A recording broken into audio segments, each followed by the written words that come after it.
Okay. Oh, wait a minute. Let's do it the right way. Make sure the headset's on the right direction. Okay, I think we're good there. Test, test, test.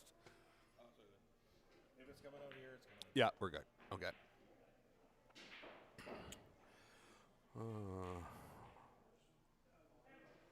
Oh, 7 watching now.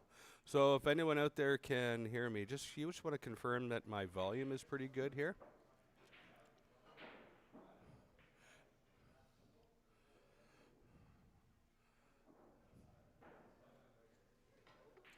Volume check, volume check.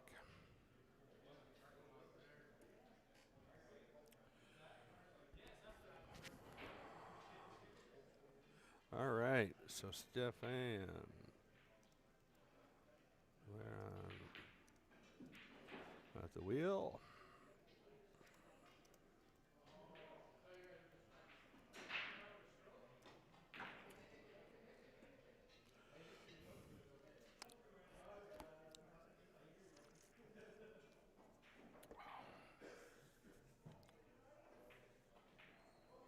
So we're going to have here good volume. Okay, I appreciate that. Thank you.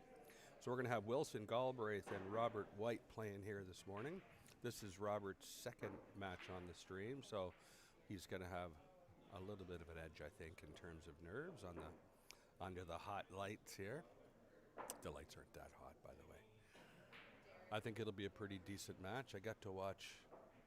I felt like he played a little nervous the first match I watched Robert play, but he finished off real strong. You can tell he was starting to start to find his gear, right, settle in. Wilson's a good little player as well. He's from St. John. And so Robert's a 601 and Wilson's a 595. We're going to be it's going to be a tight match. It should be a good one.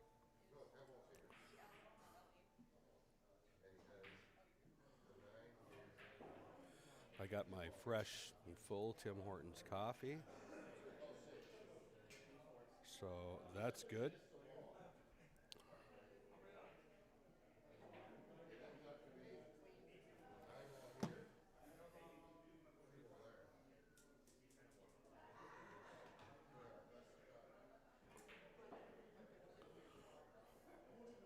So Robert's on the table just warming up before we get the match going.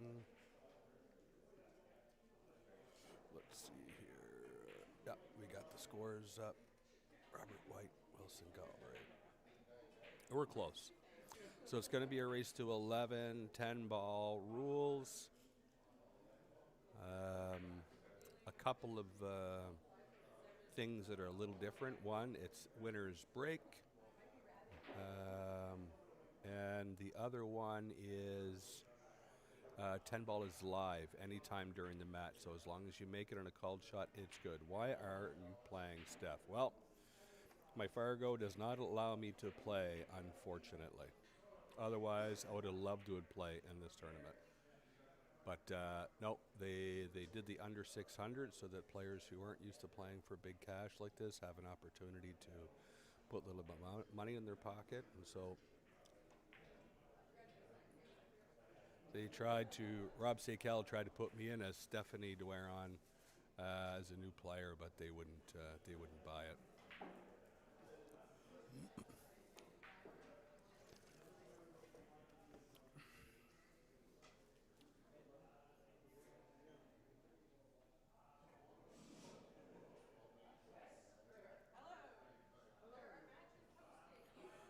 So we also have a second chance tournament that's starting here pretty soon as well. I think it's $20 a head. So they're going to be coming out playing for that. We also have a speed pool competition. So a little bit of a speed pool challenge where it's a rack of 9 ball and you have to break and run out the rack in any order. It doesn't have to be in the order of the ball. It's just a matter of getting them down the fastest. And it's $10 a try, $20 for 3 tries. And whoever wins that will get a ambush jump cue. You can see on the bottom of our screen there, Ambush is one of our sponsors. So Reed Virtue is the fellow that runs that company. He will be around the pool hall today if you have any questions or want to take a look at some of his products. He's got all kinds of merchandise that he's going to be bringing in. So the ambush cue that he has as a prize for the speed pool, it's a 3-piece jumper. It has a White Thunder tip, carbon fiber 13.2 and a 13.8 millimeter shaft. So some people like a little wider tip on their jumps, finds it gives them a little more stability in their jump, a little more power. So you have those two as an option. Has a phenolic furl and a 4-inch extension on the back. It actually works super great. I use it myself. I actually have one of those in my bag. So if you ever see me around and you want to try it out, feel free and just let me know and I can let you try that out. He also has a nice jump brake, carbon fiber jump brake cue that he offers. I actually play with one of those as well, so it's the same thing. If you ever see me around and you want to hit a couple of breaks with it, feel free. And he's actually come out with a new ambush dedicated playing shaft. He had 5 or 6 prototypes that he was working on. He finally found one that he really liked, and believe it when I say it, it hits super nice. I've tried all kinds of different playing carbon fiber shafts, including the Revo and the Synergy, white carbon fiber. I would put, I love the white carbon fiber, but I would put Reed's shaft very close to the quality of the white carbon fiber in terms of feel and the quality of the hit. Mind you, the price point for his shaft is quite a bit less than what you pay for a white carbon fiber shaft. So for any of you out there looking for a decent carbon fiber, I would certainly recommend looking into Reed Virtue and ambush cues.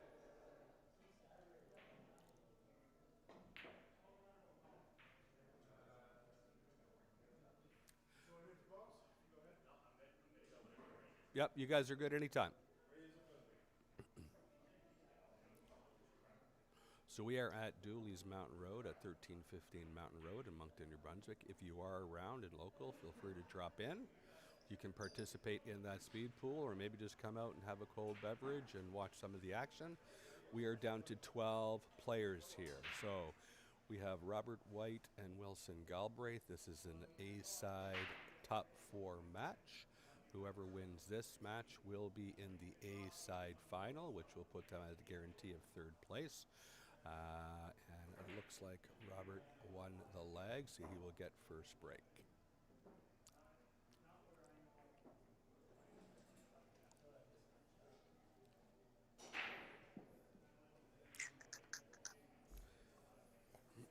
Let's just take a look. I'm just going to take a look at what the prize money is. Let's see here. Nope, not there. Prize money is actually pretty good.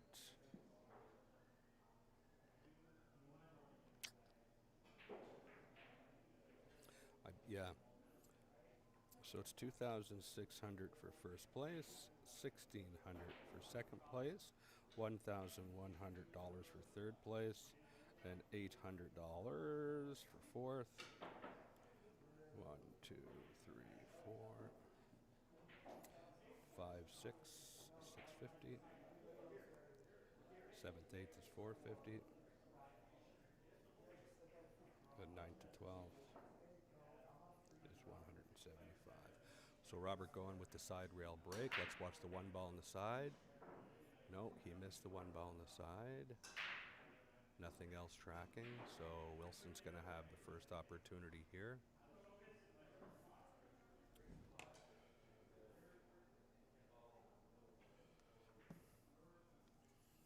Wilson, like I said before, and you can see on the screen, is a $5.95 Fargo player. He's from St. John, New Brunswick.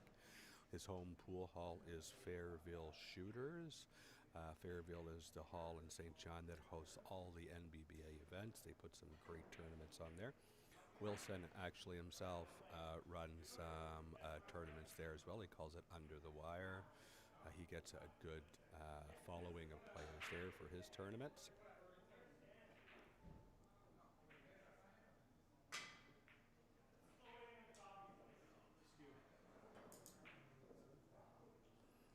That wasn't a result he wanted to start, but he's got a little fortunate there with the leave. So Wilson's been playing for 15 years, probably on and off. And he plays with a Predator Q. That's what he's playing with here.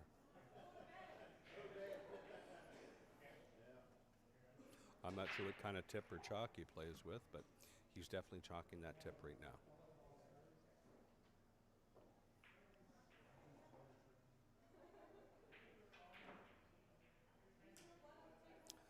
Looks like Robert has an edge of the one. He may be able to pot it, but I think he's going to be trying to think a little play of safety, maybe behind the 5 ball. Yeah, I like that shot.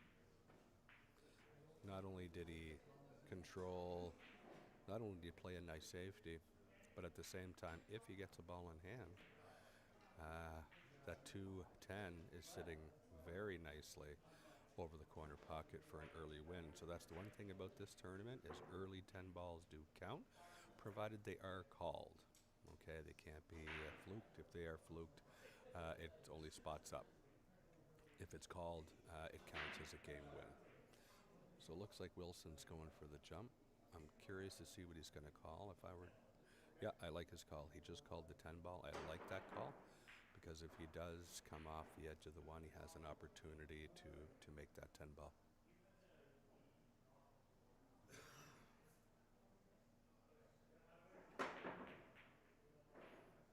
Well, he got a good hit on the one. He did not connect on the 10. But this is much better than giving Robert a ball in hand.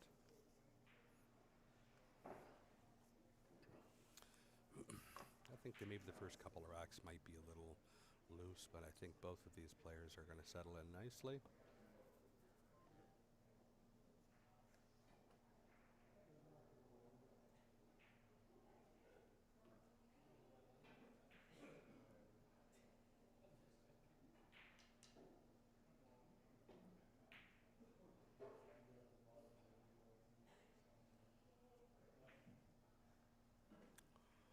Nice little hit on the 1 ball.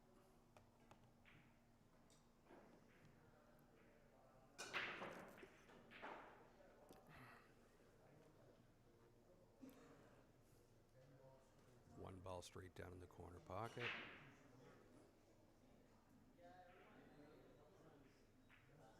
Oh, that's a nice little stroke right there. Bumped into the 2. But you know what? After that first miscue on the 1 and the last time he had was a jump shot, I think he feels pretty good about feathering that ball in. That's a good confidence builder right there. He knows that he's seeing the ball and he's stroking the ball straight. So that's an important step as a pool player to realize you're hitting the ball decent. Looks to me like he's going to be playing a little safety here.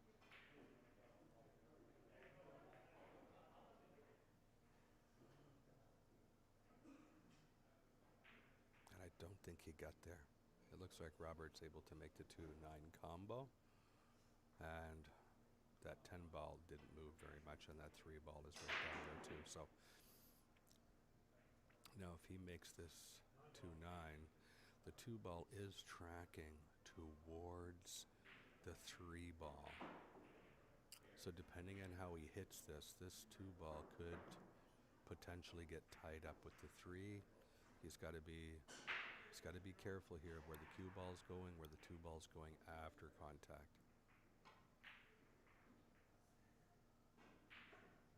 And that worked out very well for him. And that worked out very well for him.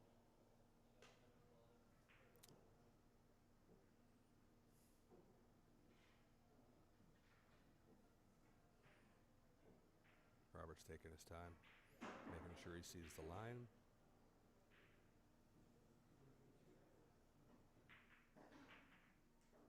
And there it is for a 1-0 lead on Robert.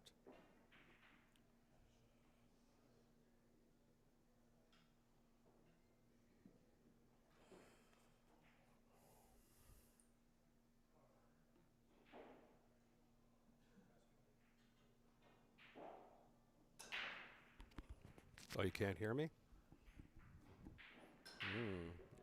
Can you hear me now?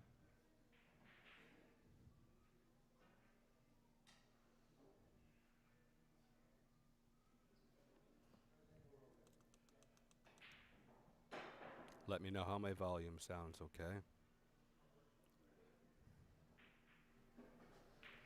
There, I have my volume up a little bit more. Just let me know how that sounds. I'm trying. I'm sitting about, I don't know. I'm within 20 feet of the table, and so could that time a little louder. Yep. Okay. So I'm not trying to talk too loud so they can hear me on the table. I don't want to disturb them, but obviously I want to be able to give you guys some feedback.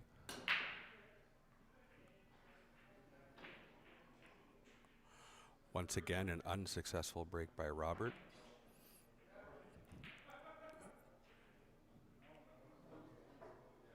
Cue ball in the jaws of the pocket makes it very difficult for Wilson. Depending on how he feels, he might attack, he might play a safety. We'll see.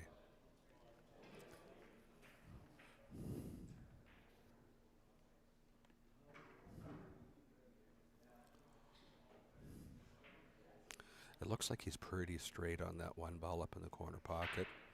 I mean, mind you, that's about a 10.5-foot shot when you're from corner to corner on the table like that. He is jacking up a little bit. So I'm feeling like he's playing a stop shot and then he's attacking here.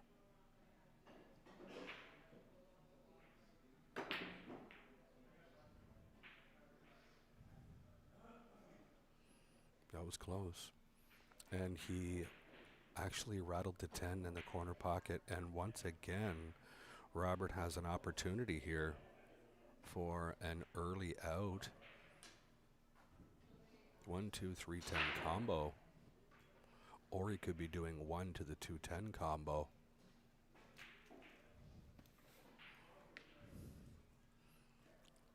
He looks to me to be pretty straight on the 1.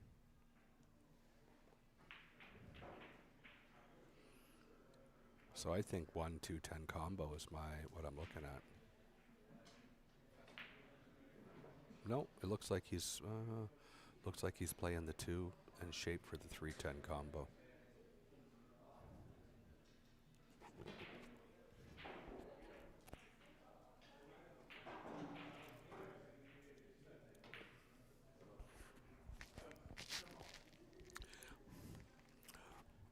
An English accent? Well, I don't have one. Sorry, brother.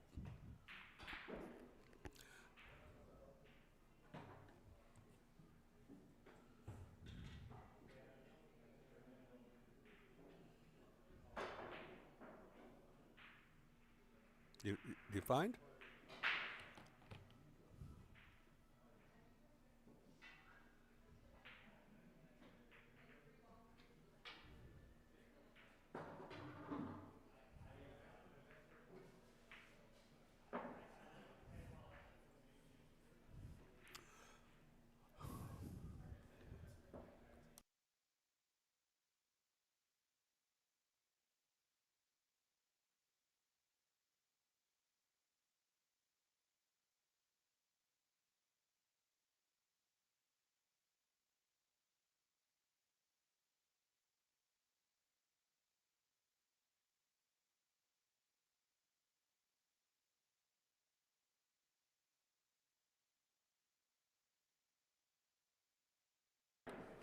All right, so we had a magic rack there on the rack, and they've actually replaced it with one of those fancy Paggy Lion racks. He's one of the sponsors here at the event. So we have Robert White with a quick and early 2-0 lead on Wilson Galbraith. He's a 601 Fargo. He's from St. John's, Newfoundland. Better than our Newfoundland accent for sure. Yeah. Morning, Craig. Robert plays at a Westside Charlie's and Top Sale Billiards, and he's been playing for about 20 years. He plays with a custom cue, but he uses a 314-2 shaft, and he's got a player's jump break cue, and that's what he's using right now. So let's take a look. 8-ball in the side pocket, just like textbook break. The 1 ball sitting up real nice for him in the side. And it looks like everything has a pocket. Here's an opportunity for Robert to go up 3-0 potentially here.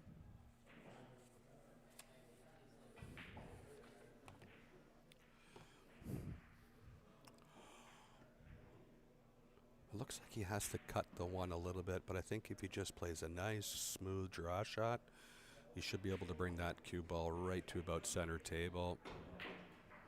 Oh, he lost it a little bit. This is, like I said, this one table here is the slickest we have in the room. It's the one that gets the less use. And so if the cue ball gets away from you a little bit, you're in trouble. He can get it. He can attack here if he wants and almost play a two-way shot. Play the 2-ball bank on the side. Doesn't look like the 10 ball is hampering his cueing at all. It looks like it's just out of the way. Yeah, he's good. And I think he called no shot. So he's just playing a safety. He's not attacking at all. He could have even played like a bank corner, but he actually came out pretty nice, it looks like there. He might have an edge of the two, maybe an edge of the two. If he doesn't have an edge, he'll be able to just miss it and kick it off the back rail.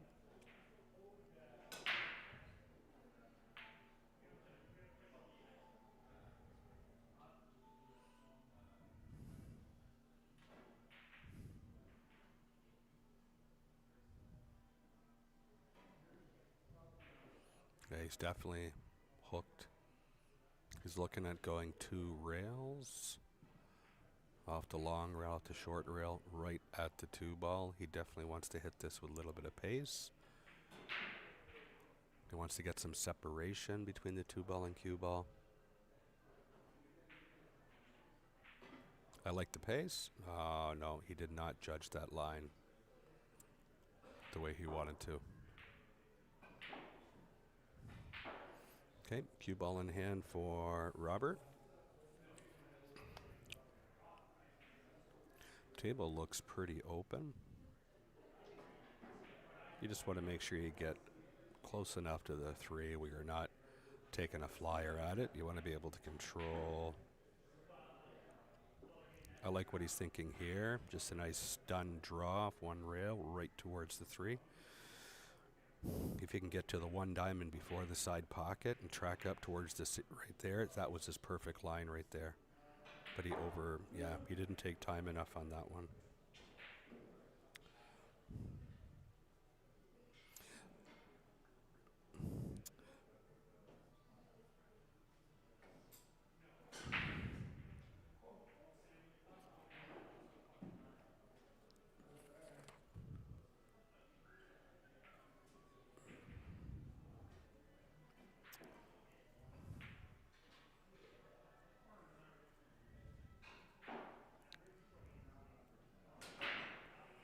No, Wilson didn't call that.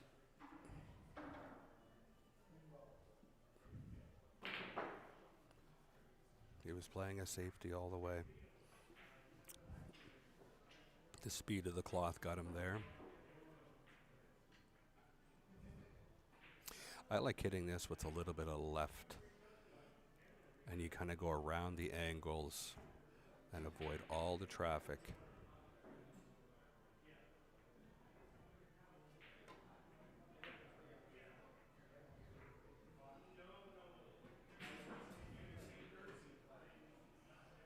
All right, Robert showing that he's human. This is very similar to what I seen the first time I watched Robert play. A little unsettled at first, but about halfway through the match, you could just see that he was just hitting the ball with a lot of confidence. So I think he's still feeling a little bit of the heat. We all know as pool players too, playing morning pool is not easy to do.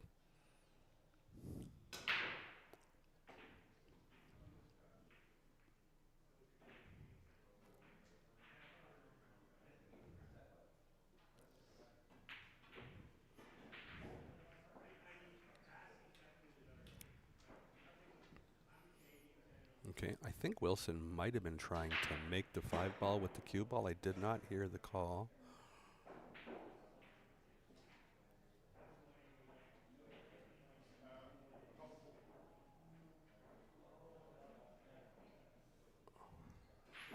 And I'm not sure what Robert is calling here. I don't know if he's playing a safety. He could just nestle that 3-ball up against a 4 like that. I think Wilson has a window between the 9 and 10. It's tricky, but I think he has a small window. I would call the 3 ball in the corner pocket, because if he gets away from it, the 3 ball might hit the 9 and go down towards the corner. Yeah, I was kind of tracking that way.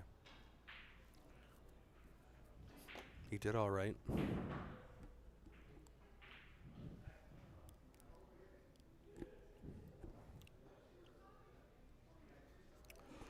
He definitely gave Robert a piece. If he doesn't feel like attacking, he's got a couple of options here for safeties. He can just bump that 3 ball and bring the cue ball up 2 rails behind the 6. Or you could try to get the cue ball behind, and he's actually calling the 5 ball. And I wouldn't be surprised if he's playing a 2-way shot, so cue ball behind the 10 and 9 at the same time.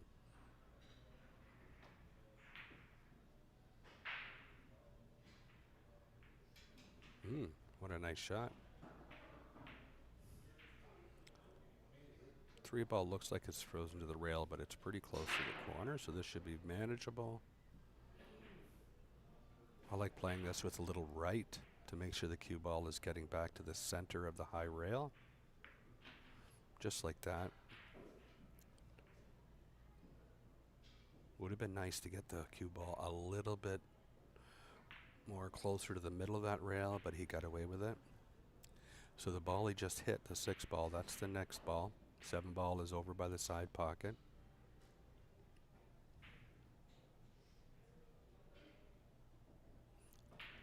He's got to be a little careful here. You get a little angle on the 6.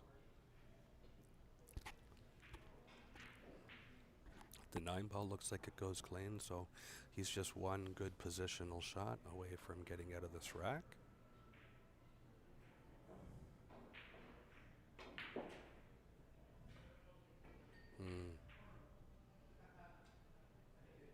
This is going to be a lot tougher than he wanted. With this new felt, it's so slick. With that top spin, it just grabbed. So he has an option here. He can play the 7 ball in either corner pocket, and he's going to give himself a chance.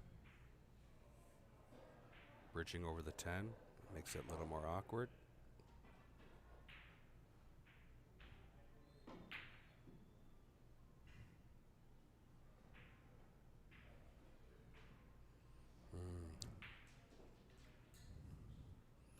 So now Wilson has an option here.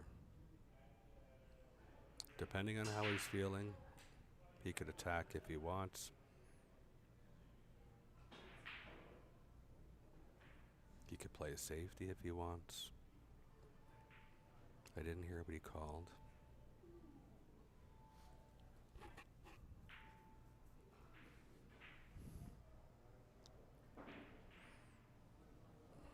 Yeah, I think he wanted to play that 7 ball up to the top rail, but he did not hit that the way he wanted.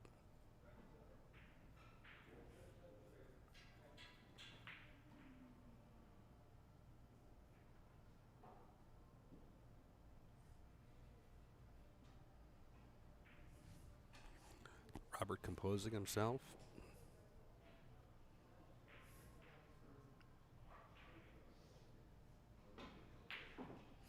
If you'll notice, one thing I noticed about the last time I watched Robert play, he has such a short stroke.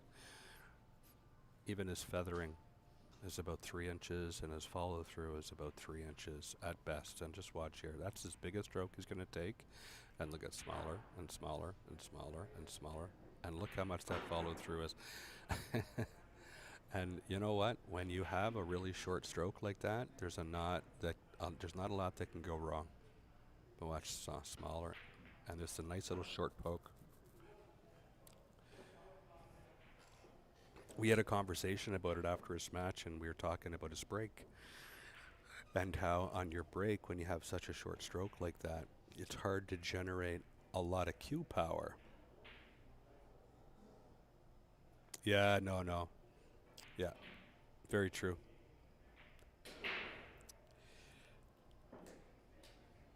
I feel like Wilson just isn't settled yet, right? That's a tricky thing. Try and get used to the cue ball speed on a certain table. It's not easy. It's not easy. And so he's had a few. So he had a miscue on his first shot, and he's had a few safeties that he really hasn't been happy with. So right now for him, what's important is just have a short memory. Forget about all that. There's nothing you can do about it. You know, just make sure the next time you get to the table, you have the right approach, the right mindset. I always say you gotta stay in the present. You can't think of what happened in the past, and you can't think of the future. You gotta stay in the present. So just let's look at the shot he's gonna have and go from there. So let's watch Robert's break here and watch his follow through on his break and how short it is. See, it probably only went through the cue ball 6 inches. So if he could take that 6 inches and make it like 12 to 15, maybe even 18 inches, he would develop so much more cue power on his break.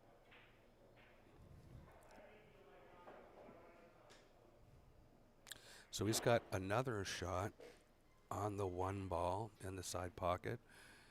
This one extremely thin, and there's a high chance that if he goes for this, that the cue ball goes in off the 10 ball in the corner pocket. And once again, that 10 ball is right near the corner pocket.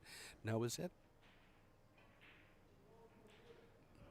is like the third, or I think this is the third rack already, and they've only played 3.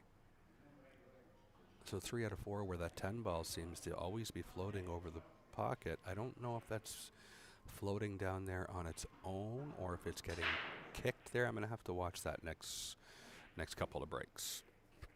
We're using the Pagulayan style Magic Rack, which is really nice. It has a lot of cool qualities on it. Oh, so he decided to play a little. I think he was intentionally playing a safety. Now Wilson has a shot at the 1, and it looks like it passes a 7 in the corner.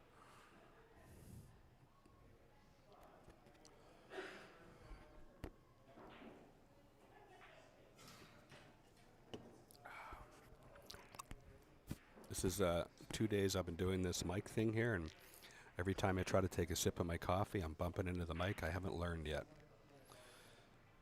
Typical pool player. Make the same mistake over and over and over.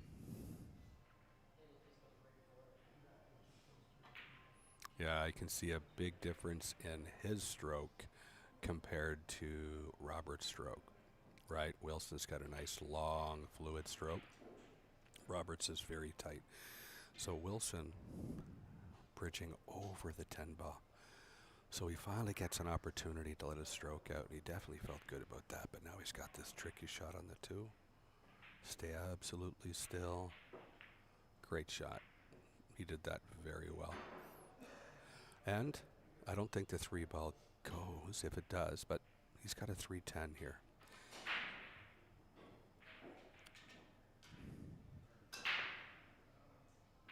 Deep breath.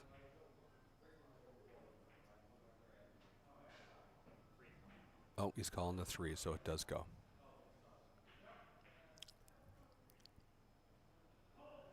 The 4 ball is beside the 9 ball. He's probably drawing the cue ball over and back a little bit.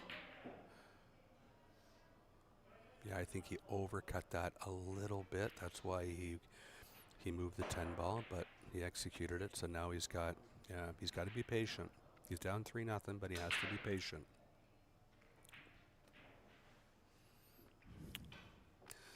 It'd be nice to see that cue ball right behind the 7.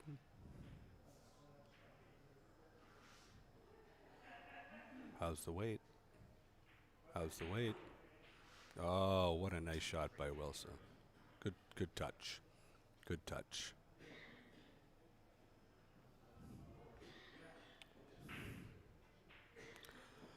Now, the easiest way to get at the 4 ball would be going off the rail where the 10 is, but that 10 ball is really big right now.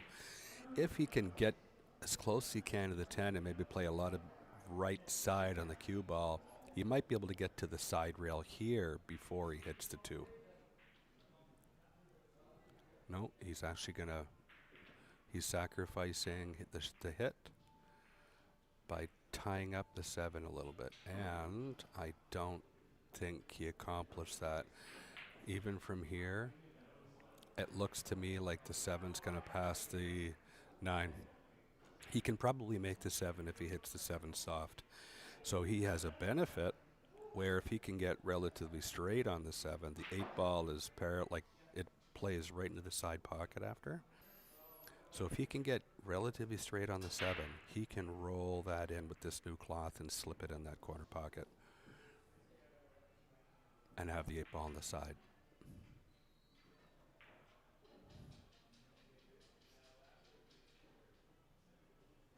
I think Wilson's looking at going 1 rail, across the table, 2 rail, and then come back in a little. Oh no, what is he doing? Yeah.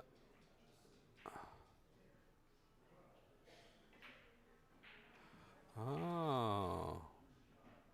Interesting. He must have felt like there wasn't enough room to get by the 7. Or for the 7 to get by the 9. Yeah. So that was actually a well-played shot.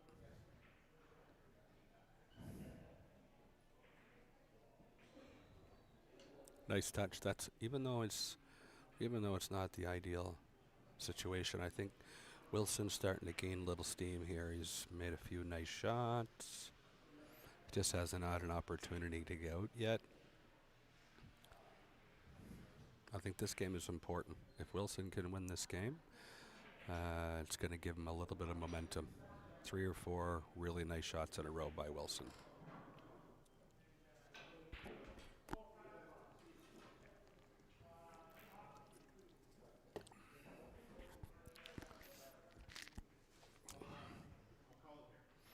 Oh, he's calling in the corner pocket by Wilson.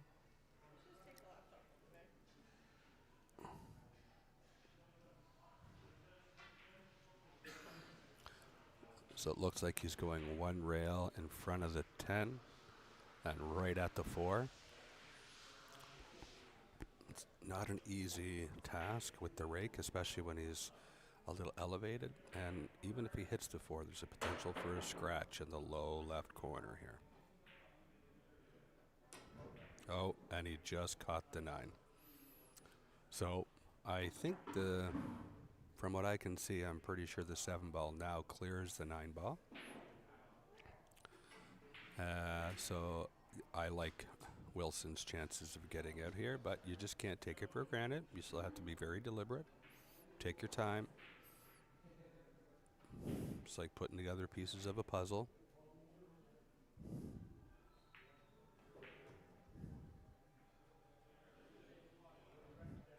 He wouldn't mind being pretty straight on this 7 ball, so he wants to draw the ball back.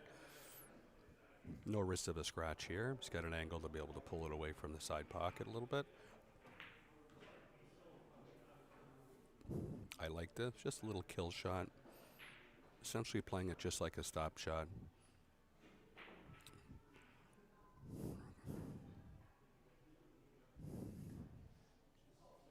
Yep, safety pays off.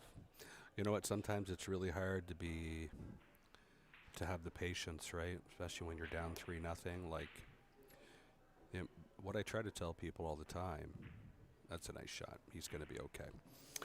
What I try to tell people all the time, it doesn't matter what the score is, you really have to play the right shot. There's always a right shot. You got to play it. In a lot of cases, it's the safety, but people want to get aggressive, right? Offense, there's nothing wrong with being offensive. Sometimes you need to be. But if the right shot is playing the safety, sometimes that's what you have to do if it's a good one. So good on Wilson.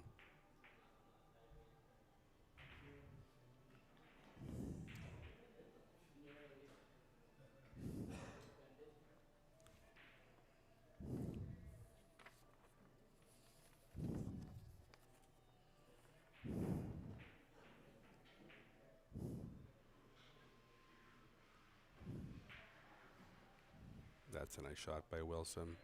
Stayed down in the stroke. Head was still.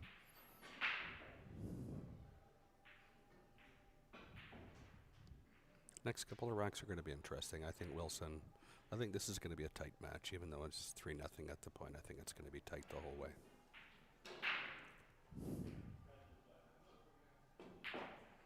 Very nice. 3-1.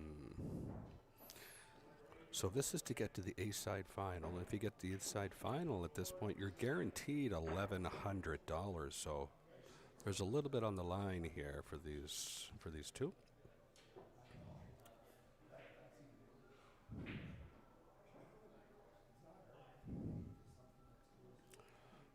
Let's see. Can I? Yeah.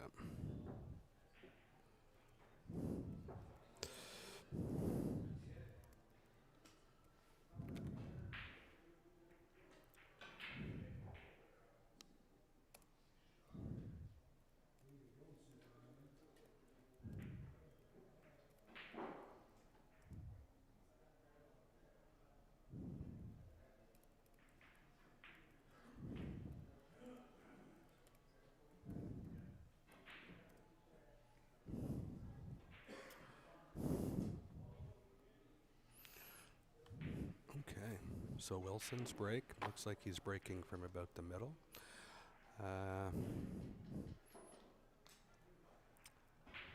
We're looking to make the orange 5 in this side pocket and the black 8 ball in the side pocket away from us. A little bit of cue elevation. He's looking for a little pop on the cue ball when he hits the 1. 5 ball comes a little short. 8 ball went a little long. And you know what? Once again, that 10 ball is tracking towards the corner pockets. I don't know. I'm going to take a look at the replay. Yep, right at it.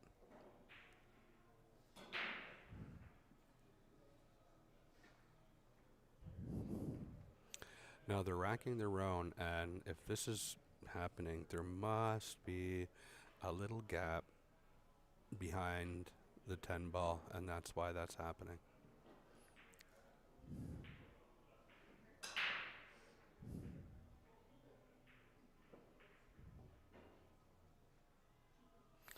If Robert can make this 1 ball,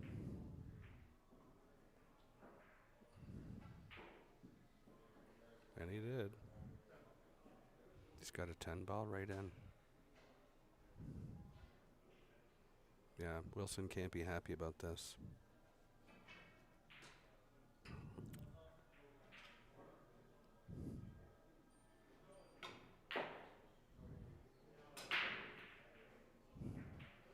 Wilson would not be happy about that. So that makes it 4-1 for Robert.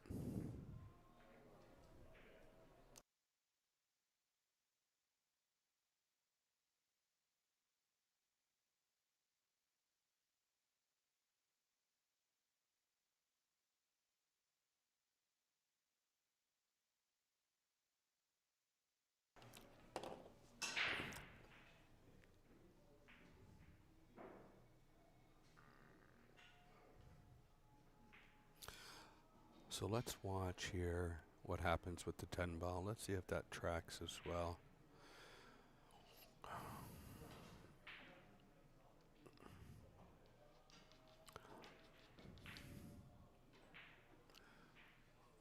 So he's breaking a little off center. And so if the 10 ball tracks, I think it should be tracking towards the pocket that I am at if he's breaking from that side. Oh, see, that barely moved at all. Okay. So I'm thinking, we'll watch it one more time after.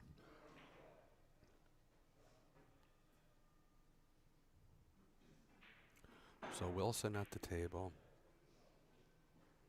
He's got a tricky 1 ball. Not sure if he's going to attack or play a safety here. So what can I tell you while he's looking at this? So we have, if you look at the little logos on the bottom of the screen there, you can see that we have a few sponsors. One of them is Mass AQ. So our Mass AQ rep in town is Marco Ruest. I think he takes care of pretty much all of New Brunswick, maybe even Atlantic Canada. I'm not 100% sure. think he was playing a safety and he scratched. Okay. So Marco Rest, yeah, he is the Massey sponsor. And what they have here is for the second chance tournament, which started this morning, they do have as a first place prize a Massey brake cue. It's got a 12.9 millimeter brake shaft with EHS taper, cherry bomb tip with bakelite ferrule, radial joint, and comes with and without a wrap, so you can choose whatever you like. Some people like to have a wrap, a linen or a sports wrap. Others don't like to have a wrap at all. Myself, I like to be able to feel the cue.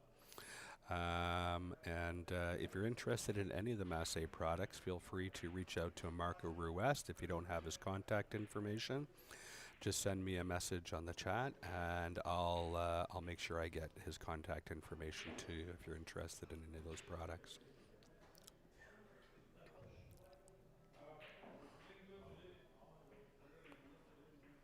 That was a nice little shot in the 1 to the 2 ball. He's got really nice angle to be able to facilitate bringing the cue ball all the way down table.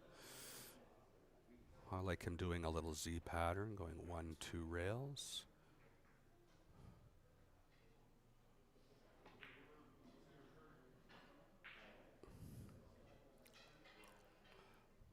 It's got to go all the way back up table for the 4 ball.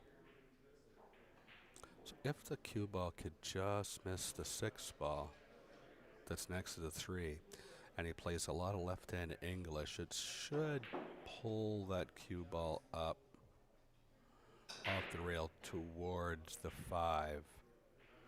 If he hits the 6, well, you know what? He hit the 6 on purpose. He hit the 6 on purpose to make sure he had the angle with the siding, and he did a good job there as well.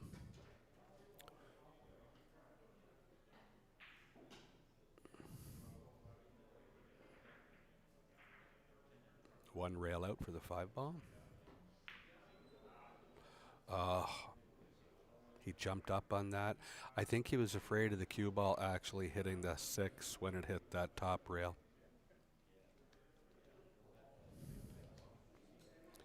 I'm watching the replay here. Yeah, he did lift his head a little bit there. So Wilson with another opportunity here.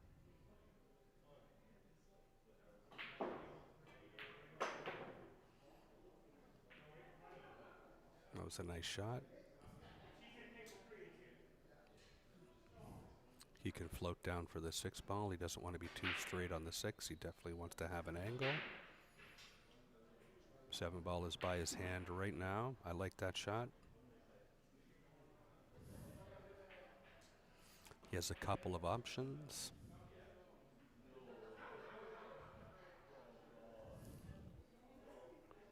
I like playing a little high right, go off the long rail and right towards the 7 in the corner pocket. And that's what he's decided to do. The right didn't take as much as he thought it was gonna. This is a very slick table. You kind of have to hit it the same, but you have to hit it like at about 40 or 45% speed to get the same effect. Okay, all he's got to do is roll this in. Don't overhit it. If he overhits it, he could scratch in the side pocket. Nice, easy speed. Yeah, I didn't like the tempo he hit that. I don't think he had to do that much with the cue ball.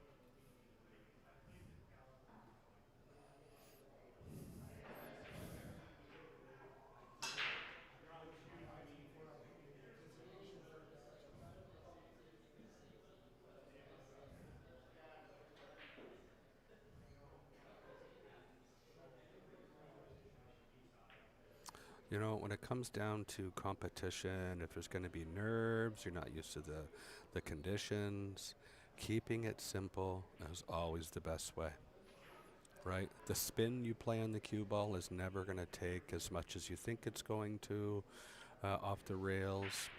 If you hit the ball with speed, the cue ball is going to squirt and slide a little bit more than usual. So you just got to keep it simple, slow down your stroke. Hit everything a little softer. and just try to stay relaxed. I wish it was as easy as just saying that, but there's a real risk of a scratch on the side here. Yeah. Okay. He left himself a bank on the 9. At 4-1, he's definitely being aggressive. And I'm right in the perfect line. I'm looking at the 9 ball straight into the side pocket where I'm sitting.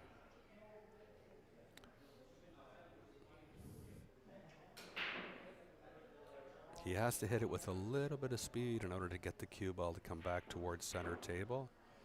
So he can't baby this one. And when you hit it with a little speed, the angle's going to shorten up just a little bit. So you have to overcut it a little with speed.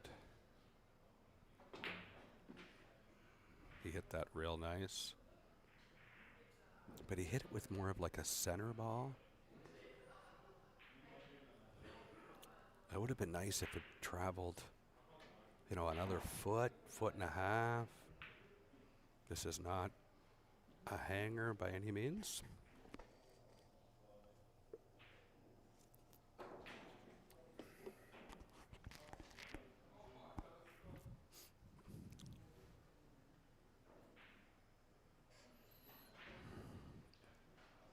It looks like he's going for the corner pocket closest to us here. Let's watch his head, how still he keeps his head here. He lifted up a little bit, but he manages to get it in.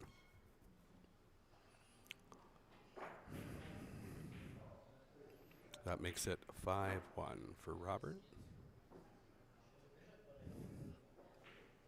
So another one of our sponsors you can see on the bottom is Ambush Cues. Ambush Cues is the name of a cues that a local fella here is putting together. His name is Reed Virtue. He started off with some jump brake cues, carbon fiber, which I play with. Then he went into building his own jump brake ambush cue, which I also play with. And he's actually now gone into building his own dedicated playing shafts. And he's working on getting all the joints being added to these shafts as well. So he actually has one. He provided me one in my bag to play with, to try out. And between you and me, I love the way it feels. Very similar to white carbon fiber, but going to be definitely a lot lower of a price point than white carbon fiber.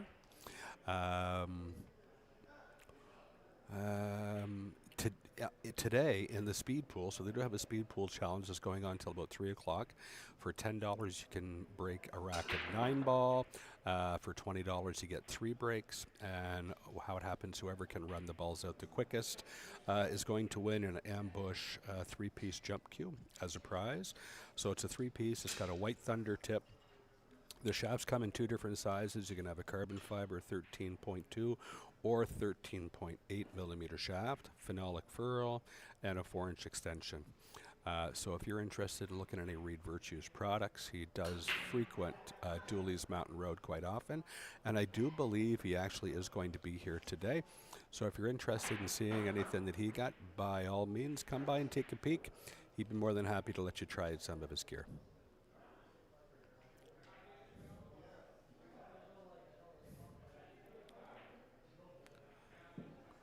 So that 10 ball did not track again.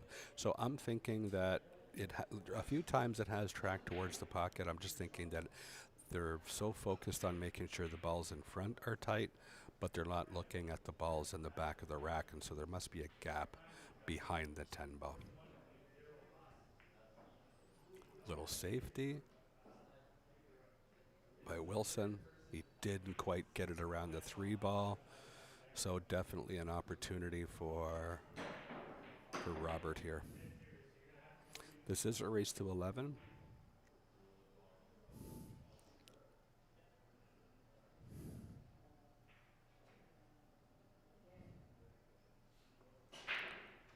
So he looks pretty straight. Might have a little angle.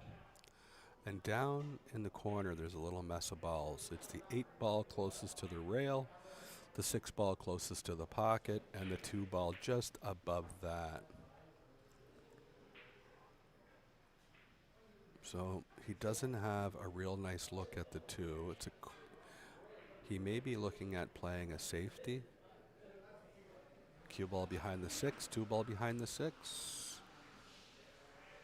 No, no, he was happy with that. I didn't think he could cut it that easy from here. My angle is not that good. I apologize. So he has the 3 ball, looks like up in the corner pocket. The 4 ball is in the middle of the rail, closest to us, just above the 8 and 6.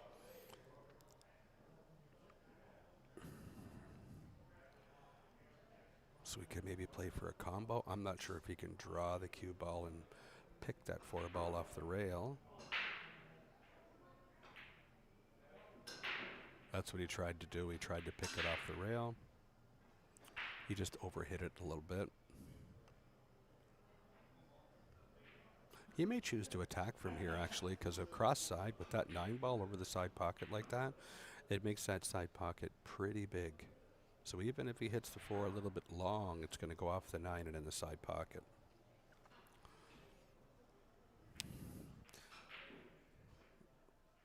He just has to decide where he wants the cue ball for that 5 ball. The last thing he'd want to do is make a nice bank and then be hooked behind the 10 ball.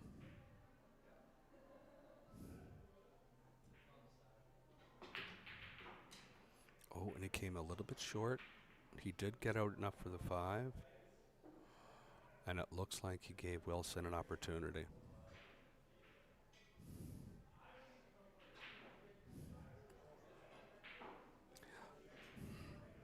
Not an easy option, but Wilson can pop that 4 ball in that upper right corner.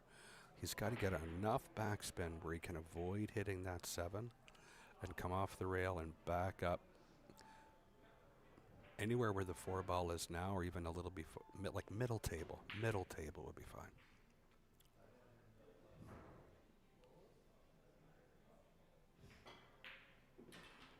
Oh, how's the weight?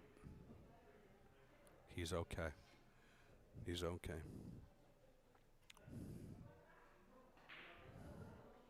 The 6 ball is the one that's a little lower to the rail. I know the 6 and 8 are very similar in color, especially on screen.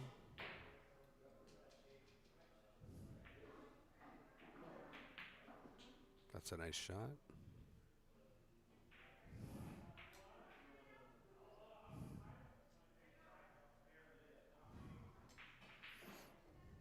I definitely fancy his chances to get out here.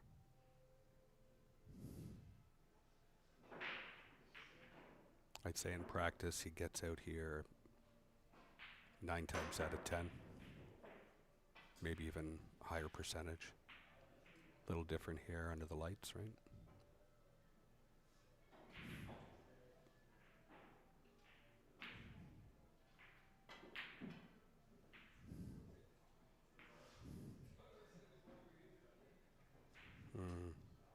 Commentator's curse.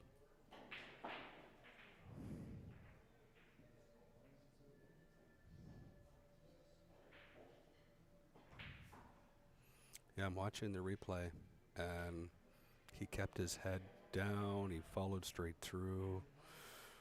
If you're just looking at his form on the shot, you'd probably say that he made the shot.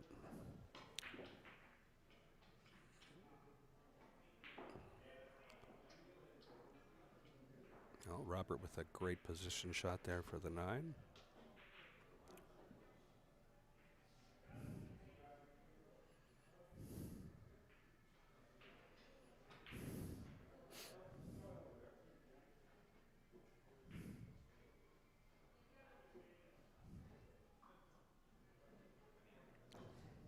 Looks like he's just going to roll it forward.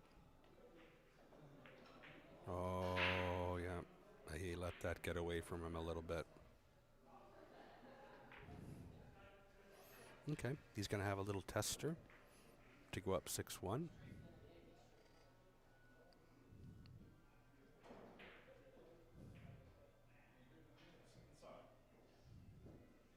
Side pocket is the call.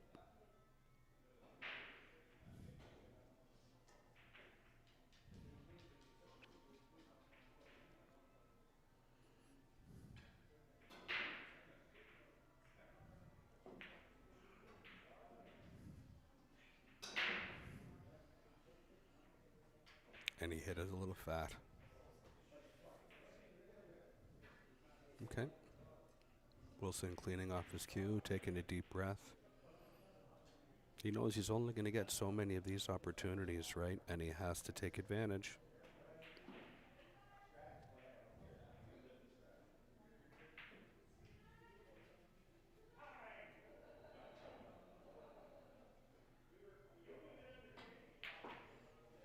Nice stroke. Attaboy. Okay.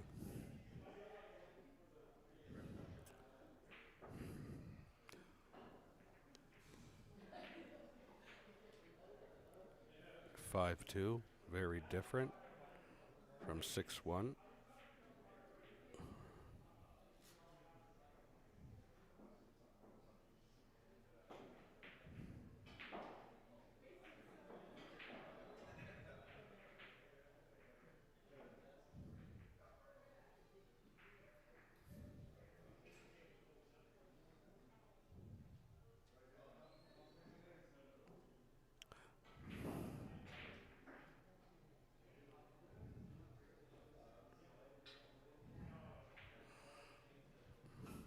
Okay. So Wilson went for a little break. He'll be back shortly. So what else can I tell you, boys and girls, about our event here? Well, the event is at Doolys on Mount Road. Like I said, 1315 Mountain Road. This place has been my home for, the last 30 years. Moved to Moncton back in the early 90s, and they're opening up this hall. This is the first and original Doolys. They opened it back in March of 1993. I've seen, oh my God, I just saw Martin Mainville make an insane shot on the 10 ball. No, they've gone through quite a few staff. Myself as well. Actually, I worked here for a little while, but it very much is a place that a lot of pool players do call home, and still love coming here every single day for the last 30 years. So we have 47 watching.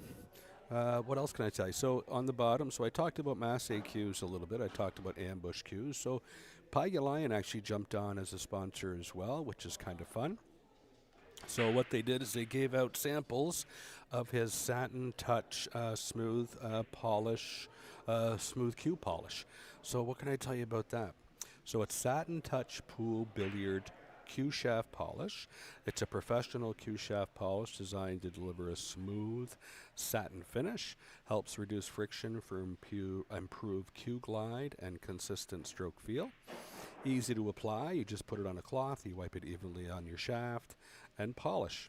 It comes in a little 15 milliliter bottle. It fits easily into cue cases and accessory bags, and ideal for pool and billiard players maintaining cue shaft performance.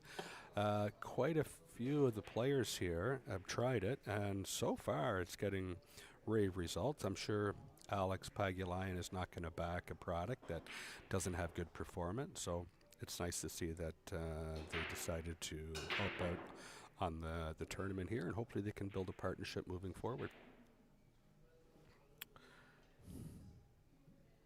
So I have one I'm going to put in my bag. I play with a wood shaft, so I'm just curious on how it's going to feel on the wood shaft. I also play with the carbon fiber. I have Reed Virtue's ambush shaft that I'm going to be trying.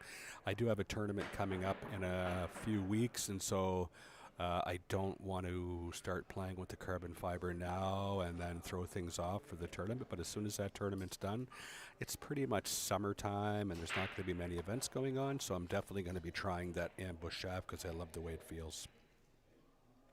So Wilson to break here, down 5-2. Let's look at that 3 ball going on our side, the 7 ball going on the opposite side, and I'm curious about that 10 ball, whether it's going to track towards the corner pocket. Okay, no, this time it was actually going straight back. Great break by Wilson. Cue ball generally center table. 3, 4, 5, 6, 7. He didn't make any of the wing balls, but he did make that 9 ball in the back corner of the rack. 4 rails in the corner pocket, which is another ball we're trying to make. Believe it or not, when you hit the 10 ball rack properly, you're trying to make one of 9 balls. There are 9 balls that will go on track lines to pockets. I won't go into that detail here, but he did execute a successful. Oh, this is a great little stroke by Wilson, back and forth across the table. If he gets bumped up on that 7, that's bad luck. That's a little bad of a roll there. The 4 ball looks like it's hanging over the side. If he can get pretty close to the straight, he could just nip that 4 ball on the side and send that 3 ball towards the top right corner pocket for position. Yeah. He does call the 4 ball on the side.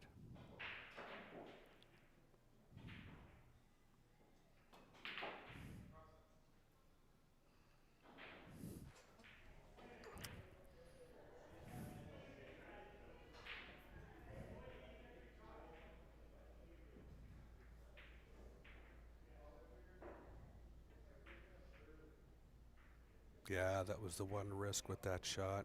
But you know what? I think he might have got away with it. I think that 4 ball actually got in between the 3 and the cue ball. So I think Robert has either a kick or a jump. I haven't seen him pull out a jump cue and try anything like this yet. Wilson really tried to get that 3 ball tracking towards the corner, and that just made him hit that 4 ball a little bit thick and hit it off the knuckle of the side pocket. So he is kicking up the side rail. I didn't hear him call a pocket.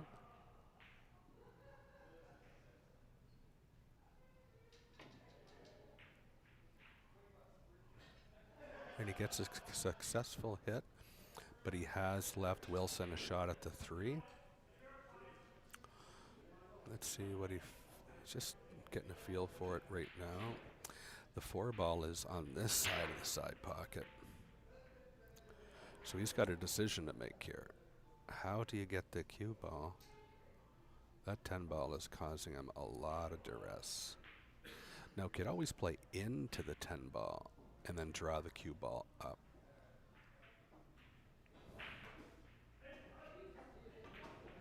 Yeah, that was the problem with that 10 ball right there. That was the problem with it. You didn't want to hit it on the low side. You had to hit it in the face or on the high side.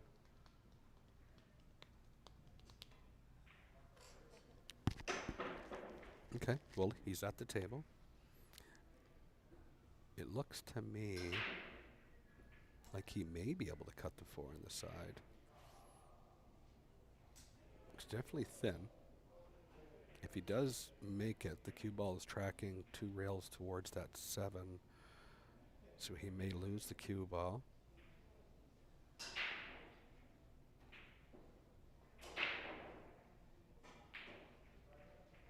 Oh no, he hit that very well. Great shot, good control. It must not have been as thin as I thought. And you know what? He's got the perfect angle on the 5. He's got a little more distance than he would prefer, but he's got the nice angle on the 5 to drop on the green 6, which is on the side rail, just up on the right-hand side of the 5 ball. So nice and easy stroke, come across the table. He needs angle to get up for the 7.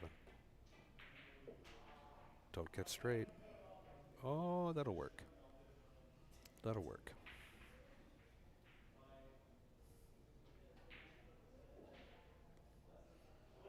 So there's all different kinds of ways you can get up. You just have to make sure you don't hit the 8 ball.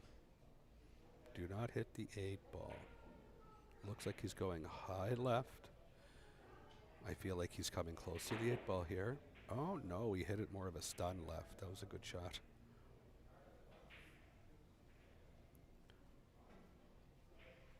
He can go off 1 rail and spin the cue ball right towards the 8, right where he's looking at right there, and leave the 8 ball straight in the corner pocket. It's either that. Yeah, I like that.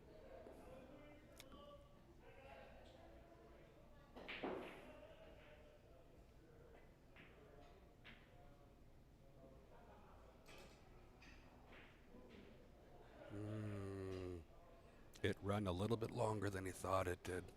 At first I thought he underhit it, but he actually overhit it.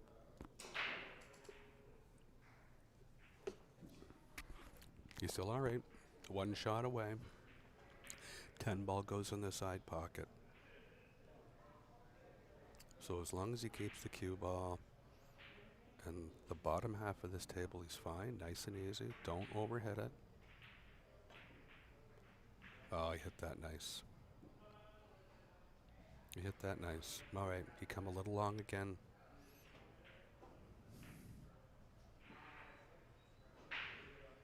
You know what? He's really close to finding his gear here. Making this shot is going to do a lot for Wilson's confidence here.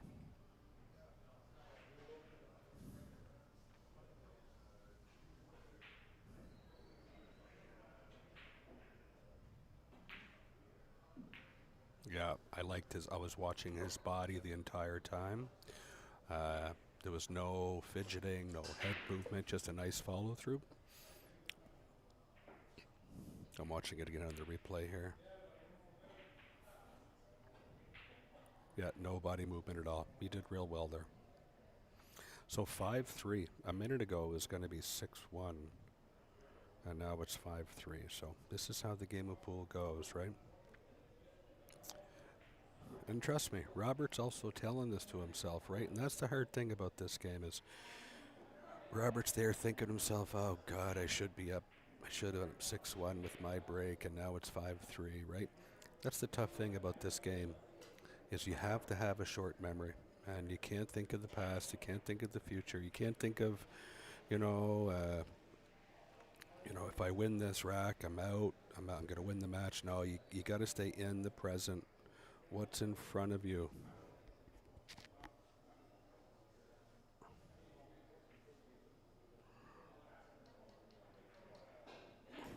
Watching that body, eh?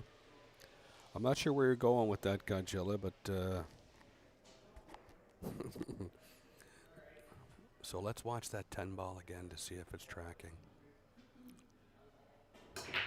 No, it did come out, but it went straight back. And it's always Wilson's break. I'm thinking there has to be a gap. He's leaving a gap behind the 10 ball somewhere. So you have to make sure not only the top 3 racks are solid, but those last 4 balls in the back, they need to be tight or that 10 ball is going to start moving.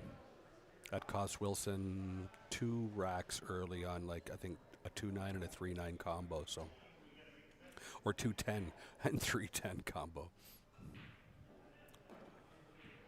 I think he's going to play a safety here. This is kind of what I've seen from Robert, as he likes to play the safety game. Yeah, and he executed that well.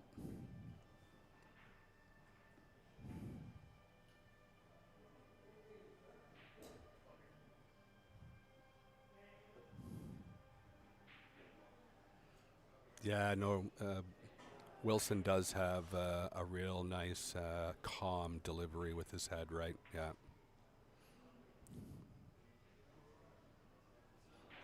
I think he called in the corner pocket.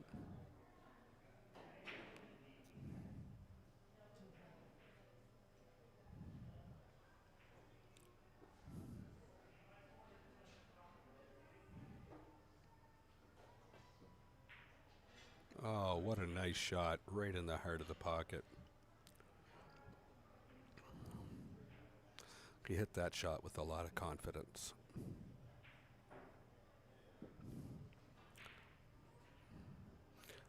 Yeah, I think he's going to play it safer. I wouldn't be surprised if he bumped the cue ball to that 4 ball that's on the side rail.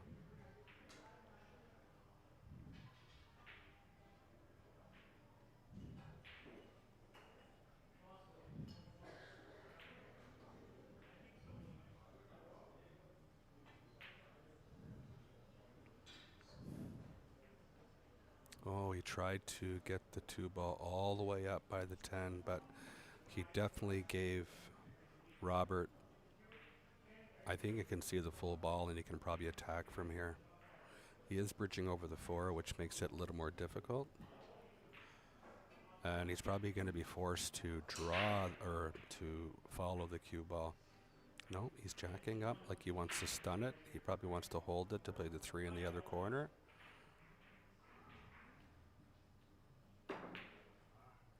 Yeah. And that just made the shot so much more difficult. And he got away with it. So Wilson's going to have to demonstrate that kicking game again.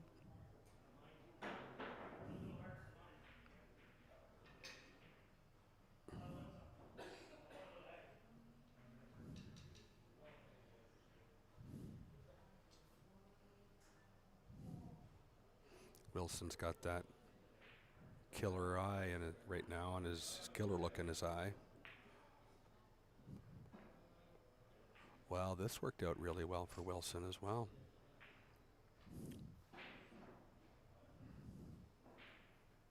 You know, sometimes you make a nice hit and you get rewarded. Well, there's a good example of it right there. And I think he's calling the 2 ball on the side, so he's going to kick at it and go in the side pocket by the 9. That 9 ball really makes that pocket play pretty big.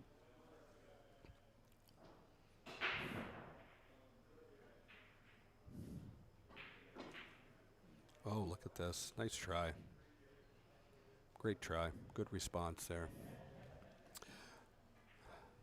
I don't think Wilson can see the hold 2. It's close. He can definitely come at the 2 off the rail. If he does call it in the corner, there's a lot of ways it can go in. Straight in, off the 5 and in, off the rail, off the 5 and in.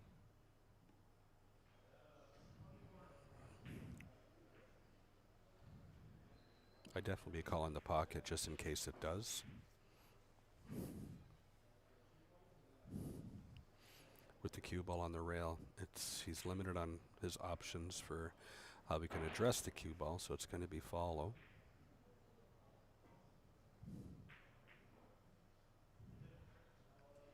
Yeah, I think he went for the combo. Interesting.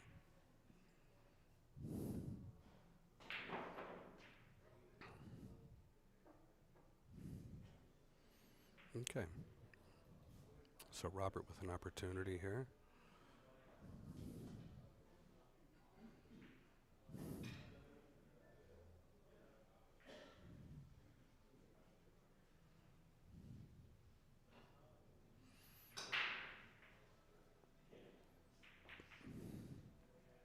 He used it really nice. He set himself up where he can almost hit a stop shot. He's looking at that right now, yeah.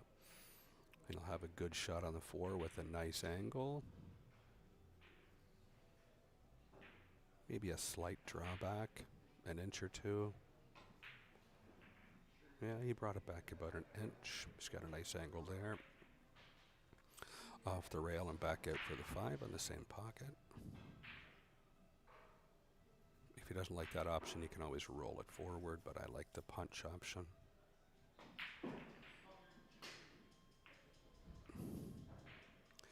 So the 7 ball is the critical ball in this out, so he needs to get good on this 6 in order to be able to get nice and close for the 7.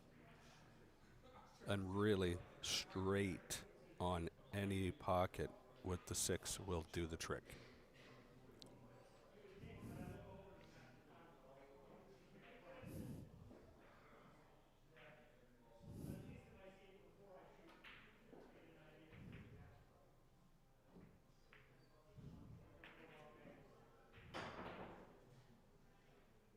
That'll do it. I really didn't like that he brought the 8 ball into that equation. If he would have hit it with a sliver more of right spin, the cue ball would have been right behind the 8.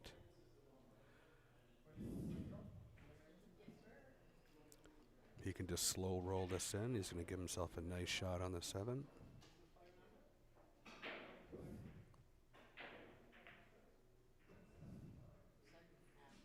Now, the 9 ball.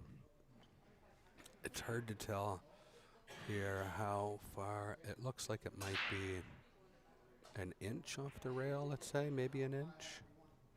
So I'm not sure if he'd like putting that in the side pocket where the 10 ball is. So we might want to get where the 7 ball is with the cue ball. We're going to take a look how he shoots this here. Hard to get where the 7 ball is now. He's looking at the 9 here.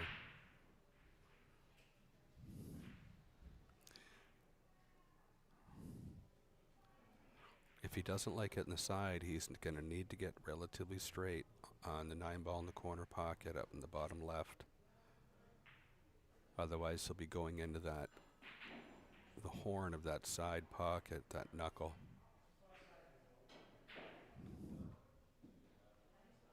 2-rail position. If he gets to the 3rd rail, it's okay. Oh, no. Oh, it must go in the side pocket. He must feel good about that. Yeah. For me, it looked like, I wasn't sure.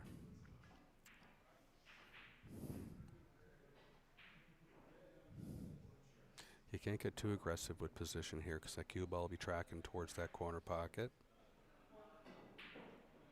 Looks like he's doing a little draw. Yeah, that's what I said. You can't get too aggressive with that position from there. Yeah.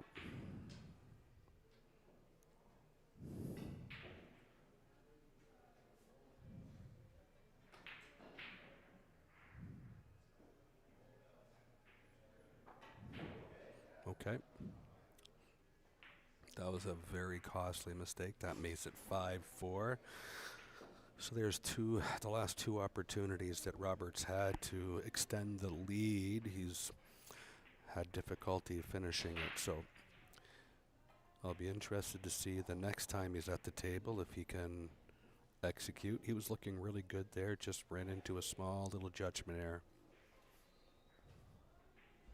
And at this level, for those of you that are watching, these are not professional players.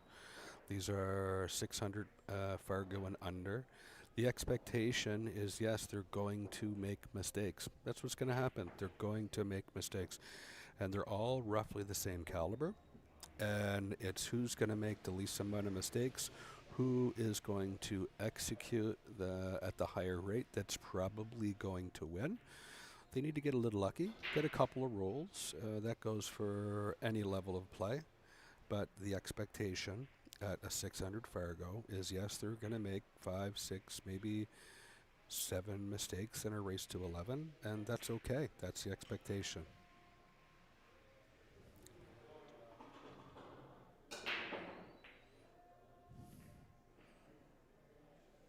So definitely a new mindset for Wilson. At one point he was down 5-1 with the chance, with Robert with the chance to make it 6-1, and now it's 5-4.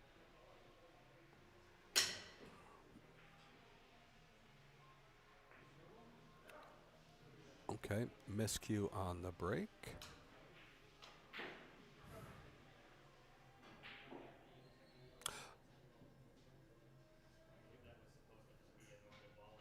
Oh shit! I thought it was a break. It's a game break.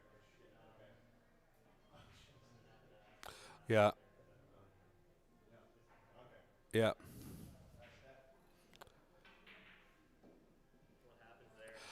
So I'm turning off the mic for a second. We're just having a discussion with the players here.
So I'm back, and there was just a situation with a miscue on the break, and they weren't sure about a ruling because Robert actually was recollecting a couple of the balls because even though he miscued, he did hit a ball. I think they came to a consensus. They talked to the tournament director in the spirit of fair play. They just decided that we just give it back to Robert as his break. And we're going to continue back then. And yeah, isn't it just ball in hand? So what they were thinking, Gilles, is it should be a ball in hand for, like the way I seen it, it should have been a ball in hand for Robert, 100%. But when he went to the table, he said he kind of felt silly because he plays a lot of APA 8 ball. And an APA 8 ball, if you don't do a legal break, they just re-rack and then the opponent gets the break. And so the dilemma was Robert had started collecting the balls and he moved like 4 or 5 balls as though he was going to re-rack, but it was actually just a ball in hand. And so they just wanted to talk to Candace on a ruling, and they decided that in the spirit of fair play, they'll just um, uh, let Robert re-break. So I'm okay with that. We could have done one of those snooker videos where I went back and got them to put all the balls back exactly where they were. But I wasn't going to do that. 2-game loss and $50 fine. Yeah, yeah.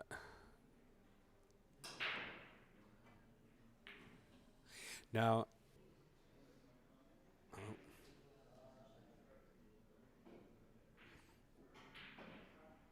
I do believe that, so the way I would have played it, the way I would have seen it, is the miscue is obviously a foul, so it would be a ball in hand. When he went to collect the balls, he moved probably 4 or 5 balls. I think at that point, technically it's a foul. Technically it's a foul, so it would be Wilson's ball in hand. But because he moved so many balls, I think if we were playing like a pro event, I think that would have been a loss of game. Honest to God, I think that would have been. But I like the call that they made. Right, we don't want any hard feelings on that. And both these players were 100% fine with the result, so we're happy with that.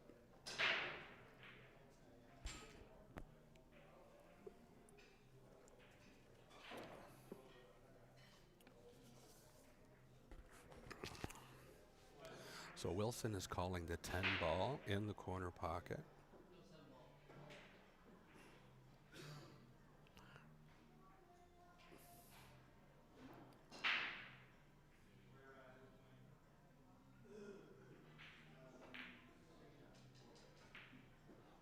Oof, very close.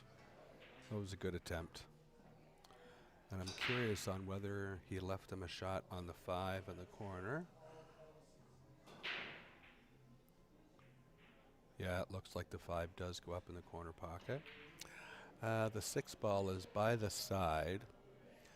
It doesn't look like he's got enough angle to be able to, unless he really wants to dig into the cue ball. I see him rolling forward and banking that 6 cross side, or playing a safety on the 5.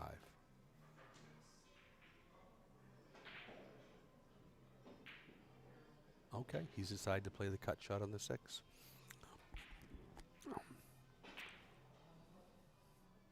The 10 ball is far enough away from the pocket where it's not going to create a big pocket. It's not going to influence the outcome, I don't think. You'd have to make this and go back and forth across the table. Oh, really nice shot. You did a very good job there. He's going to be happy with that result.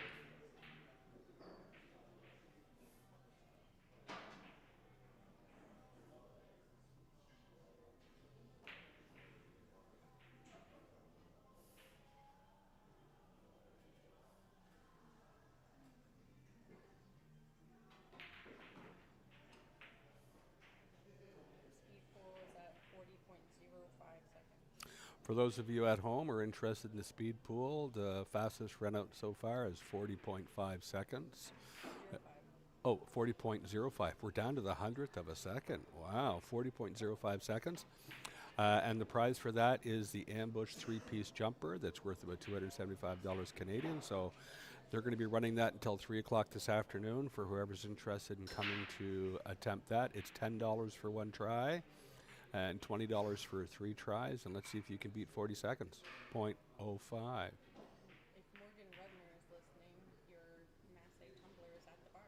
Yeah, if Morgan is listening, your Massey tumbler is at the bar.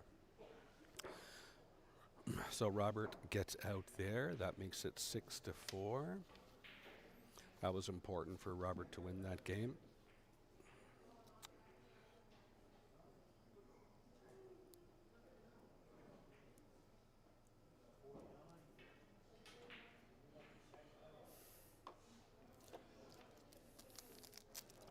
Who was the fastest score? Who was it with the fastest score? Bruno Dueron. Oh, Bruno Duaron. Second fastest is Fred at 40.71. Oh, Fred got 40.7. So just behind. 40.05. So it's a 9-ball rack. You break and you can make the balls in any order. You don't have to make them in consecutive order. So Bruno Dueron. Not surprised. It's a Dueron. Those Duerons are hard to beat.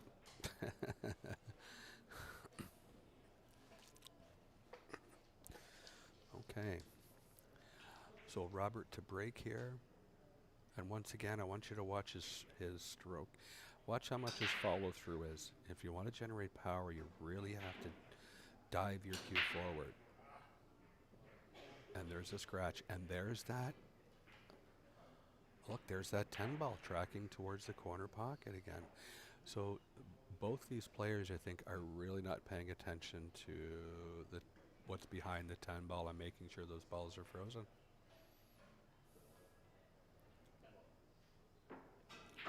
At this level, it's not surprising that they're not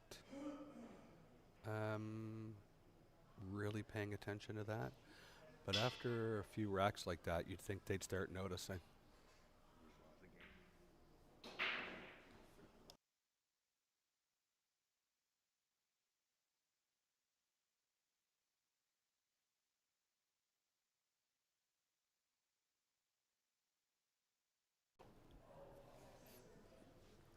So I just got confirmation from Brian White, who actually spoke to Paris, who's a certified referee.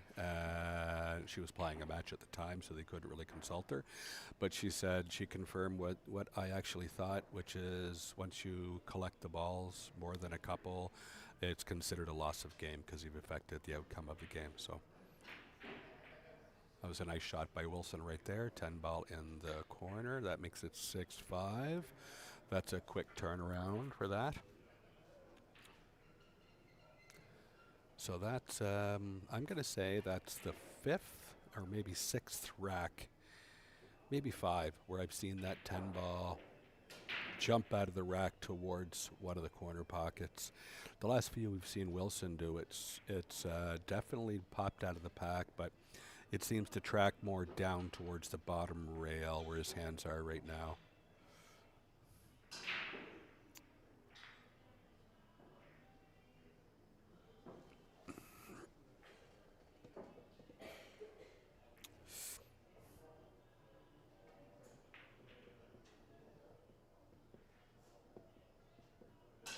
Well, it's 12 o'clock. That means I need a beverage. I'll be right back.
All right, Stefan is back. I was just told that we're about to have a couple of 9th to 12th place finishers. We're a couple of racks away from that. 9th to 12th are going to be getting $190, so a good portion of their entry fee back. So it's 6-5 right now for Robert, and we have Wilson at the table. It looks like he can see the 4 ball. Maybe not. Is he going in the air? He probably just has to jump over the edge of the 10. What a shot. Where's the cue ball going? Oh, I'm not sure if he's got a shot at the 5. I think it might have ended up on the only spot, the only line where he wouldn't have a shot here. If he doesn't have a shot, he certainly has a safety option. Just pop that 5, draw the cue ball back right where it is right now, and just let the 5 release up the rail. I'd even call the 10 ball just in case.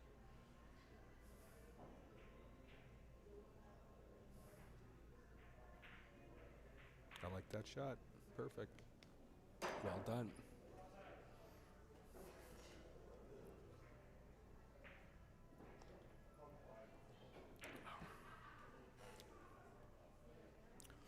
He's calling the 5 ball in the corner pocket.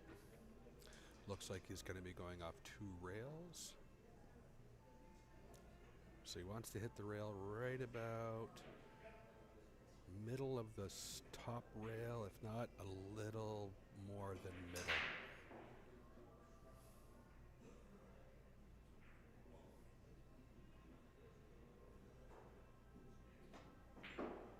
Yeah, he went a little too far there. So, as long as Wilson can navigate getting on the 7 ball, I like his chances of getting out this rack. Of course, I did say that before, and I'm hoping I just didn't give him the commentator's curse again. I actually like playing shape for the 7 ball in this side pocket. You know, the less you move the cue ball, the less mistakes you're going to make. That's my philosophy.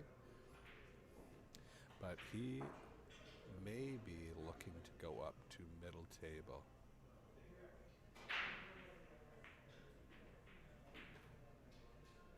Yep, he hit that well.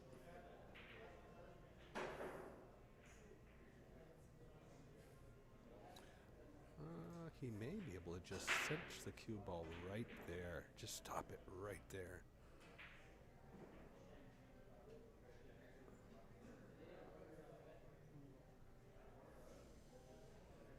Or maybe just bring it over. Yeah, it looks like he must have a slight angle on the 7, so just stun it over for the 8 ball up in the corner. I like the way he's thinking. Move the cue ball as least as possible.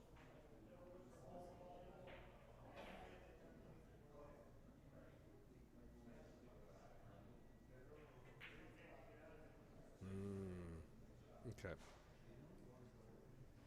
He's still okay. The 9 ball looks like it goes in every pocket. Every single pocket on the table. So he just has to pick the shot and the stuff that he's the most comfortable with. He could just finesse it in with a little draw, float kind of towards the side pocket. He could force draw and hit the rail between the 9 and the side pocket, and then play the 9 in this side pocket. It looks like he's going forward, maybe off 3 cushions. 1, 2, 3. Left himself close to the rail though, but he's all right.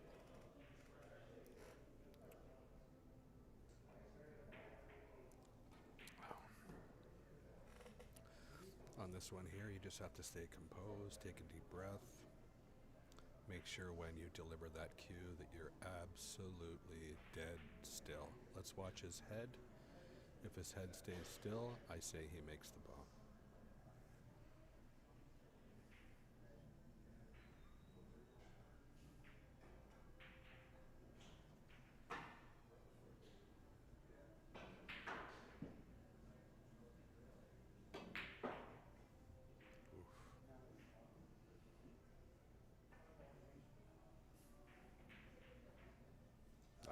sides yet.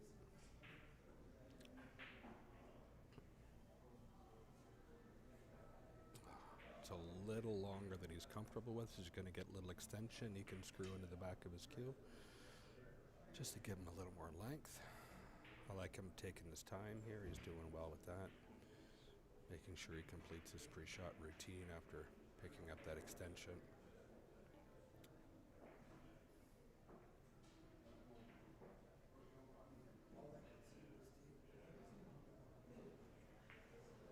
Beautiful. Right in the heart of the pocket. 6-6, ladies and gentlemen. We have a match.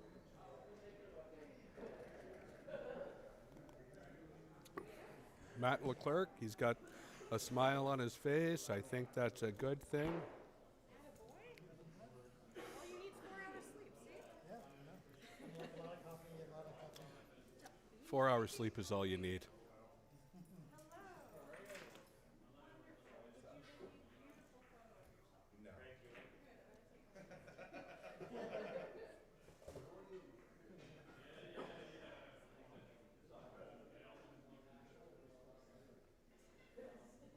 Okay, 6-6.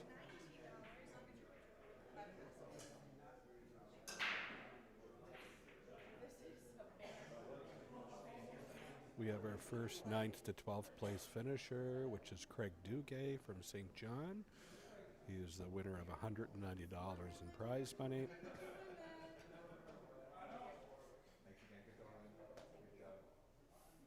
Do I get a hug too? No, it's okay. It's okay. It's okay. He was willing. He was willing. Okay, here we go. 6-6.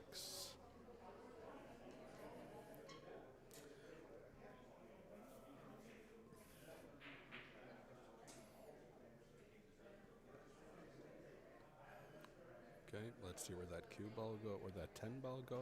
We're looking for 8 ball in this side pocket, 4 ball in the opposite side pocket.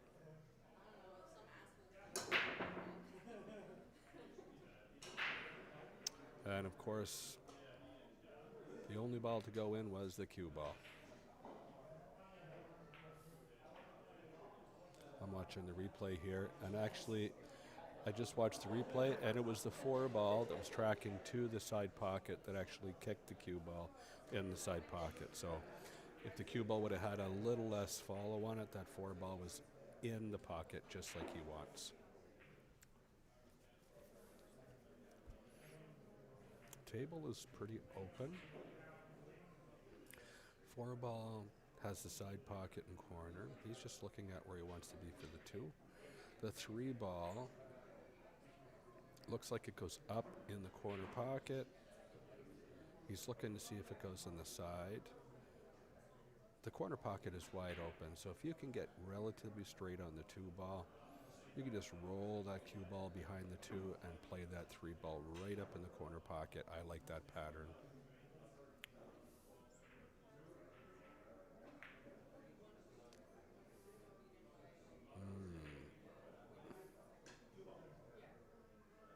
Oh, he's playing the 2 ball in the bottom right corner. Interesting.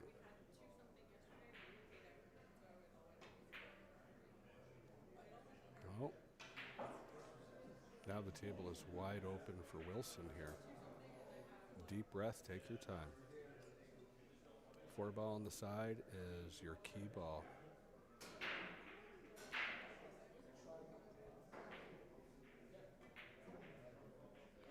Oh, you definitely didn't want to get too straight on this 3 ball. Yeah, he knows it. He's smiling. He should have just stopped the cue ball dead.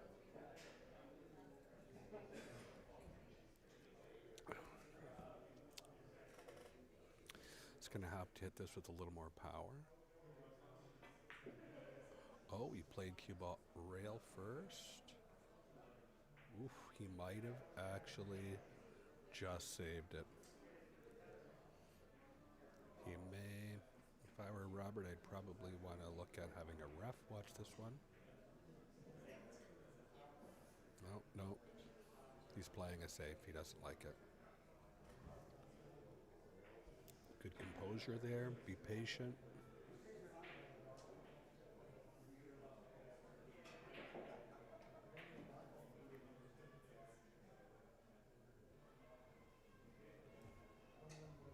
Okay, well, he left Robert a bank shot. And I've seen Robert take on many just like this.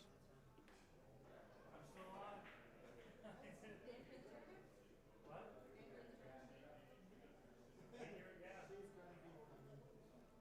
I'm just testing you. She's gonna be ready for the Table fun. 5. Well, yeah, but she's not funny. Like, I laugh when something's funny. Like, I look at myself in the mirror and I laugh because I know I'm not something funny. Right? I'm funny. But, see, funny is not something you think of. It's just, you either have it or you don't. Yep, he went for the bank shot. Oh, he just caught the knuckle. You're cut. You're gone. Disqualified.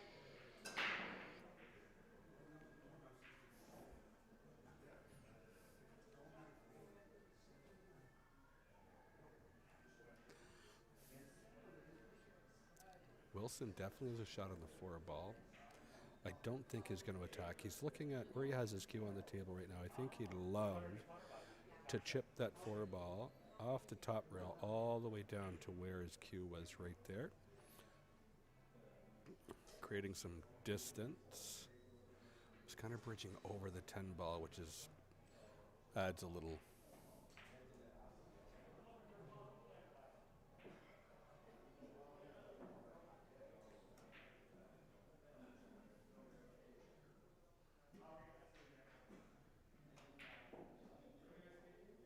That's a nice little shot by Wilson right there.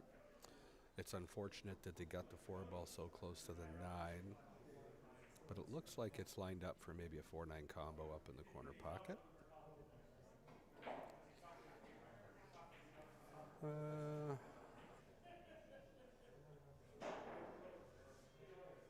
I predict Wilson wins the tournament. I think that's.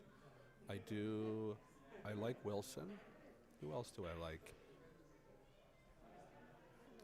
Here's the thing: is we really don't know the other players. I think Wilson has the game to do it. Absolutely.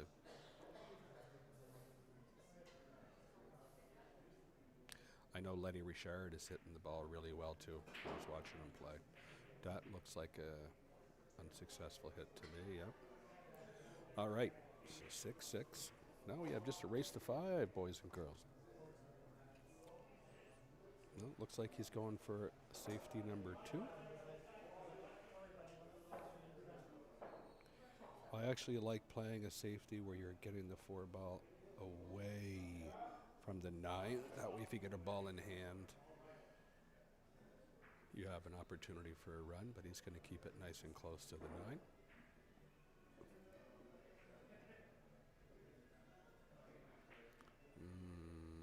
I think he's overhit that and given him a piece.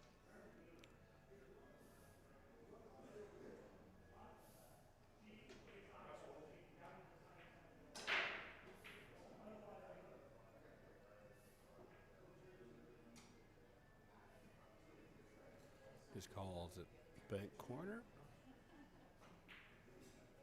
No, he's rethinking it.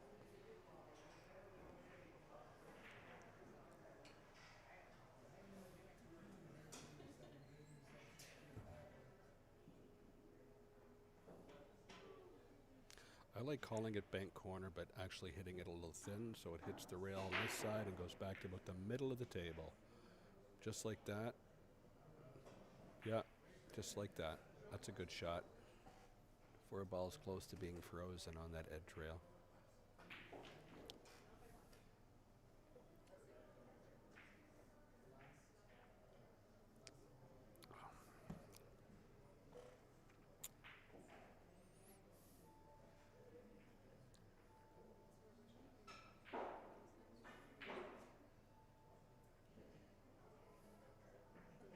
Looks like he might be going for his jump kill.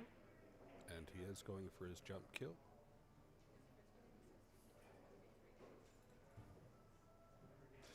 Seeing what his call is. I would always call a pocket just in case, but it doesn't look like he has.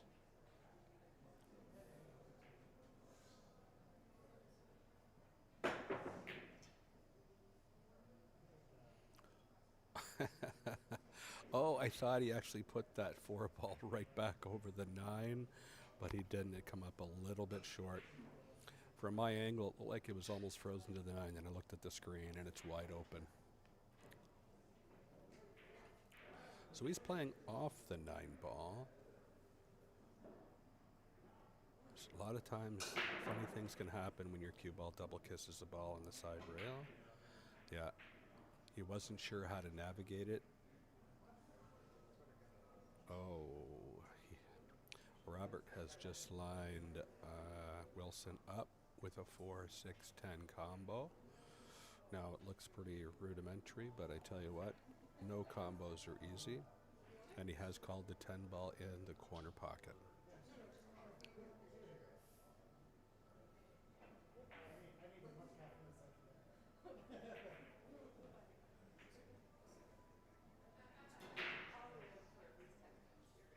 And he left it hanging.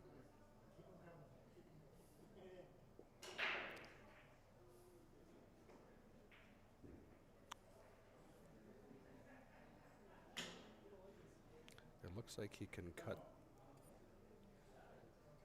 He's got to consider where the cue ball is going. I think he's good. I think he should be okay. The secret here is you have to hit it soft so you can let the top spin catch and release. Yeah, I think he's okay.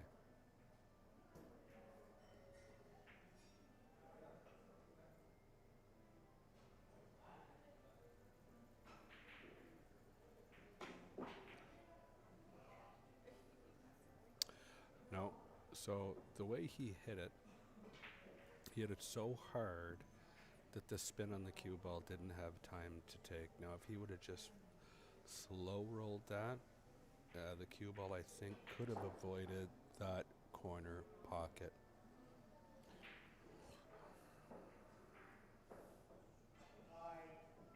Playing shape for the 5 ball on the side. A little short. Wilson's going to have to dig into this a little bit, draw the cue ball off this side rail, and then spin it over for the 6. He definitely has the swing for this. He's got a great stroke.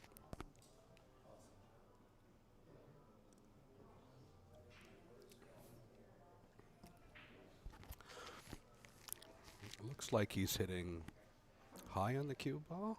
Might be going forward. Make sure he doesn't hit the 9. He did well there. He did really well there. Just a little angle, but that's fine. He can go 2 rails and play the 8 ball in the side pocket. You can't play too much high here. You have to play more of a center side.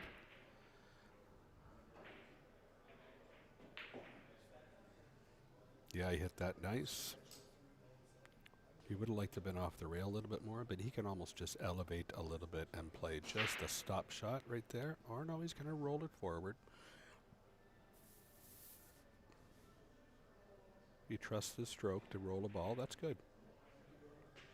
A lot of players do not like rolling balls. They want to hit the ball with a little more pace. Robert nodding on the side here, acknowledging that that was a good shot.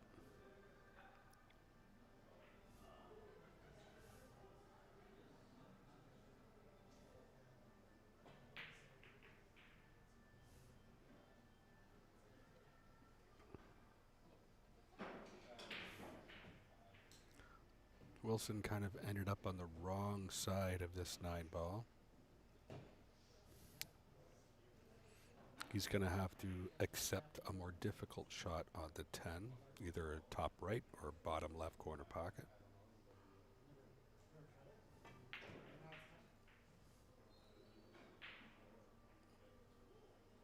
He set that shot well, gave himself a good shot. Cue ball is close to the rail, but the cueing right in the corner or side pocket, so it's a little easier for Wilson from here. And he executes a nice 10 ball. So this is Wilson's first lead of the match. At one point he was down 5-1. Now it's 7-6 for Wilson.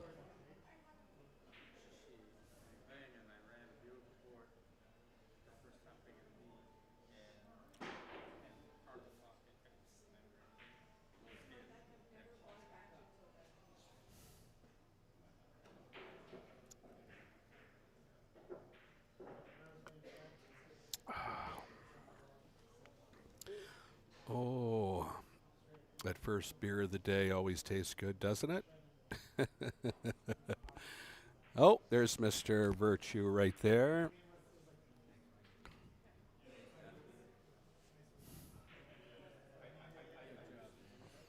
Were you listening on the stream? Okay. Did you hear me talk about you? Oh, I talk about you every set. Okay, no, you know what? Every set, this is what I say. My wife was listening, and she was yelling at me. I was on the phone and had people. What was she saying to you? She said it was great. Yeah. Yeah. So like every set, I talk a little bit about all the. So I've already done that already. Yeah. So for those of you, yeah, I did talk about ambush cues earlier. So Reed Virtue is in the building. Did you bring some stuff with you? Yeah. You did? Okay. So if you were curious on trying either his break cue or his dedicated ambush jump cue or even one of his ambush carbon fiber shafts, feel free to drop by here at Doolys on Mountain Road this afternoon. He'd be happy to walk you through his inventory. Like I said, he kind of threw one of his ambush cues at me to try out, and I really like the way it hits. I won't be putting too much time with it in the next few weeks because I do have a tournament coming up in Quebec. But once I come back from that tournament, I'm definitely going to put some time with that shaft and see how it feels. But I really like the way it hits. It's a carbon fiber shaft that really does feel solid like wood, but does have the benefit of the carbon fiber. So Reed is also the Viking dealer here in New Brunswick. So if you're interested in any Viking cues, accessories, he can certainly hook you up with any of that stuff as well. So back to the game here. So Robert has a pretty good rack here to maybe get a little bit more of a rhythm. 2 to the 3 is going to require a nice little draw shot. Oh, I thought he was a little straighter than that. This could work out for him. 3 ball in the corner. He has a couple of balls here that's going to be tricky for position, right? You know, that 8 ball on the rail, it's going to limit the position opportunities he has for the 5. So he has to make sure, really he's got to just ignore the fact that the 8 ball is there. But as a player, when there's a ball right there like that, it's hard to ignore it.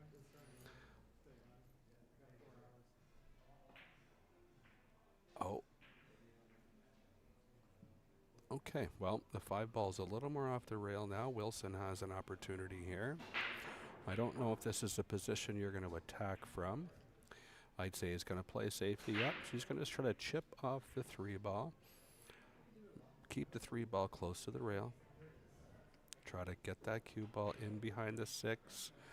Yeah, I'm not sure if he was trying behind the 6 or maybe behind the 7, one or the other, but he ran into the 6 ball.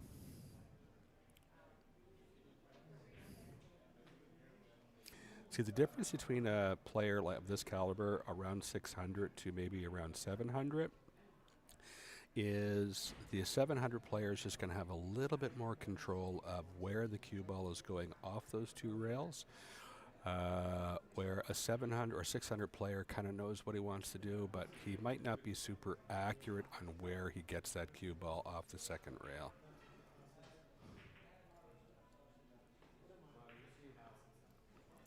Robert playing a safety, trying to get that cue ball behind the 10. Not successful. Left Wilson a long pot on the 3, and it looks like, yeah, he's just looking at his cueing. It looks like the 10 ball is not in the way.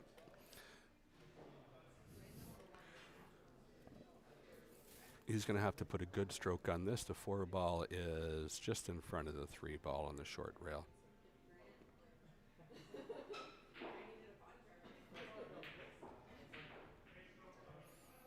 Oh, he hit that so well, but he could have hit it a little harder.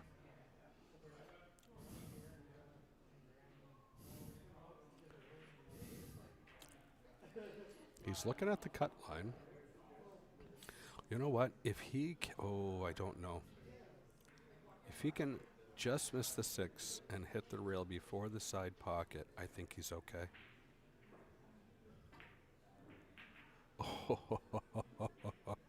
Yeah, well, 5 ball on the side, just like the plan said, right? That was one rail shape. The rail was a knuckle, but it still counts as a rail.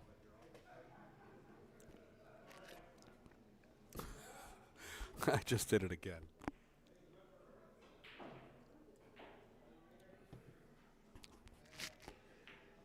I went to take a drink, and of course I hit that little microphone in front of me, and I spilt everything all over myself. So this is just the way the day's going to go. I'm okay with that, right?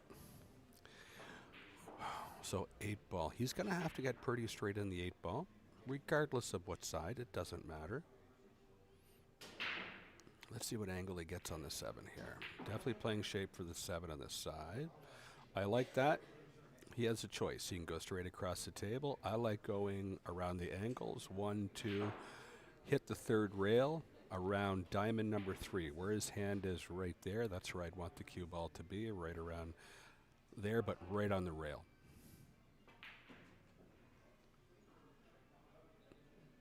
That's okay. See, if I was at 3, I'd give myself a little closer to that 8 ball. He definitely needs to fall. He's got a nice angle. No chance of a scratch here. He just got to follow the cue ball. Needs to get the cue ball to the top rail. Nice long follow-throughs to do the trick.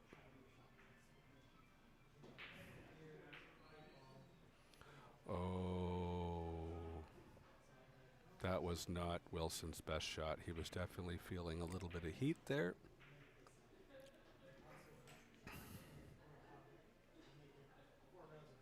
Feeling some pressure.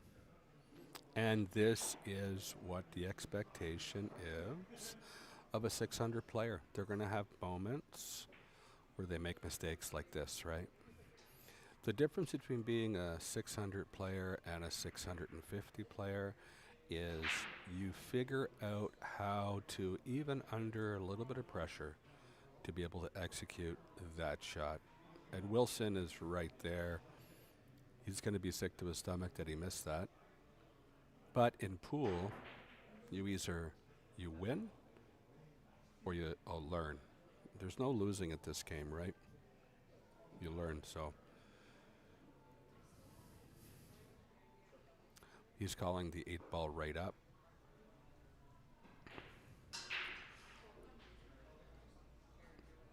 This is no gimme. Robert's going to have to come with a great shot. Not only does he have to make this shot, but he has to be pretty accurate on where he puts the cue ball after.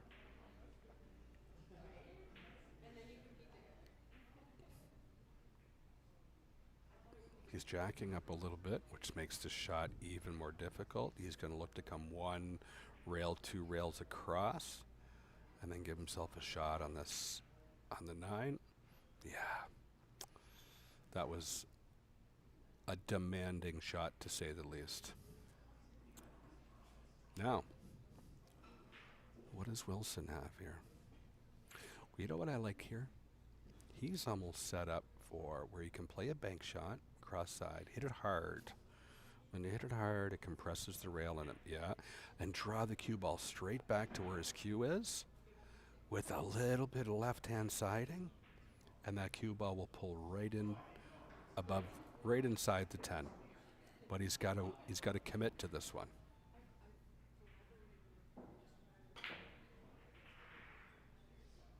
And he played it just the way I said it. And he's got fortunate. He's gotten lucky. If he would have made that 8 ball, he would have been absolutely perfect on the 9. So, what is Robert going to do? He's banking the 8. He's either banking the 8 or playing a safety. It's one or the other. And he's lining up the potential for a safety, and where he wants the cue ball is he wants that, or sorry, the 8 ball is at the top of the rail, top of the short rail, right in the middle.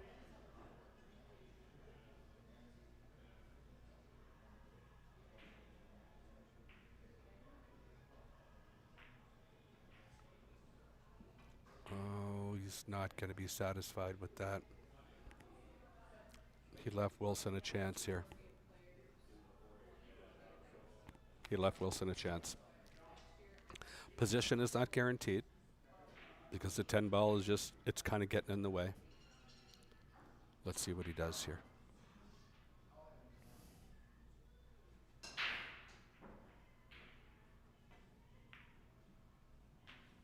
Oh, I like his weight. Oh, he hit that ball some sweet. Good shot by Wilson there. Good judgment of his speed.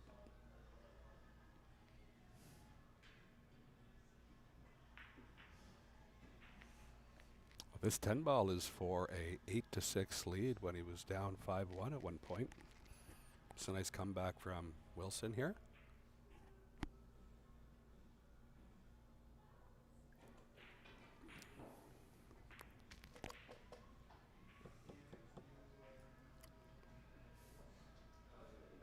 Okay, we'll be right back, boys and girls. Keep watching the stream.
All right, boys and girls, we're back. So we have a super tight match here with Robert White and Wilson Galbraith. Robert White of, I think is it not Gander? It's St. John's, Newfoundland. Yeah, St. John's, Newfoundland. So I don't know if anyone from Westside Charlie's or Topsail Billiards is watching the match, but I'm sure if you are, you're pulling for your bud Robert. Wilson Galbraith is from St. John, New Brunswick, which is about an hour and a half drive from here, where we are in Moncton.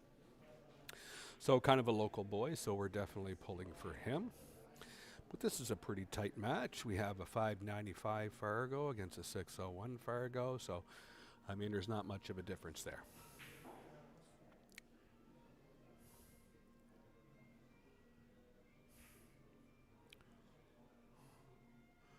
So the 5 ball looks like it goes clean. He did a good job to avoid the 10 ball and get a shot in the 5. Nice little angle to come across for the 6, and you know what? He doesn't need to go all the way across. He just needs to get maybe halfway between the 5 and the 6. Right in the middle of that would be fine.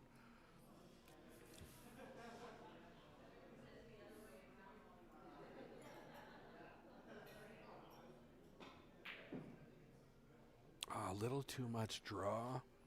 If he would have just stunned that, that would have been perfect. He still has an opportunity here. He's just got to make this ball. Make sure he does not scratch in the side pocket nearest to us. So he might have to play a sliver of left or a sliver of right, whichever one he wants to play.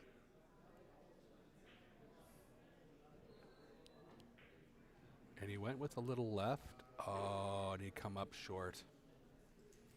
Okay, this is a real opportunity for Wilson here to get to 9-7.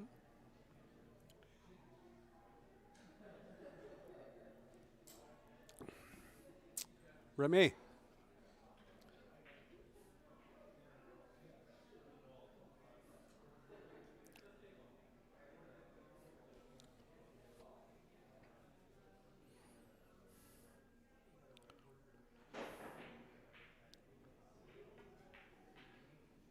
I like what he did there, kept it simple.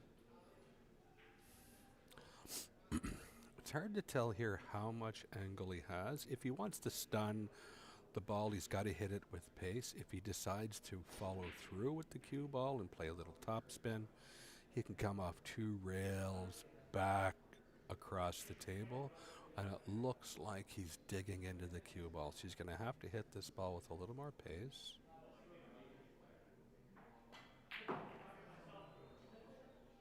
He actually did very well. He's on the wrong side of the 8 ball, though.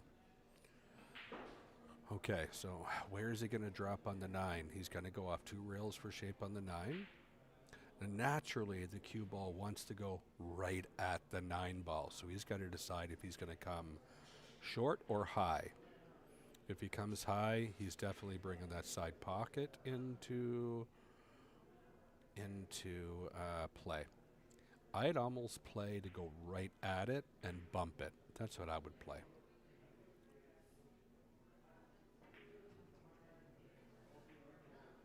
Oh, no, he did good there. He did real good.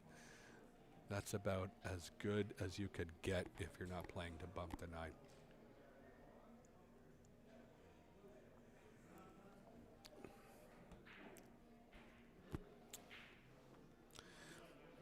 So a nice draw shot. Stay absolutely still.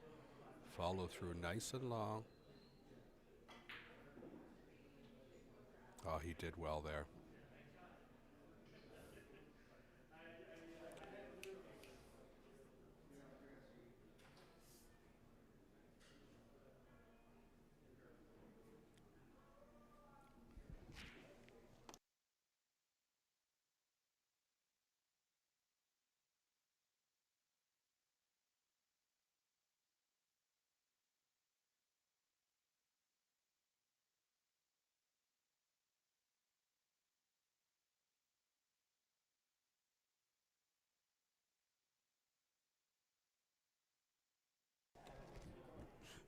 Yeah.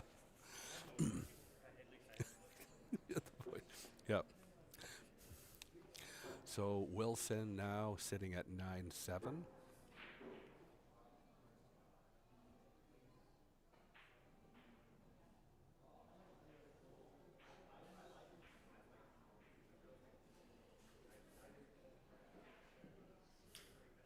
Let's watch Wilson's break here. I'm curious again on the direction of the 10 ball, where the 10 ball tracks off the break, because it's been going near the corner pocket, right? So I'll have to have a discussion with Wilson after the match about making sure that the 10 ball is nice and tight on the other balls behind it.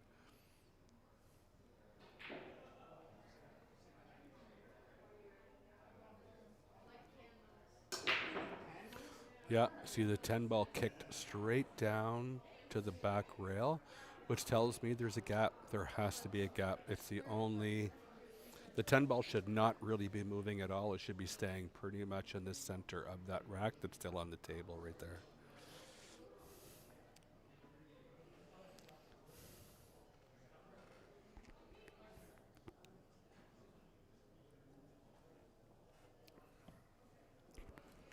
Okay, so Robert with an opportunity here. The 2 ball is up by the 10. This is a fine cut. It might be helpful for him to play a sliver of inside English just to help that ball in, and that's what he's done. So he has a shot at the 2. So the 3-9 offers you a combination.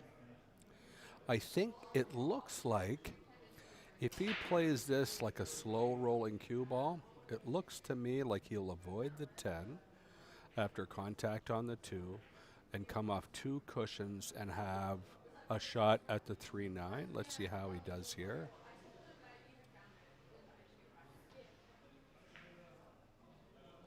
Yep.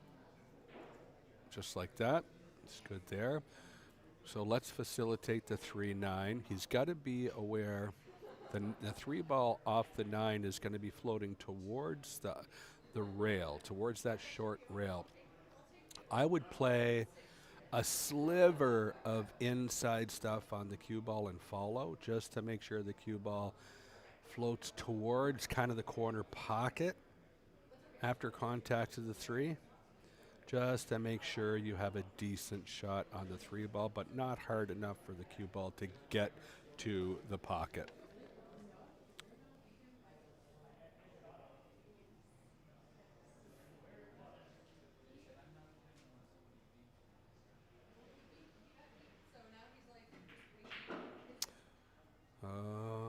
Okay. Okay. It's not what he wanted, obviously. So let's look at the table.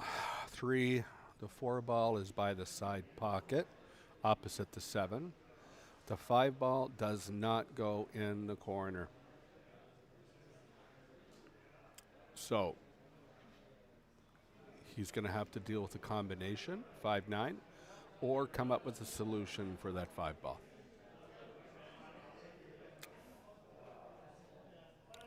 Let's see what he does here. Do not overhit this and hook yourself on the 4 with the 6.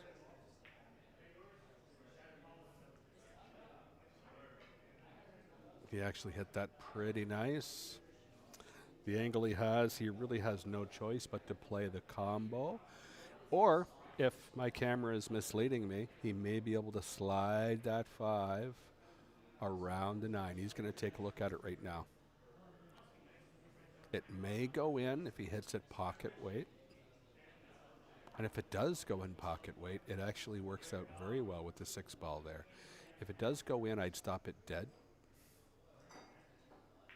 Okay, he rolled forward. That tells me it doesn't go straight in. He's definitely playing the combo. To me, he's looking to see if that 5 ball goes. If the 5 ball goes, I would have left that little angle so I can bring the cue ball off the rail towards the 6 a little bit. I didn't hear a call, so let's just watch what he does here.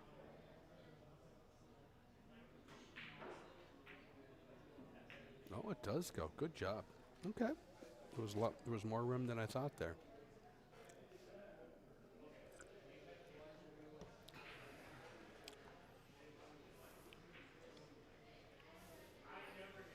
He's going to have to hit this firm enough for the cue ball to come off the rail and out. You do not want the cue ball to be on the rail here. It limits your options for where you can address the cue ball. Nice shot there. The pocket's big enough here where he can play a stop shot on the 7.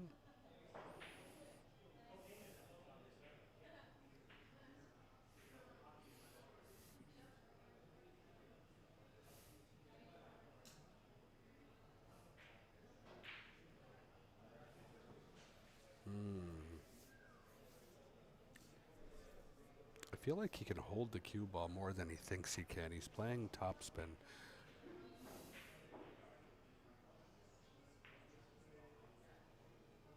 Okay, I like that option. The cue ball's not on the rail.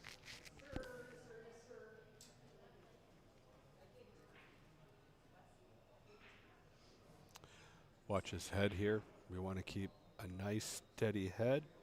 Body still, just follow straight through. Very nice, very nice. He's very still when he executes the ball. Is that it for you? Listen, great seeing you. This is Wes from the island. Where'd you finish, Wes? 9th to 12th. $190. Listen, thanks for coming out to the tournament. Yeah, that was fun. Yeah. All right. Take care, Matt. Hey, nice to see you. Yes, drive safe, okay? Yep.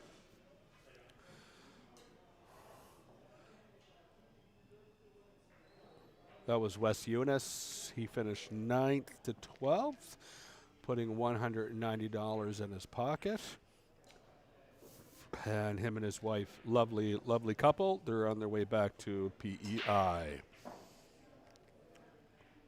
So another win for Wilson. That puts him at 10-7. He's on the hill. So we have some 9th to 12th finishers. 9th to 12th, we have Wes Eunice. Just talked about that. Weck Augustine from Nova Scotia. Martin Mainville from Moncton, New Brunswick. And Craig Dugay from St. John, New Brunswick. They all took home $190. We do have a second chance tournament. Where the first place and the second chance is the ambush queue, the jump queue.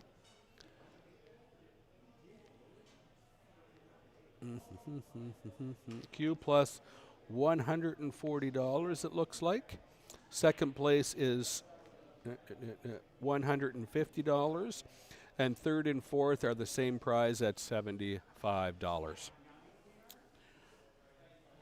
So this match right here, whoever wins this match is going to be guaranteed $1,100. First place in the main event is $2,600. Second is $1,600. Wilson doing a little housekeeping there and cleaning that cue ball.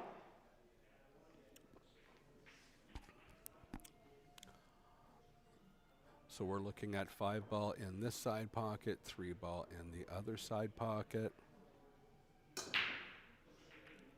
Just missed the 3-ball on the side. The 10-ball does track to the back rail again. It doesn't look like Robert has a shot at the 1. He definitely has a piece of the 1. So I'm assuming he's going to be playing some kind of a safety here.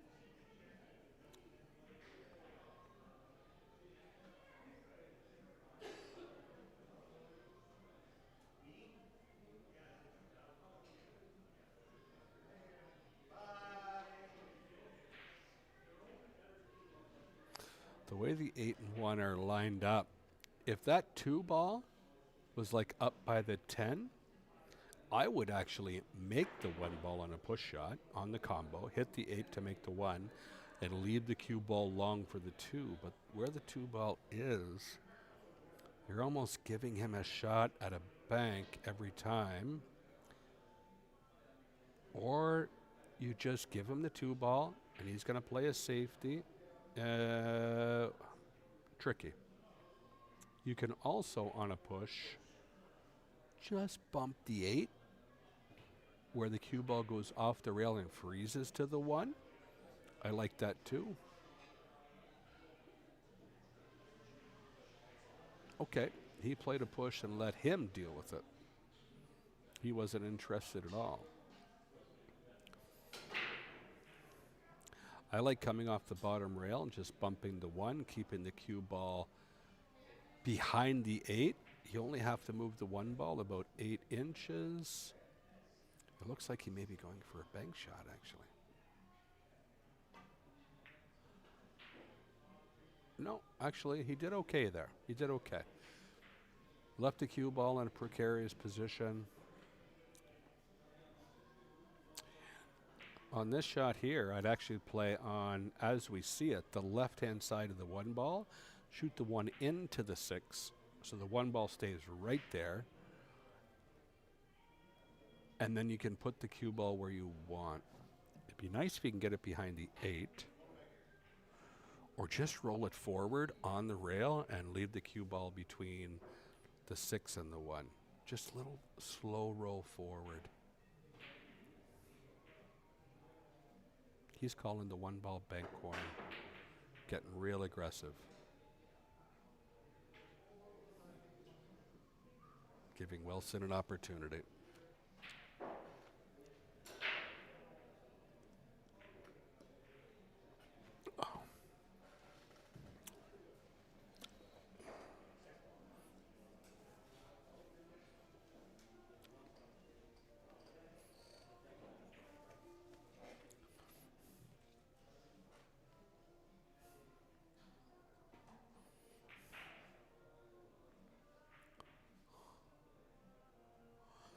Okay, a mess there.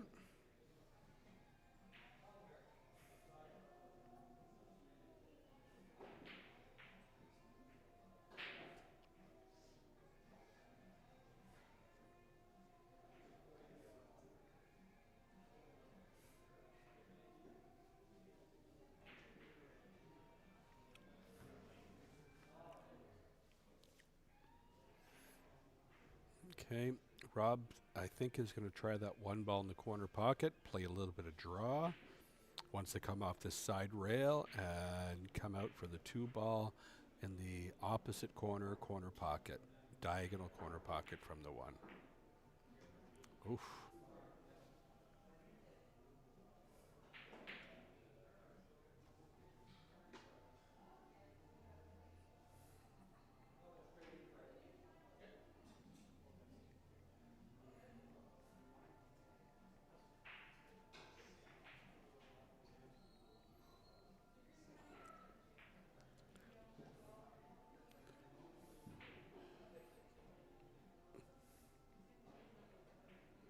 I'm trying to text the wife and convince her to bring me some boneless chicken wings.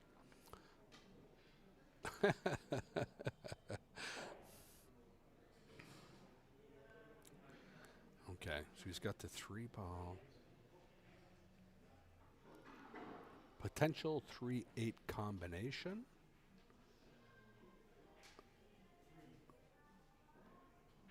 I think that's what he called.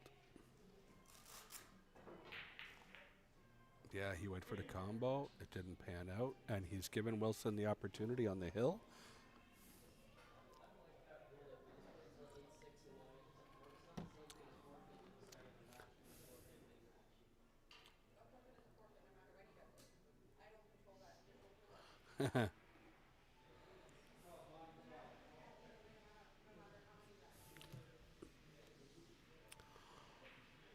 A little awkward cueing. Looks like he's going to go grab his little extension on the back of the cue to give him a little more reach.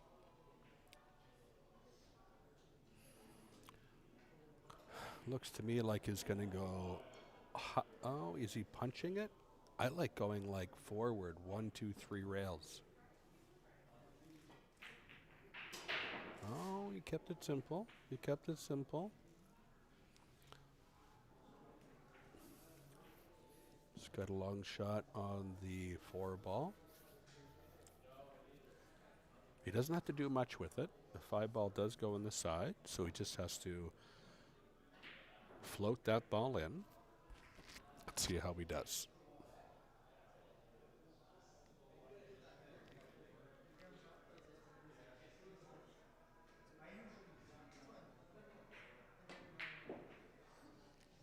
Oh, he actually punched it up to play it in the corner.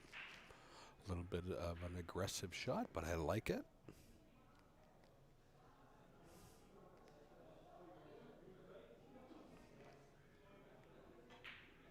Good shot by Wilson there. He's looking good. I would probably, from this point, try to get the cue ball down to the bottom rail, right where he's looking right there. Yeah. That way he can play a natural angle shape shot onto the 9.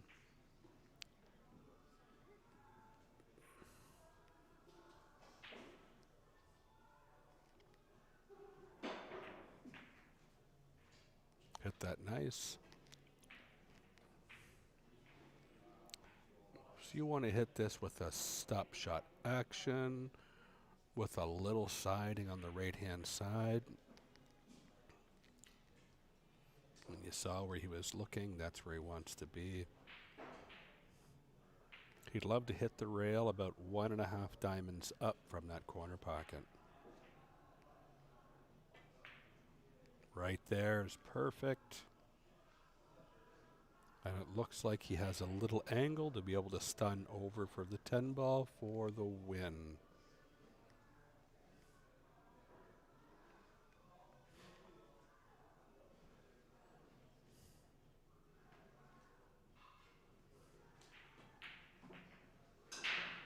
And that should do it, boys and girls. Wilson Galbraith with an 11-7 win. At one point down 5-1. It's a great comeback. Great effort by Robert, but Robert is not at the end by any means. This was an A-side match, so Robert will be going to the B-side. I'm sure he's going to be looking forward to coming back and have an opportunity to battle Wilson again. This could be a preview of the final, ladies and gentlemen, right? We don't know what's going to happen. So I'm going to sign out for now. I'll be back with the next match shortly.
All right, we're going to be starting here at the stream soon again, so stay tuned. We'll be right back.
Okay, boys and girls, so we have a little delay before we're going to have our A-side final in the main event.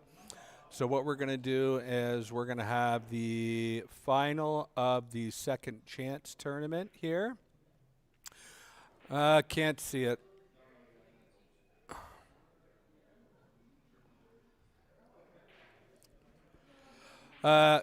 Candace?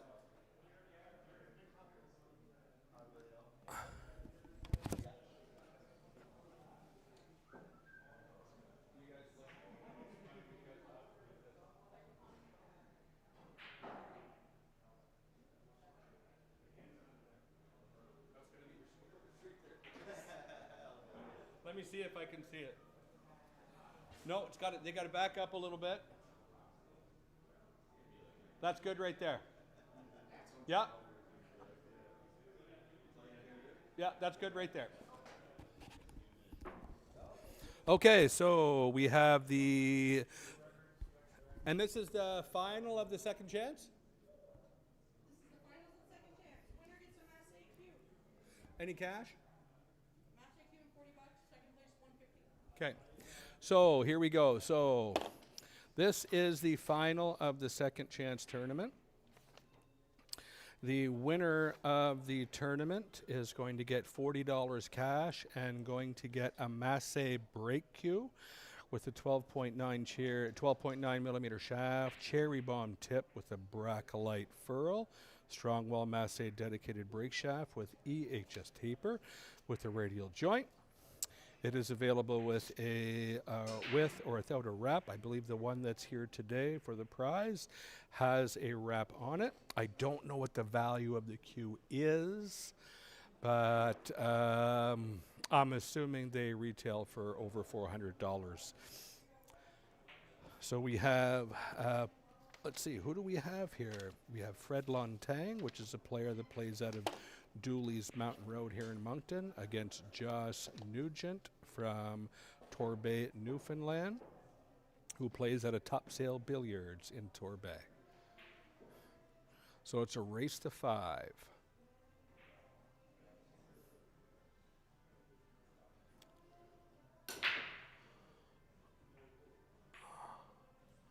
Eight ball threatening. 8 ball does go in. So Fred Lontang wins the break and makes a ball, and he's at the table.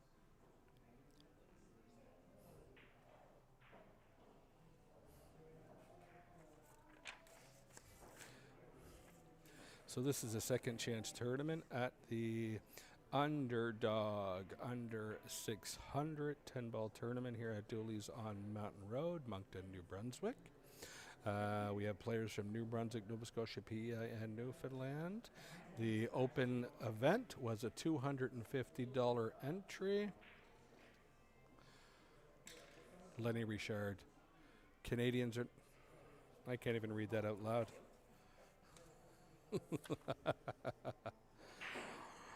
So Fred, with an attempt at a safety, he left him a piece of the one. I think looked like he was going for the 3 ball on the side, so Fred back to the table with a shot at the 1. 3 ball's a little tied up. It looks like it goes in the corner pocket where he's standing up on the top. So position on the 2 to the 3, very important. He's looking at that now.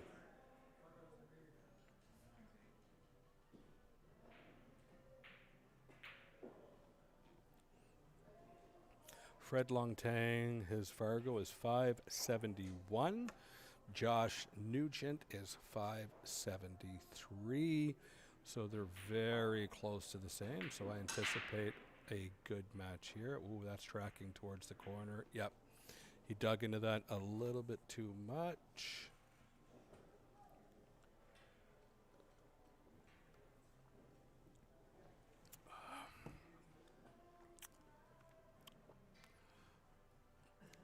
The 4-ball, if he sticks the cue ball close to where he is, the 4-ball does go in the side pocket. I like running the cue ball forward and bumping into the 10. That would give you the perfect shot on the 4. Now he decided to draw it. I'm okay with that. The 9 ball is over the side pocket.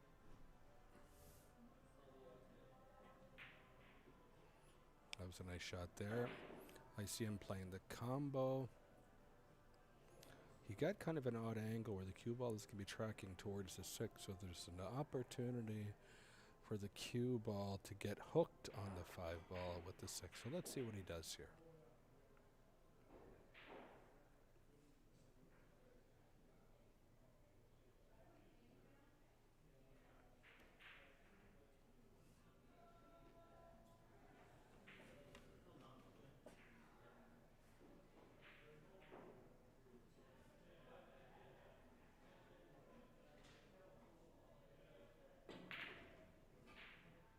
Oh, he did well there. He did really well there.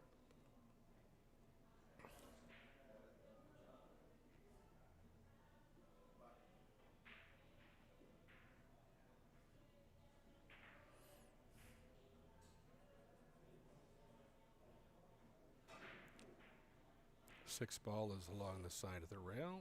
It's in perfect position to land on that.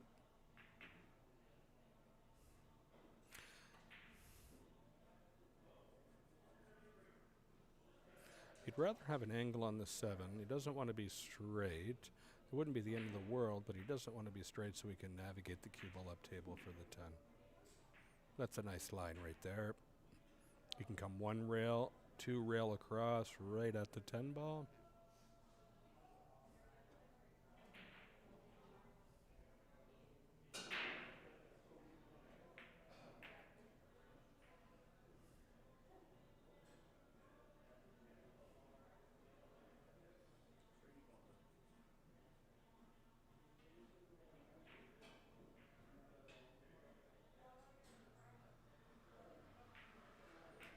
That makes it 1-0 for Josh Nugent.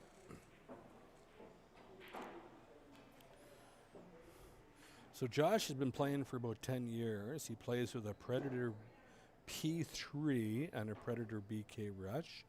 And he'd like to make a shout out to Goss's, I think it's Goss's Plumbing, which is a local Torbay plumbing company.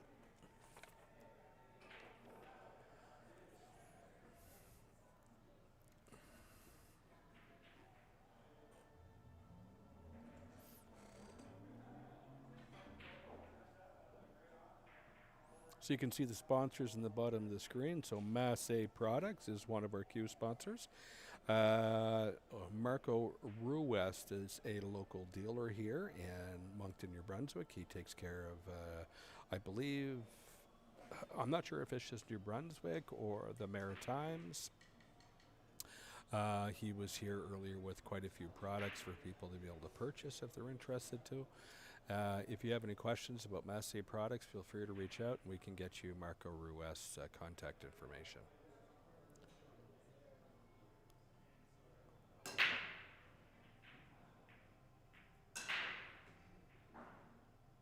So, decent break by Josh here. Made a ball. Lost the cue ball a little bit. It ended up on the top of the rail, but he does have a shot on the 1 ball in the side pocket. And that 10 ball is awfully precarious over the corner pocket. And the 10 ball in this event is live. So I wouldn't be surprised to see him take a shot at this 10 ball. And I think he's just called the 10 ball.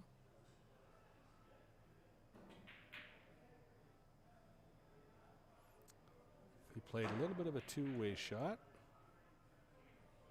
I think he was playing the 10 ball with the cue ball. He has managed to hook him on the 1.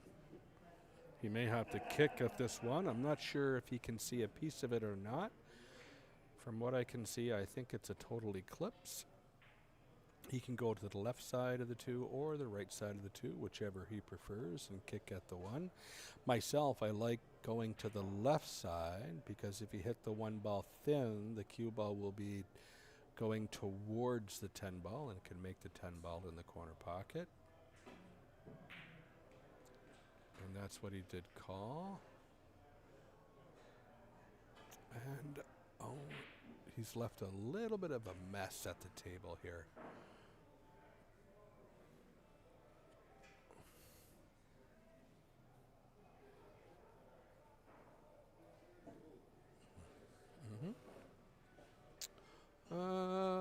let me just give me 1 second, okay?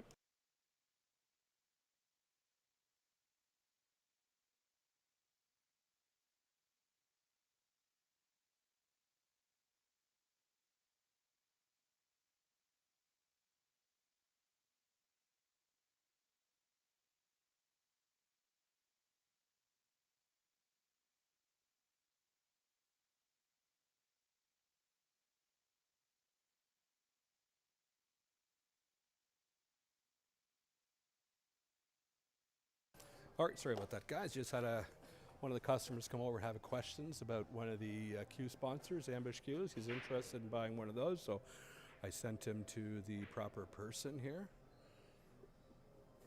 Josh with a little safety on the one. I don't think he got the eclipse on the one ball. I think Fred has an opportunity on the one. He could play the combo on the 8, or he can play off the rail and make the one ball off the rail, off the 8 in the corner pocket. And it looks like he tried to play a safety on this shot, and I don't think he was successful with that. Left the one ball over the side. Tricky from here. He wants to, Josh wants to make sure he doesn't scratch up in the corner pocket. He'll have to play this with a little bit of draw. The 3 ball is pretty tied up with the 7 and 5. Let's see what he does here. Oh, he went to play a little safety.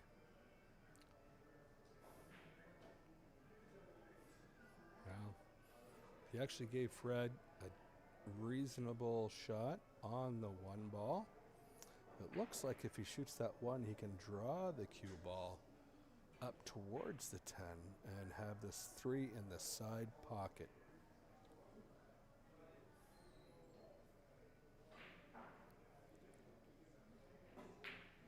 Oh, we hit that a little bit better than he wanted to, but it was a real nice stroke.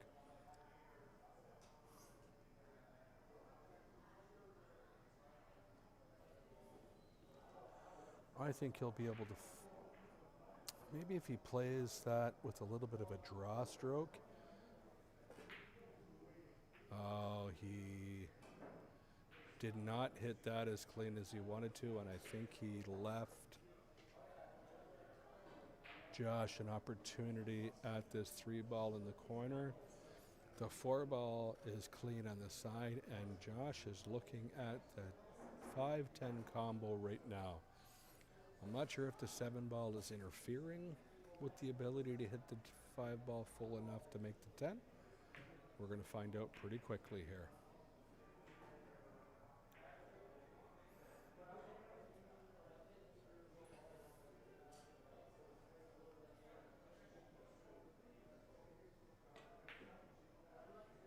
I think the call will be the 10 ball in the corner pocket.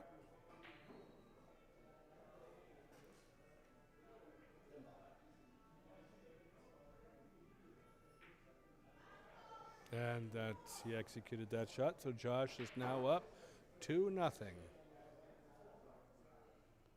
And it's a race to 5.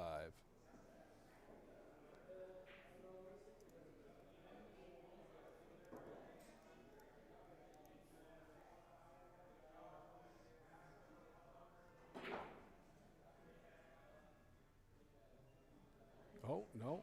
What happened there?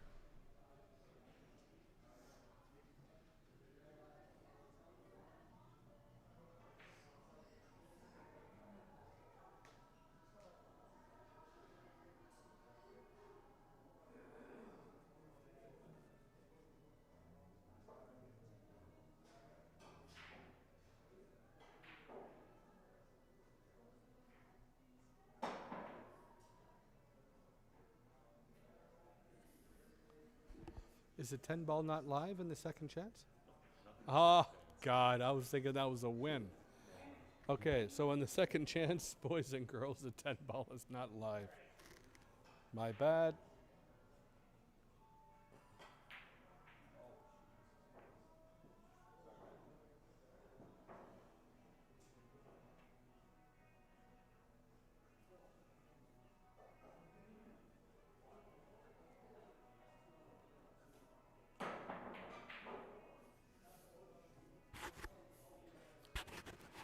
Okay, we have Fred with the 6 ball.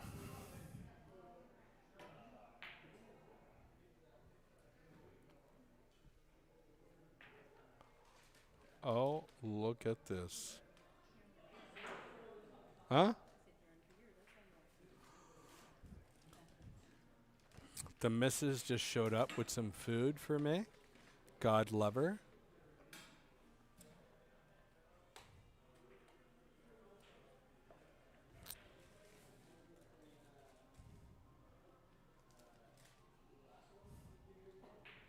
Josh with a makeable shot on the 7. Needs to stay focused on potting the 7 ball. Don't worry so much about position.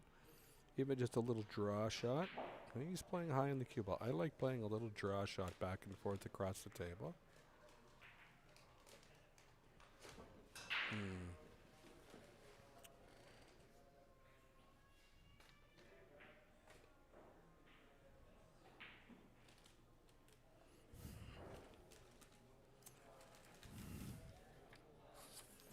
Well, I'm going to have to make some room for some food here. This is horrible.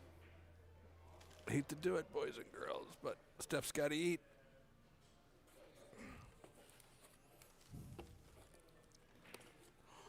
Ooh, that looks lovely. My mouth is watering.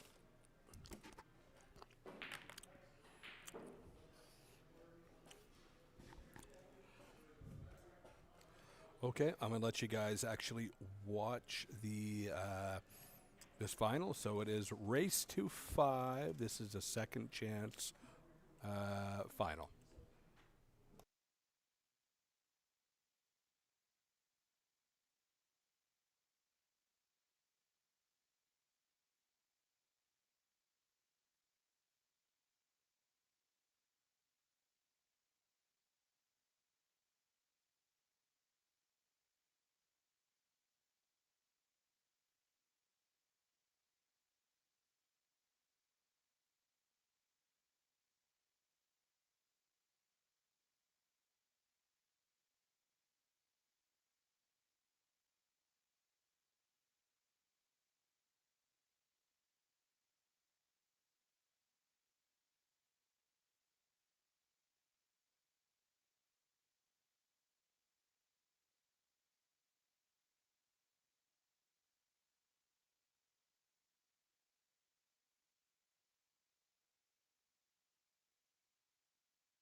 Okay, I'm back. I had a little feed. I was needing a little bit of nourishment. Now I'm good to go. So the scoreline right now is 2-1. Oh, sorry, for Josh. And it's a race to 5. The winner of this match is going to be the winner of the second chance tournament.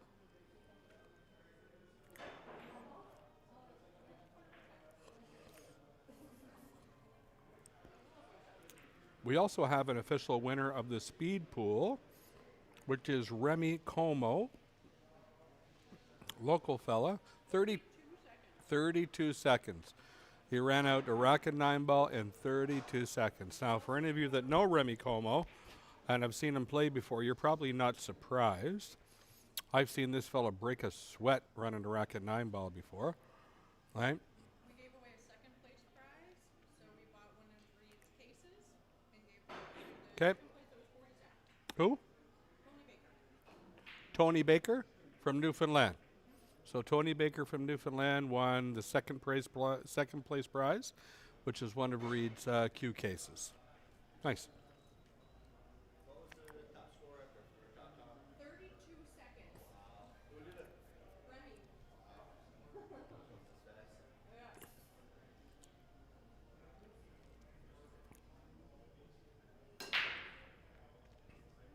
6 ball on the side, real nice break there. Good cue ball control. I'm not sure if the 1 ball passes into the corner pocket from here. It actually looks like it does. If it does, then he can get on a nice shot on the 2 ball. I like his chances to get out here.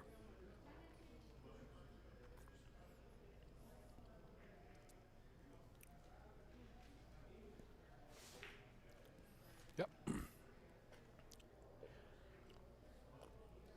So 2 to the 3, which is over the side pocket. 5 ball, which is down by the 2 right now.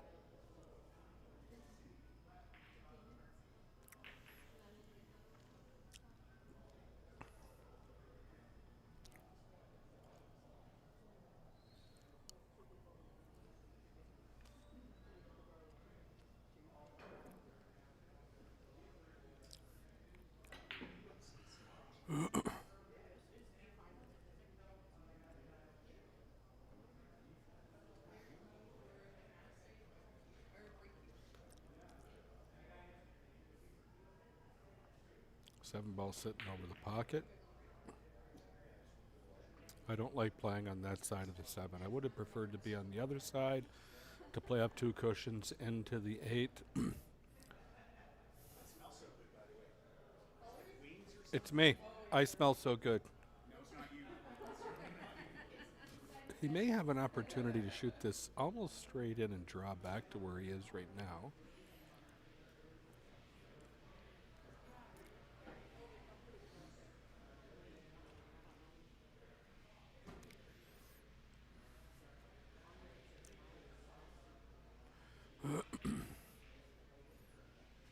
He's just weighing out his options here.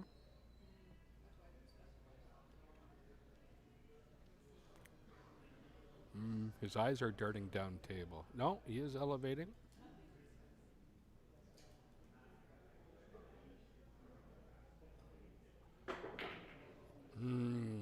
If he hits it, he's okay. No.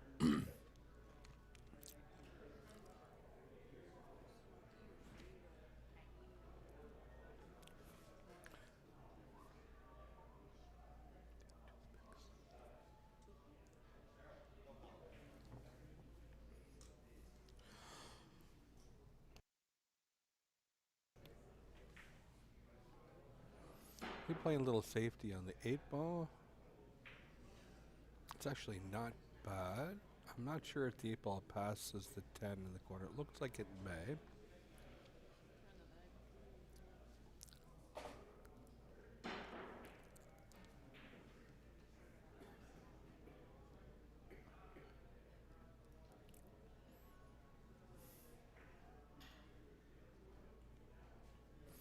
I think that's the only real shot that he has.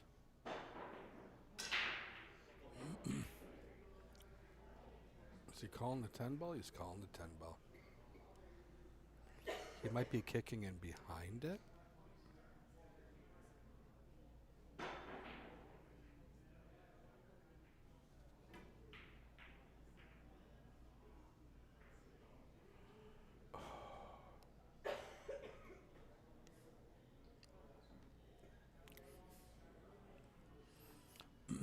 Unfortunate scratch there by Fred. He's going to find himself down 3-1 on a race to 5.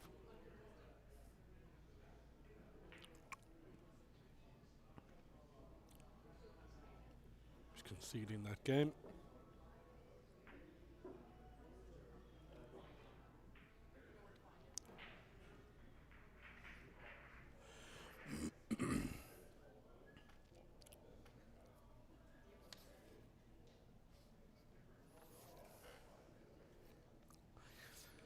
So Fred, what can I tell you about Fred here? So he does play at Doolys in Mountain Road. How long has he been playing? He wrote on his player profile, 2 months. Ha ha ha. Okay, since he was 5 years old. And what's the name of the cue he plays with? So his playing cue is called a nemesis, and he says it's the cue of the gods. So I've actually hit with this cue. It's not a high-end cue, but there's something about this cue. It hits really nice. I played with it for a couple of months. His break is a Fury Red Wizard, and his jump is a Peach Hour.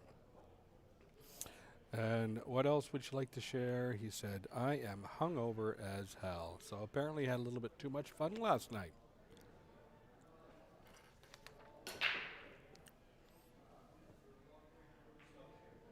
Seven ball on the side. Is in a good position on the 1 ball.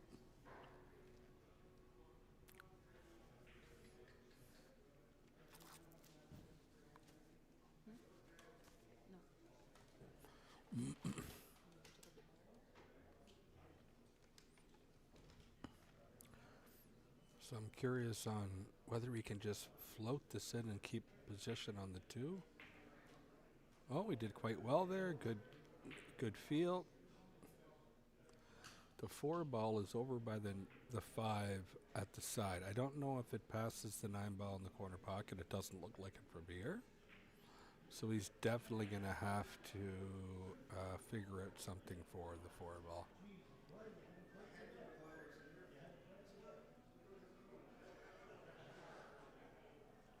He's looking at it now.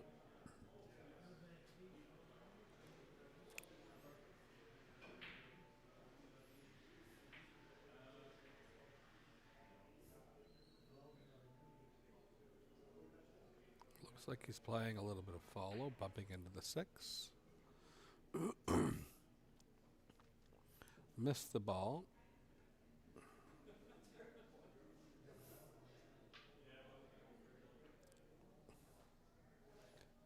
Giving Mr. Nugent an opportunity here.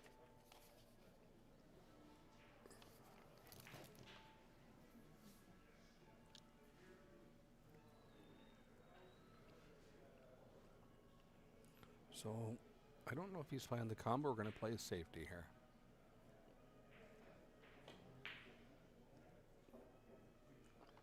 Yeah, sorry. So yes, for Dan Rogerson. So yes, so for the second chance tournament, they're playing your typical 10 ball rules, where you have to make the 10 ball as the last ball. In the main draw, because it's a longer race, races to 11, they were allowing you to make the 10 ball out of turn as long as it was a called shot and it was a legal pot. So in the second chance, the 10 ball only counts as last ball.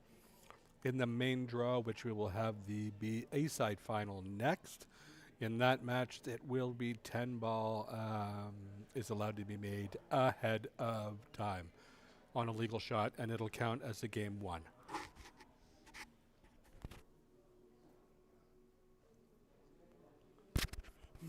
Jump shot attempt by Fred here.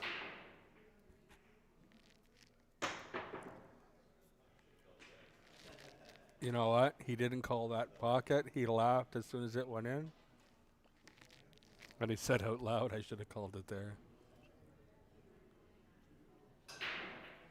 Great hit. unfortunate result because he's got the 5 ball in.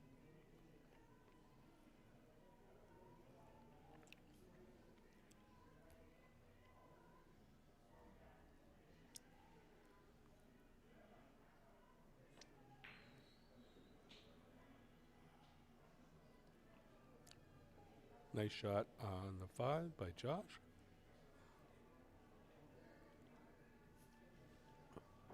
He has his choice here. Once he wants to play for a position, the 8 ball goes in the corner and the side. He's deciding on the side pocket.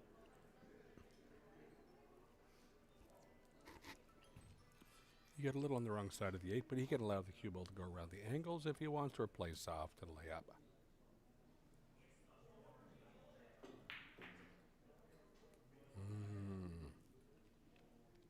Kind of hit the 50-yard line there.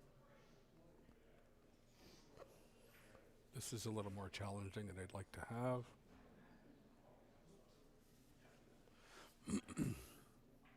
He's going to have to play this with a nice draw shot going back and forth.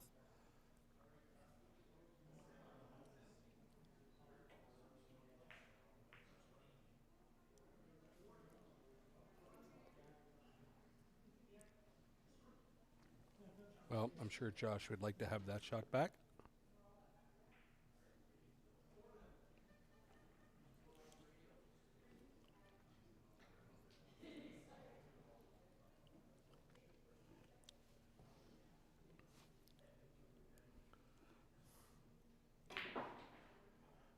Nice position thought there by Fred. This 10 ball will bring him within 1 rack at a score line of 3-2.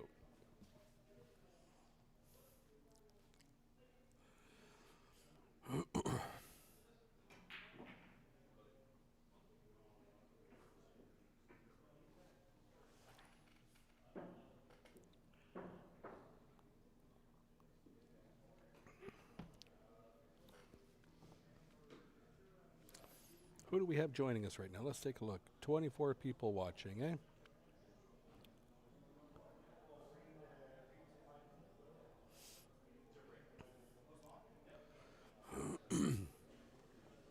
Yeah, so I believe it's Josh's break.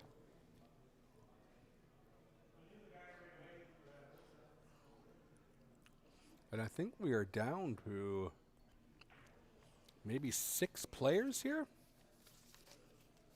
I think we're down to 6. Coming up next on this table is going to be the A-side final of the May event. And we're going to have Lenny Richard from St. John, New Brunswick against Wilson Galbraith from St. John, New Brunswick. 596 against a 595 Fargo. Extremely close matchup. I'm sure they've had many matches playing out of their local halls together.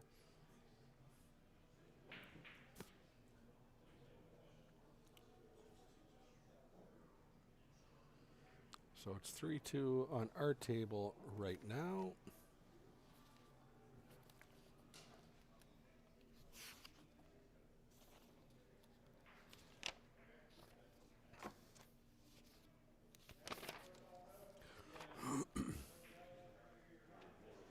Tried to play safety there. He did not come up with the result he wanted.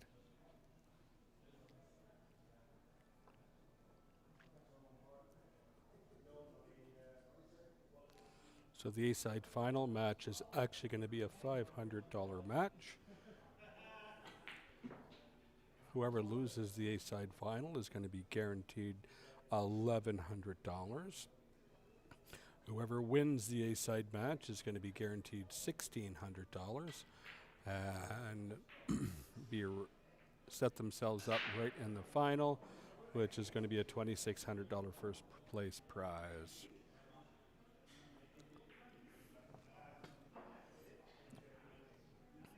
I'm not sure if Fred's going to want to attack from here or not. If he wants to, he can just chip the 2 ball in behind the 3 and float the cue ball up towards the side pocket. If he wants to get aggressive, he can certainly go for the bank shot. I like defense in this option.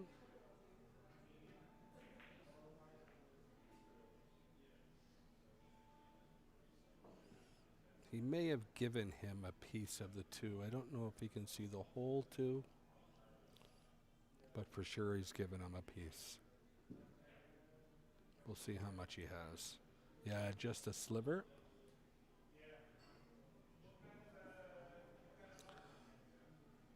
And that puts Fred in a little bit of a precarious situation.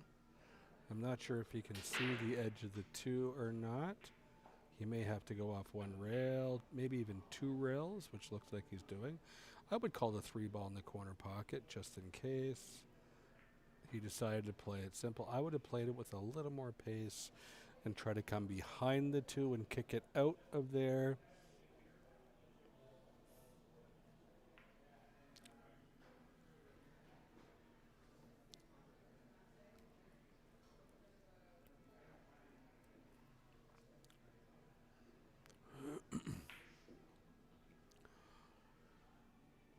He's got a nice little position on the 4.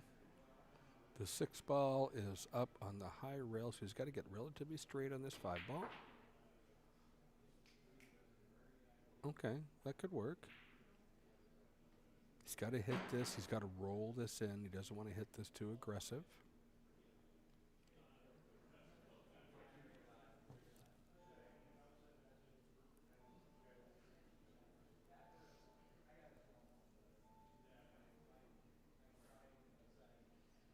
Watch his head that it stays nice and still. Good job. Oof.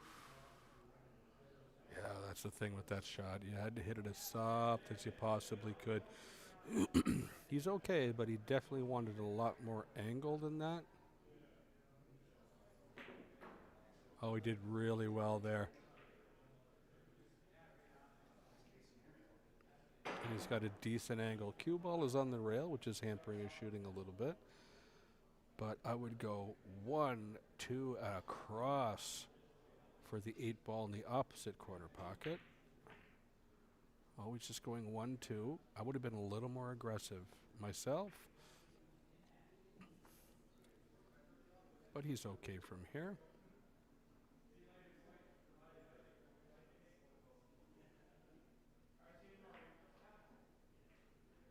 Oh, he one-stroked that shot. He could see the finish line.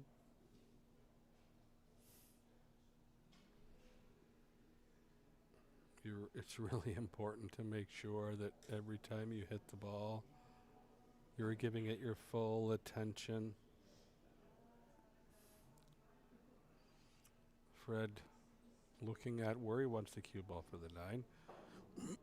The natural way to play shape for the 9 is come off that 2 rails to center table, but that 10 ball becomes awfully big. So I think he's looking at his option. I like the idea of slow rolling it.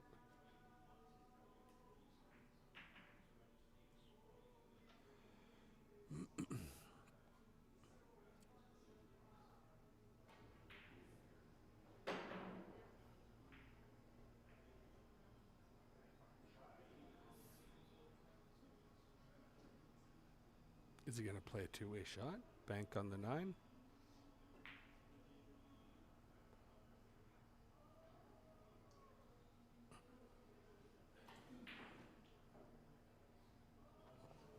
Smart shot by Fred.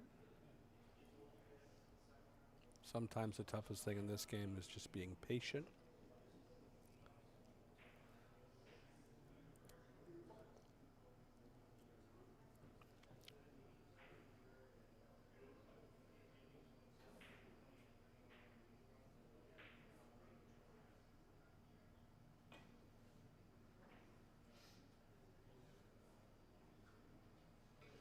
Fred has an opportunity here to make it 3-3.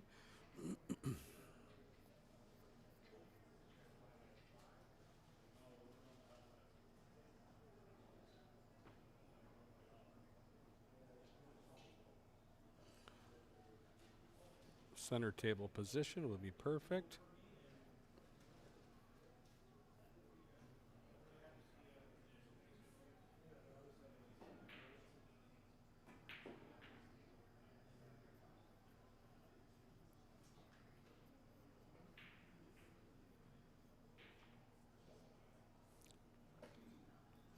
This is for a 3-3 score line.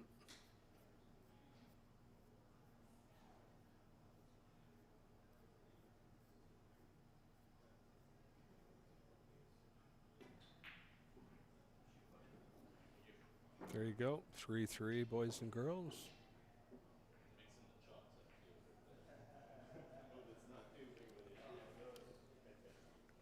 So we're about halfway through day number 2.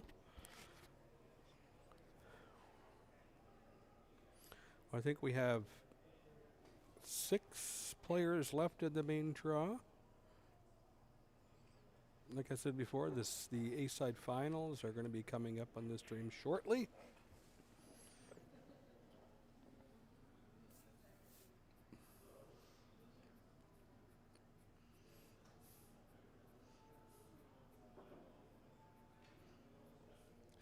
When the A-side finals with Wilson Galbraith and Lenny the Rocket Richard, I'm not sure who I like actually. They're both they both have the ability to get streaky and put a good run on. Wilson was down 5-1 last match and came back to win, so he's got to be feeling good and probably feels like no matter what the score line is right now that he can come back and win the set, so that's got to be good for his confidence. I haven't had an opportunity to watch Lenny shoot so far this weekend, but Lenny always shoots pretty solid. So it'll be interesting to see how that goes. 2 St. John boys. I'm sure they're fighting for bragging rights as well.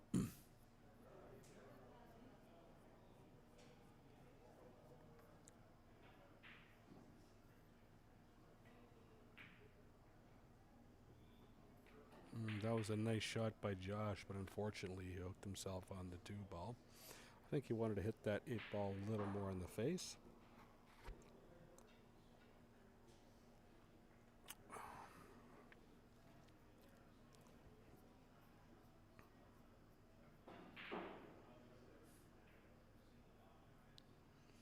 He's going for a jump. He's only about a ball width away from the 8 ball. Great hit on the 8 ball, and he came out looking pretty safe. Fred looks like he has about the same option. Cue ball is in a much better position for the jump. And it looks like if he hits it square, there's an opportunity he could bank this 2 ball cross side. He's jumping with a Pete Chower jumper.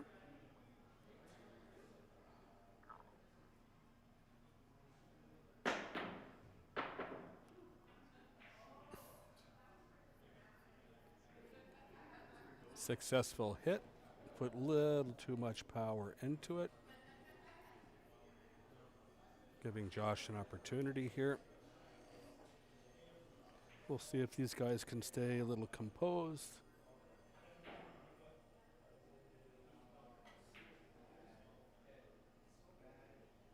Nice shot on the 2 ball by Josh. The 4 ball is pretty much in the center of the table. He wants to make sure he leaves himself a little angle for position on the 5, which is down table. Oh, and he overshot that. So he's just, what is he going to do here? He could play a little inside stuff. Oh no, he just went straight up and down. Right at the 5, and this is not going to facilitate a good situation for him.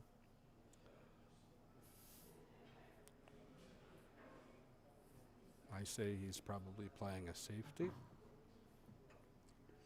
Let's see what he does here. Looks like he's cutting the 5 towards the side rail. Just trying to give him nothing but potentially a bank shot. And there's really nothing there. He's going to be playing a safety in return. So he's going to want to do the same thing, but the opposite thing, length. So he's going to want to put the 5 ball as close as he can to the middle of the top rail and bring the cube all the way down and, at best case scenario, right behind the 6 ball up table.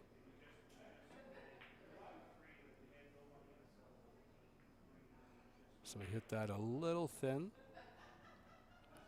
Really didn't give much of an offensive shot for Josh. But he's going to be playing the cue ball behind the 7 off 2 rails. And he overhit that a little bit. He didn't really. Fred may go for this. You know that? Fred may go for this. If he does go for it, the cue ball naturally is coming out for the 6 ball. No, it looks like he's going on the inside and playing the cue ball behind the 7 as well. Good weight. Josh is going to have to bring out his jumper. He calls the ball cross side. He risks the scratch in the corner pocket. No.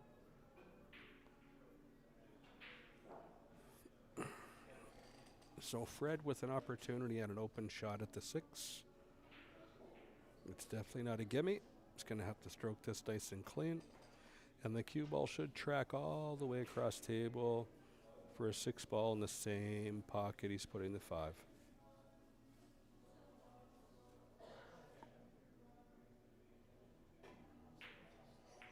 Oh, he hit that way too hard, in my opinion. He wasn't hitting that with confidence.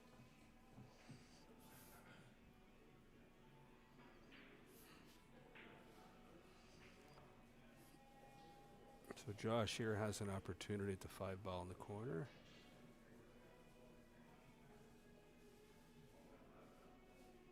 Six ball looks like it goes in. But from there, it's going to be a little touchy. Oh, no, he may be able to cut that over. But he has to completely miss the 9 ball if he wants to make this.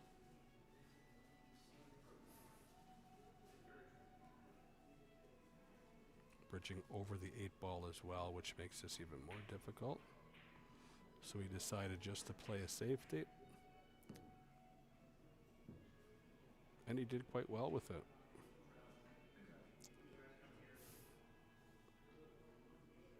I like hitting the 6 ball on the left side here.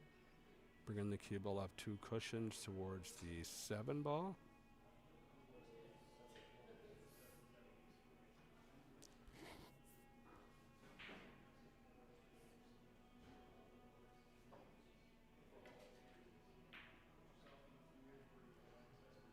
Well, we decided to bring the cue ball the 6 ball all the way up. Nothing wrong with that as well.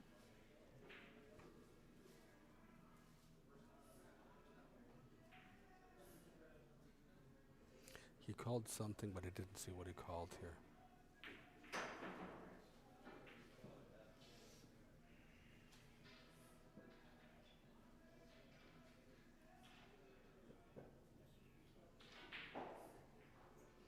You know what? Where the 9 ball is, I'd be going for this shot. The 9 ball offers for a big pocket. You can actually overcut this 6 or undercut this 6. Has many ways of going in the hole. Cue ball back and forth. It's a great shot there. If he can play just a stop shot right here, I think he's in good shape.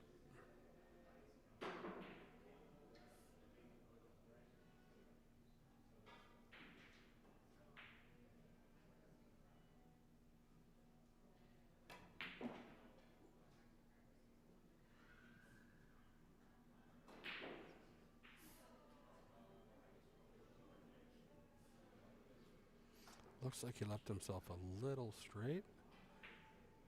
We'll see what he does here. Right over the 10 ball too, which makes the whole shot more difficult.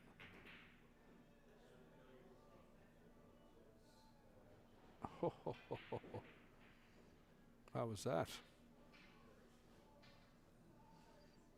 Well, if you wanted to play cue ball in hand, that's probably exactly where he'd want the cue ball.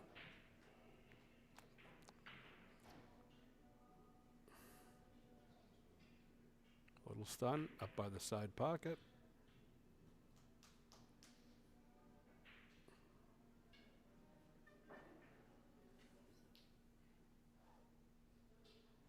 This is to put Fred up 4-3 and a race to 5.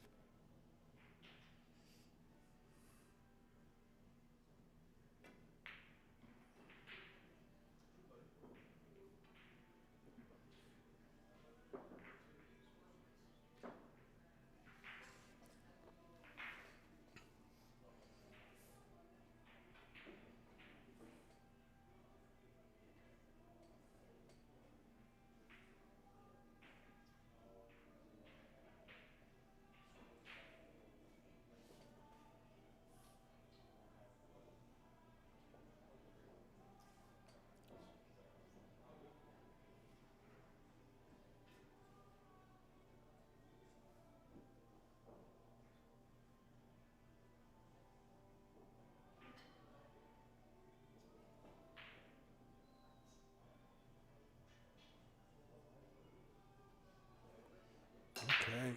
Josh with the break makes the 9 ball on the side, but scratches in the corner pocket. There's a potential for a 110 combo. Oh no, that's right. You can't make the 10 ball early in this format. Sorry.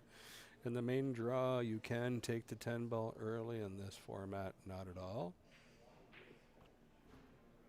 So let's see how the table lays out. 1, 2. Does a 5 ball go by the 8? That's the question. He's looking at that right now.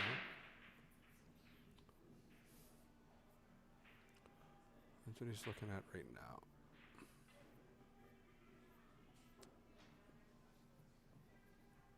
We're not going to know until he shoots it, probably. So the 4 ball is the one that's close to the side pocket near us.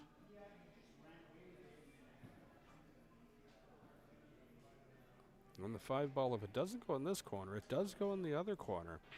And where the 4 ball is over the side, it does allow for you to sneak that cue ball down this side rail to get position on it. So we'll see where he gets on the 3. Gotta pay attention here. That's a good shot. Yeah, if I were him, I'd go take a look at the angle on the 4 before he shoot this 3 ball. Nope, he's not gonna. Those little details are what wins you racks. Making sure you get the exact angle you want on that 4 ball. Actually, I think he did very well. I think he did well. If the 5 ball doesn't go in the corner, he's got the perfect angle to drop on this 5 ball. Just rolling it forward. Yep, and that's what he's going to do. Keep going, keep going, keep going, keep going. Just got a little offline. You might have to just draw it back off this rail and back out a little bit and take the long shot on the 6. Yep. I didn't go too far, so the 8 ball doesn't look like it's on play here.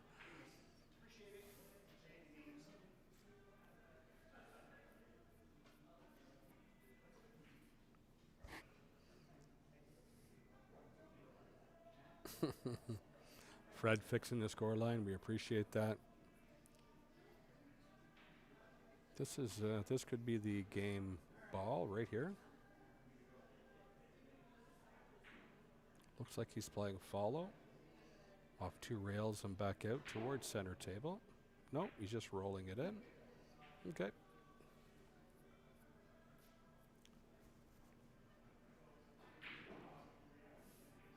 He's got a little bit on the wrong side of the 7, so he's going to have to hit this with a little bit of pace, a little bit of a punch stroke. Off this long rail and back out a little bit for the 8. Just like that. Okay, so we hit it a little too good.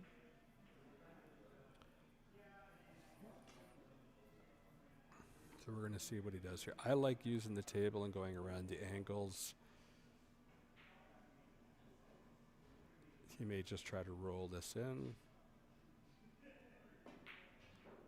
Oh, I like this shot. I like this shot. Atta boy. That's the way I like to play it as well. That way you can let your stroke out. You're not kind of punching it or trying to hit it too soft. You can really let your stroke out.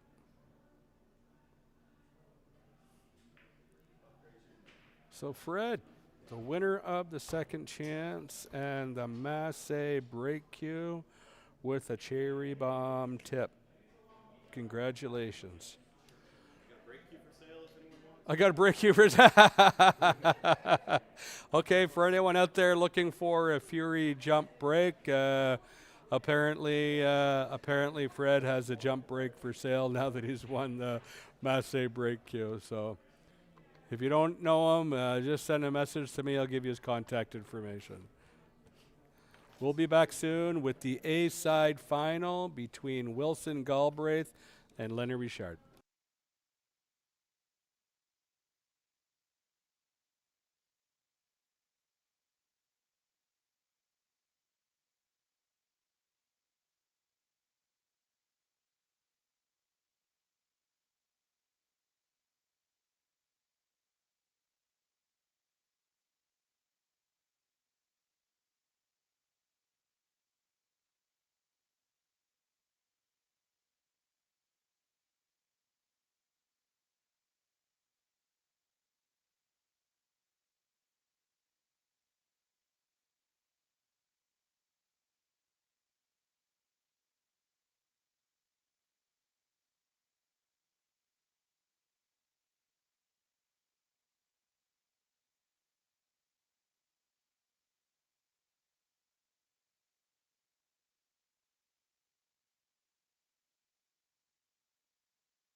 Okay, boys and girls, place your bets, place your bets.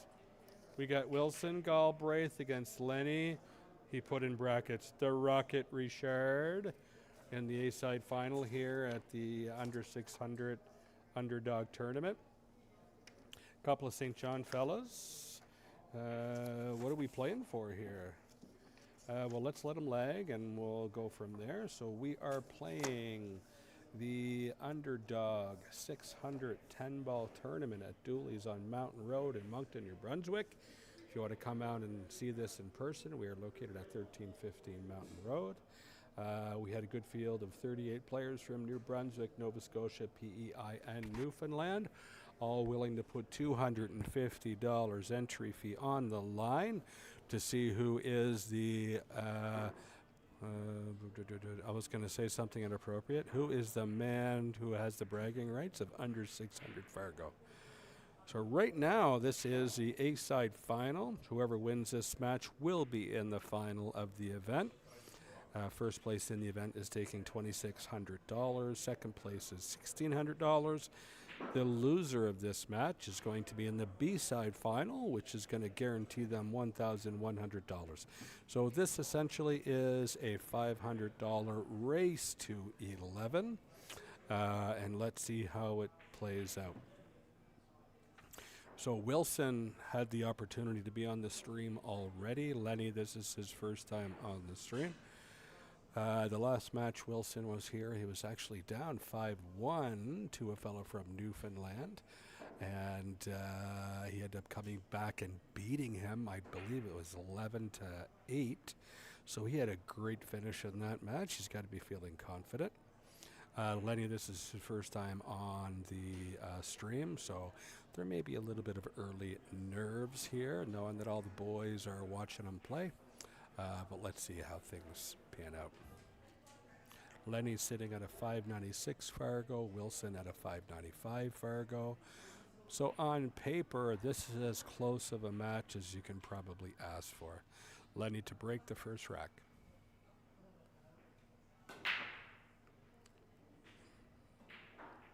Cue ball scratch right away. That's not the start Lenny was looking for.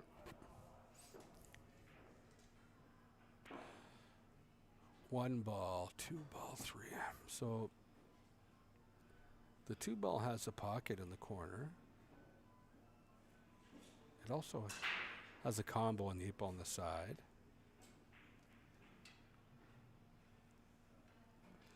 Let's see how Wilson wants to play this here. The angle he's playing, like the two ball does go in both corner pockets, okay, so he can play either or. And it looks like he's playing for the combo, or maybe the two ball goes right on the side. It's hard for me to tell from this angle. I think he's looking at the 3-10 combo, if he can manage to make the two. In this format, if you make the 10 ball ahead of time, if it's on a called shot, it is live, so it does count.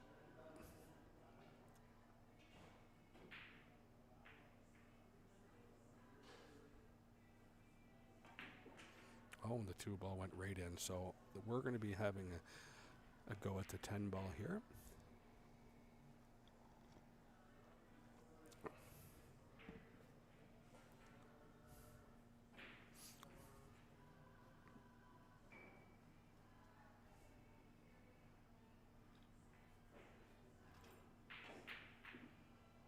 Oof, and he just rattles the 10 ball, and I think he got away with it, hooking Lenny on the 6 ball.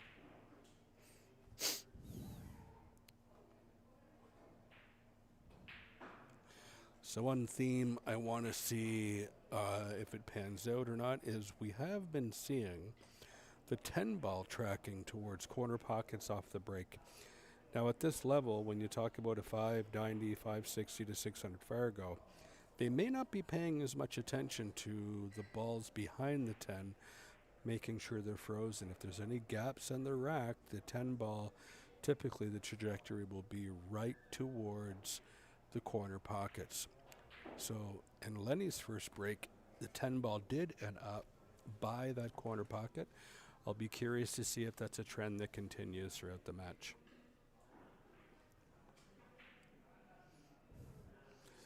Lenny's looking at a 2-rail escape on the 3 ball. If he can get behind the 3 and kick it, just like that, that's actually a great little shot. He's really unfortunate in that he left Wilson a decent shot. That was actually a great hit by Lenny.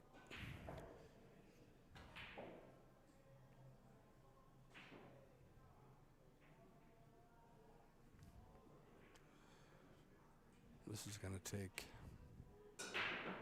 a nice stroke. It looks like the cue ball wants to go towards the 4. He may have to just roll ahead, possibly just nudge the 4 a little bit. No, he went into the 9 instead.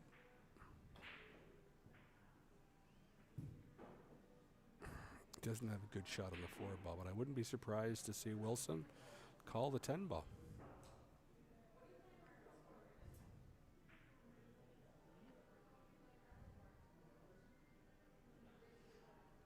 I think he's playing the 10 ball.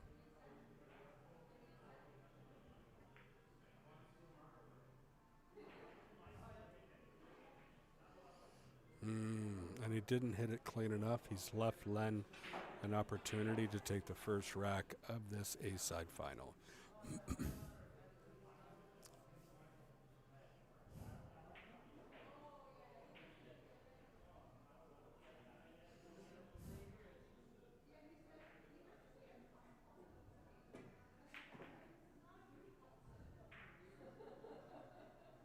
He's overhit this a little bit, but he still should be okay.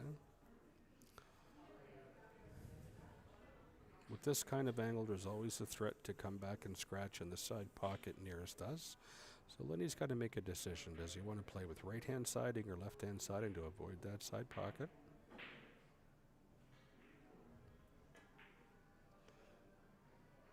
Oh, and he's overcut that 6 ball a little bit.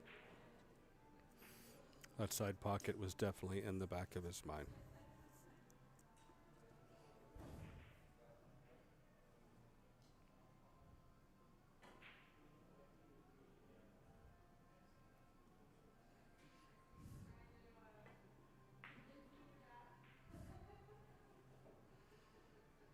Okay, Wilson with a real opportunity here to get the first rack on the board.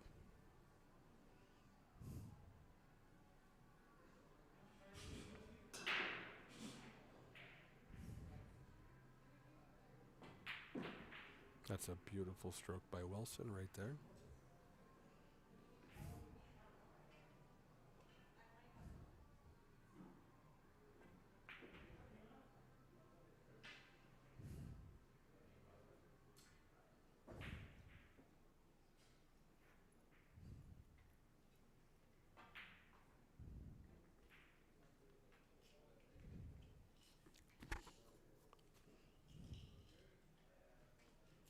Ten ball in the corner pocket for the first rack, and there we go, 1-0 for Wilson. So I do feel there was a little bit of nerves here by both players to start the first rack. I expect the play quality to improve over the match.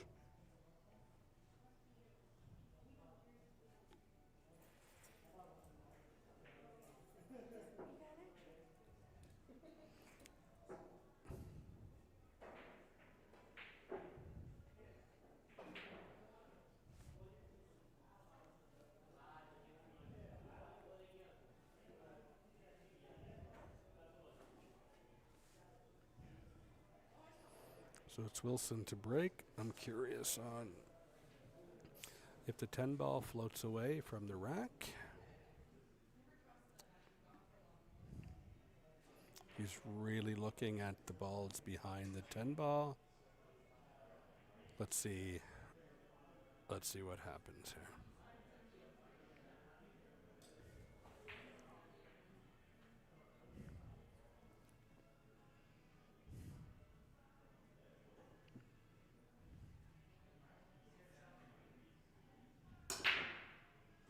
Yeah, that 10 ball shooting towards the corner pocket again. So we're seeing that theme. And another scratch. And another scratch. Isn't that something?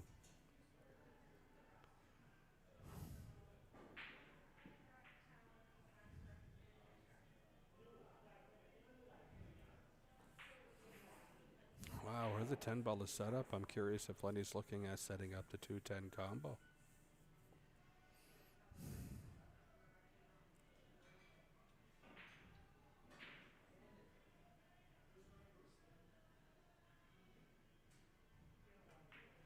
Well, that answers your question. He's definitely setting up the 210 combo. So unfortunately for Wilson, this has been a real theme with him. It seems that every time he breaks, he's sending that 10 ball towards the corner pockets.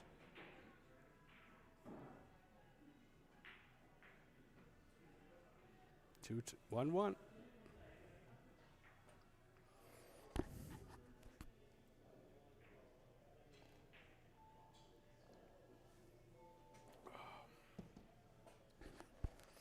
Sometimes the break shot can be a mystery, that's for sure. You think you're doing everything right, but it just doesn't work out for you.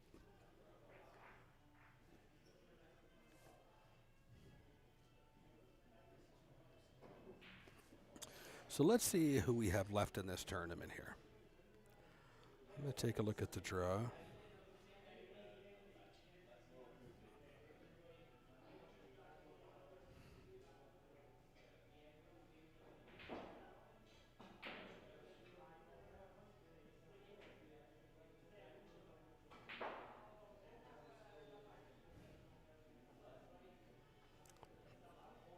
Let's take a peek here. So Lenny to break. What he's looking for the 9 ball in the side pocket near us and the 8 ball in the side pocket away from us. And let's watch where that 10 ball tracks off the break here. So his goes straight back to the back rail. So there's definitely some gap issues on the racking here.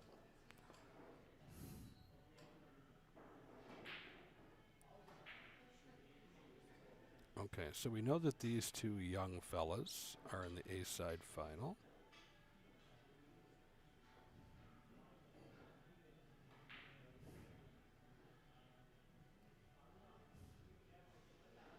Oh, wait a minute. I think I'm in the wrong tournament. Let's see here. Oh, yeah, I was on the second chance. Let's see. I'll find it.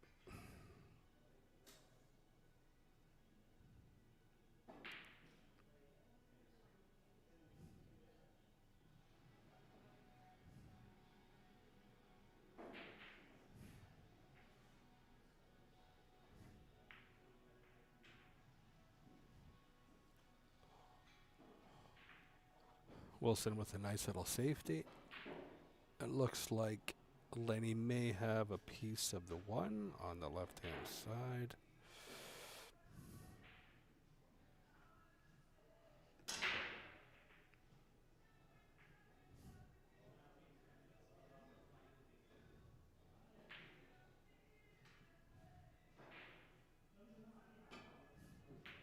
Oh, he kicks it from the back.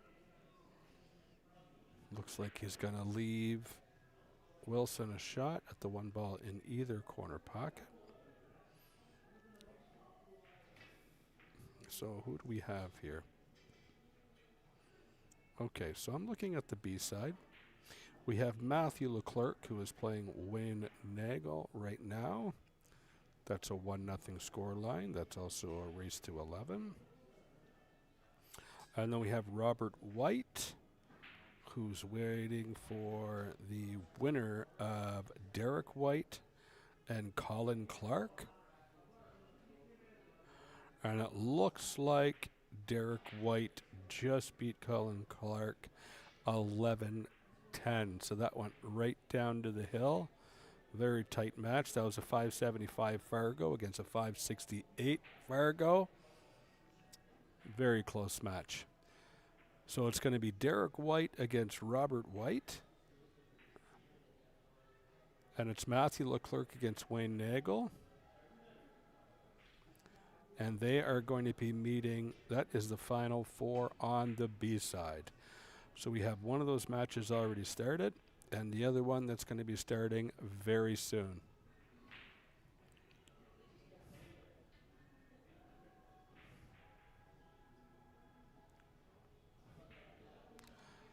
Now, was there any relation between Derek White and Robin White? I know Derek is Brian's son. Is Robert also related? Can anyone help me out there in Streamland? I'm not sure.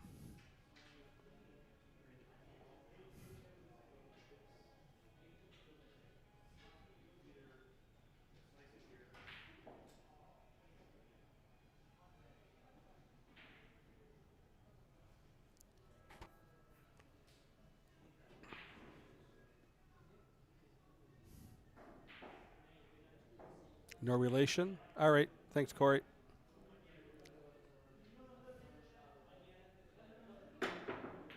Oh, great jump shot right there from Wilson.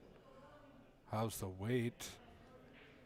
Ooh, I think he's going to be all right. I think he can cut that 4 into the side from there. He's got to navigate around that 8 ball, but he's some close. Robert is from Newfoundland. Okay. There you go. Yeah.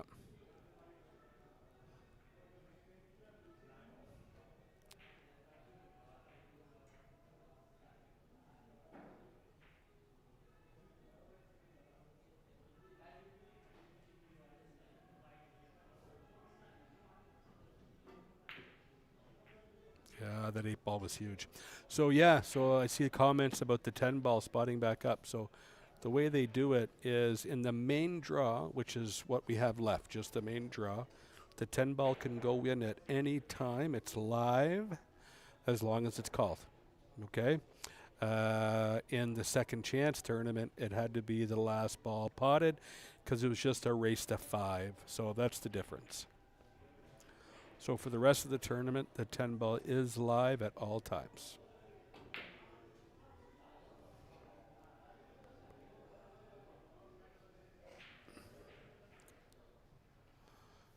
Wilson with the attempt of a bank shot and come up a little long on that.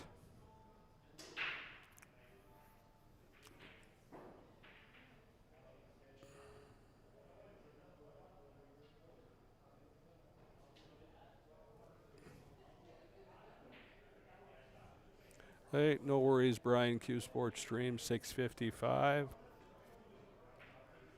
It is Rob Sekel's stream, but it's actually Stefan Dueron at the helm here doing the play-by-play. Lenny with a nice shot on the 5 ball there.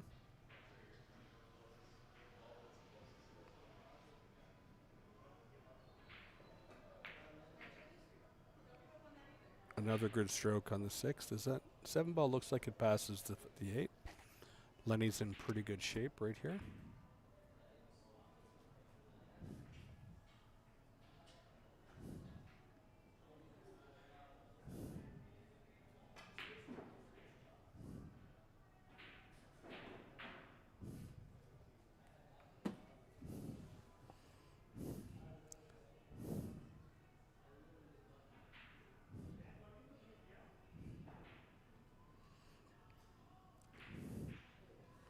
I like this from Lenny. He's being very intentional, deciding where he wants the cue ball for the 9.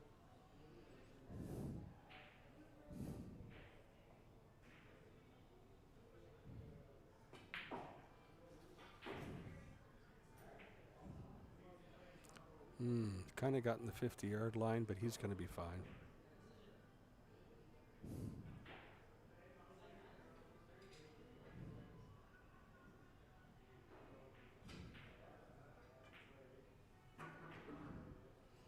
And there you go, the Rocket with a 10 ball to take the 2-1 lead on a race to 11.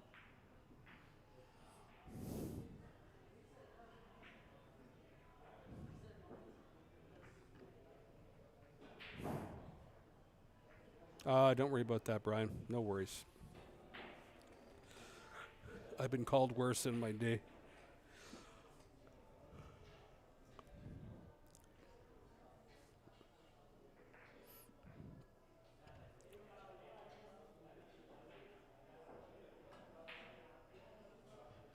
So now that we're kind of underway, let's look at the bottom of the stream here. You can see that we are at Doolys on Mountain Road, Moncton, New Brunswick. We are at 1315 Mountain Road. If you're in the area and want to come by and watch some of these matches live, feel free. We're going to be going here till probably about, I'd say 10, 11 o'clock before it's all done.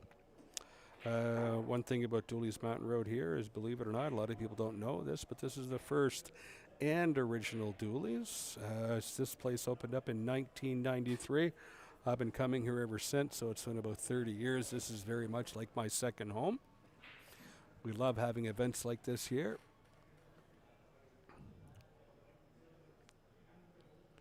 Lenny Richard with the break. Again, that 10 ball tracking towards that corner pocket. 1, 2, 3, 4, 5. Nothing down.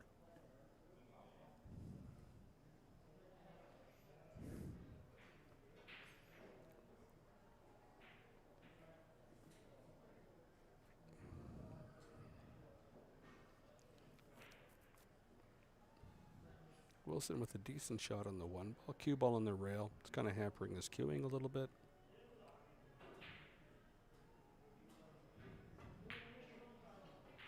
Real nice stroke. Great position on the 2 ball.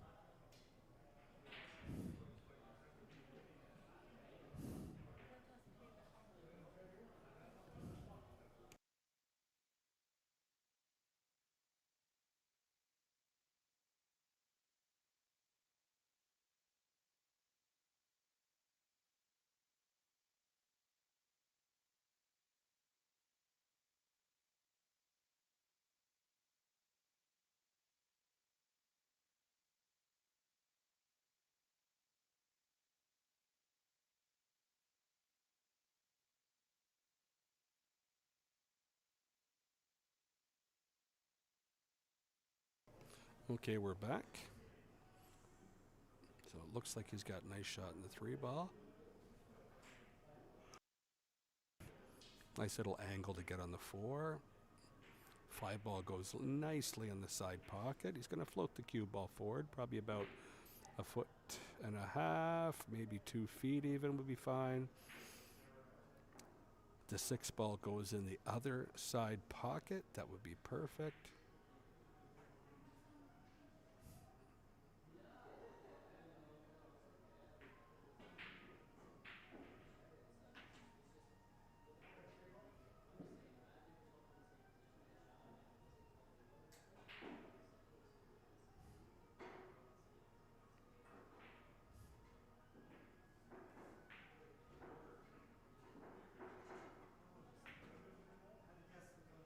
Nice touch there.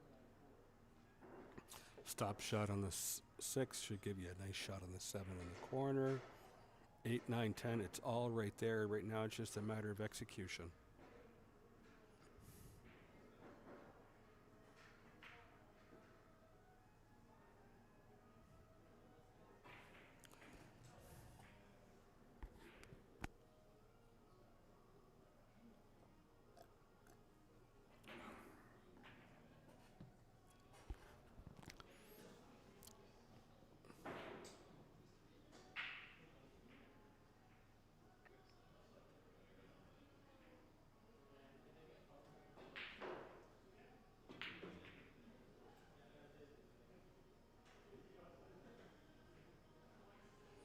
Gave himself a little more angle on this 9 ball that he wanted. He hit that 8 ball a little harder than he needed to, and that's why. And I'm watching the replay here. Yeah, he cut the 8 ball into the long side of the pocket. It's a very nice shot by Wilson right there. There you go, 2-2 score line.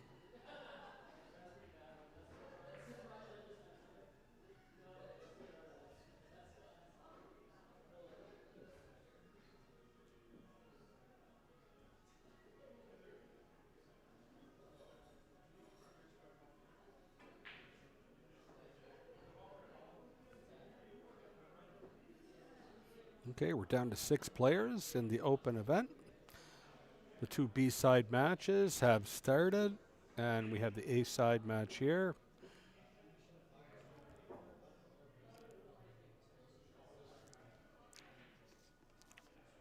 So Wilson to break here. So once again, he's from St. John. He plays at a Fayetteville Shooters. Been playing for more or less about 15 years. And I asked him what kind of cues does he play, break, or jump with, and all he said was Predator. So I guess he's all in on Predator. Scoreline is 2-2. So let's watch this 10-ball track, and we're looking for the brown 7 in the side pocket near us, and the 9-ball in the side pocket away from us. Cue ball, center table. Oh, he lost the cue ball a little bit. That definitely affects. The 4-ball is still going to go 4 in the corner. So a ball down, no shot on the 1.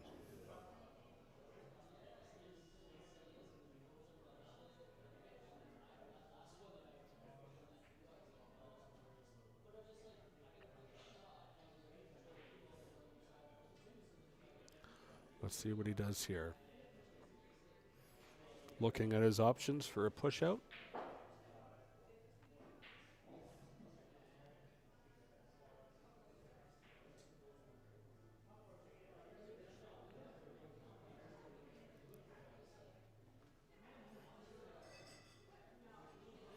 He has elected the push out.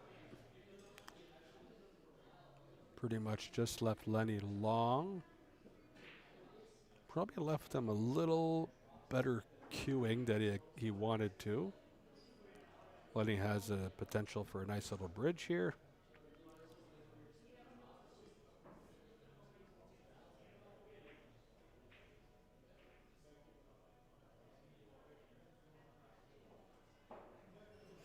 I would be looking at playing a stun shot, which is going to make the cue ball go on a 90-degree tangent from the shot line off the side of the long rail and back out to center table for the 2-ball in the side pocket. What I like about this shot is you can really let your stroke out.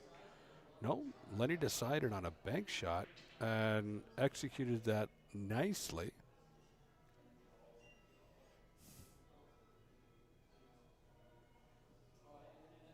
I'm watching the replay on that one here.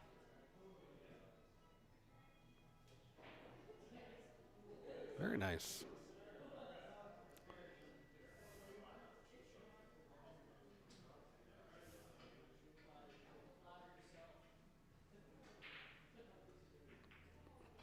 Yeah, he wasn't playing the shot. He was playing a safety all the way.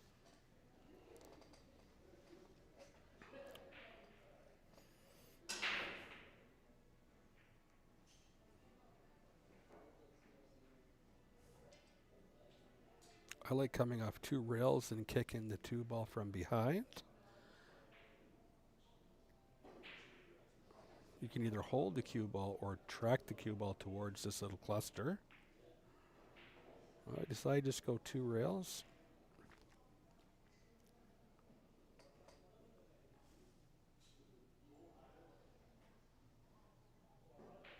Or sorry, the 1 rail.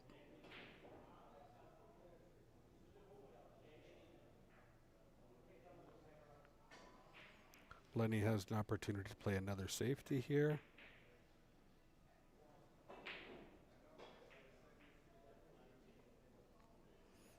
He didn't get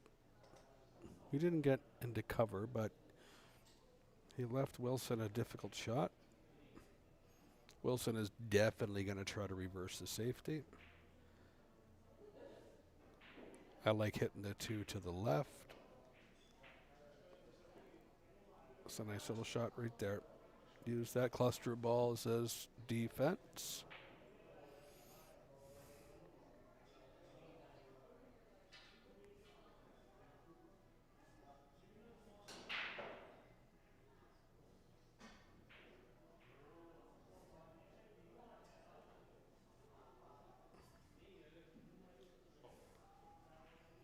Lenny calling the 10-ball in the corner pocket.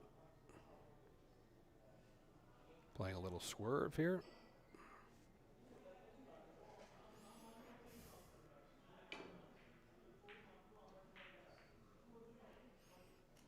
Lenny with a nice hit, and I think he came out okay there. I don't think Wilson has a shot at the 2-ball directly into a pocket. He does have a combination.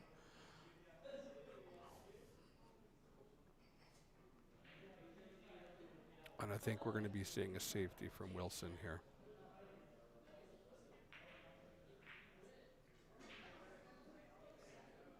Nicely done.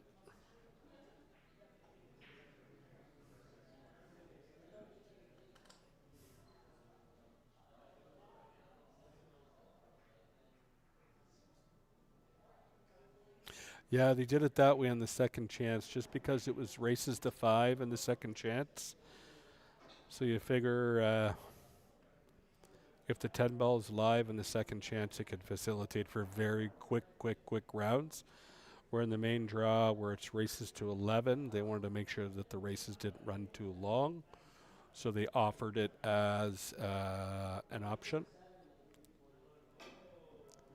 Keep in mind, this is the first time that they've done this tournament, so they're definitely looking at the options, and they're going to learn and they're going to improve, and the idea is to make sure it's a little bit better every time they play.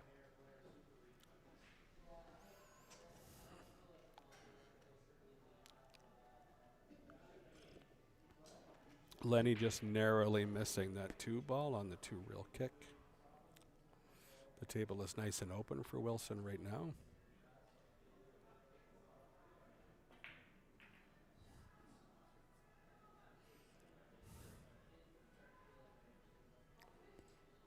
Wilson's not going to be very happy with that shot. He wanted to get much straighter than that.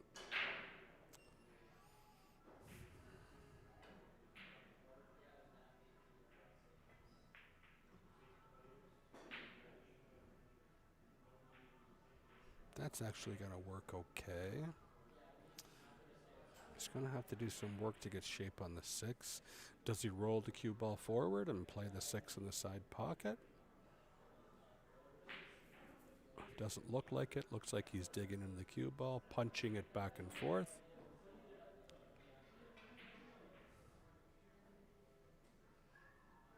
He's kind of forced to slow roll this one.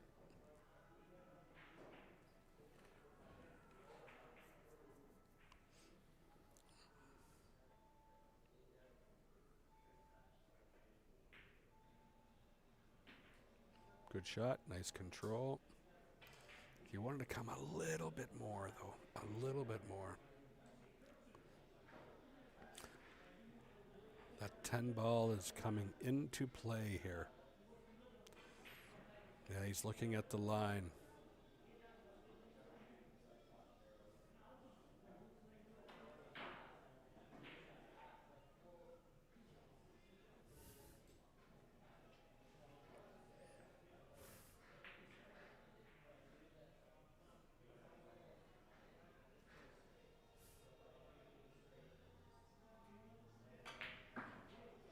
Oh, what a great stroke that was.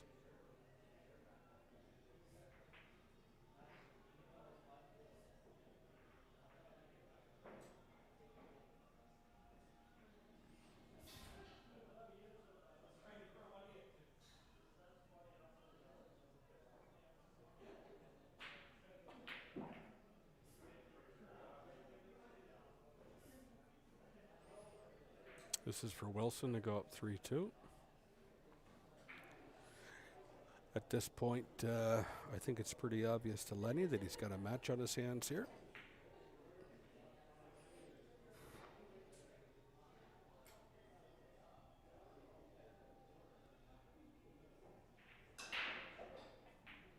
All right, 3-2 for Wilson. So looking at the bottom of the screen again, you can see that we have a few sponsors here. One of them is Massey Q's. Marco Ruest is the local Massey dealer, so if you have any questions about the Massey products or would like to try out some of their equipment, feel free to reach out to Marco Ruest. You can find him at Mountain Road, Elmwood Drive, and at the Dart Club in Moncton, New Brunswick. So this year what they did is they had, for the second chance tournament, the winner was actually Frederick Longtang, who's a player from Moncton. The winner of the second chance tournament, one of the prizes was a Massey brake cue with a 12.9 millimeter Strongwell Massey dedicated brake shaft, which EHS taper, radial joint, and cherry bomb tip with the Bakelite ferrule. It comes with a JCB maple butt, available with or without the sports wrap. The one that Fred won had the sports wrap, and he's very happy with that. And he was actually happy to announce to me after that anyone that's interested in a Fury jump brake to reach out to him, because now he has one for sale. He's definitely keeping the Massey brake cue.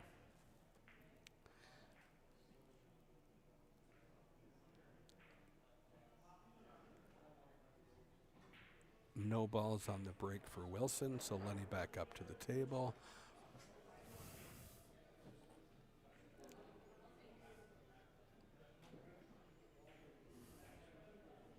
One ball, a little bit tricky of a spot. I think he called the one ball in the corner. There's the potential for the one ball to go off the rail, off the 9 as well. I'm looking down the line. If he just misses the 9, it'll actually go as well. So a couple of ways this one ball can manage to find that pocket.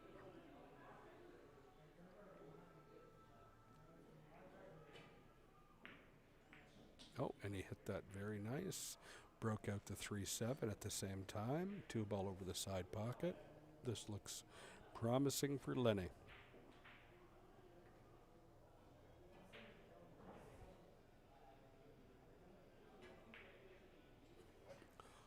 Oh, let's see. Did he go too far? No, his body language tells me that he can see the 3 ball just fine.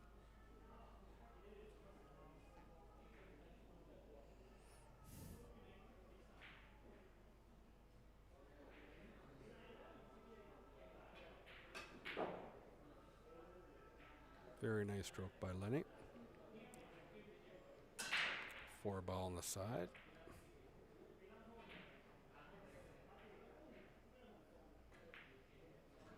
Nice touch there. Table looks pretty wide open. Good opportunity here for him to bring this match on even ground.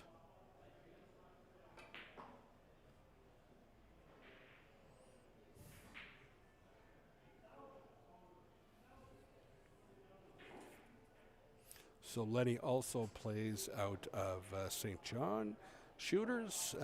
He's been playing pool for about 30 years, on and off. And he plays with a Predator black playing cue and a Predator brake as well. So he's pretty much all in on the Predator products as well.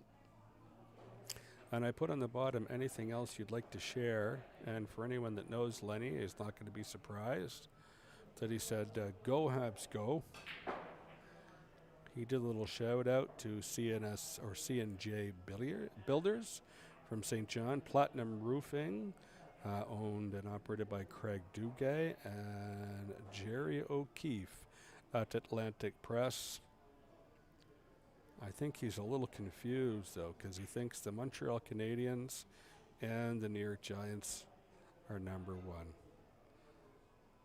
So in his player profile, he put Leonard Richard the Rocket. I think we all know Lenny as Lenny Book It Richard.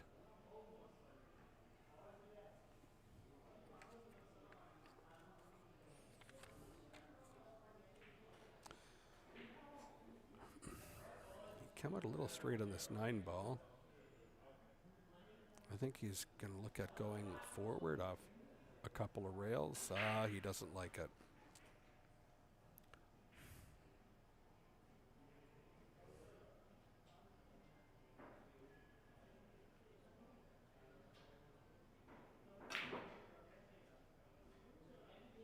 Oh, we did actually pretty good to get where he's at. One little cut across the corner pocket to make this 3-3.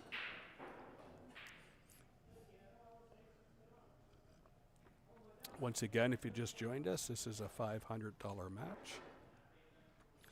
The winner of this match goes on to the A side, the finals of the tournament, where first place is $2,600, second place is $1,600. Whoever loses this match goes to the B side final, where they're guaranteed $1,100.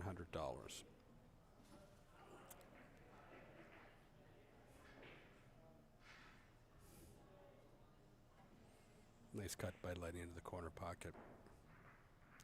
Well executed shot.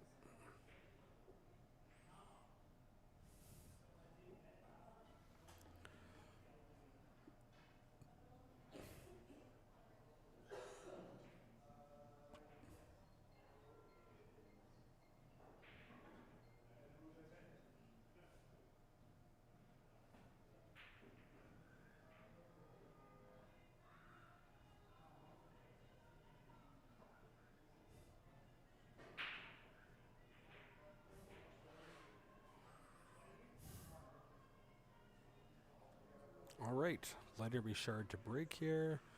3 racks to 3, race to 11.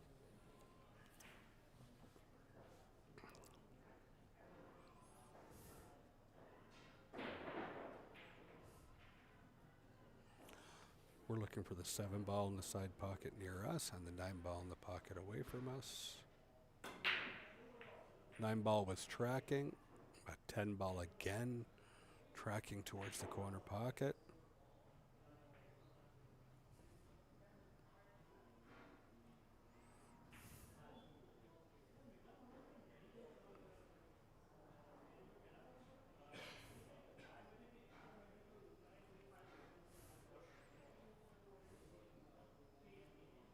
Wilson calling a push. That tells me he can't see enough of the 1 to make it.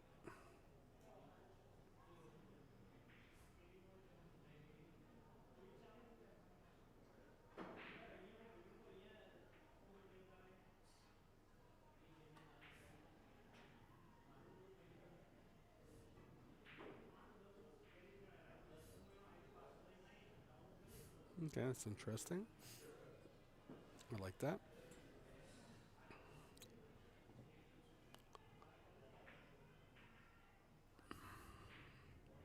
I'd be calling the 10 ball.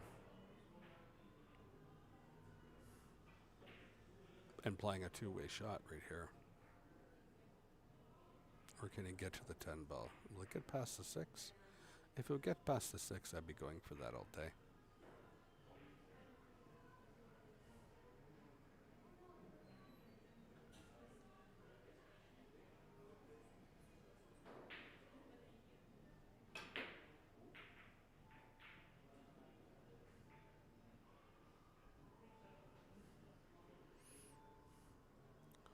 Wilson can certainly see a piece of that.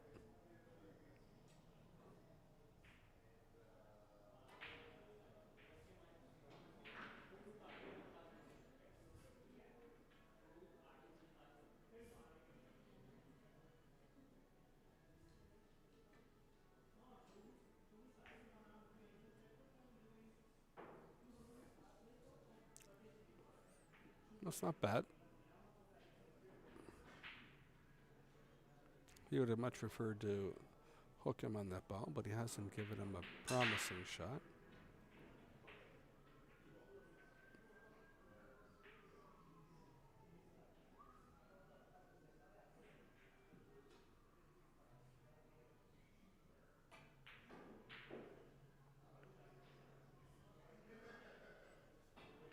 It's a nice little shot.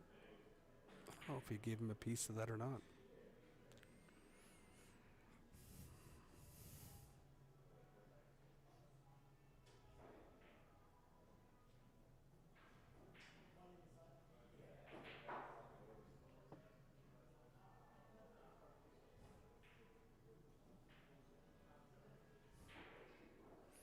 Looks like Wilson cannot see the ball because he's going for the jumper.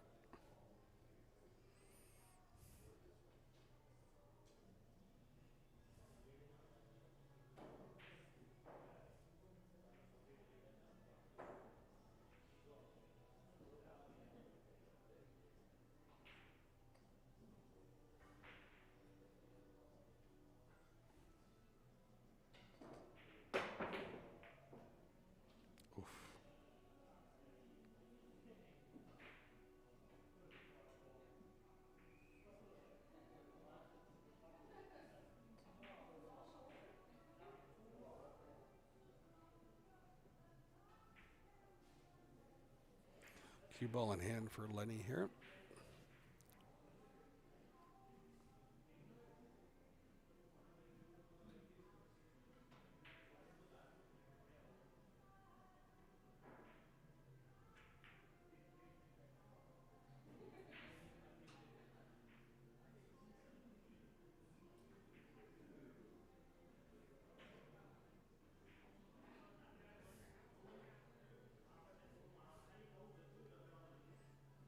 Interesting to see what he does for position on the 2 ball or the 3 ball here.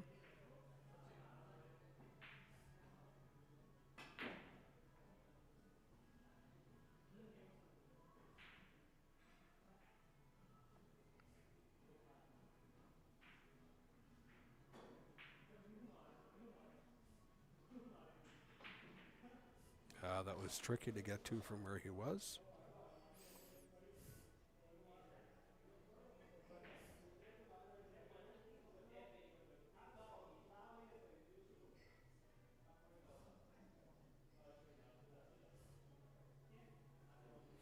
He's weighing out his options here. Looks like he's calling the 3 ball cross side.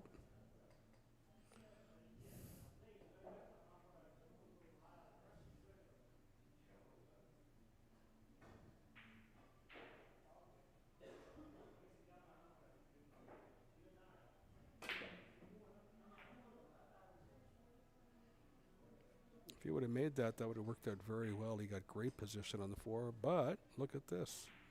Even though he missed it, it looks like he has completely hooked Wilson on the 3 ball.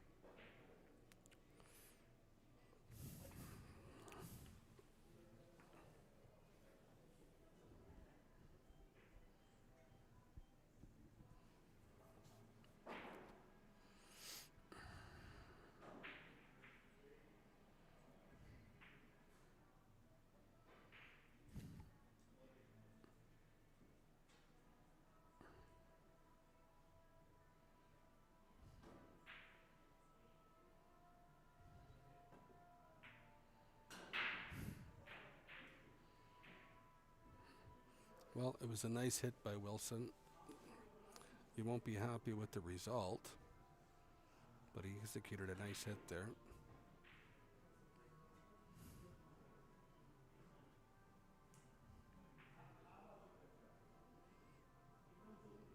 Bridging over the 8 ball. Hampers is skewing a little bit. Great shot. Very nice shot.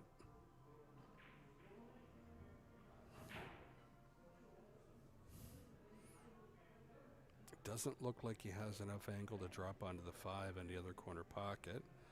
So he's probably going to be playing position for the combo on the 5 on the 8.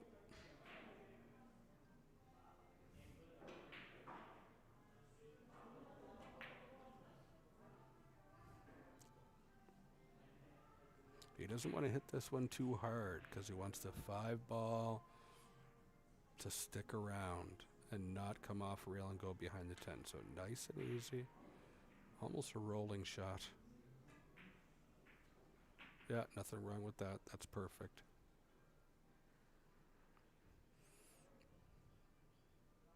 Lenny's going to put a little extension on the back of his cue just so he has a little more cue length for this shot.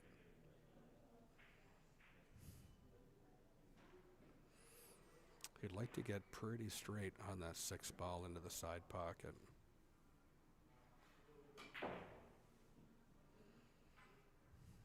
It's going to be okay.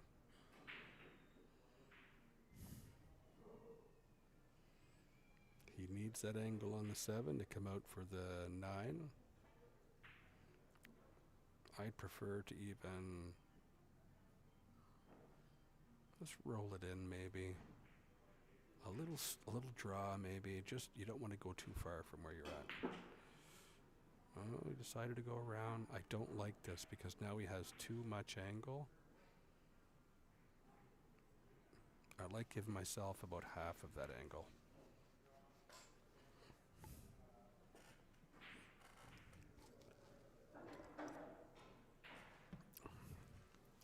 He should be okay.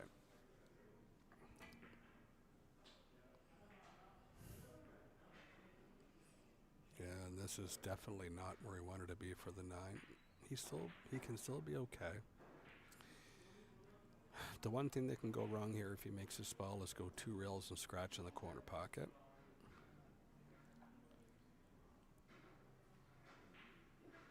So he's either got to play some English on the cue ball to avoid that, or hit it at a pace where the cue ball doesn't get to the corner pocket.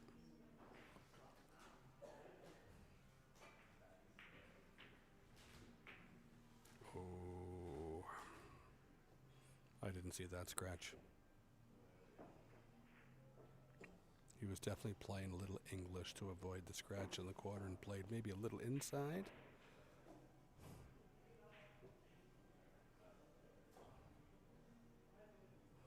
Wow.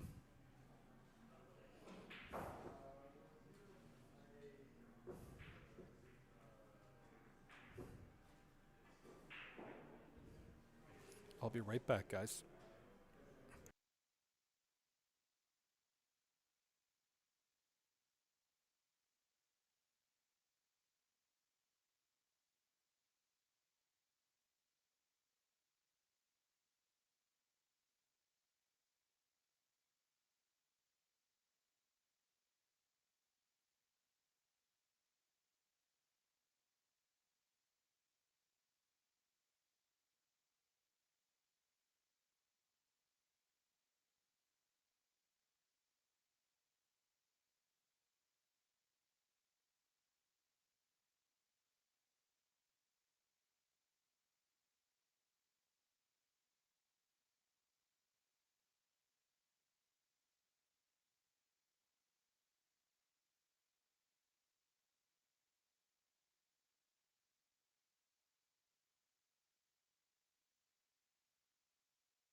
Okay, boys and girls, I'm back. Oh, you know what? Listen, I'm tired. Doing this for almost 2 days is not as easy as it looks. Lenny going for a jump shot on the one ball here.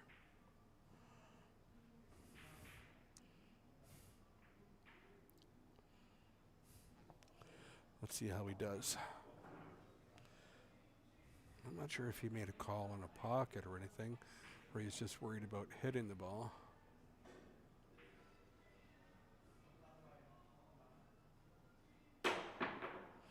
Oh, what a great hit. How did he come out? Oh, I don't know. Wilson might have the edge of the ball here.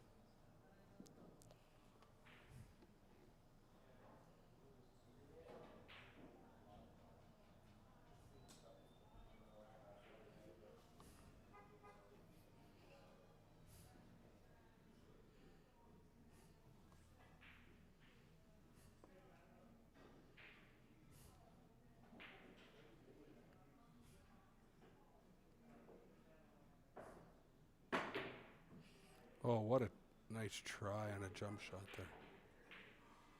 Oh, the 7 ball dropped. If he doesn't have a shot at it, Wilson might be put back in.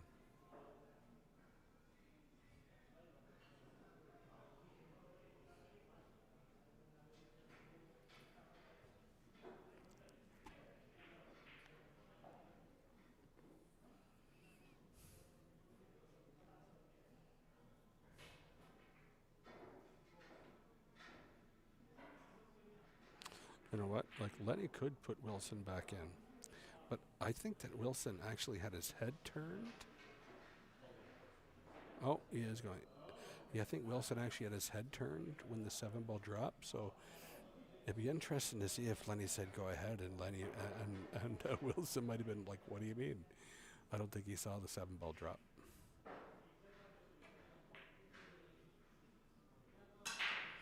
So Lenny tried to put the 1 ball in off the 10 and just missed the 10 ball.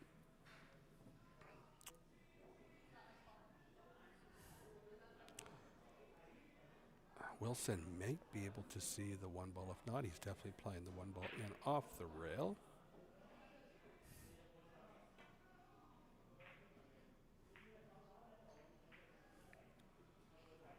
Okay, he has a shot on the 2. Not what he wanted, but he has a shot.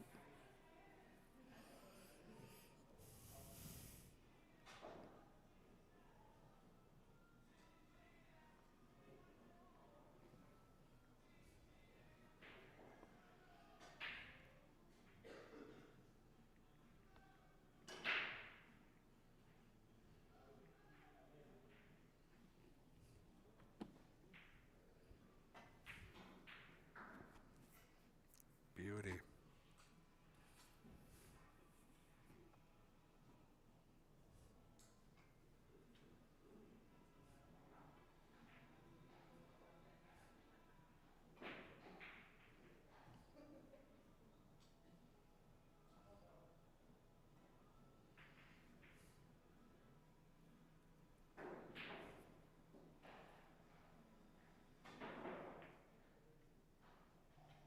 Nice touch on the 3 ball.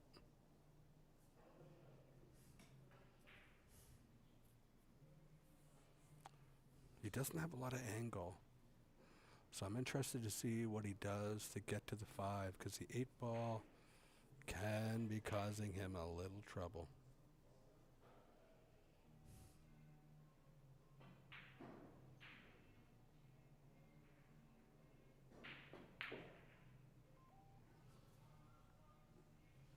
Nice shot.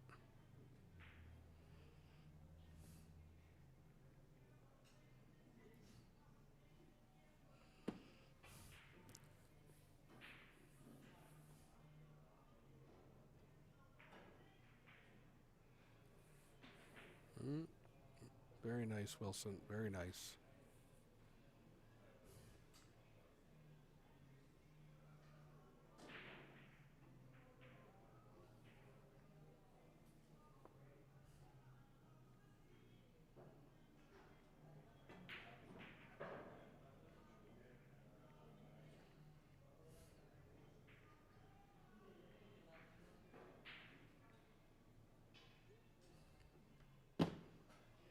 himself a little funny on this 8. Don't let the cue ball get away from you here. Oh, beautiful shot with a little inside stuff. That was a confident stroke.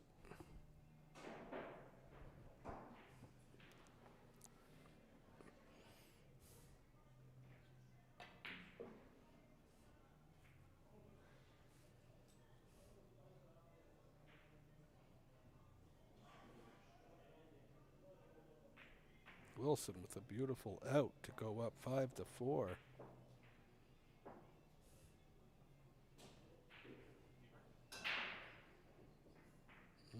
Lenny asking for a break, so we're going to do a quick timeout.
Right on, guys. I will be stepping in for Steph.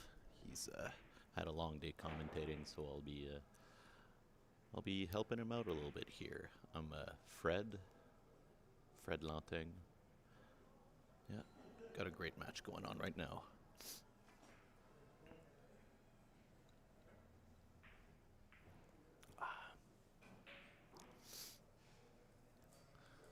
Alright, Wilson's gonna leave it hanging over the hole. Nice chance for Lenny here.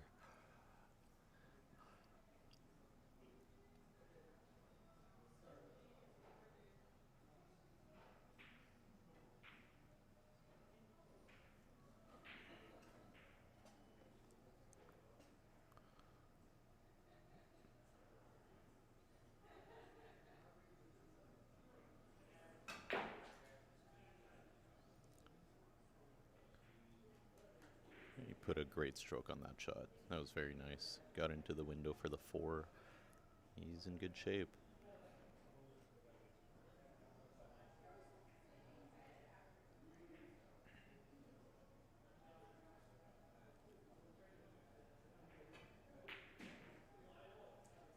Very nice. I feel like these two are always going to bring a good match. They're very even level. I assume they play together all the time too, which only helps the competition. Keeps it simple. I don't know if the 7 will pass the 10. I'm sure he's got a plan for it though. From that angle, I think it should. The pockets are still forgiving enough, so. Well. Missed opportunity there for Lenny. Still some work to do.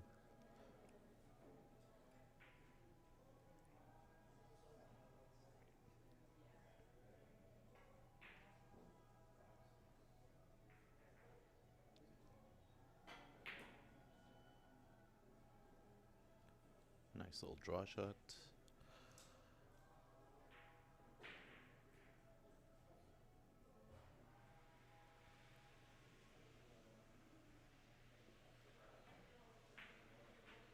Oh yeah, he had enough room for it.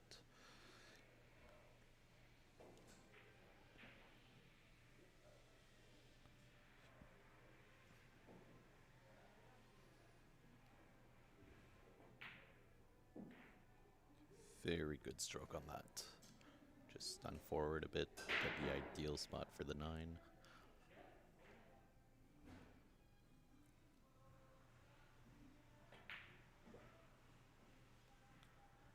Looks like Wilson's gonna be up 7-4.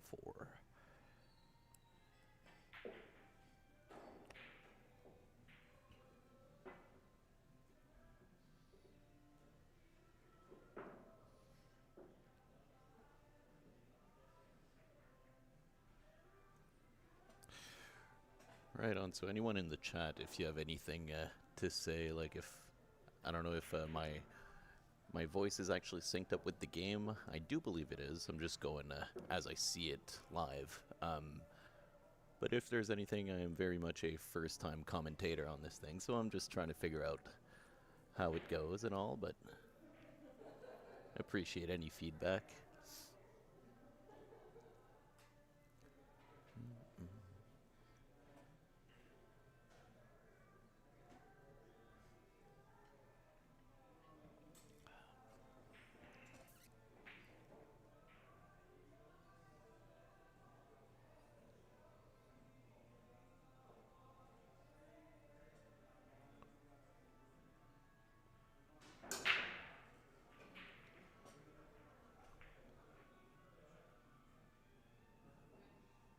Ooh.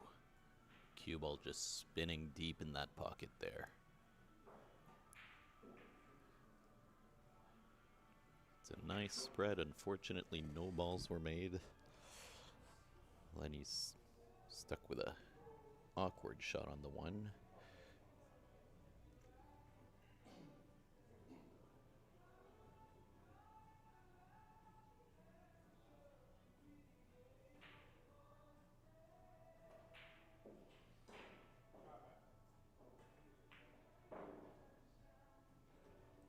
What a great shot. That was very tough to control. He left himself something on the 2, which is all he can ask for. In other news, Matt Leclerc won his match. I'm not sure who his opponent is, but he beat him 11-1. Matt's really on a mission right now. He's been shooting good all weekend. I think he lost his first match, actually, Hill, which was on the stream, lost to Weck, and managed to climb all the way back from the loser's side. So great job, Matt.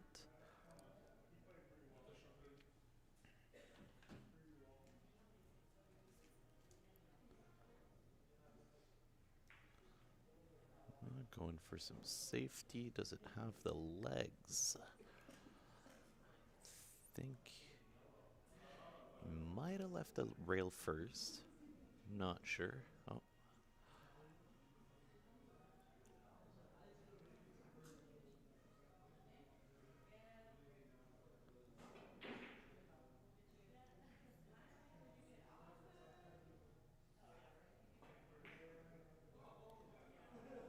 Oh, just leaves it in the jaw. Well, if Lenny wants to build back some momentum, that's the time to do it.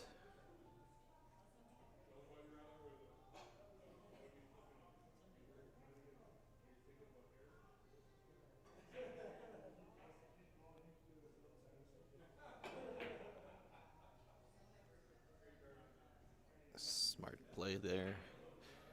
Staying on the short side. Might have to chip that in the side. I'm not sure if it goes in the corner. It would be convenient, though. Whatever he does, I'm sure he's got a good idea of it.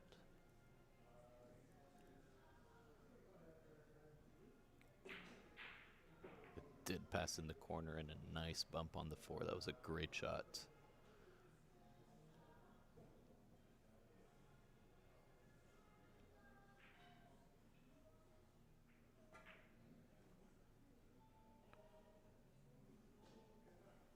Right on a bit of a 50-yard line shot here, but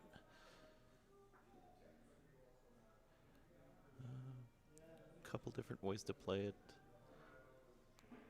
I don't mind the bank.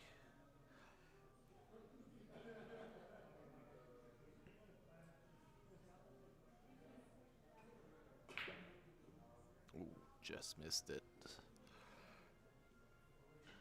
Misses and leaves a long shot there.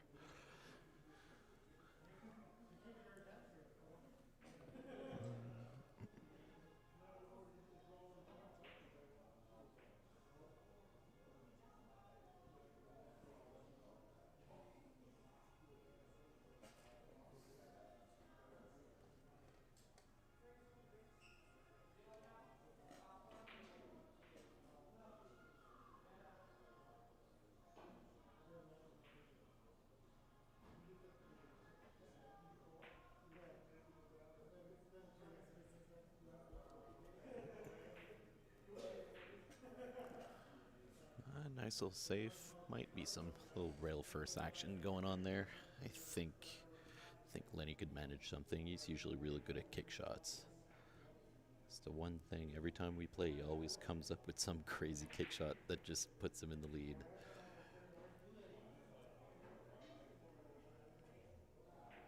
Yep, nicely done. He's got a problem with the 8, though. He's got a tight position shot to make. Maybe some development.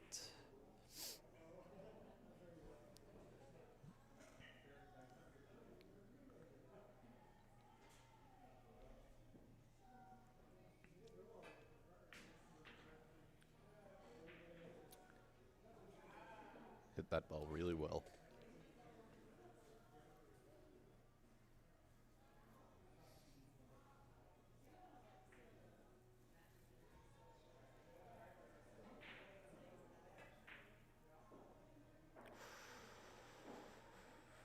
Right. Tough spot. It's when you're going for tight position sometimes, that's when it gets difficult to execute.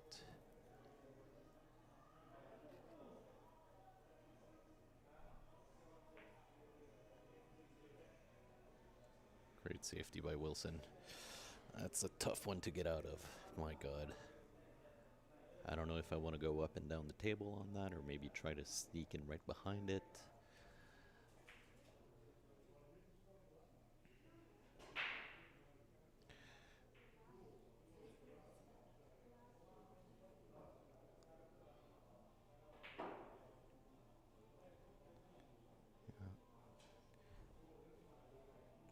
Taking some time here, and I don't blame him. That's when you got to think about for sure. It's a crucial point in the game too, so Wilson's just sitting comfortable now. But Lenny's got to come up with one.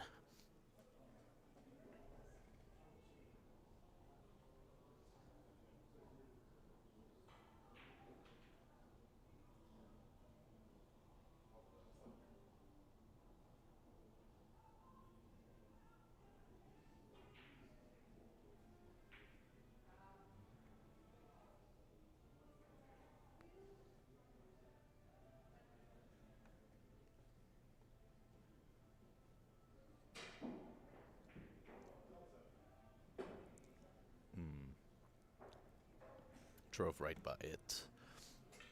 That was difficult. Wilson really had him in a tough spot.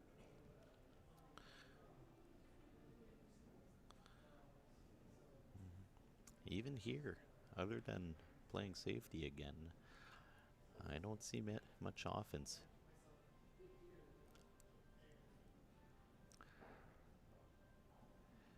Problem is, you send the 7 ball up table, even if you get ball in hand, you're working for some tight shape to get on the 8.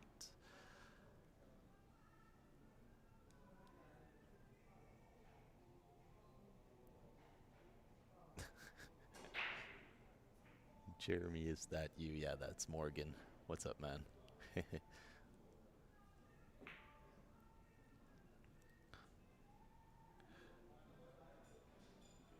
Nice shot. Sends it over. Definitely a chance to kick at it.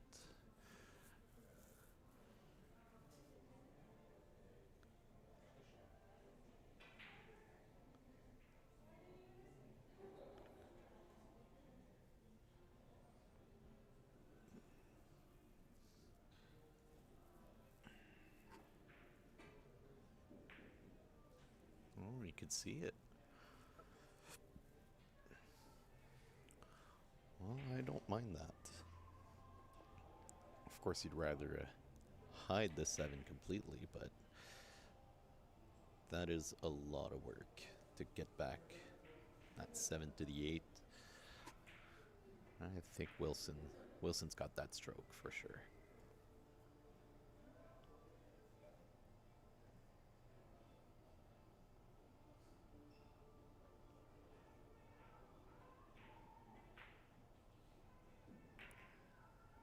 That's a nice shot. Just keep a cut on the 8. Don't need to force things.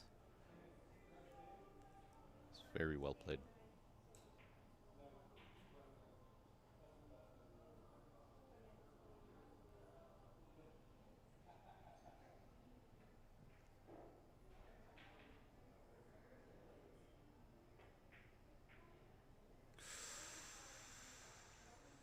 I might be selling out a jump. I'm not sure. Wow. So until today, I never knew why the commentators had a hard time calling the shots, but now I understand. I don't know if he can cut that ball or not. He's not going for his jump cue, so.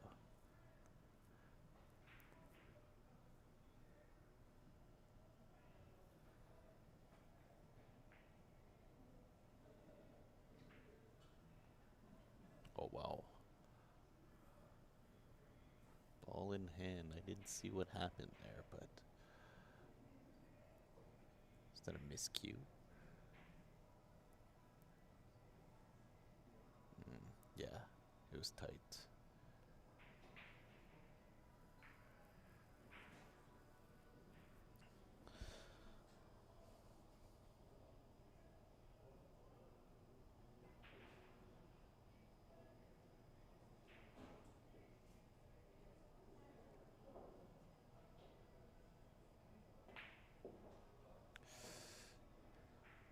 Good shot. Comes all the way up.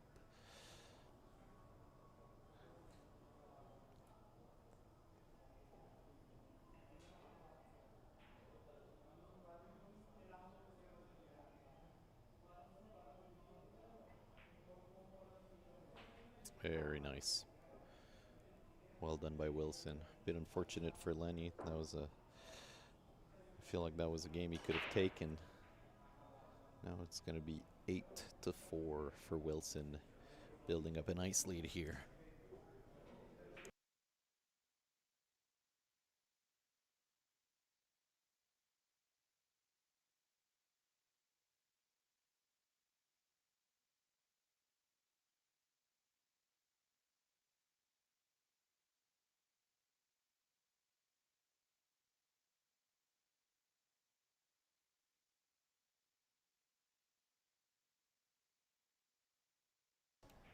Right. Wilson to break. He puts a lot of power in those breaks. I expect him to make some balls. Like to see maybe a little bit of a tighter cue ball, but when you put so much power, it tends to fly.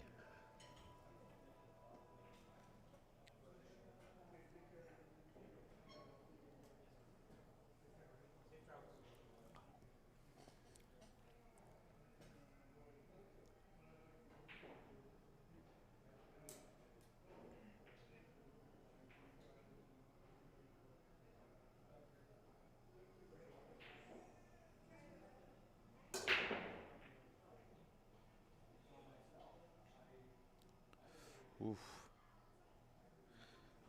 They were trying to go. They really were. Cue ball stayed nice and center. Got off a few rails, but now Lenny's got a nice shot at the one there.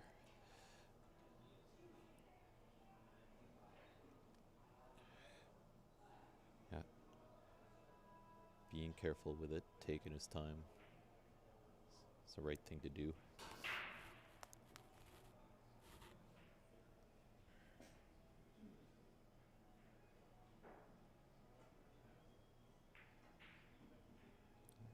Just roll it in nicely. And fell under the two ball a little bit.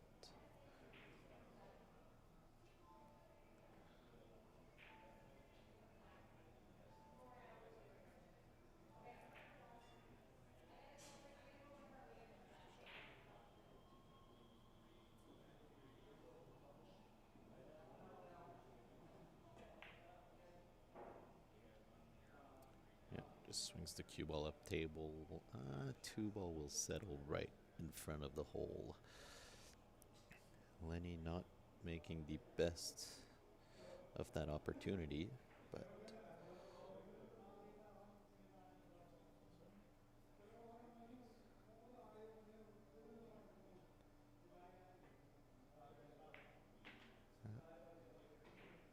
Wilson coming up with a nice shot here. Really good control. He's got the speed of the tables dialed down. It's nice to see.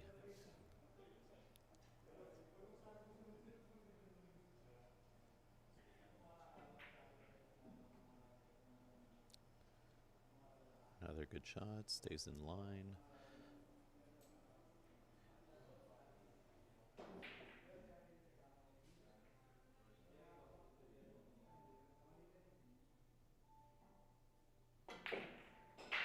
Ooh, that's a problem. That is not what he wanted to do.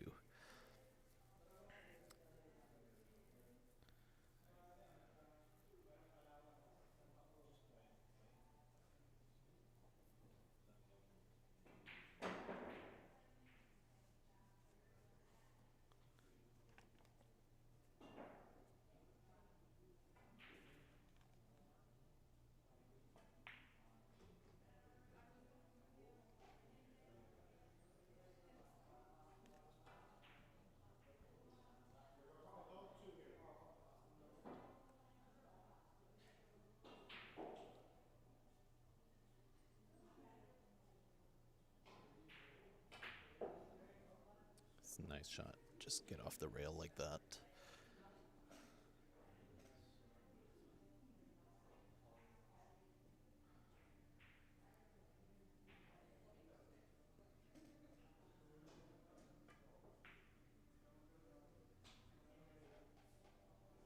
Yep, love the speed on the shot.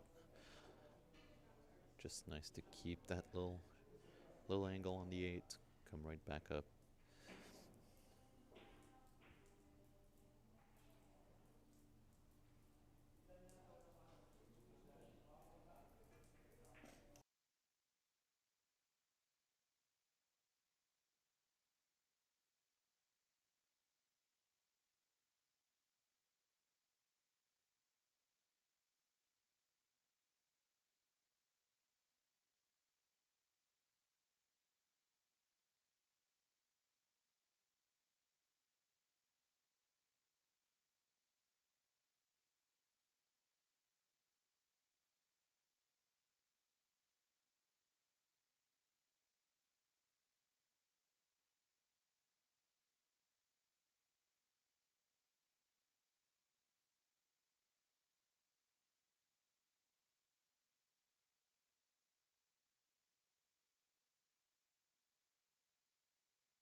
All right. Nice little 2-rail shot.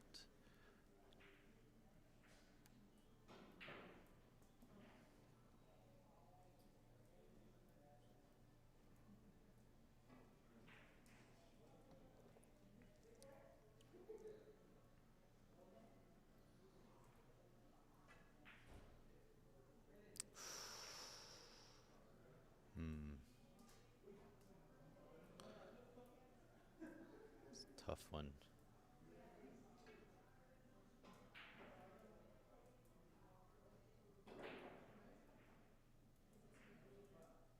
least it's not making the goal table. Yeah.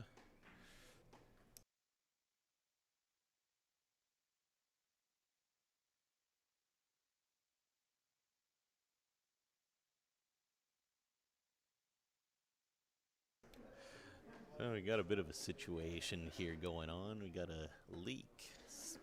The roof is leaking some water. It's been raining all day here in Moncton, so got the buckets out and everything. I'd say it was leaking pretty bad. Now Steph's doing a little dance next to the leak. He kind of found a groove in it. Anyway, could be a nice little job for Craig Dugay. You know, Platinum Roofing could probably fix a thing or two. I think I saw his Cybertruck on top of the pool hall yesterday, so.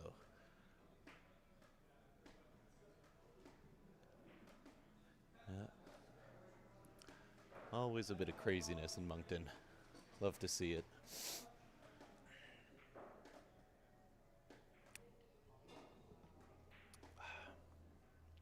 You're welcome. This is why they call it the stream.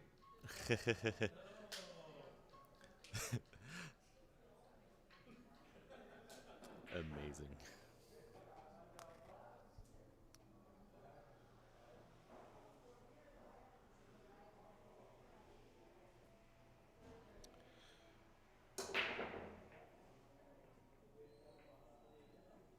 Oh, 9-ball finds the side pocket, but no shot on the 1. 2 balls right over the hole, so I think we might see a push shot pretty soon.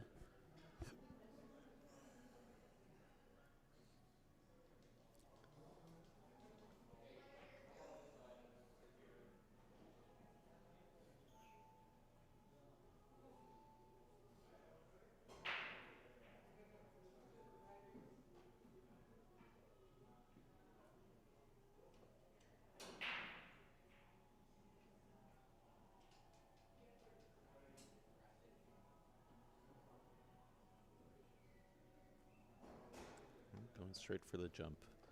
I don't blame him.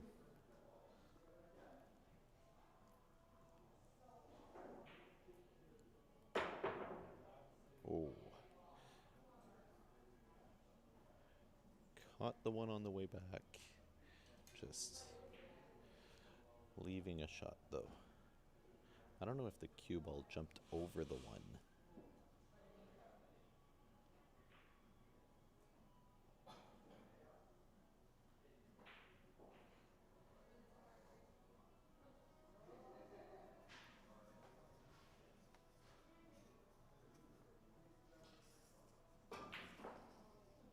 Wow.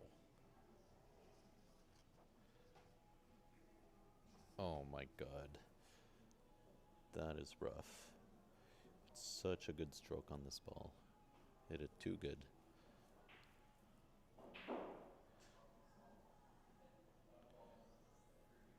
Things aren't really rolling Lenny's way right now.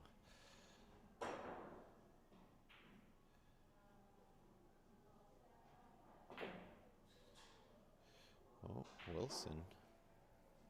What was that? Just give it right back.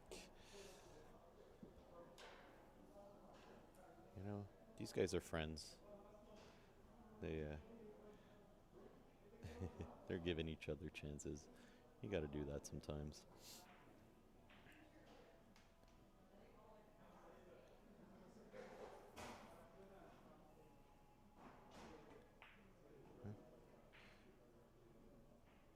It's nicely done. Shoot the 4 ball in the corner.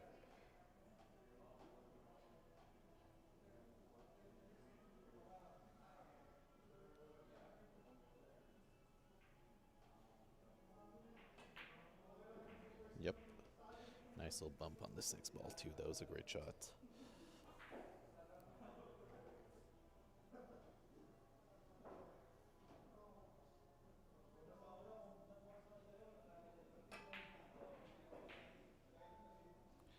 Nice. Stays on the right side of the 6. Go down for the 7.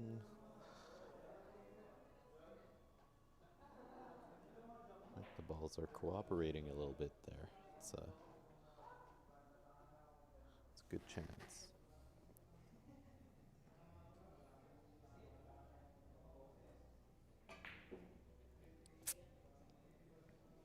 Oh, just anywhere but straight. Anywhere but straight.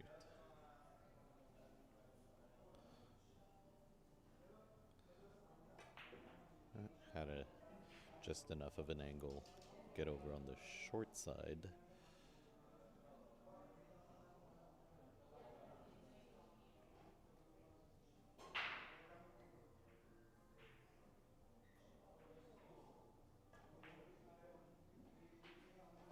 Oh, that's a good shot. Nice little run there by Lenny.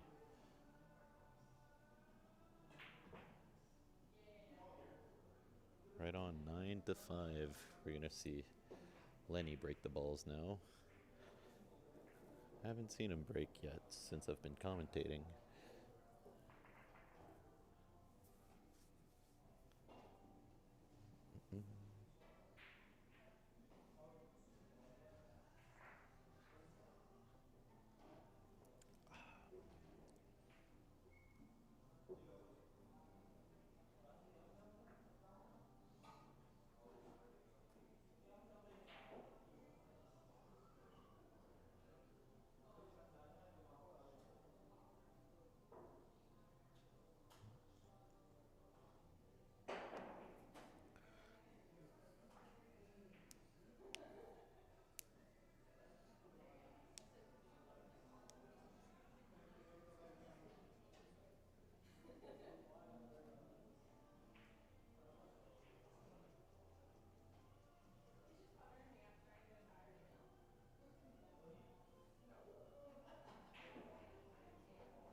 Oh.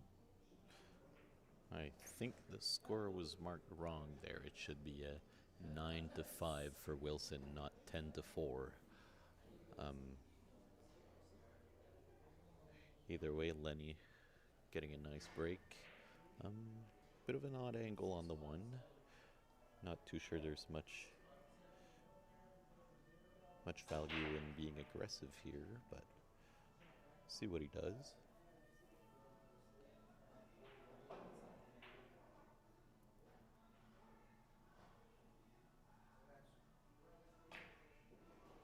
Well, Lenny just proving me wrong with a great shot. Nice position, too.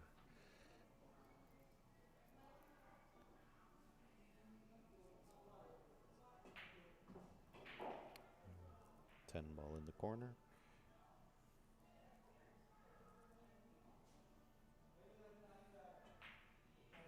Right on. Lenny making it bleed.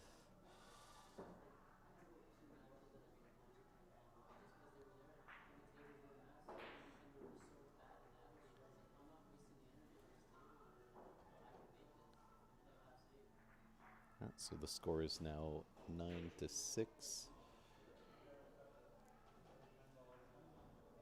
Lenny can keep up some nice wins off the break there. That's how you get back into a match. You know, 3 games behind is not a whole lot. There you go. Wilson fixing the score for us.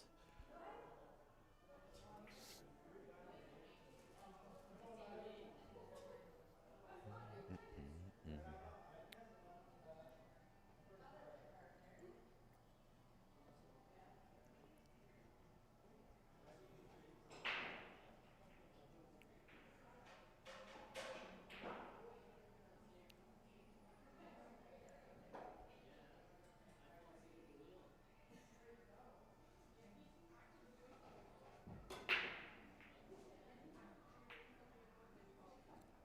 3 ball finding the corner pocket. Got a shot at the 1 ball. Or no, sorry, that was the 5 ball that went in the corner. So he's got the 1 ball near the corner, 2 and 3 near the center or near the rack area.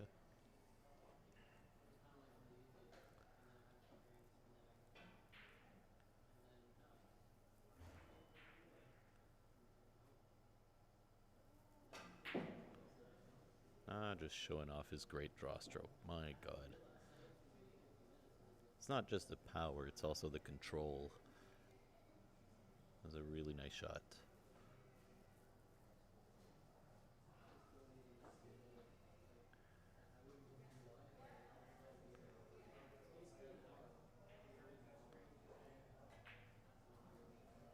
Yep. Keeps a nice angle. The 4 ball is right next to the 7 and the 9 up table. Got a good angle to put some work in there.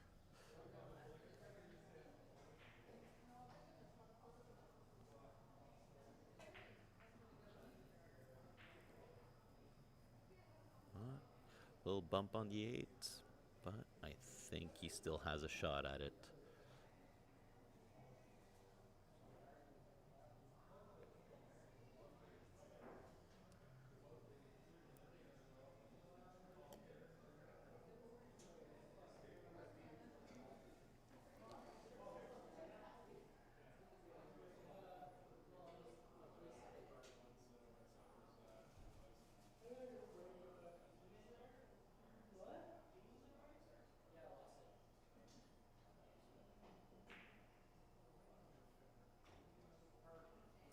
That doesn't do any harm, you know. Leave the cue ball on the rail.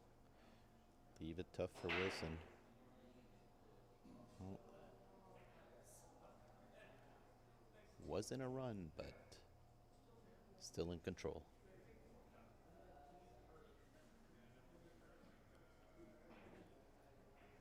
We gotta see Wilson come up with a big shot now, which he's fully capable of.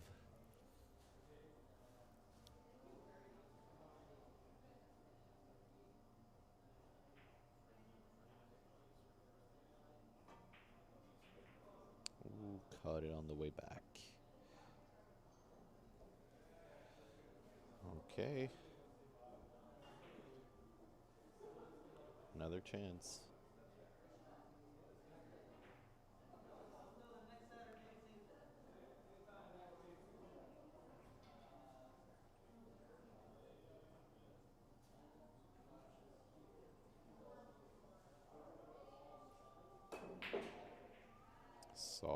Solid strike.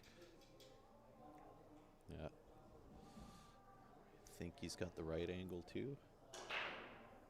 Yeah, yeah, he seems to be in good line again. That was a great shot.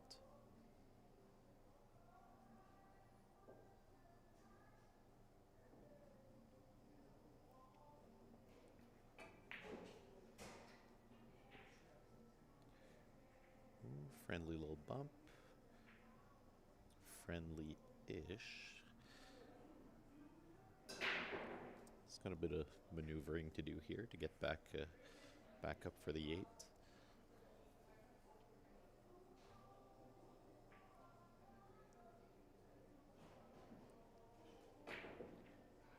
Oh, wow. Wow.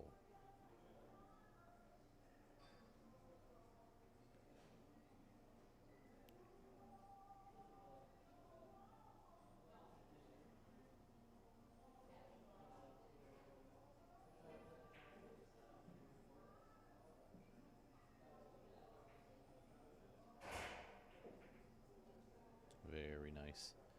Yeah, you could tell these guys want it. They're playing a great match right now. Touch straight on the 9, but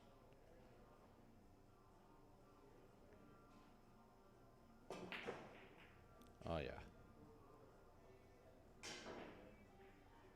Then you will stun it, get a nice kiss on the 10, and a good shot at it.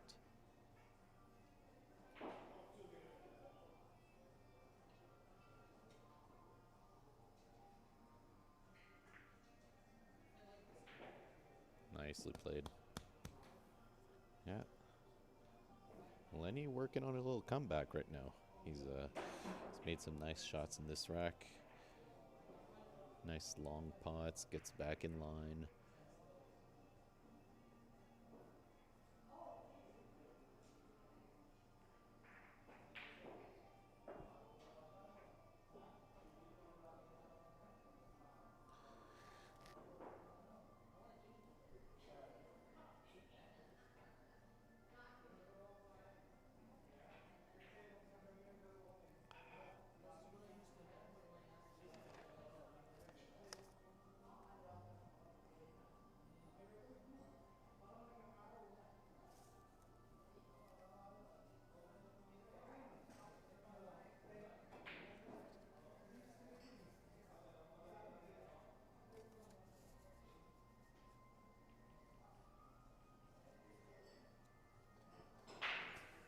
All right, Lenny to break. 9-7.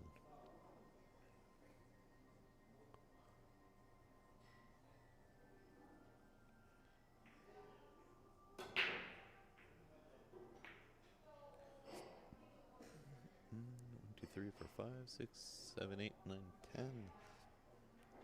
No balls made. Unfortunate, because he controlled that white ball really good off that break.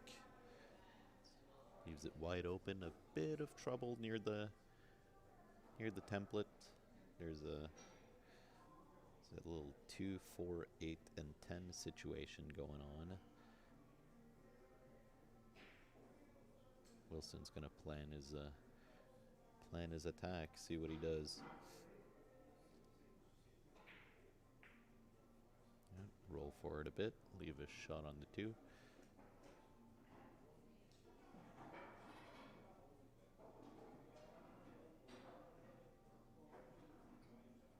Yeah, he's looking at his angles, doing everything right.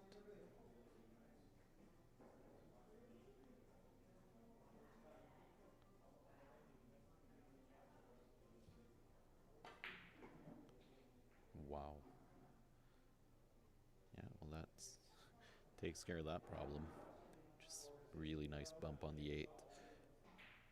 Uses it for shape on the 3. Just pretty stuff. Very pretty stuff.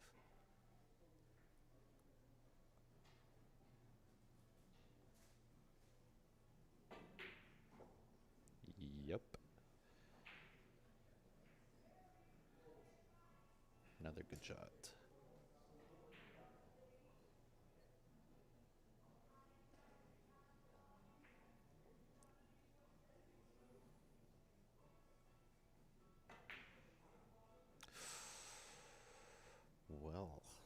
Didn't expect that one.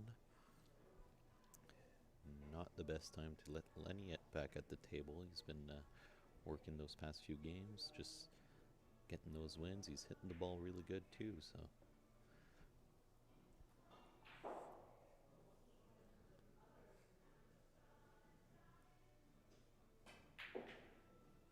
Yep, nice little stun shot. Leaves the 4 in the side. He fell on the wrong side of it. Not sure what he's going to choose for the 6 ball.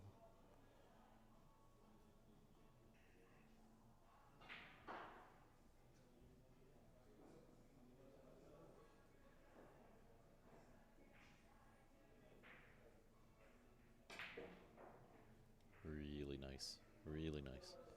Yep, just get past that 10. I just gotta make the 6 ball. Somehow try to avoid the traffic.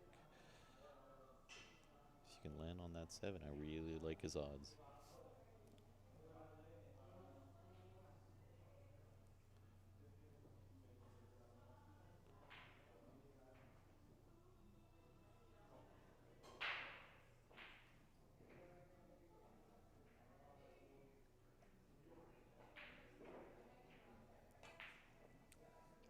Okay. Went for a safety. I like it. He played it well. I don't think he's got cover, but didn't leave any shot. So now Wilson's got to come up with one.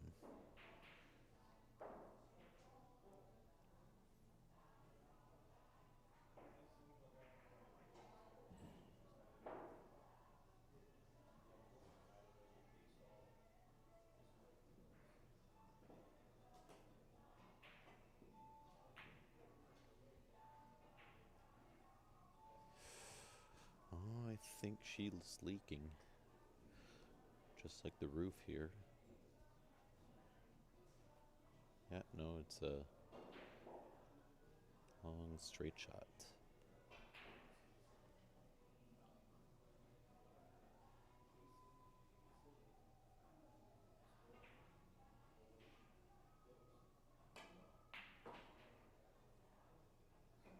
Great ball. Great ball.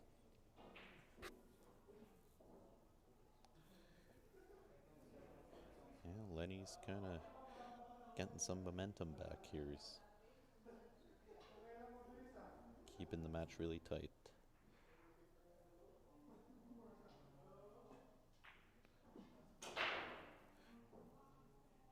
Another good shot.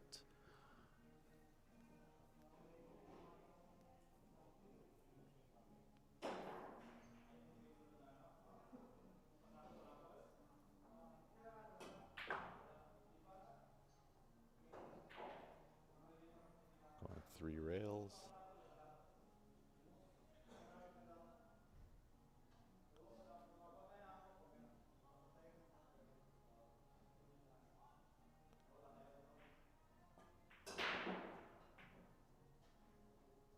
That's nice.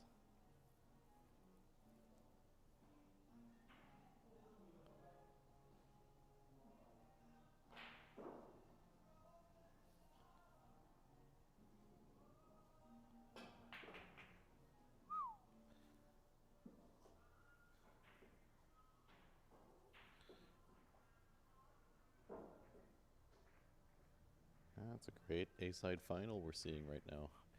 9-8.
Another dry break.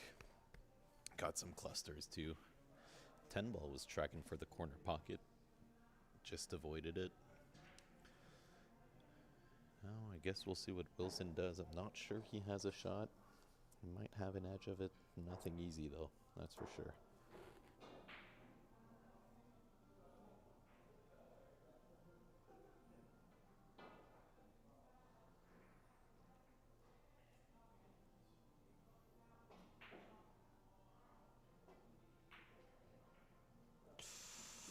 Just tries to send the one ball down table.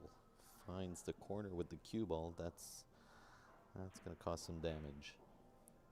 10 ball right over the hole too. Believe Lenny's going for it.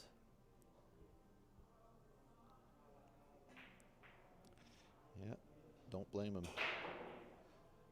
Lots of problems on that table. That 3-8-9 was not guaranteeing a run out, so, 10 balls live. Why not go for it?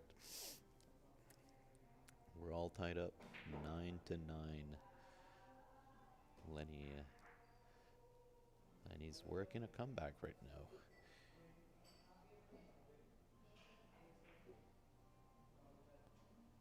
now. Steph sound a little rattly. Well, I am drinking a Radler, so might help.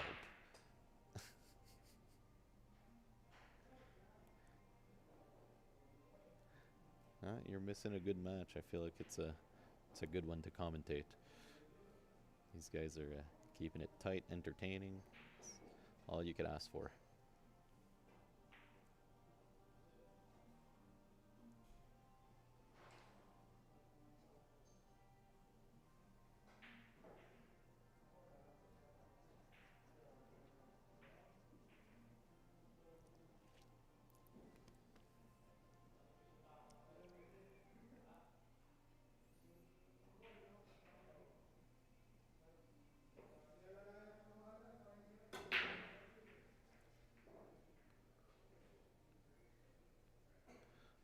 Didn't see anything fall. 1, 2, 3, 4, 5, 6, 7, 8, 9. Never mind, he did make a ball. He's got a clear shot at the one to the lower left. 2 and 3 are. You got a bit of a question mark around them.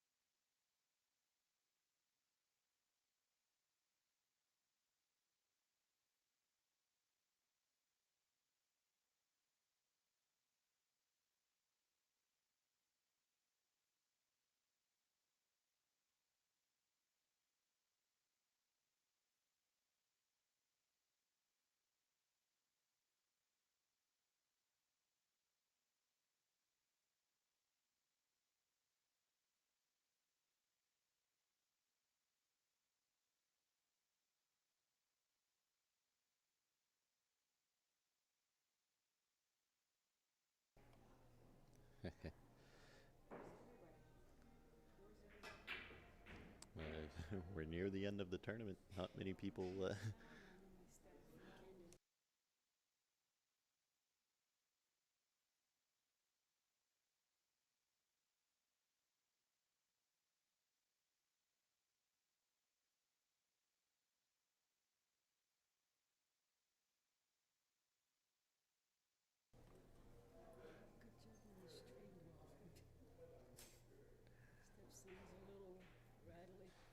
Yeah, well.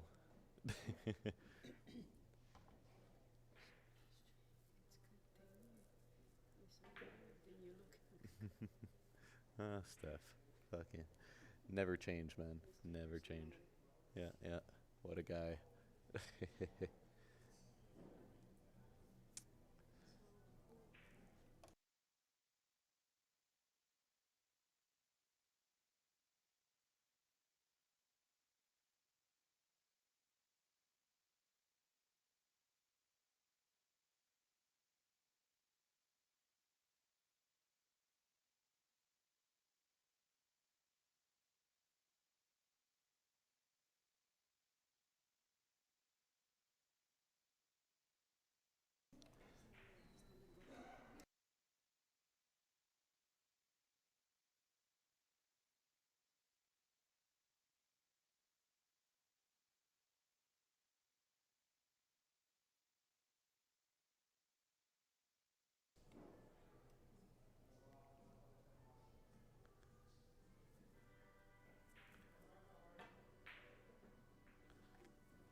Bit of a bump on the 7. I don't think Wilson's too happy with that.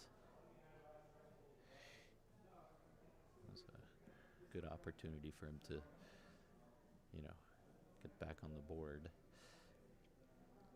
I do believe he's going to be kicking at that 6 ball. Gotta weigh his options a bit.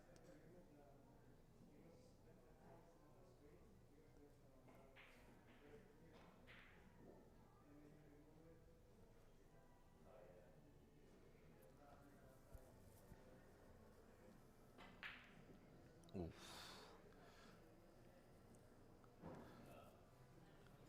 Well, Wilson went for a good shot. He almost made it. Came really close to that corner. No, I think he left an opening on that 6.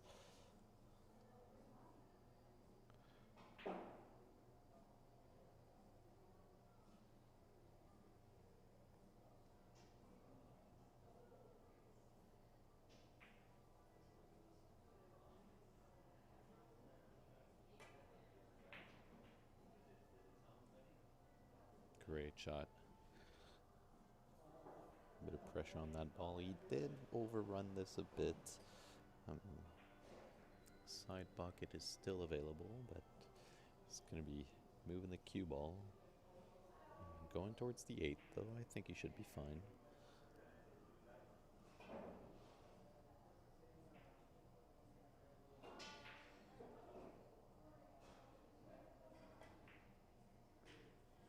That's a good putt. I think he checked the ball a little bit just to keep a straight line off that second rail. Did pretty good. Did come, didn't fall right back in line. He still has to come up with another good shot. Well, back cut on the 8. Then 9 and 10 are fairly straightforward.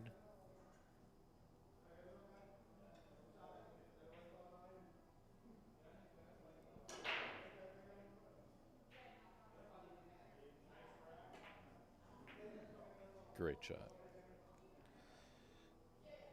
It takes guts to shoot that.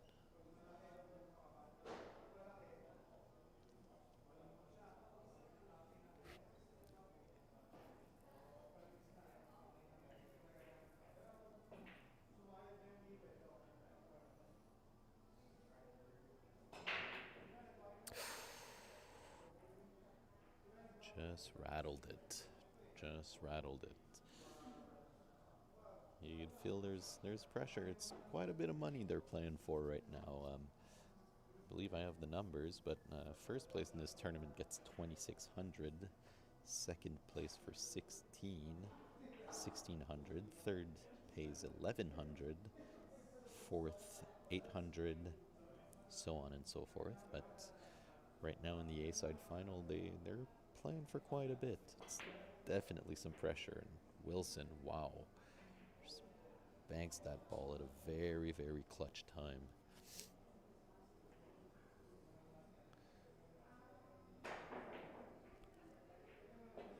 Yep, 10 ball, and Wilson is the first to get on the hill. A very nice shot on the 9. Unfortunate for Lenny, he had a good chance to reach the hill first, but I suppose Wilson will be the first one.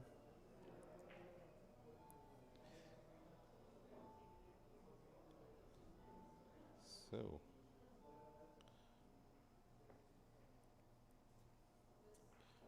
I'm gonna try to find their journey to reach the A-side final. Should have the bracket not too far. So yeah, Wilson, since yesterday, he beat Terry Nugent, then went hill with Colin Clark, and beat Craig Duguay, then beat Robert White 11-7. Now he's in the finals, whereas Lenny, where do I find you? Then he beat Dominic 11 to 5. Daryl Byrne 11 to 3. Beat Martin Mainville 11 to 5. Wayne Nagel 11 to 6 to reach the A-side finals. So both these guys, honestly, they've been playing a great tournament. Overall, the event though was well run. It was a great time. Lots of good sponsors on it.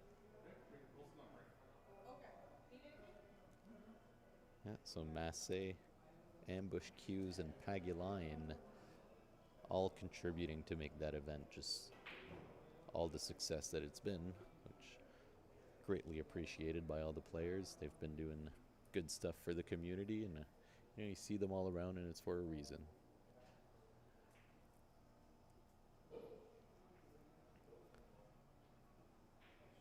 Wilson's just taking a little break. I believe he went to the bathroom.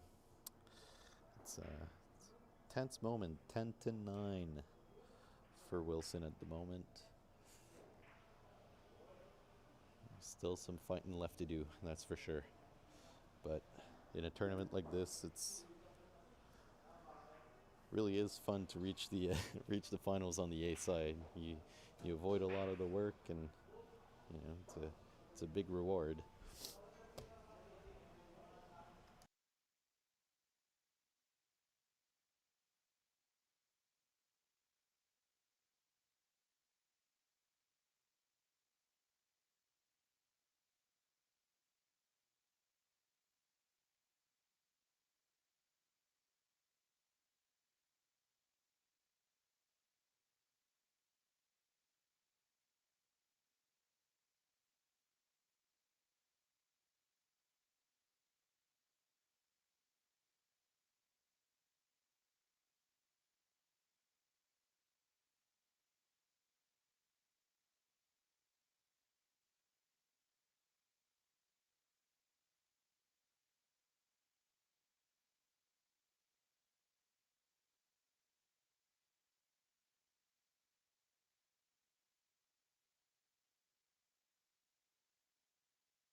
All right, Wilson's back. He's going to be breaking on the hill to reach the finals.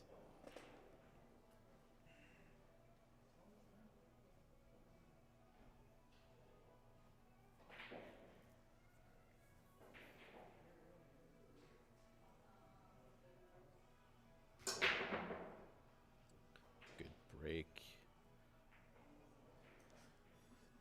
Oh my God, was that just a bad kiss on that? I didn't see. I was looking at the one ball and I just see the cue ball going in the corner. Oh my. Yeah, he just got kissed in by the 9, sent it right in the corner pocket. It's gonna give Lenny a chance, but I think we all see the 3 and 5 right by that side pocket just causing problem. It's it's never easy when you reach the end of a match. Never is, never has been, never will be.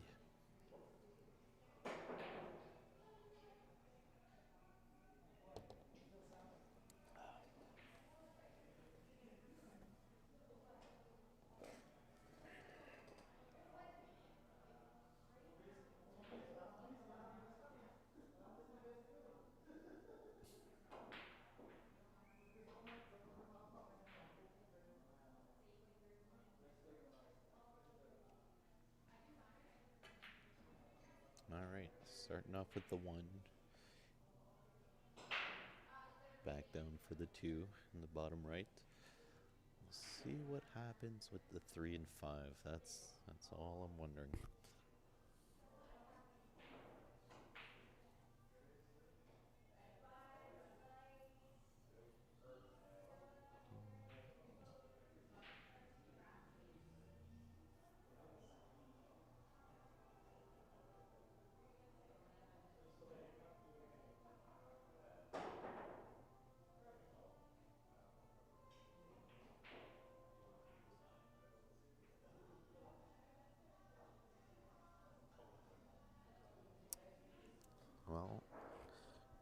heard the call. I think he's going for the win. 10 ball called in the corner. Getting aggressive. Getting aggressive near the end. Well, you know, you see a problem on the table. It's like it's tough not to go for those aggressive shots.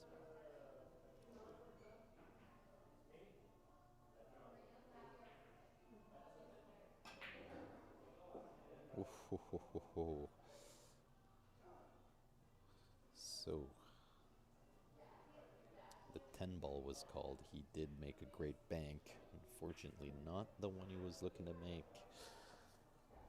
I was hooked by the 5 on that 3 ball. It's a very tricky spot for Lenny.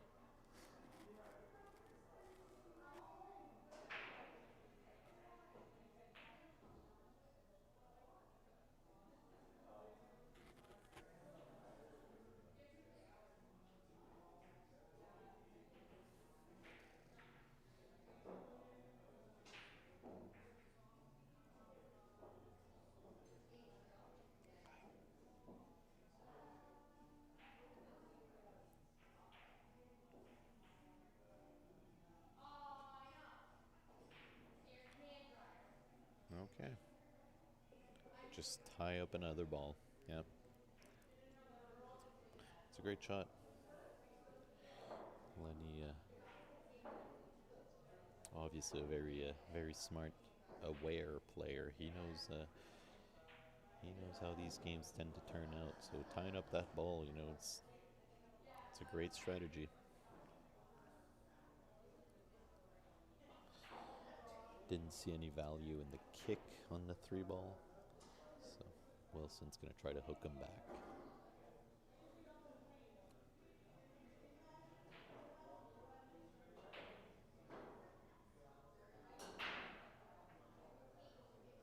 Yep, get some spin. I don't know if he found the gap. I think so. But doing so, he did tie up the 5 and 7, so.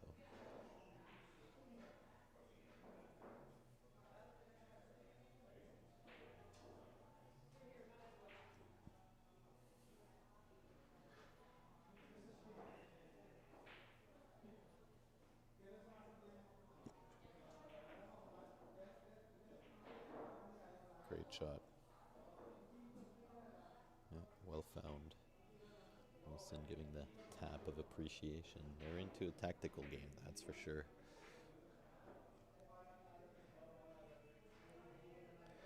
It suits both their games, to be honest. They're both very smart players.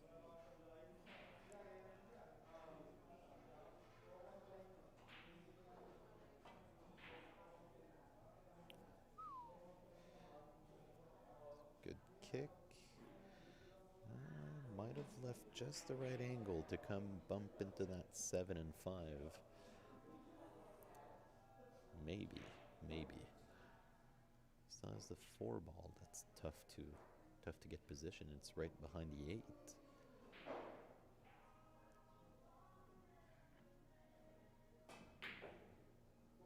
Yeah. Okay, well that's one problem off the table. And then another safety shot coming.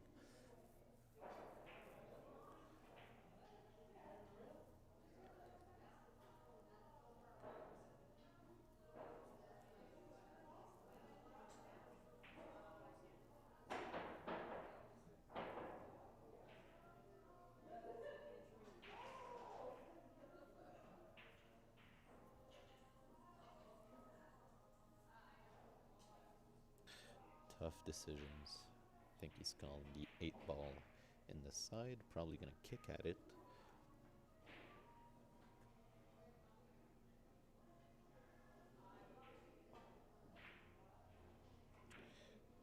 Got good contact. It's like the balls are magnets in this game. They always end up tied up together. Although I do think the 4 goes. It at least goes in in the bottom side pocket, but still, it's a very tough game.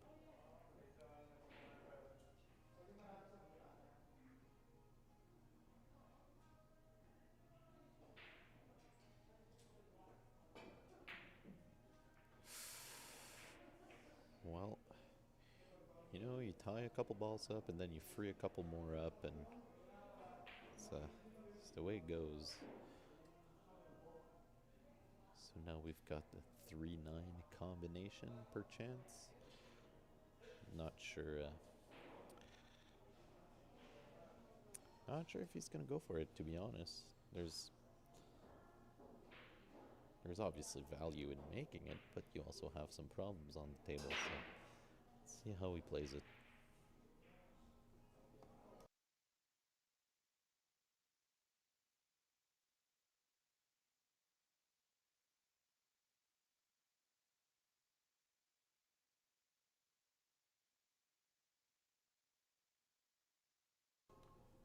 Great shot by Wilson.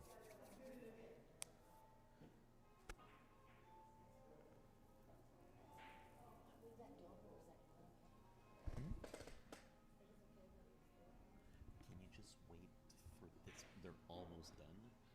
Like probably in 10 minutes. You can leave it open. Yeah. Okay.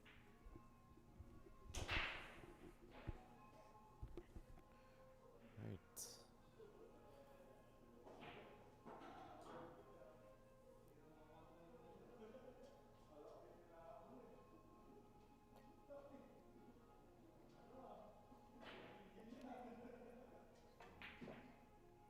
All right. Wilson opting to just run the balls out. I don't blame him. Played a really nice combination on that 9 ball. Left himself a shot on the 3, and now 4 goes in the side. It's like everything's kind of just falling together.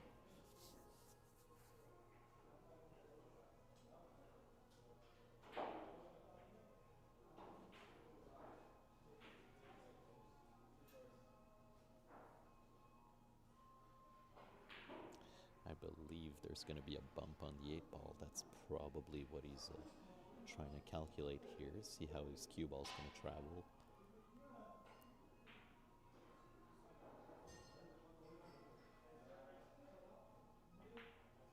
Oh, just avoid it. Nothing wrong with that at all. You could just rely on your shot making a little bit and take maybe a bit of a cut on the 5, but you know how to make these shots, so why not take them?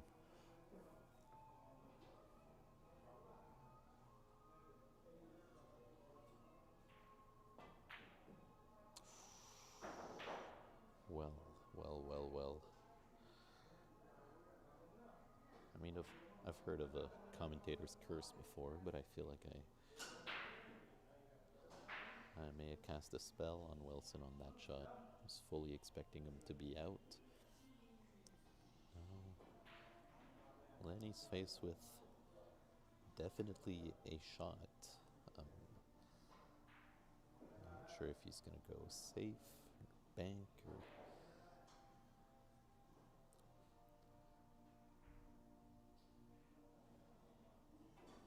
Yeah.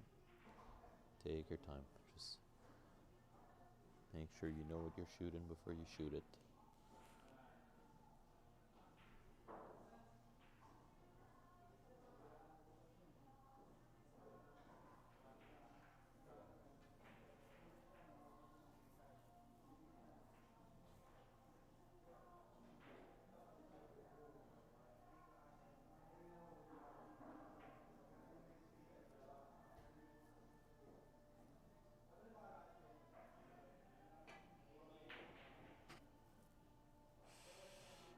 Okay.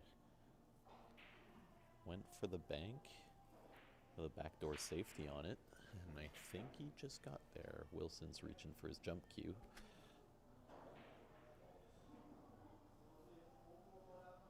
Wilson's a very, very capable jumper. He's seen him make some crazy ones.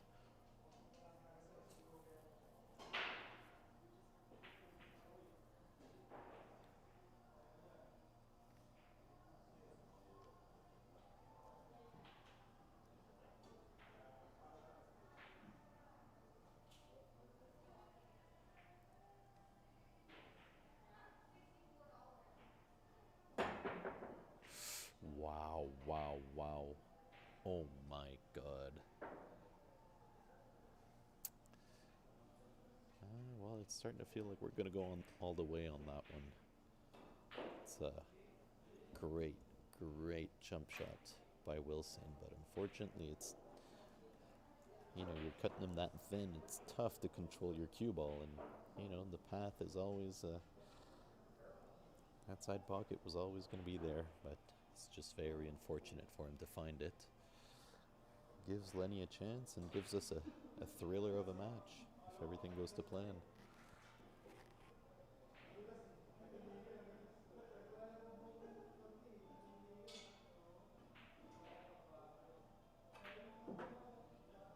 Yep. Lenny drawing the ball nicely, giving himself the 8 ball in the side.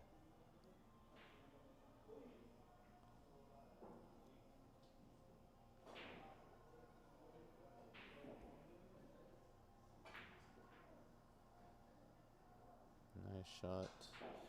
Touch of left spin just takes the side pocket way out of the equation.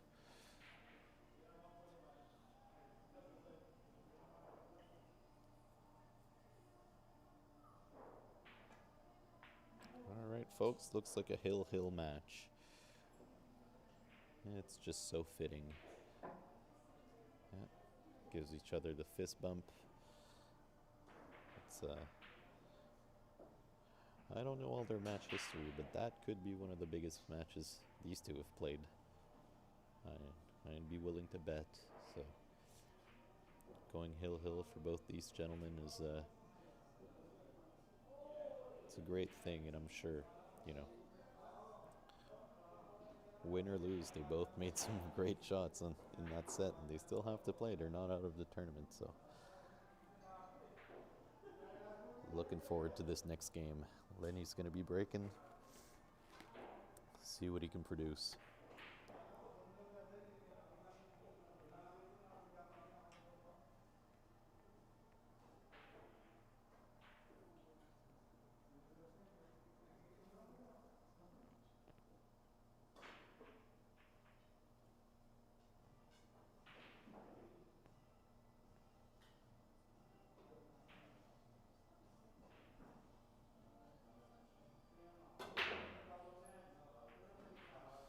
Kiss on the cue ball. 1 ball over the pocket. Did anything fall? I might be blind. 1, 2, 3, 4, 5, 6, 7, 8, 9, and 10. So, Wilson will get a shot at it. Problem right now is obviously the 2 ball. 2 ball being buried deep behind the net. I don't know if he can find an angle to attack. You got the 7, 10. Also, I don't think that's too big of a problem, especially with the 6 over the corner pocket, so he could easily play shape for the 7.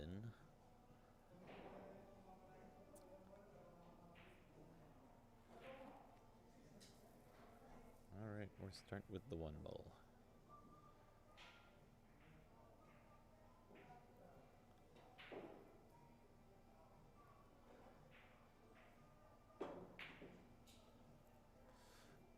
Did he overrun this? I mean, just gonna have to go with some defense here. I'm not sure what the plan is. I believe he wanted to see more of that 2 ball. See what he's got for us.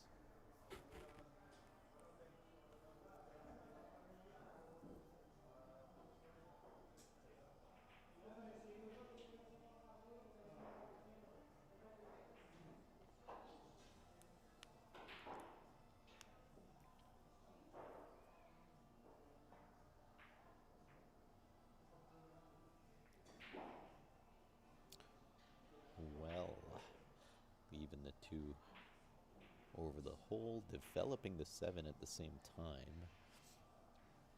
Lenny's going to be back at the table. We'll see what he does. See if he can run these out.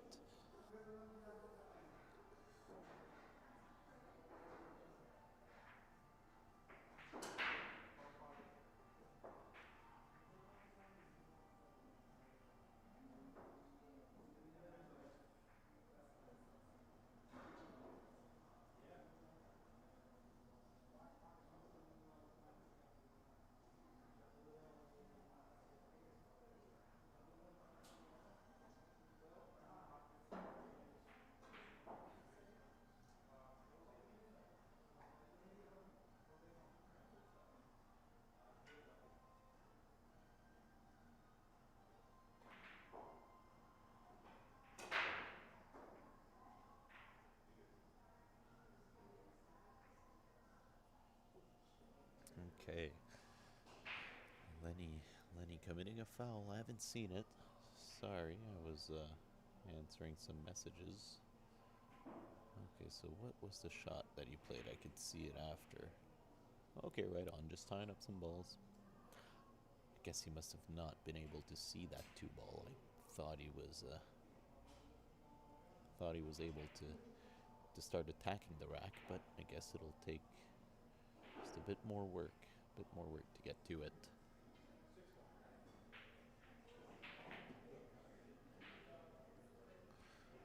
Wilson getting right at it. See that 5-ball there, but I also remember that 9-ball that he banked earlier to get to the hill, so you know he can bank a ball.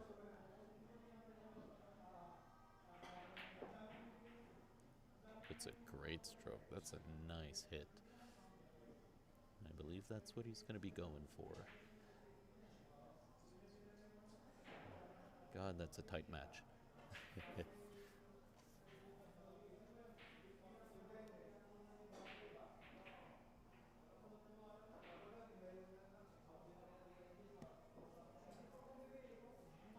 Alright, looking at where he wants to go.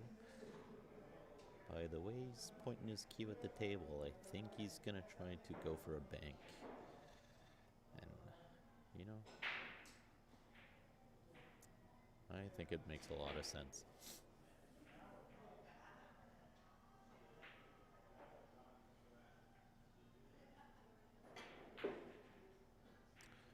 Put a good stroke on it. Overcooked it a bit. He's now, if he wants to bank it in the side, he's kind of got to cross it. You can always try to throw it with a bit of, it would be left spin, kind of help the object ball go towards the hole. Not an easy task though. He's calling it in the side. It's a brave call at Hill with the importance of the match.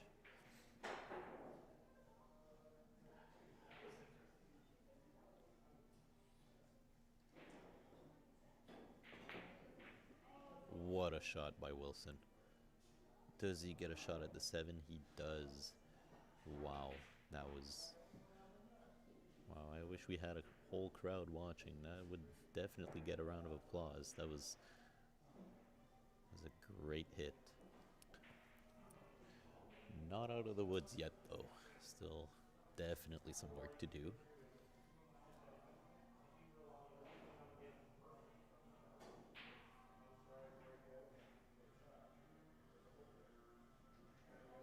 Yeah. Taking his time.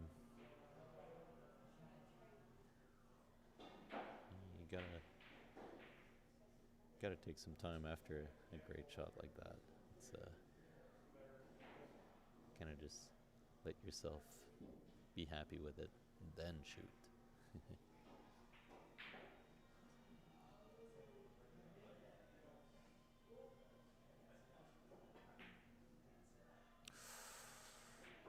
Hit that ball thick, little bit thick. He was trying to run back under the 8 to shoot the 8 up table.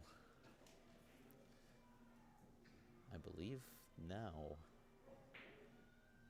Lenny's able to shoot the 7 up table, and that little bit of a bump that he's got from the 7 on the 8 just cleared the upper right pocket. No easy task though.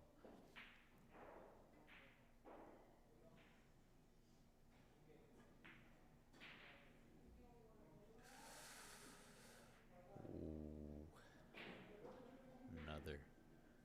Another important miss here. You can tell there's some pressure. These guys don't usually miss these too often. That's a good chance for Wilson right here. Yeah, we got 44 people watching, so hello everybody.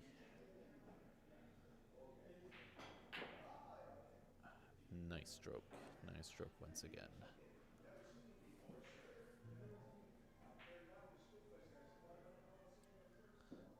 So,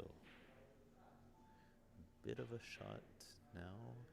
Believe it goes the way he's lining it up. Seems alright.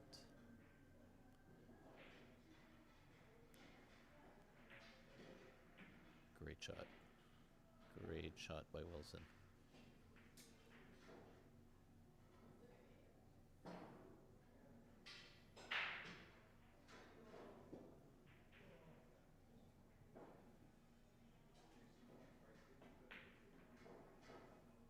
Right on. One more ball.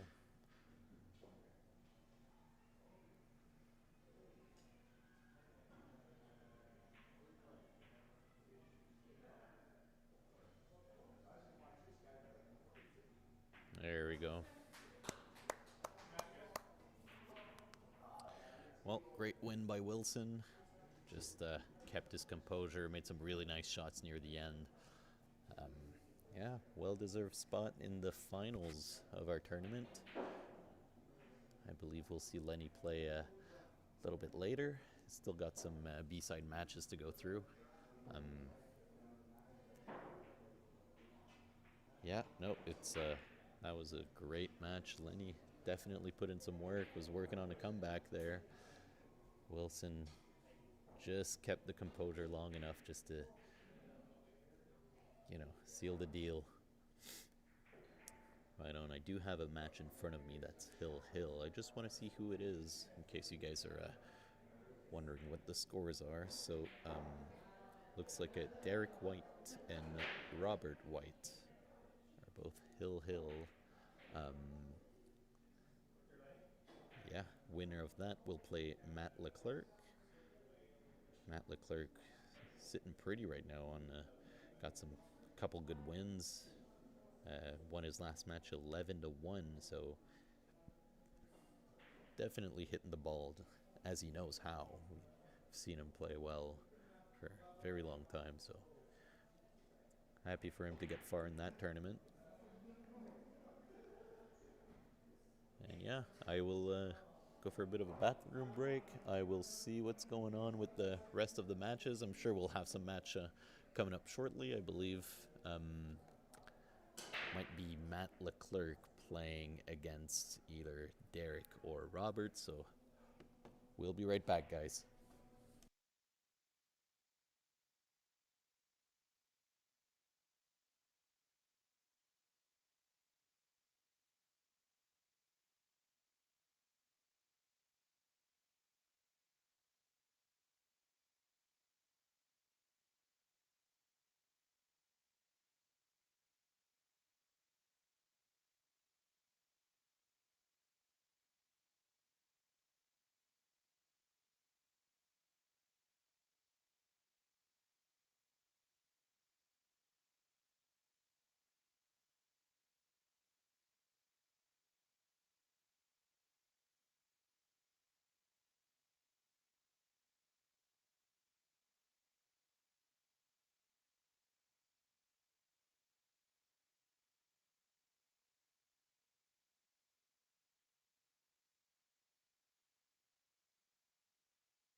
Right on.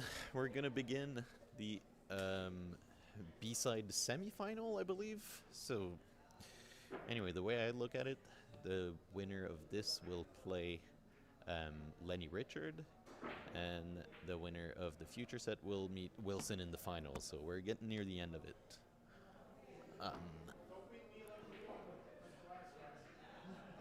So yeah, Robert White from Newfoundland, Matt Leclerc, which not everyone knows is also originally from Newfoundland, from what I just heard. Um, so yeah, no, so some cool stuff. But obviously Matt Leclerc, based out of Moncton now, has been a solid player in our scene for quite some time. So good to see him getting far in this tournament. Hope to see him do well. And yeah, just about to get started. Robert's gonna kick it off with the break.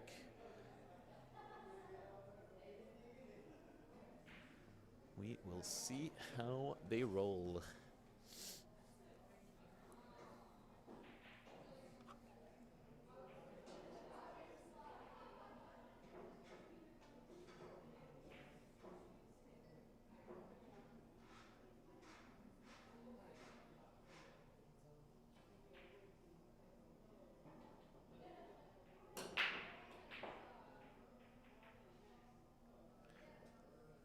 Alright, I see 1, 2, 3, 4, 5, 6, 7, 8, 9, 10. I see a dry break on the table.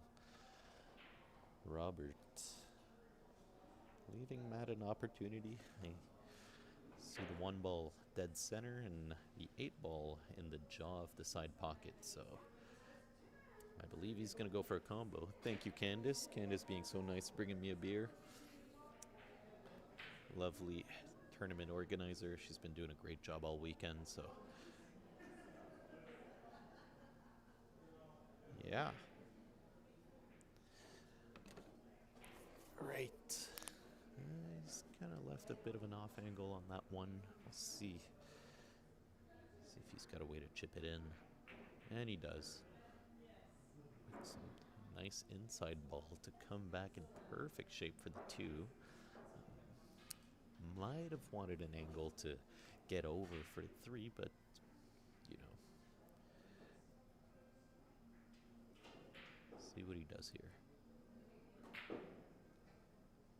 Nice. He stuns the ball just really well to get off that rail. Just gonna make himself, make his life a little bit easier on that 3 ball.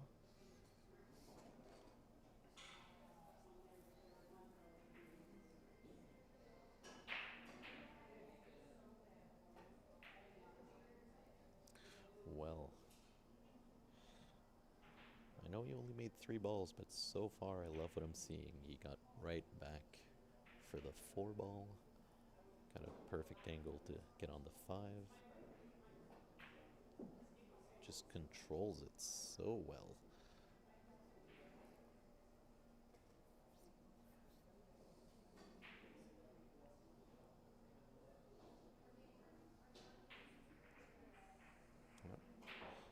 Gonna take a bit of a walk, go around, check his angle. The 6 ball is buried around the 9 and 10, so a little bit of a tight positioning. Obviously would have liked to come in to make the 6 in the top right, but the 9 ball's in the way, so he's got to have a good positional shot here.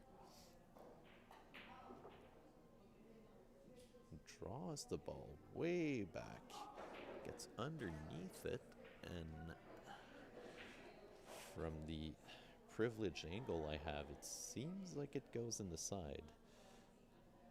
I think we can, it is a bit tight, so the 9 ball's definitely blocking a bit of the pocket, but you can just play that with a nice high ball.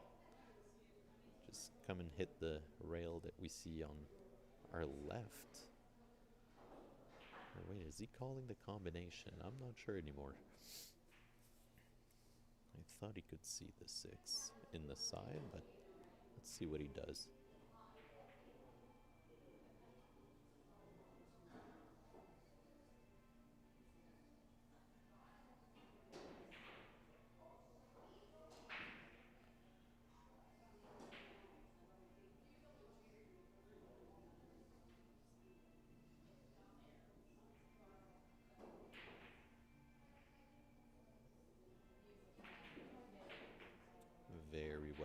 believe.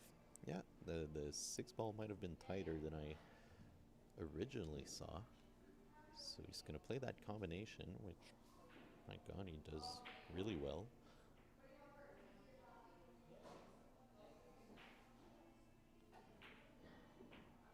Yep. Holds the ball nicely. You know, he's in good stroke, you know, not even afraid of that side pocket at all. Just controls the ball, stops it right before. That's exactly as he planned.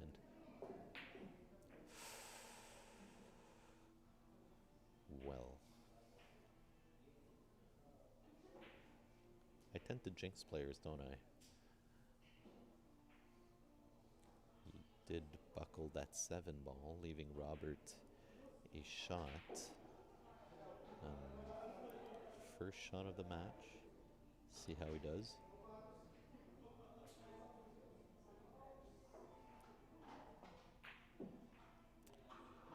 Robert. Yeah, hit that ball really nice. Came close to the side, but well in control.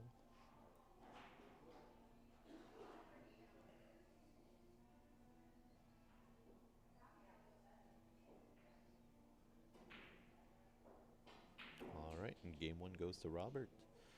Matt was working through that rack nicely, but mistake on the 7 ball caused him to lose this one.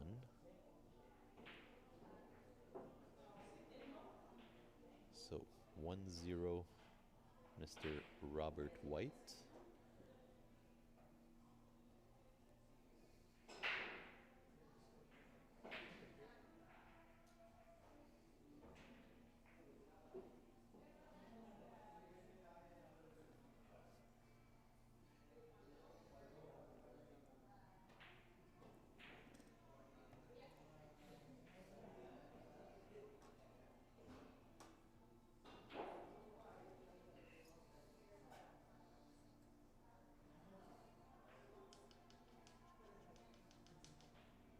Right on. Robert to break in the second game, leading 1-0.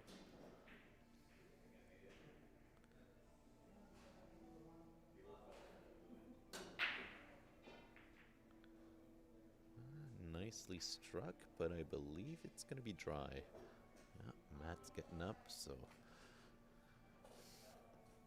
Alright, you can see the full 1 ball. Problem is, it doesn't have a pocket for it.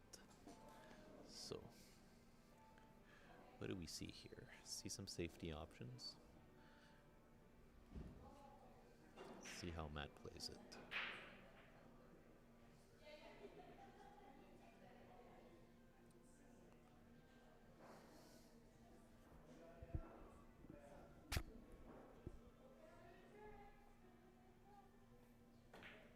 Oh my god.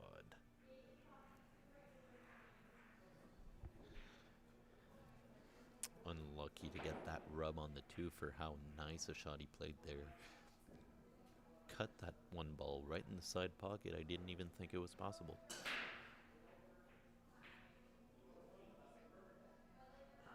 Is he gonna attempt to kick at the ball? Not sure. There's a masse around that kind of gives you a bit of a chance. Shout out to Masse.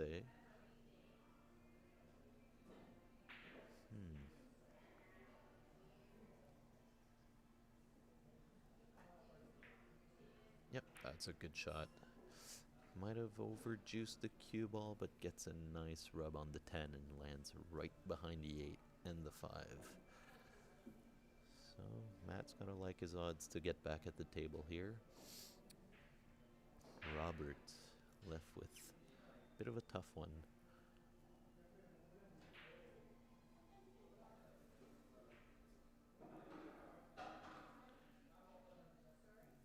Honestly, it's calling the 2 ball in the corner. He must have found a route to it, which gotta get creative a little bit sometimes. Might go 2 rails from behind, or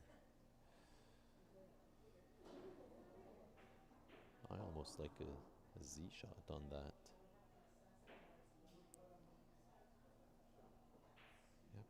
Yep, that's a valid option. Very good hit. Very, very good hit. Wow, I don't think I could have hit that ball if you gave me 10 tries at it. My God, that was beautiful. Yeah, that's much better than ball in hand.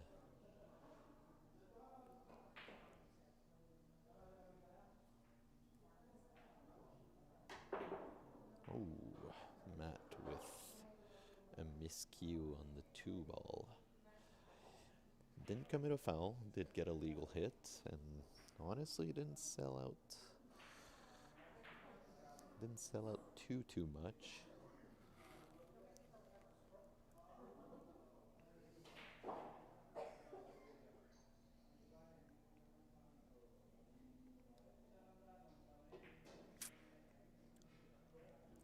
Yep.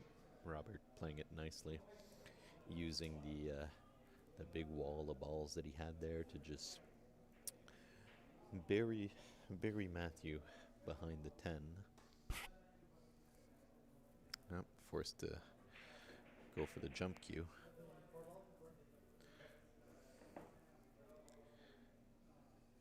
Calling the 4 ball in the corner. See how she goes.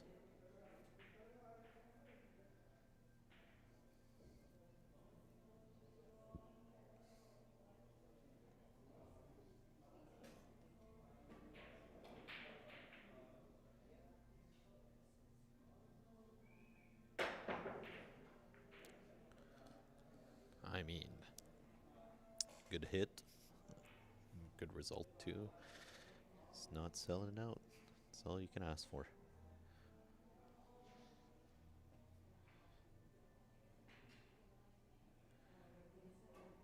Yeah, really nice full hit on that 2 ball.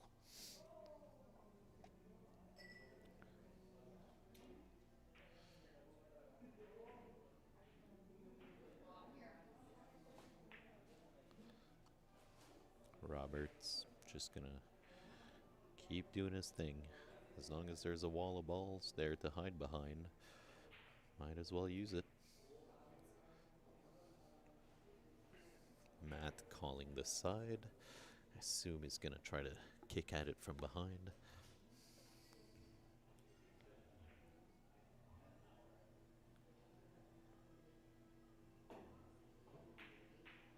Nice hit. Nice hit, but leaves the 2 over the hole. All right.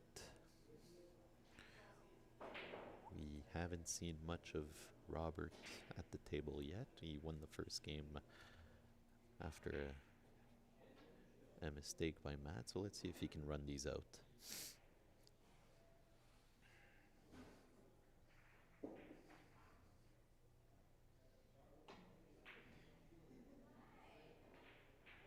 That was a nice shot going rail first.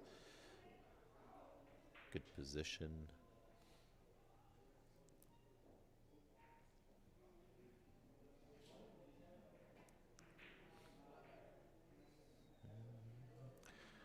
I don't know exactly how tied up that whole situation is with the 5-8-7 near the spot. I'm sure there's work to do, but exactly how to get it done, I'm not sure.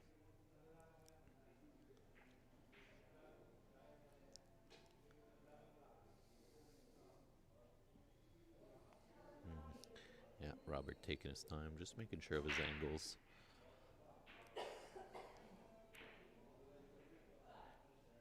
think he got just enough so he can hit the rail after making the 4 in the side.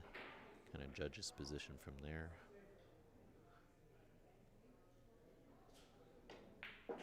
Oh, no, or just stop it dead. Nice firm hit on the cue ball.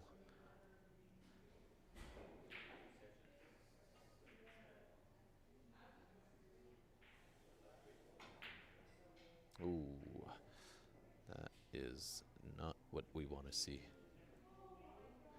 Miss on the 5. Tying up the 7 and the 9, though. Maybe that'll come back to save him. And honestly, I don't know how much of a shot he sold out to Matt. I think he can definitely make it in our bottom right. Yeah, we'll see how it goes.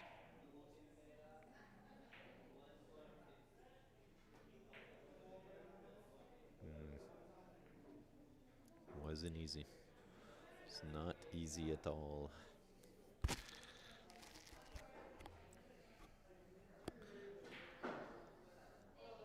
Thankfully for Matt, he did not open up the 7 and 9.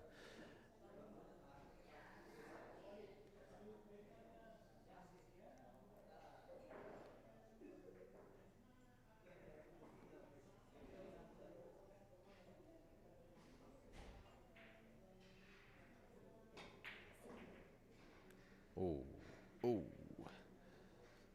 Develop them a little bit. I don't know if the 7 goes in the top right now.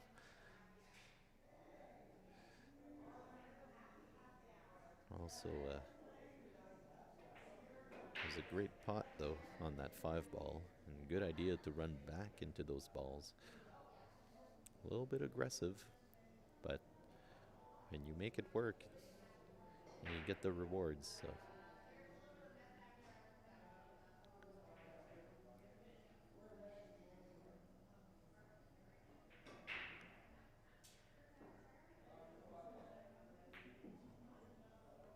Okay. Coming back out one rail towards the 7. It's tough to tell from my angle if it'll go in the bottom right. So maybe some safety coming up.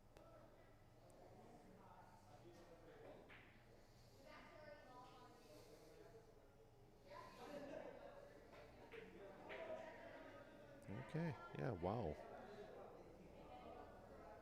Very well played. I didn't see that shot at all. That's a crafty little shot there, using the 10 to stop the 7, leaving the hook behind the 9. Honestly, super well played. Getting creative here.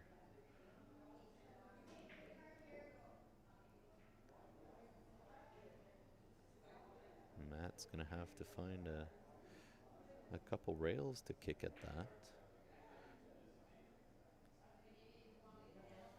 Just hoping for a nice full contact.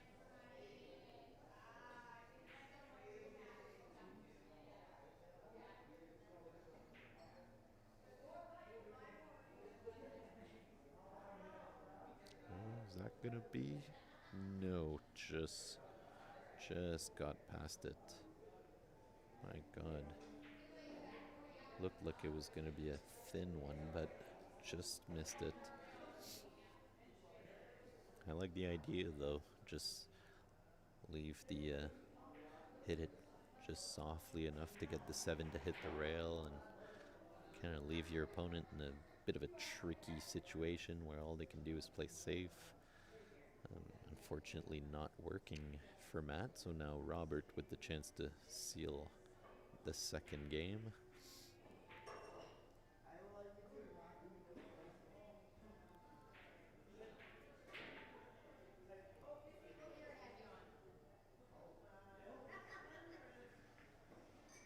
Yep, just rolls the ball in.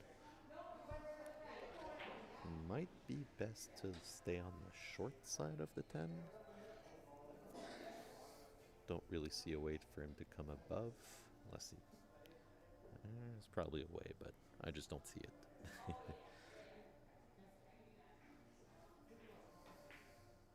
Yep, just like that. Nicely for the 10 in bottom left.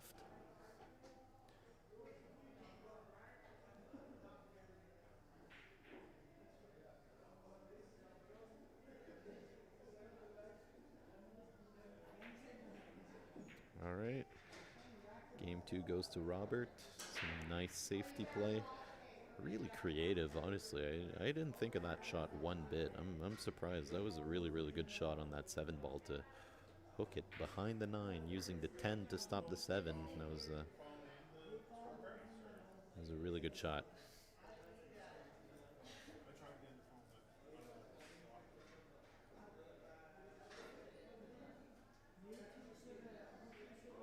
All right. So, Robert starting to build his lead. It's still early in the set. We're racing to 11, so have to see how this develops. But so far, I like what I'm seeing from Robert. He's playing some crafty little shots and keeping things simple. Usually, it'll win you some games.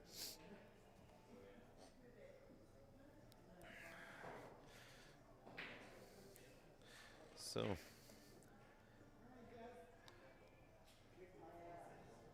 guess I'll mention it again, the great prizes that we have for this tournament. So, loser of this set is not going home sad, still coming out with 800 bucks. And then the winner, so fourth place basically makes 800, third place 1100, second is 1600, and the first place winner is going to be making 2600 bucks, which, yeah, it's a great price just to play some pool. But right here we see Robert coming up with a dry break, almost making the 6 in the side, but just hitting the tit and not getting there. Oh. Now we got Matt missing. Not the easiest shot, but a shot you would expect him to make, right in the corner pocket.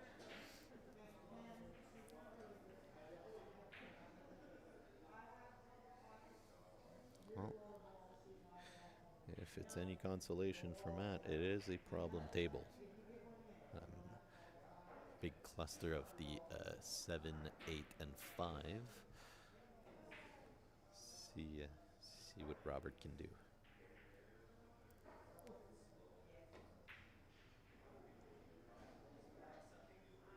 Great pot on the 1 ball. Kept a nice angle on the 2 to just drop back for the 3 near the spot. Not sure if he will see it worth it to try to open the clusters, but nope, just keeps it simple. We'll get there when we get there. Oh, he's almost straighted on the 3, but I think he can follow and go 2 rails to go back up a little bit for the 4.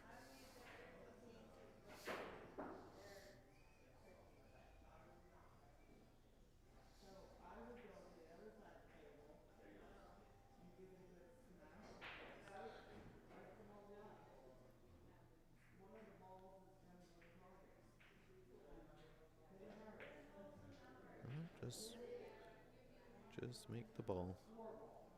Don't need to follow, don't need none of the fancy stuff. As long as the ball goes in the hole, you're all good, eh?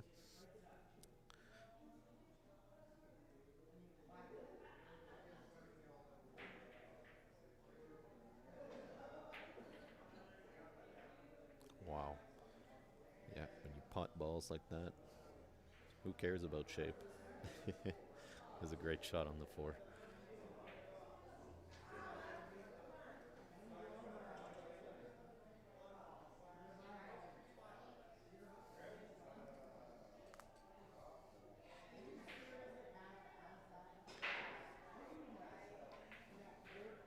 Oh, wow.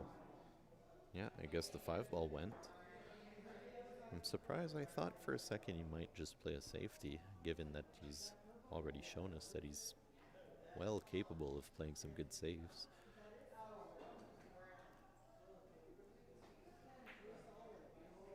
Yeah. Just makes the 6 in the corner, falls. I'm not sure how that 7's gonna play. It's, from my angle, it seems very, very near to be glued. So maybe there's a crafty little, making the 7 off of the 8. Or maybe you just goes for it. Yeah, just call it in a corner.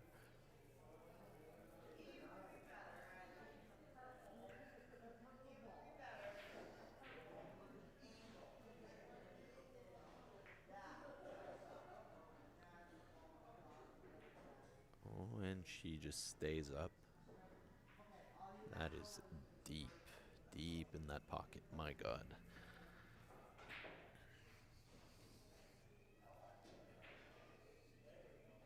All right. Opportunity for Matt. If you can clear these 4 balls up, get on the board.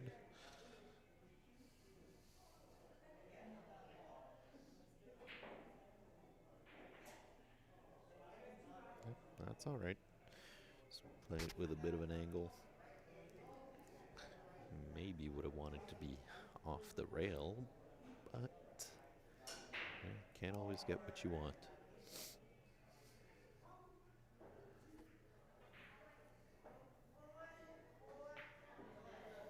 Yeah, just play it smart. You know how to shoot a ball up table.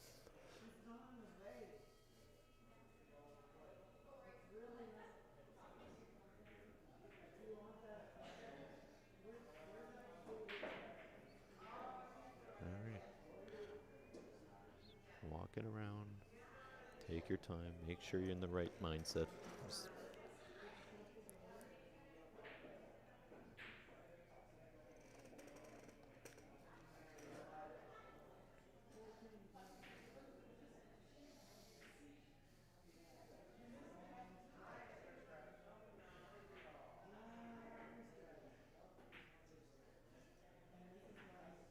Good shot.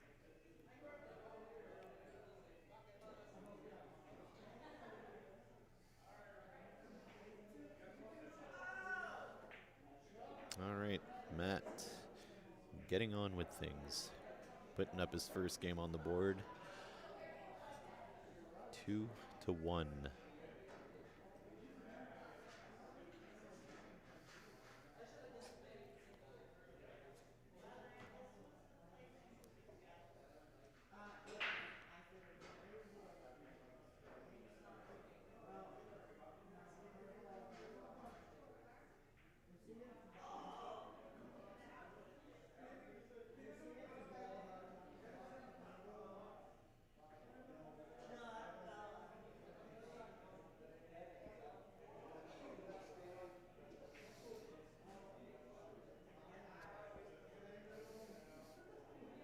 All right.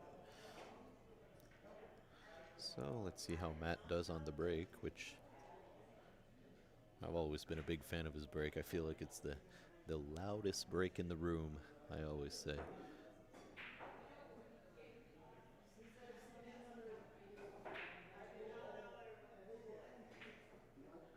All right, see what he can produce.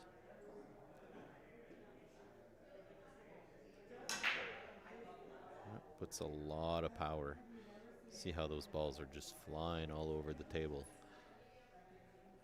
1, 2, 3, 4, 5, 6, 7, 8, 9. See? Made a ball in the break. 1 ball just begging to be potted in that side pocket. And now Matt's looking like he's going to start making some balls. What stage of tournament is this? Give me just 1 second. I'll tell you exactly where. Short answer is deep, but I will tell you. This is losers semifinal. So winner of this goes to the losers finals, and then we have the finals after that. So yeah, the loser gets 4th, and yeah.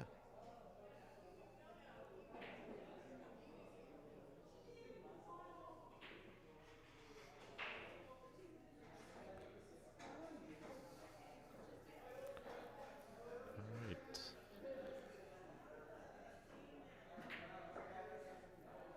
Matt, just let's That's the advantage of having a good break. You can just pick the balls out after and lets you get into a nice rhythm.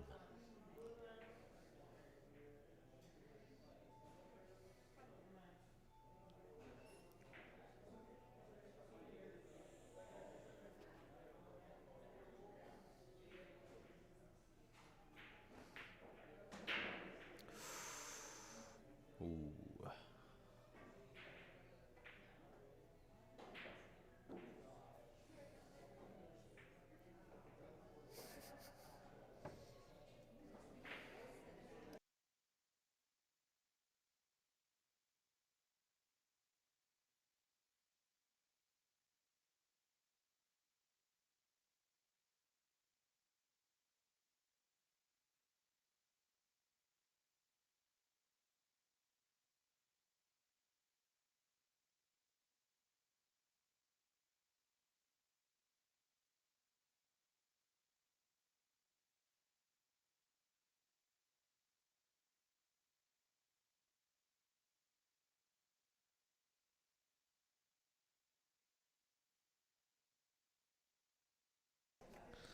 All right, Rob showing us a nice shot there. Nice cut on that 5 ball. Oh, we got some people from Uzbekistan. It's quite a ways away to watch that some New Brunswick pool, but happy to have you. That's awesome.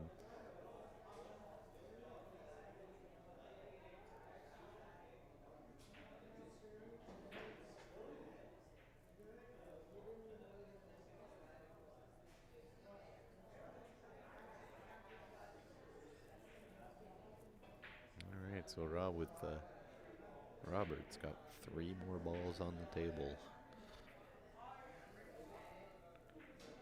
Yep, just plays nice shape, gets around that 9 ball.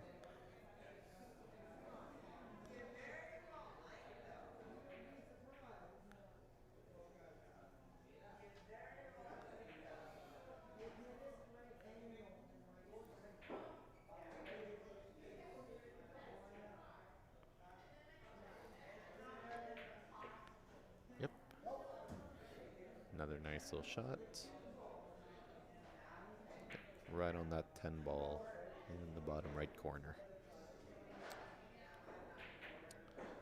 Oh, oh, whoa, whoa, whoa. No one expected that. Wow. Not at all what I thought was going to happen. That was a tough miss, but tough shot for Matt here.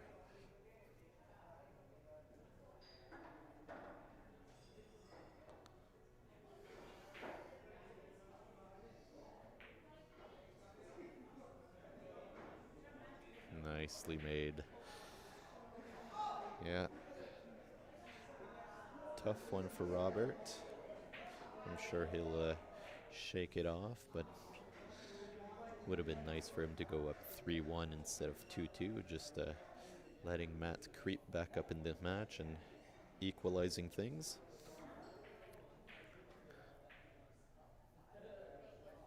I see Robert got a lot of fans in the chat. That's good to see. It's nice to be able to stream this for you all. Hope you're all having a good evening.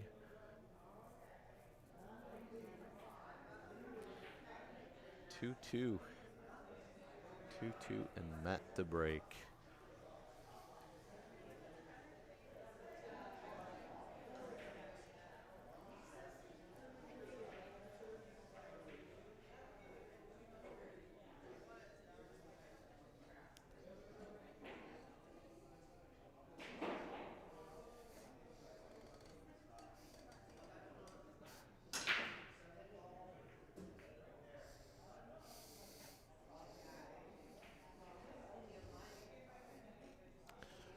Right on. Nothing made. Nothing made and a long distance between the cue ball and the 1. Yeah, Robert's going to call a push shot.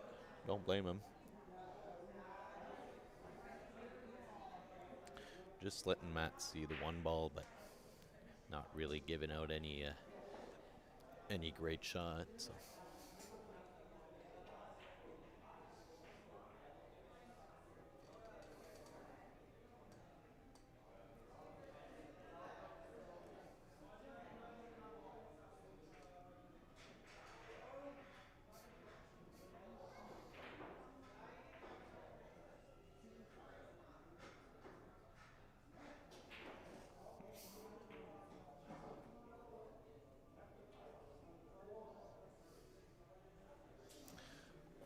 Nice safety by Matt.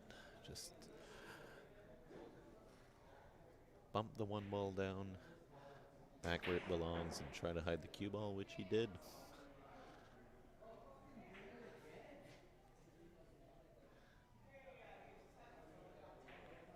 Yeah.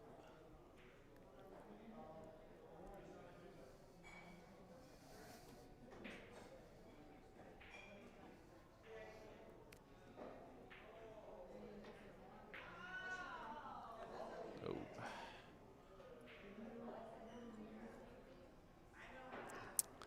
Yeah, just tossing that one ball around, trying to find an opening.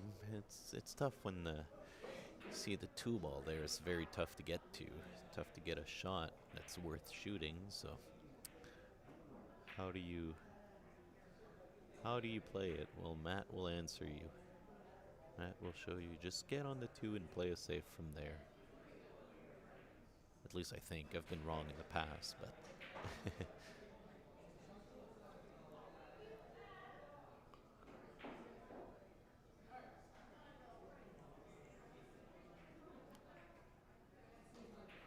Oh, is that gonna be leaking?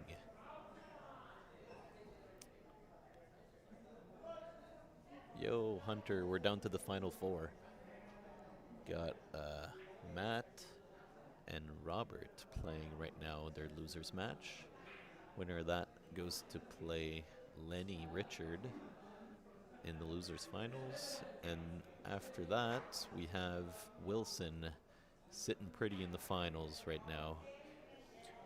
Wilson and Lenny just played a great match for the A-side finals. Was Hill.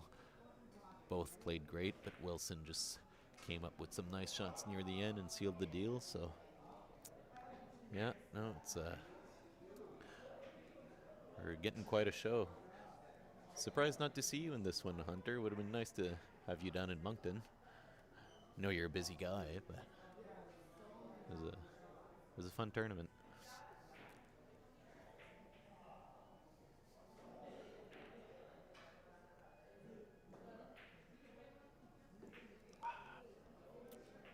That's a nice shot by Robert. Just hit the rail nicely, keep good shape on the 5, and they're all nice and in the open.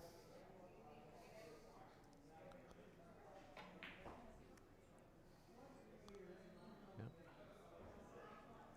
I guess the only problem could be the 7 to the 8, but then again, gotta really look for it if you want it to be a problem. Wanted to, but busy with college. Fair enough, man. Understandable.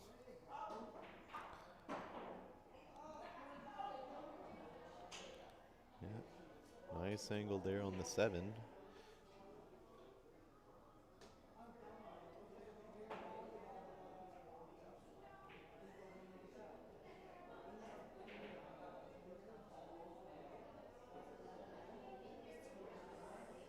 Yep.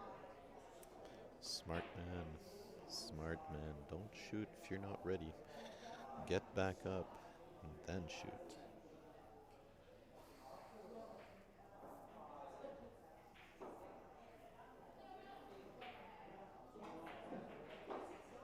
Wow. That's a very nice shot. Takes a good stroke to hit it with draw.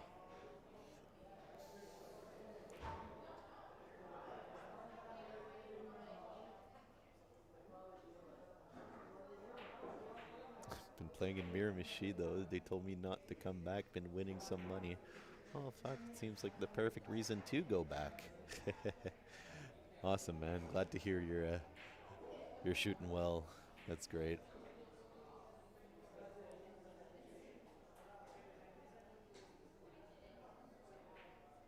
All right, Robert. Just got to make one more nice shot. Yeah. Cues it nicely. Just drops back down for the 10.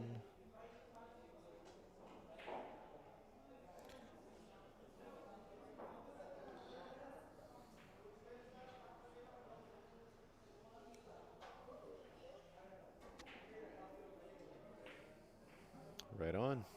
3-2 for Robert.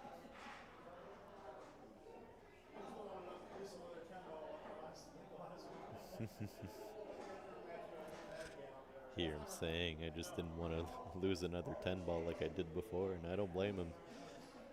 It's good that he got this one because it can definitely have an effect on your next 10 balls that you're shooting, or any money ball for that matter. If you miss one, it seems to linger. You don't forget it on the next one, but nice to see that he's well over it now.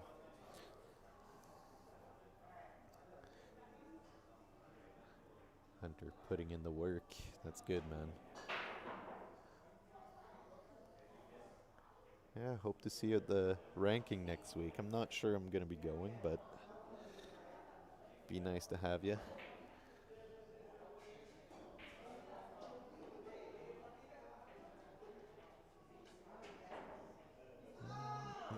All right, so Robert at the break.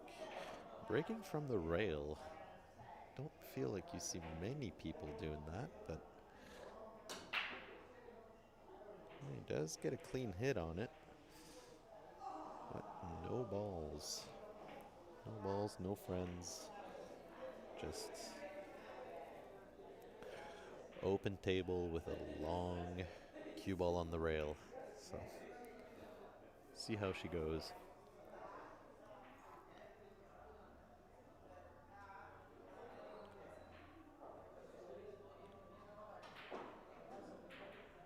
Oh, it's your birthday, dude. Happy birthday, man.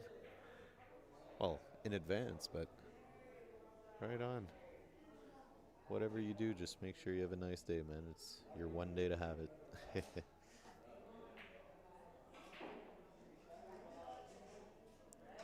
Oh, Matt coming up with a nice shot here. Just bumping the one back down table. And it's tough to cue ball that nicely when you're right on the rail as well. Got a good result.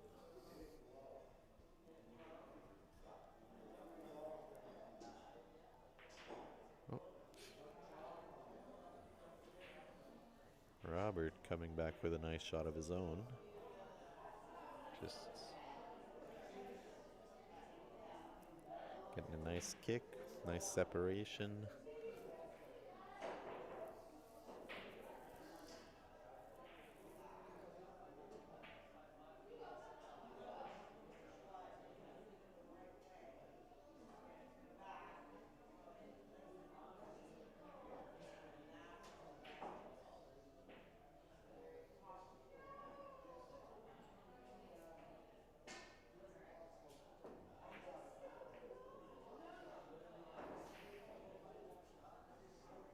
Okay.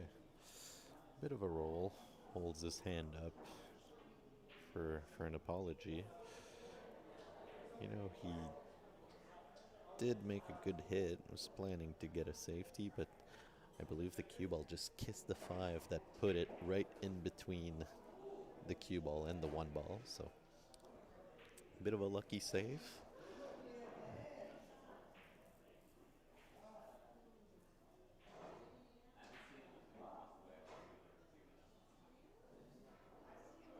Yeah. Robert not too sure, and can't blame him. I believe it's called the 8 ball in the bottom left.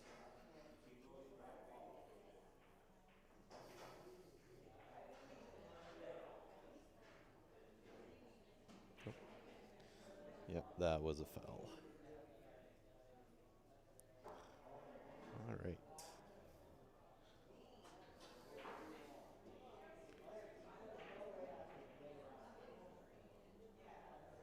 Just roll the ball up, back for the 2. Fairly open table.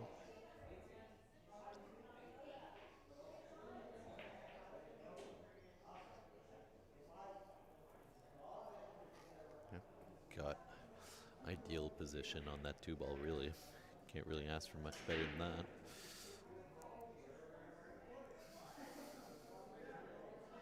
Matt looking for his chalk or something.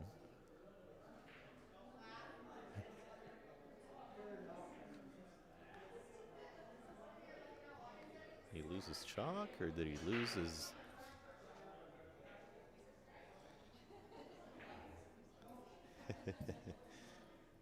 No, I see his chalk. Oh. Looking for his extension.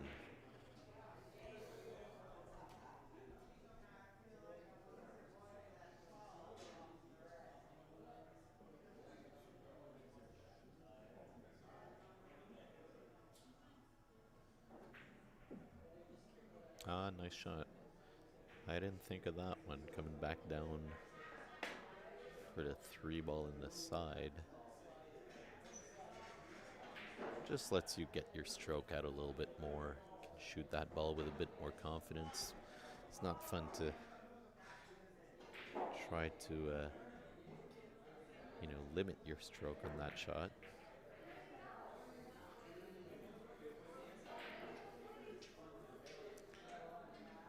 All right.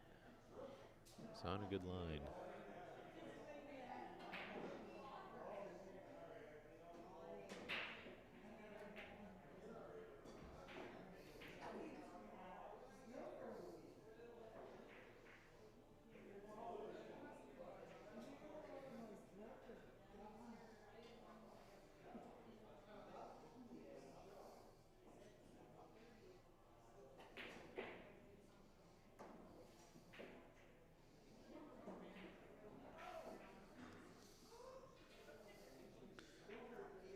Right on.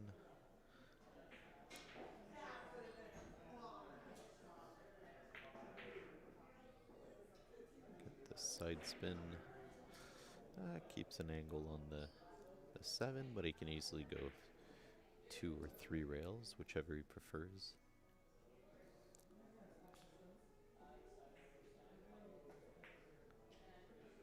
One, 2. Does it have the legs? Oh, he's all right. He's going to be queuing over the side pocket, which is always a little bit more comfortable.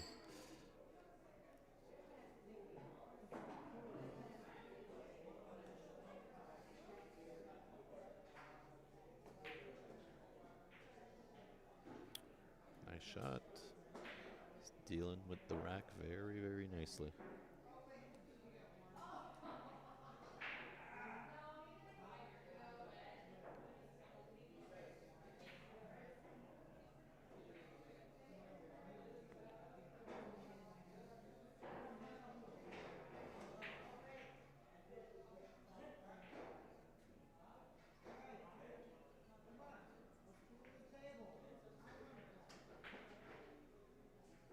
Nicely done.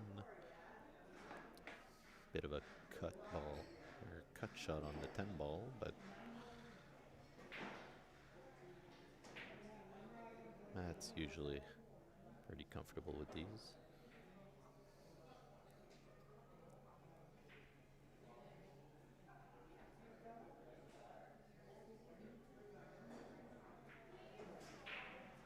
Very nice. 3-3. These guys are giving us a match for sure.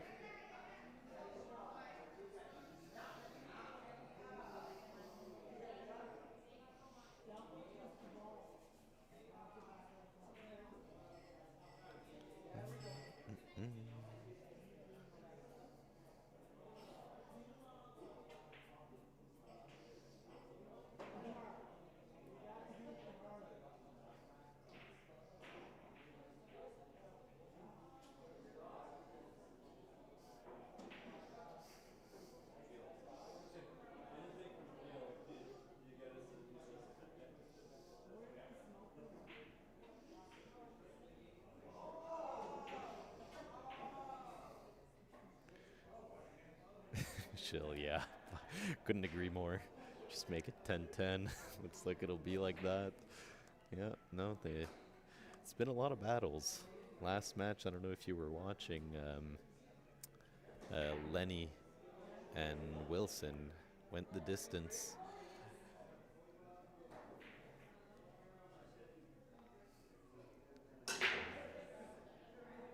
10 ball flying near the corner pocket. Not going to find the hole, though.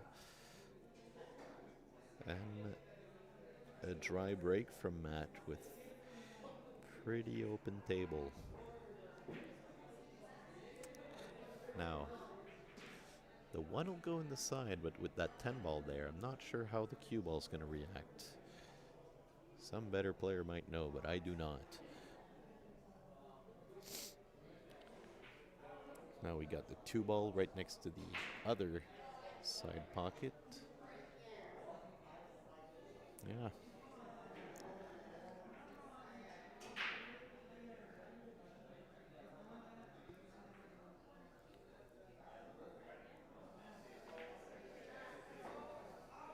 Okay, yep, kind of just holds it. Nothing wrong with that.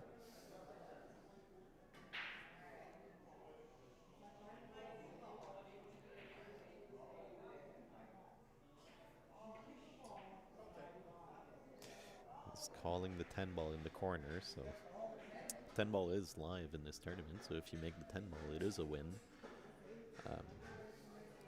He's going to take a swing at it.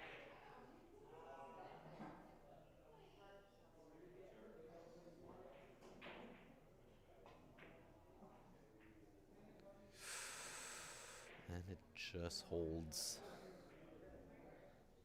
That was a very important shot there. Almost made it. Now Matt's got the opportunity to just swing that 10 ball in there.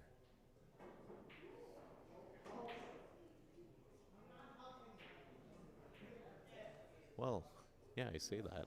I didn't see the cue ball. It's not going to be easy.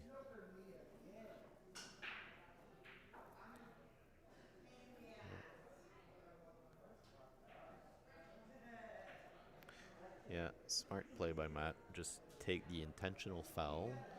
Bonus points for kind of creating a mess of the 2 and 4. But just take the foul, get the 10 ball out of there so Robert can't just come in with ball in hand and get the easy combination for the win. Now he's got to work through the rack and make all the balls if he wants to win.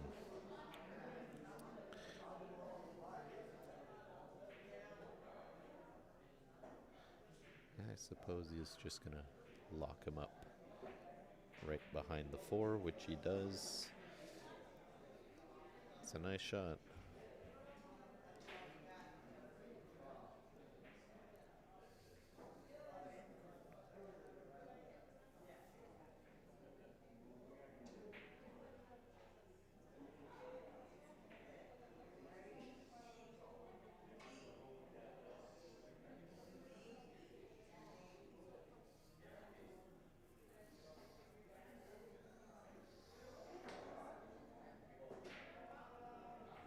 Oh, good hit by Matt. It will leave Robert a shot, but still, just hitting it, it's much better than giving your opponent ball in hand, so it's really all you can ask for.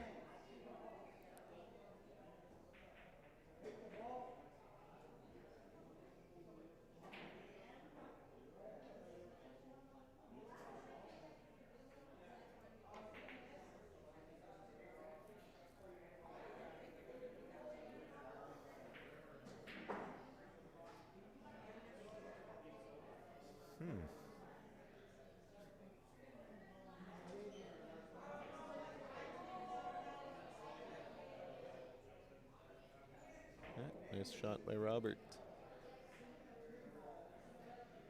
And another nice shot by Robert. 2 and 3, kind of just falling into place.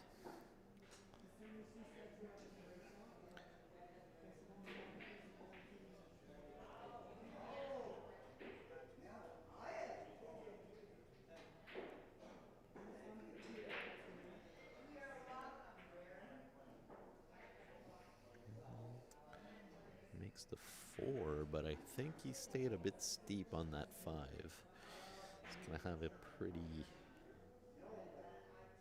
intense cut shot for the 5. Nothing easy. Nothing easy.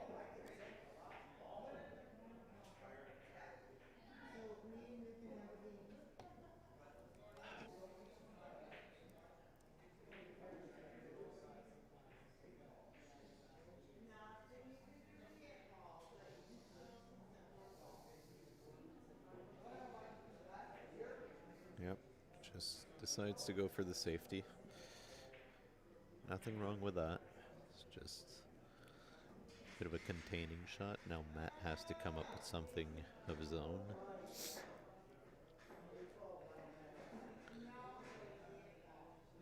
I don't know if he's going to try to go for the combination or if he might try to hook him back, possibly using the 7.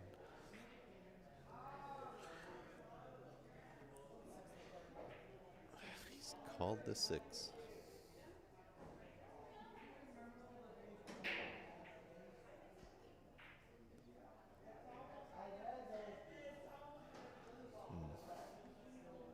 Went a little wide. Did leave a shot on the 5. You go in the side, and if you draw that ball, you're most likely going to get shape, unless the 9's there to just ruin the party. But it is a chance for Robert.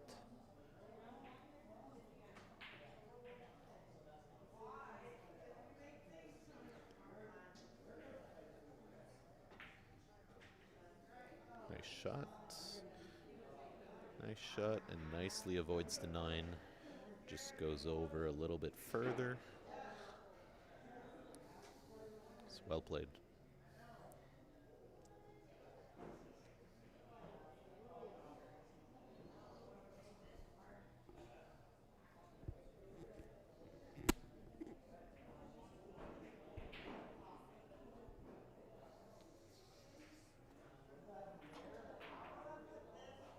Just plays a nice little stop shot there. I like the way he plays. He doesn't complicate things. You know, if you don't... I think a lot of people would try to draw the ball about a foot or two, but you lower your odds of making the ball by doing that. You have to work a little harder on the next one, but... Yeah, well, speaking of, I suppose... It's just other than the obvious miss, he does have a nice way of simplifying the game, I find. But Matt now will have a chance. He's got a long 7 ball.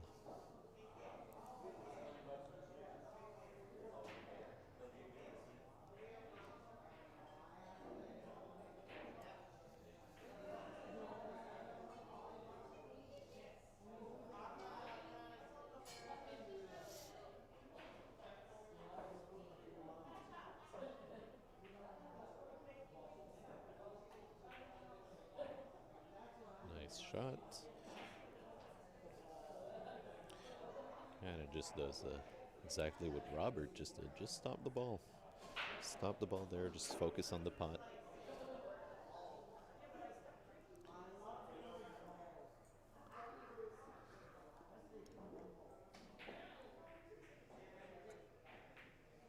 Ooh. Came underneath it. I think that one's going to hurt.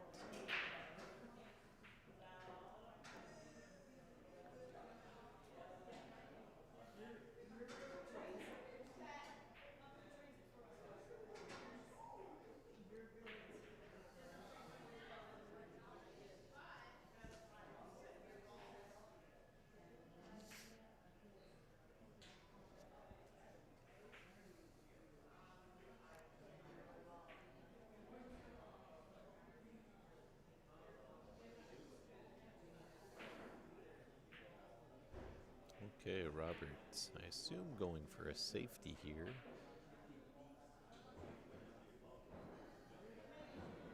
Might have overshot it just a little bit. Probably hoping to get behind the 9 and 10, but leaving Matt an opening.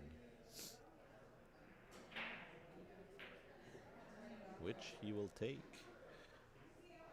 Great pot, good speed on that shot as well. Leaves himself straight in on the 9.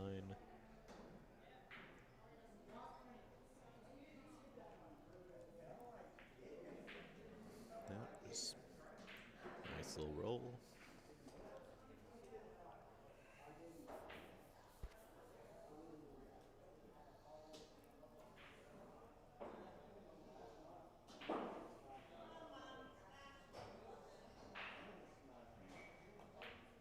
And Matt taking his first lead of the set. Just like that. Couple of safety exchanges by these two guys, and Matt ending up victorious.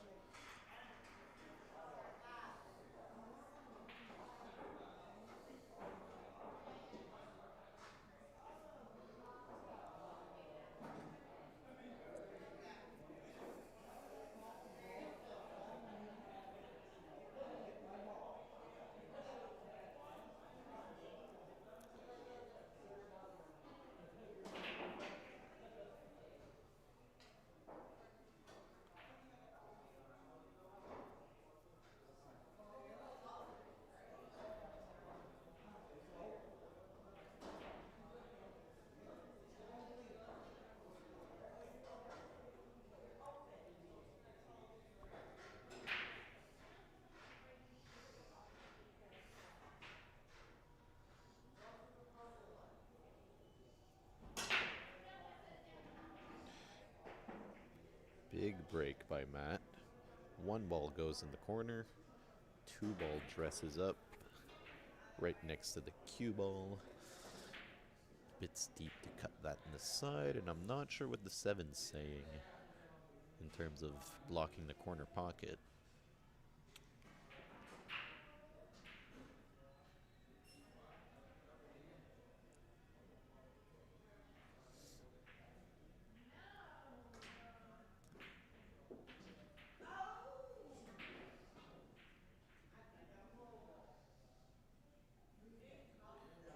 Well, 7 didn't block anything. Matt's gone all the way down with the cue ball, trying to leave a shot at the 3.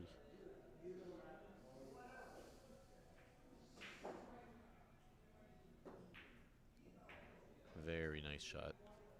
Just drills it in the side.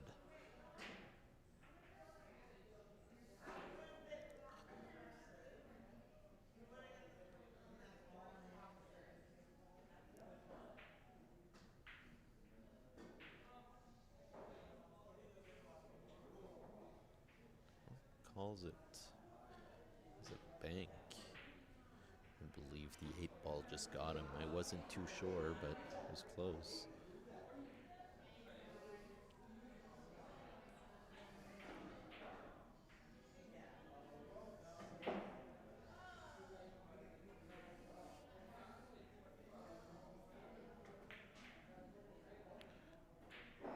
Ooh, just missed the hole. Game really close, that's for sure.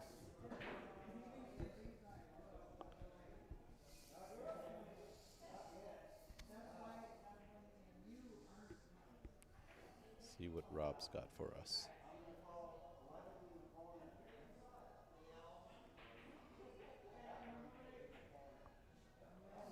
Yep, nice shot on the 4 ball. Come back down table just to chip the 5 ball in the side.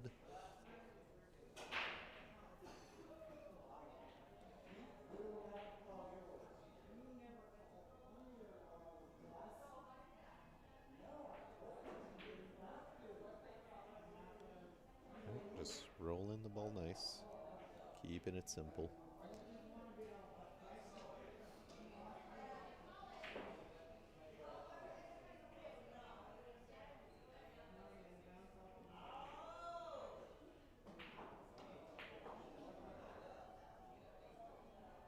Very nice.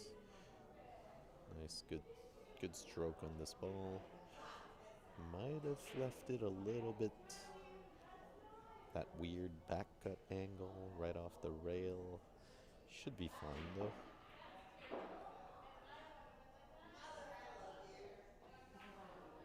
Yep. Played it well. Bump that 8 ball and leave a shot in the corner.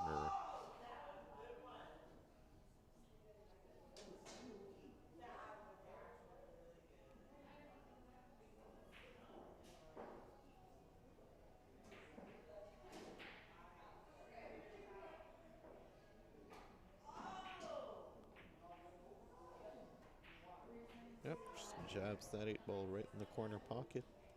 The 10 balls right over the hole.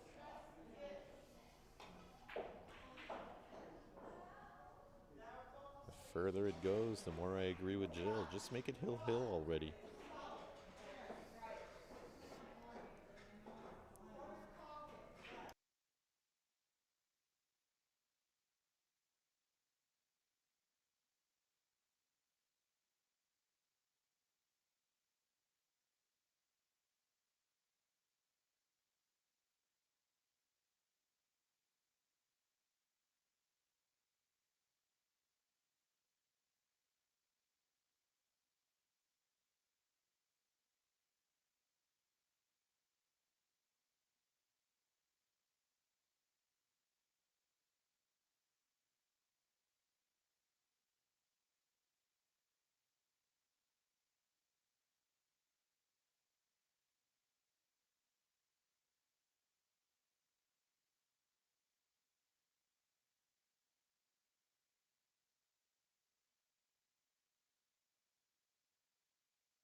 All right, everybody. We're all tied at 4.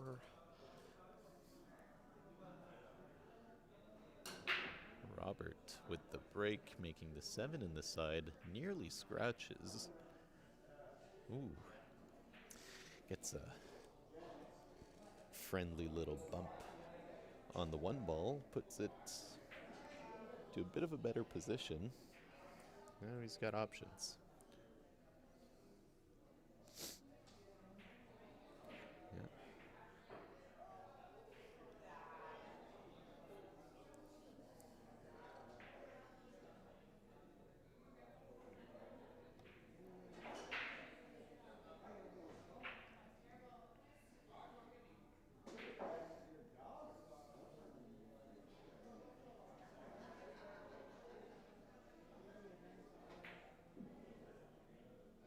Very nice shot. Comes back around, gives himself a shot at the 2.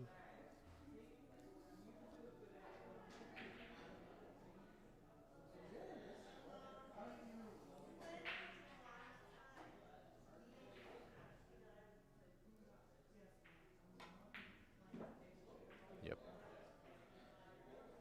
Hitting the ball with confidence right now.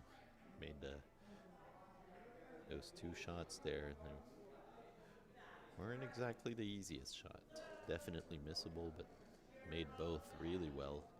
Ideal position, really. Yep. I like it. It's taking his time. No need to rush things.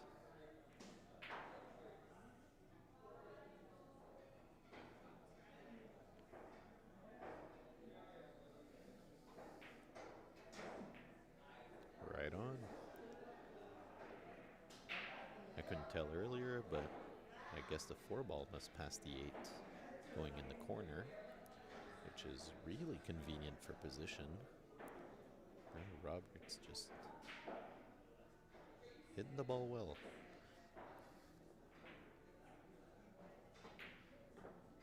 Yep. Uses the 9 for position. Stays on that 5 ball.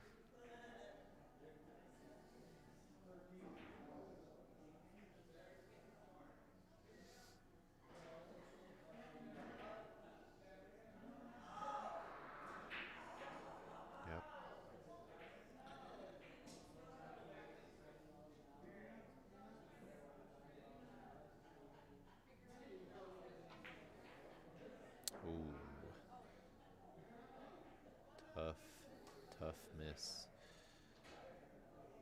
Just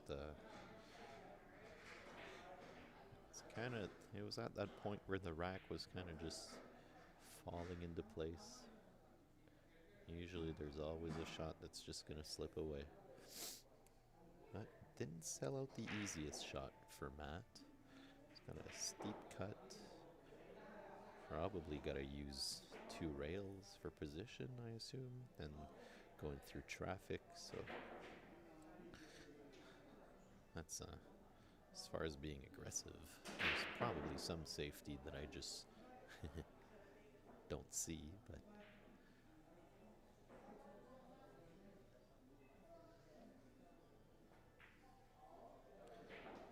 went for it, and speaking of safeties that I don't see, just a little bit fortunate just to end up right behind the SIGs, although maybe that was all part of the plan. Robert has called the corner pocket, the top right next to his hand. He's got a kick at it. See how he does.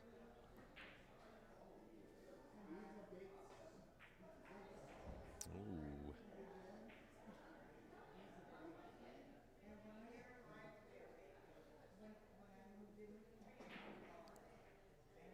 Good hit, but Matt's got a shot.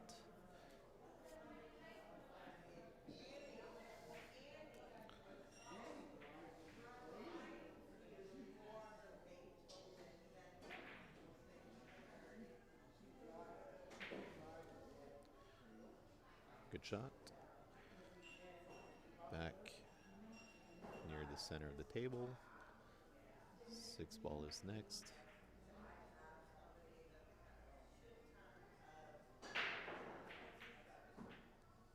Very nice.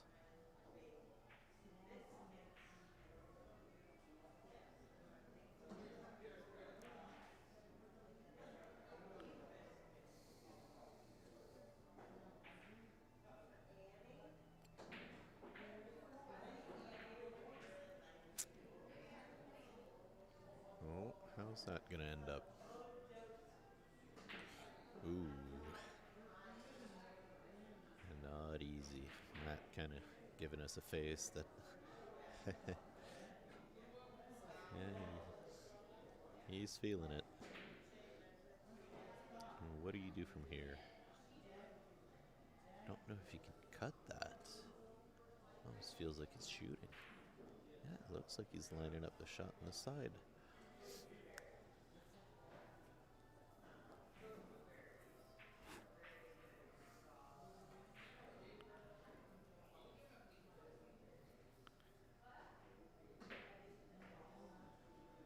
Oh, cue ball just came back to say no. We all saw it. It was heading for the side.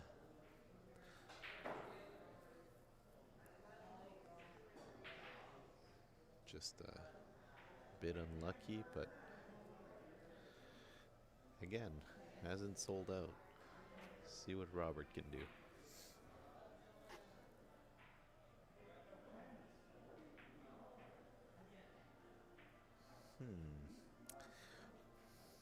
I think it leaked.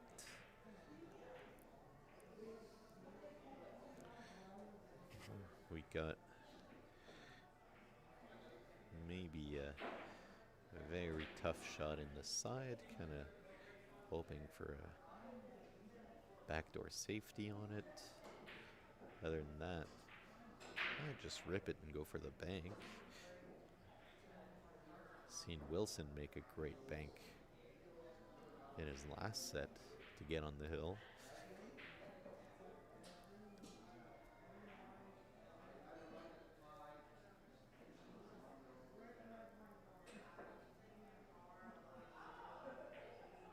Went for it in the side. Yeah. Is this the finals? No, Jason. This is the losers' semifinals. So the winner of this match will go on to play Lenny Richard in the losers finals, and then the winner of this next set will go to play Wilson Galbraith, which he's sitting in the finals right now. So we got 3 more matches. These guys are playing for third. Loser here gets fourth.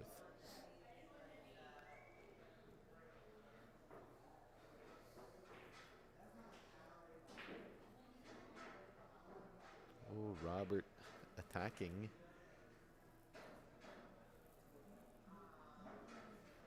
Overcut it by a little bit.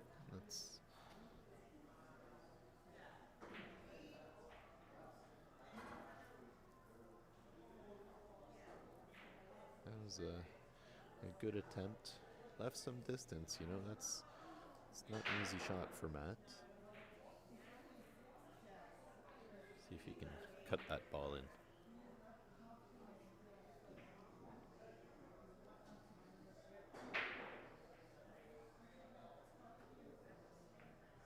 Very nice. Gets a friendly little bump on the 10 too. My god, I have the perfect angle at that pocket where he made the 9. It went in clean. It was a good shot by Matt.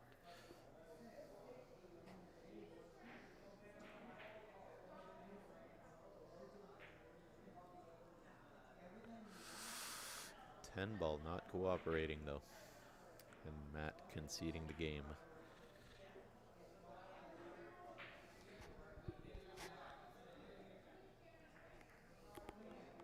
So, Robert White leads 5-4.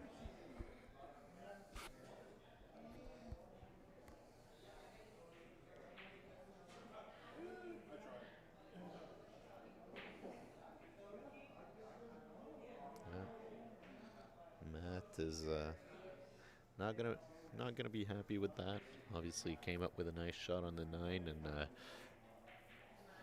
10 ball just refuses to go. It's the way they roll, Now we got Robert. It's gonna be breaking. Seen him make a ball in the side in his last break. See if he can do it again.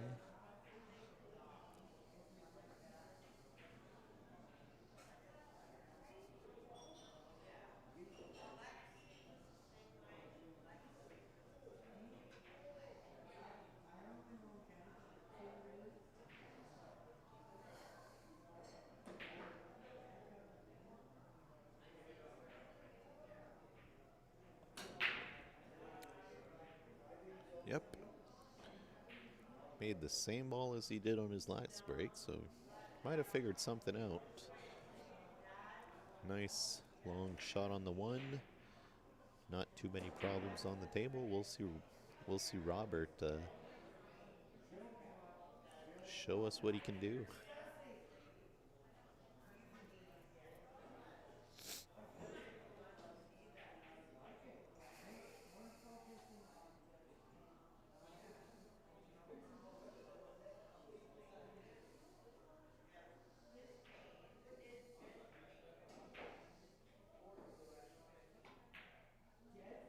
Yep, makes a nice shot. Straight in the corner. Just draws the ball, just an inch or 2 just to get shape on the 2. It's well controlled, very well controlled.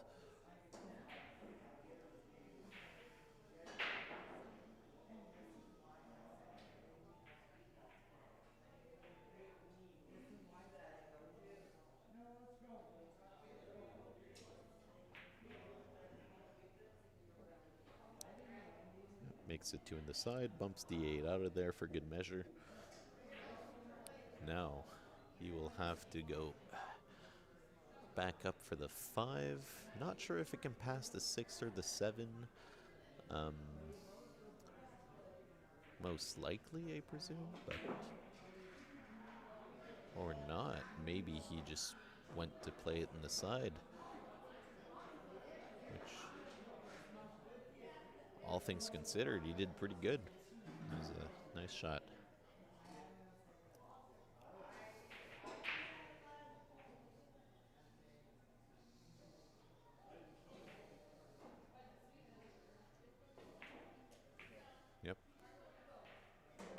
Another good shot on the 5. Gets back for the 6. Might be a bit of a 6-10 combination coming up.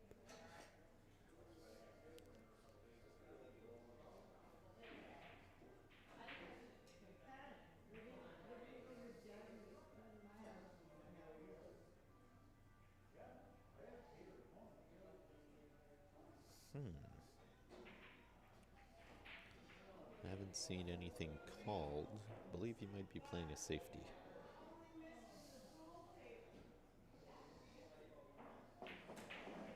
Nope. Could not have been more wrong. He's just going to drill that 6 ball in the corner pocket. Put the 9 over the side for good measure. And now he's on that 7 ball.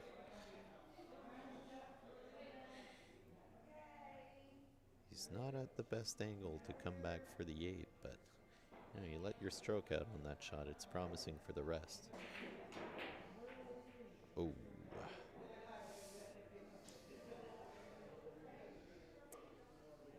Tough miss. Tough miss.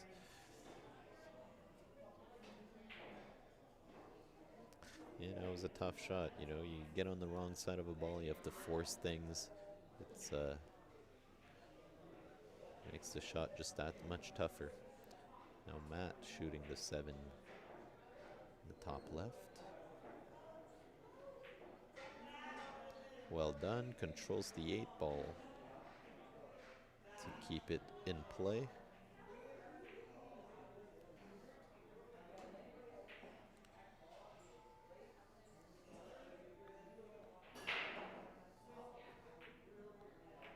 Ooh. We've all seen that 8 ball wipe its feet there. Yeah, kind of use the whole pocket, but it's back in line.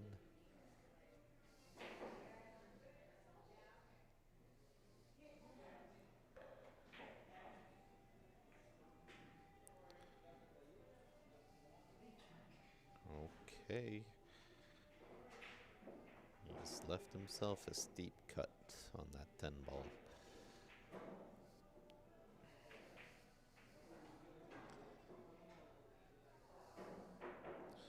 Just to make it even.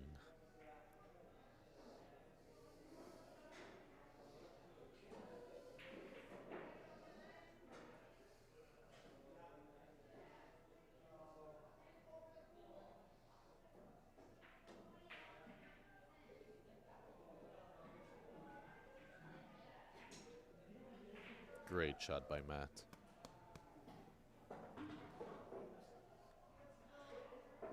Kept his composure.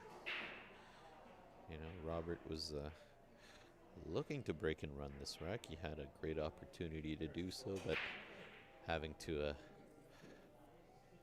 kind of muscle that 7 ball in to get back for shape just causes a miss, and Matt comes in and cleans it up from there.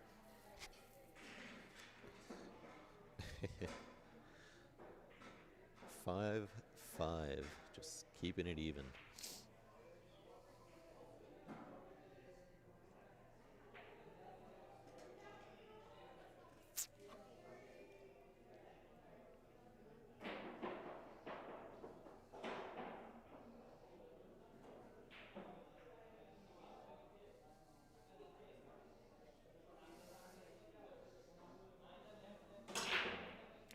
Matt with a huge break. 1, 2, 3, 4, 5, 6, 7, 8, 9, 10. Nothing in. But we're going to have to see most likely a push from here.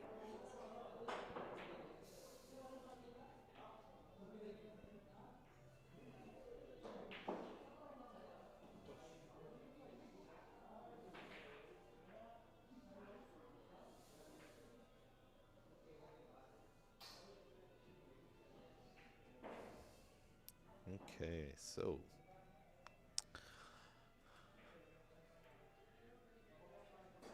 it's a long combination on the 3 with a couple of problems. Well, problem-ish, but the 5, 6, and 8 near the side seem interesting to maneuver.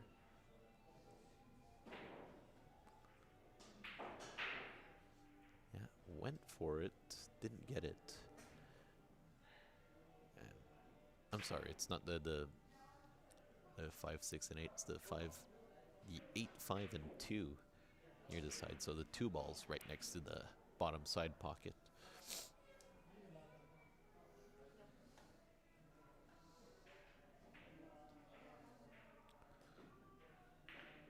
Ooh. Fred, are you missing an extension cord? No. It was a tight pocket for Robert.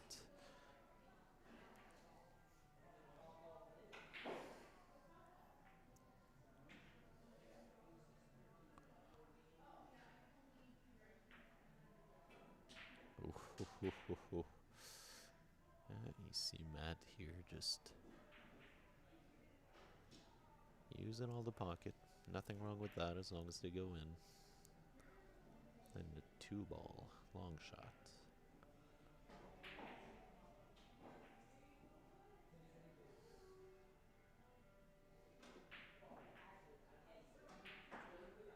Put a nice clean hit on that ball.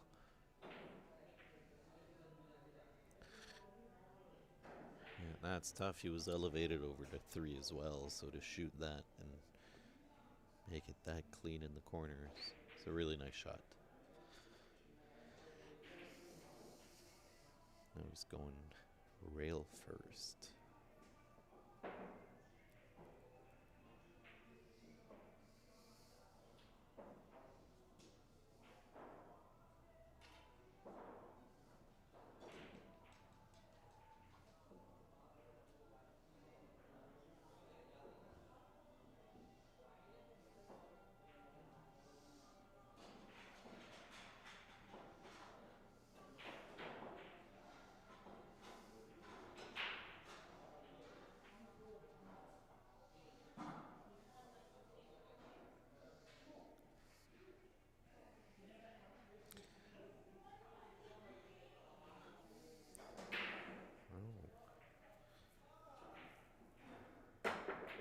Jumping.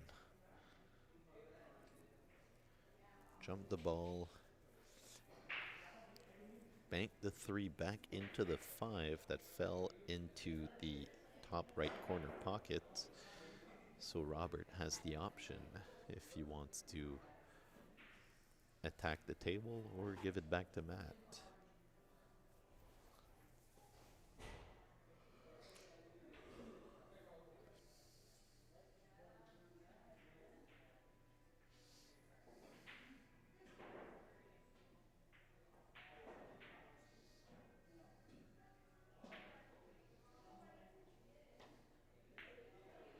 Oh, went for it.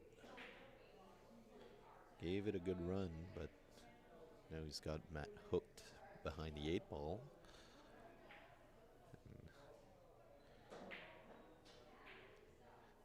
Bit of a tough situation there for Matt.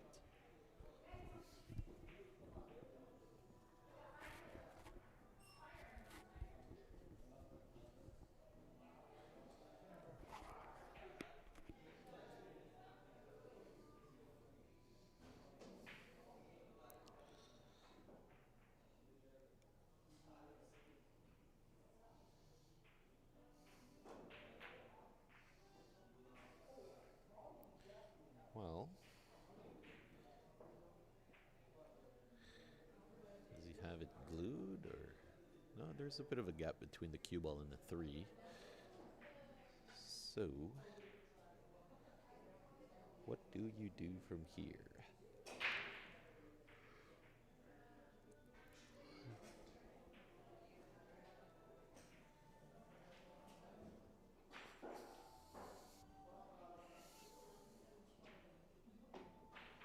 Oh, you just swing that ball right in. No problem. It's never been a problem. That's a nice shot. I didn't expect that to go.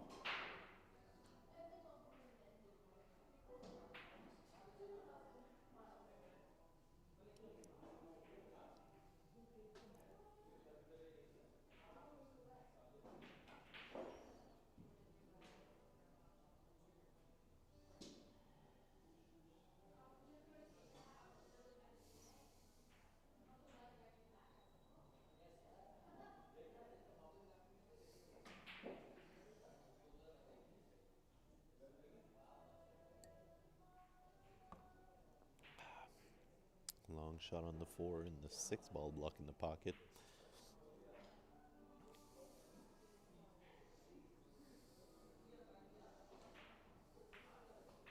Yeah, just opts to play a safety and seen better. Not the best, but also in a very difficult position, so couldn't expect a perfect play. Matt with a chance.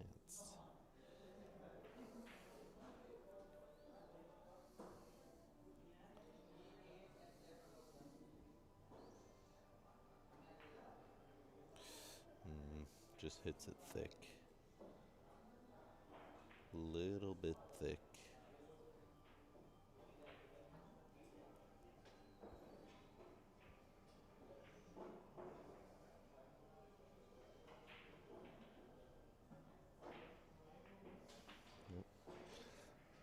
It's a nice chance for Robert to take another lead.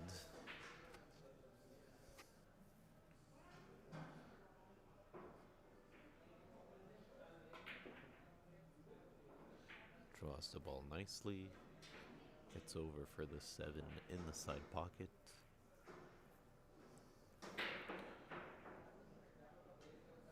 Now, do you have the perfect angle to go and bump into the 10, or is that just useless work? Because I feel like when you're going to be shooting the 9, you,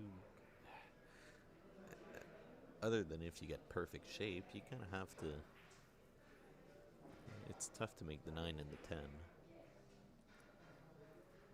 Anyway, let's see what he does here. I'm curious to see. Yeah, no, okay, just keeps it simple. You know, trust in your ability. There's nothing wrong with that.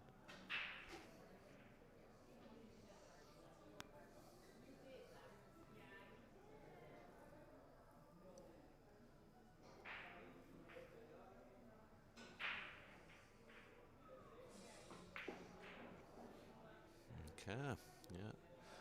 Leaves a little bit of distance on this ball.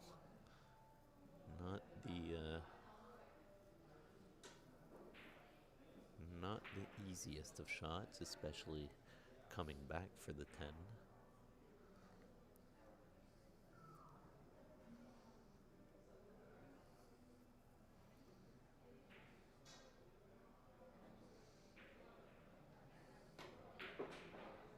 Drills it. Drills it. Oh, my goodness, what a shot. What a shot. That was fantastic.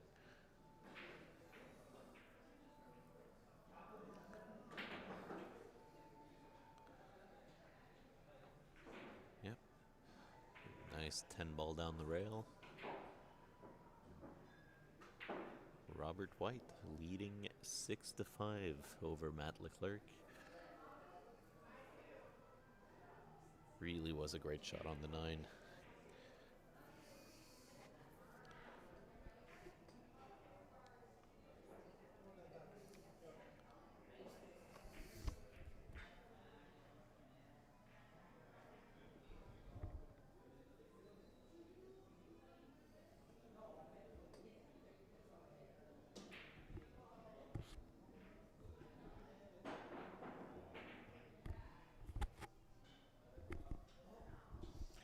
Right on. Matt just taking a short bathroom break. Won't be too long.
Right on, we are back.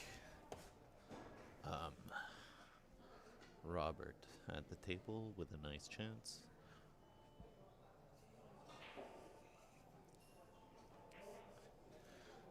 The Mike, yo. Couldn't agree more. Yo, what's up, my dude?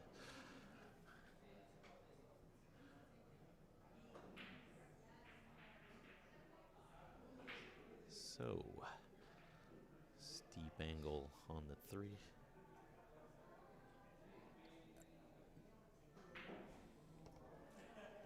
Shape is a given. The 4 ball's hanging over the side, but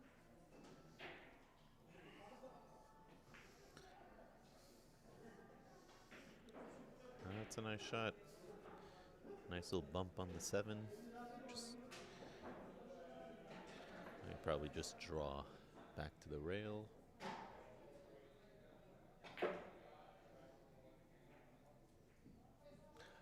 Audio. Oh, what's up, Nick? So, thing is, I have the players right next to me, so I'm not gonna be talking super loud. Yeah, that's just the reality of commentating. I don't wanna be, you know, disruptive for their match or anything, but you know, just giving you a bit of my input.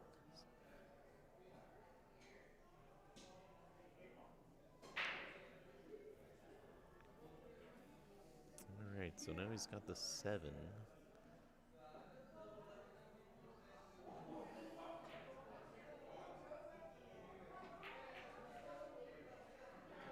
Makes a nice combination.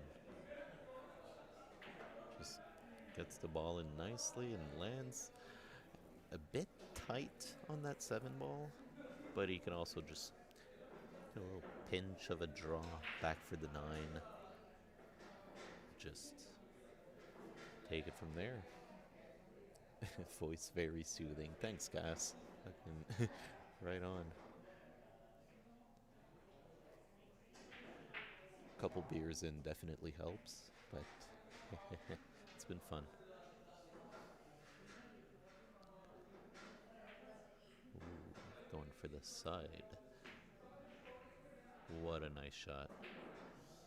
Very, very nice. Does he scratch? Nope. Safe. Safe from disaster.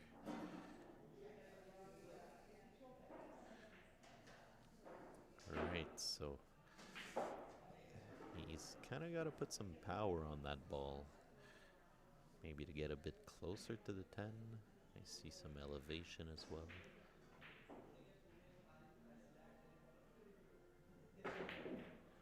Nice shot. That's not easy to do. Just guarantees position. You gotta make a tougher shot, but he's done it perfectly.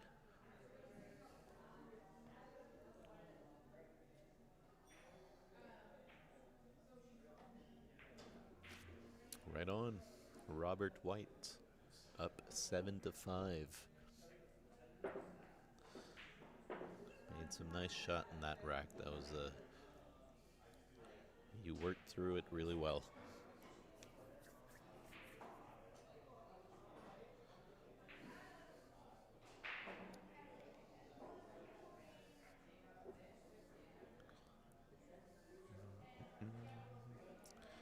Definitely been a fun weekend. Got lots of action at Mountain Road. Last night was a blast.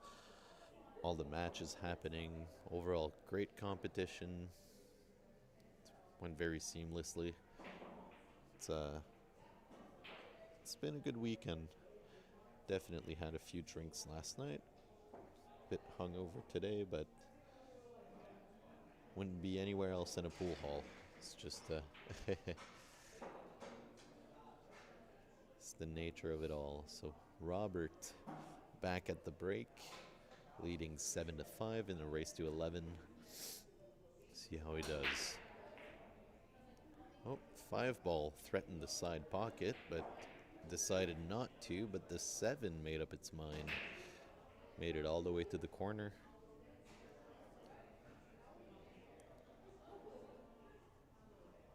Now, I believe there's a 2 ball hanging out right in between the 1 and the cue ball, so might need to see a push or some sort of kick. Bit of a situation, but called a push.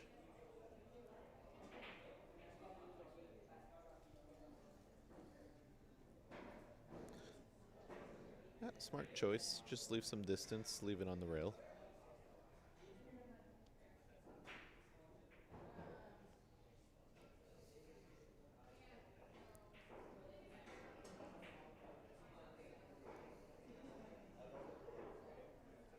Yeah, Eric, you're right. That was a really nice out. Hitting the ball very pure.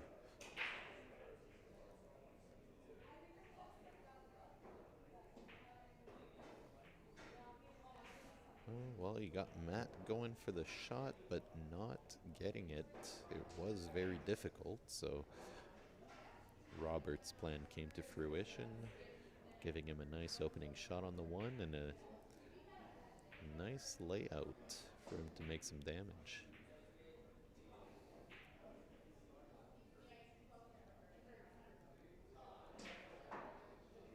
So, yeah. Well, I said nice layout. I didn't really see the 8 and 10, 8 and 9, sorry. I believe that could cause some problems, but there's opportunities to bump these balls into position.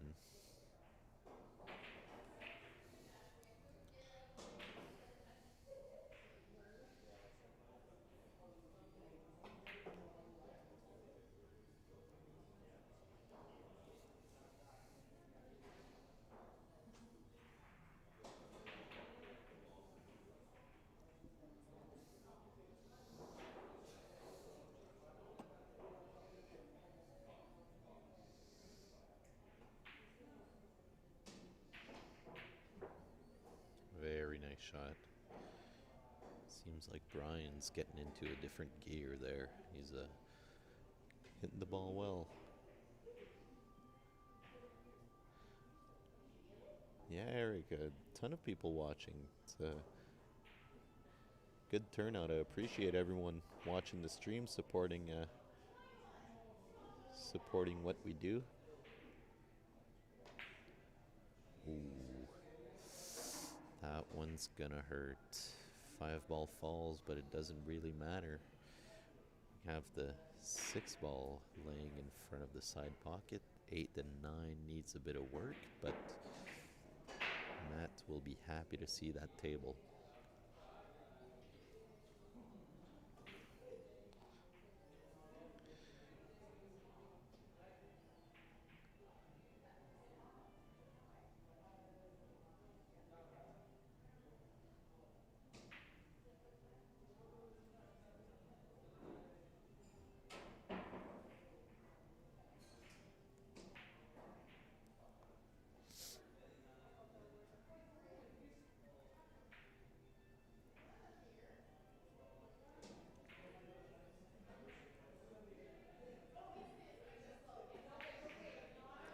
Nice little bump on the 8 ball.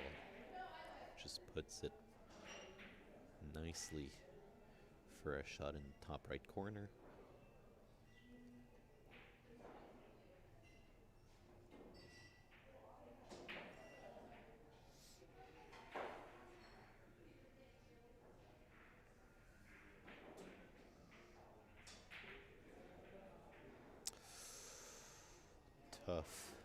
Tough miss for Matt. That was definitely a chance that he wanted to take. Angles are done. That's it.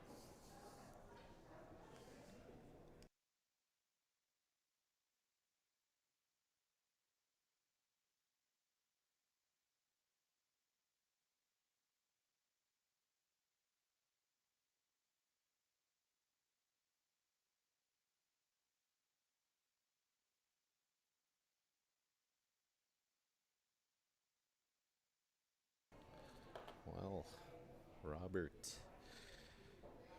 I'll have to feel like he's been let off the hook. Really. He missed a 5 ball to let Matt in, but Matt not taking advantage of it. It's a bit of a situation. Just gotta go up and down the table there, shoot the 9 in the side, just trust your speed control.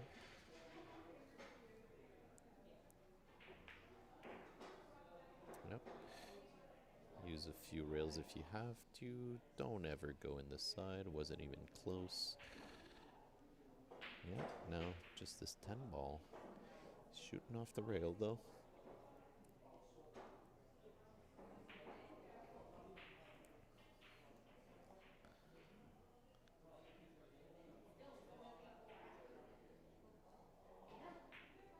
Right on. Great shot from Robert. He's shooting good.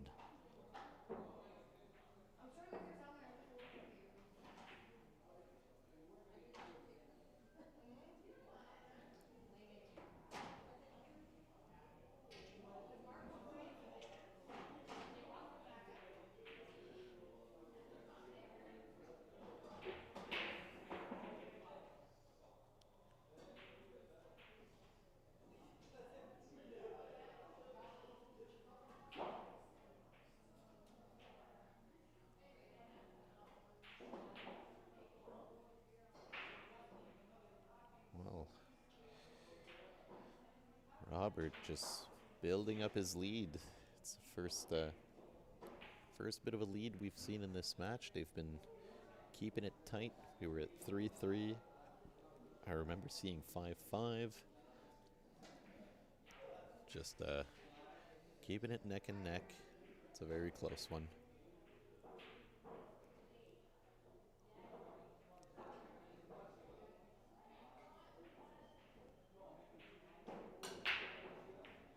Oh, cue ball. Kicked right into the side. Maybe that's just the chance that Matt needs.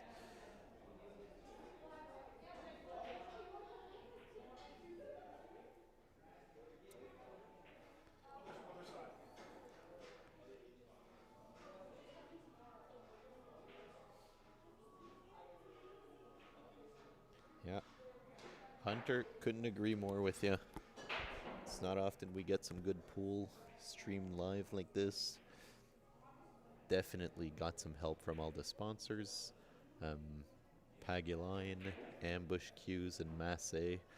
I know Reed Virtue and Marco Ruiz from Moncton have done a great job for promoting these brands, and they're really helping us out a lot for our nice little maritime pool scene.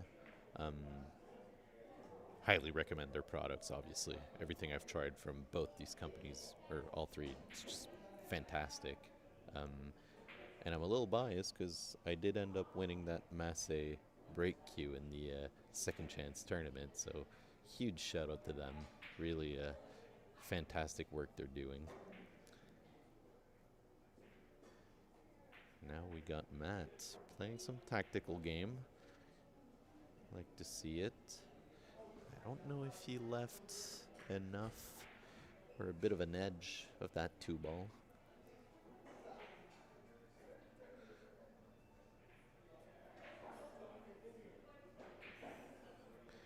Obviously wanted to be glued on the 10, but let's see.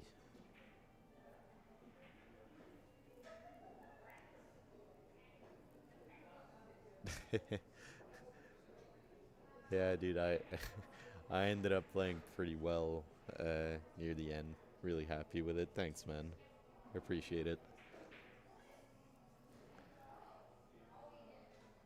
Ooh, Matt just whiffing the 2 ball completely.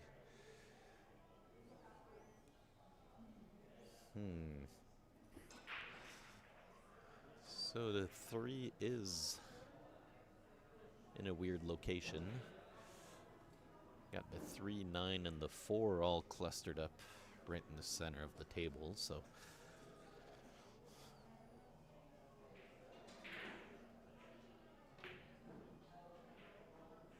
Okay, just gonna opt to probably play a safety.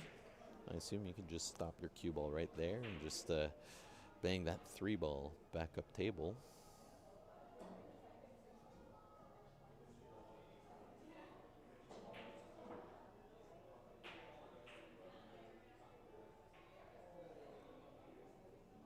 Yeah, Hunter. Actually, they hit really, really well.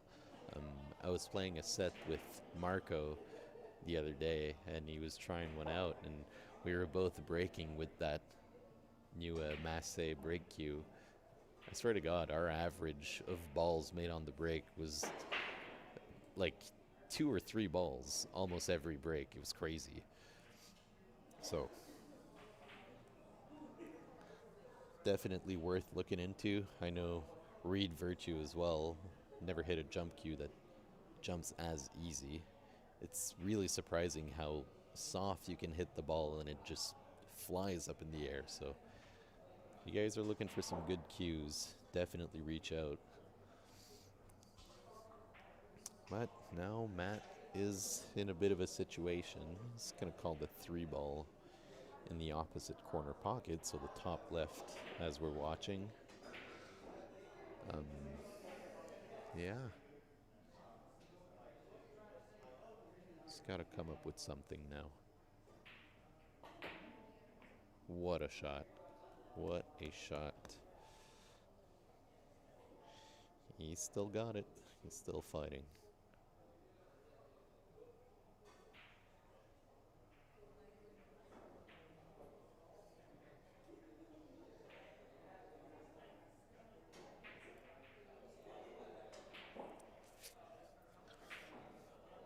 Might have left himself something a bit odd from that 4.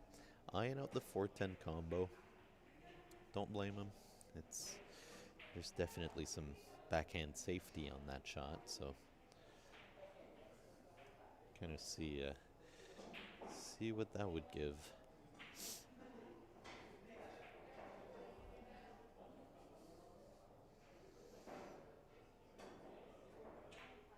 Oh, nope, never mind. I was wrong. Just gonna play full safe and get the 6 ball involved nicely. It's a good shot.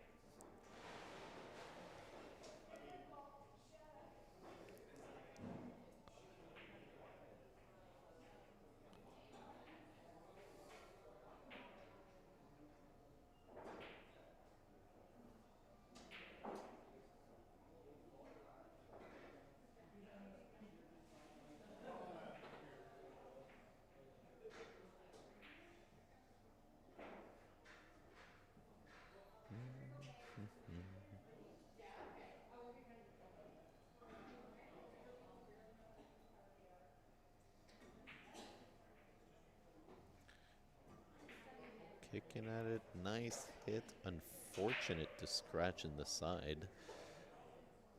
That was not a lot of chances for that to happen. Just a bit rough to find that path on the cue ball. So Matt with a chance here.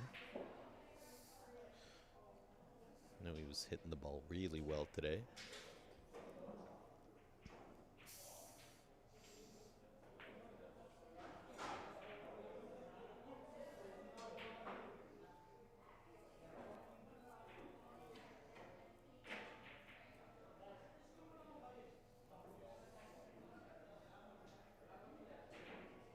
Bit elevated, a little bit extended on that shot. Actually, he's gonna go reach out for his extension. Good on him for taking the time to do it. I usually just shoot it at the end of my stroke and mess the ball completely.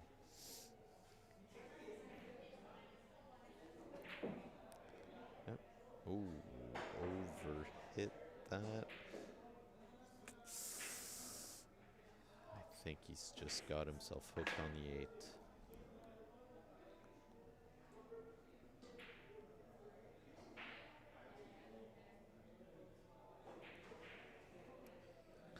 Unfortunate.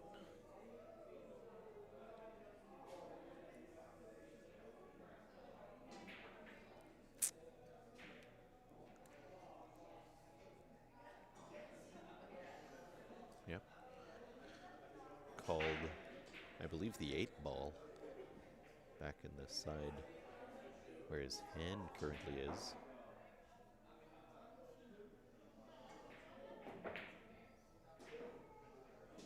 Oh, I think he's going to get some cover.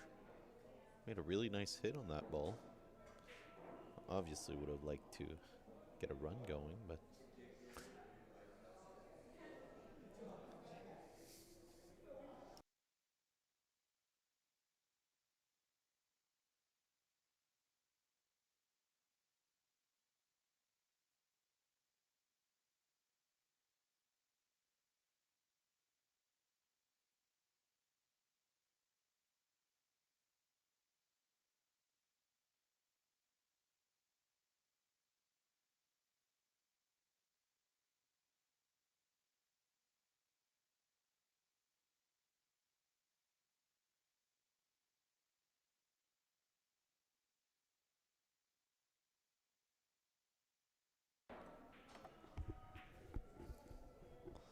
well, Robert coming back with a safety of his own.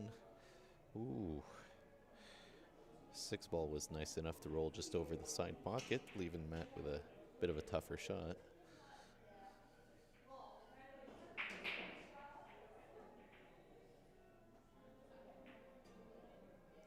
Great shot. Great shot from Matt. That's all he needs.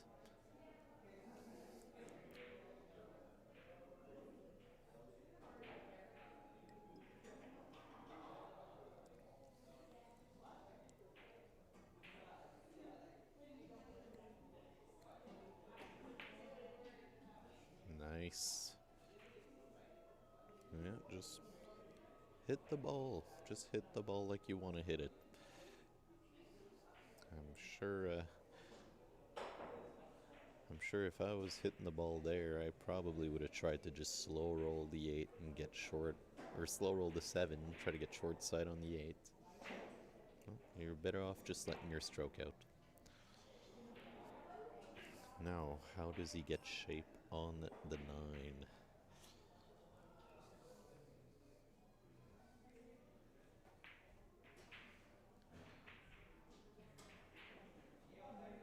Oh, ran it a little far.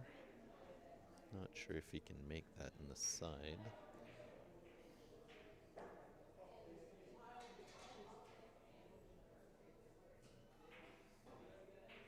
Yes, he can.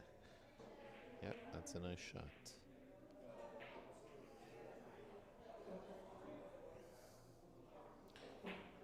8-6.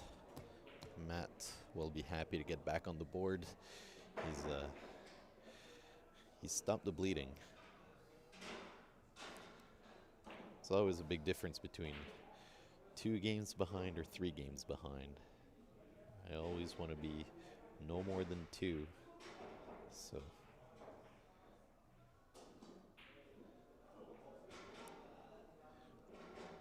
we'll get to see Matt break again.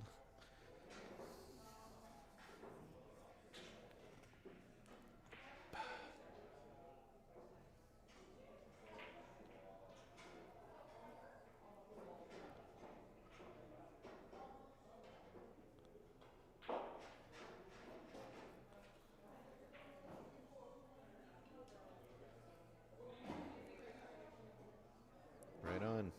Matt to break, trailing 8-6.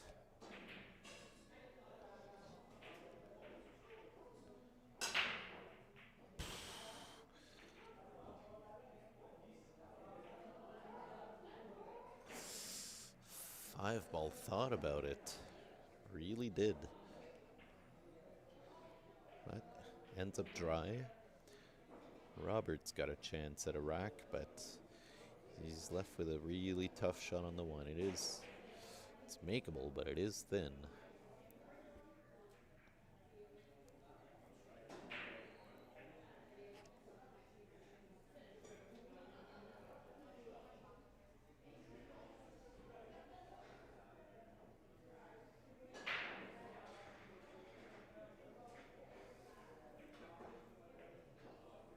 Well, he's just going to go for the safety.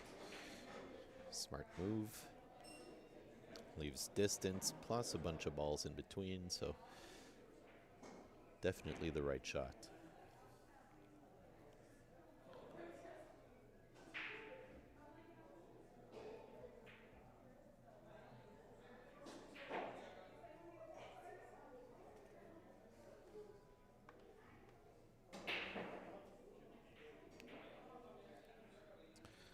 Well, Matt's gonna be kicking a few rails. Maybe just a one rail, not sure. Nope, going two, just misses it. Very close.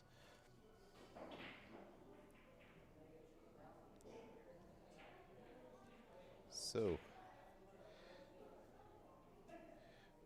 the only thing I see here that's half a problem is the two ball, but let's say you get underneath it, you can easily just shoot that into the five that's sitting in the side pocket, kind of just develop it from there.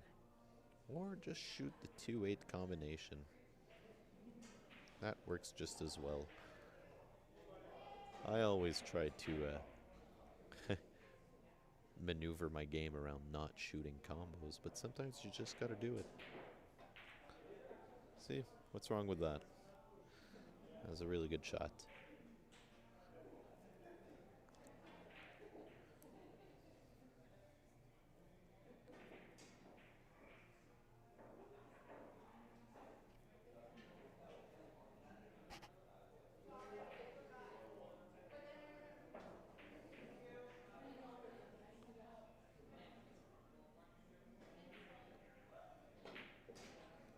Ooh, Robert muscles the two ball in, gets around for the three in the side with a friendly bump on the 7.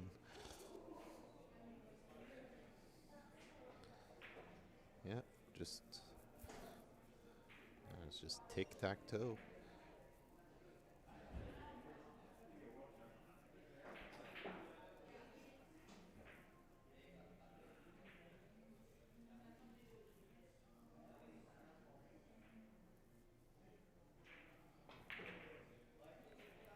Four ball over the side.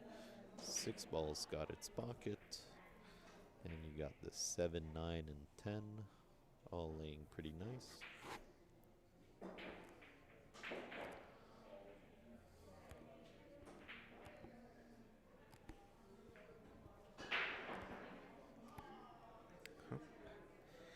Kept a nice angle on the 6.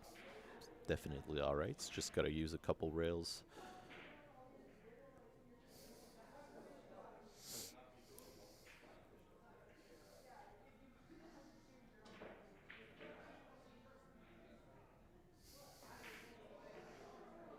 Yep. Oh, don't bump the 9. Well, still good. Can do a similar shot he just did on the 6 and kind of just use 2 more rails, come back for the 9, and 9 will go pretty much any pocket you want if you get the right shape for it.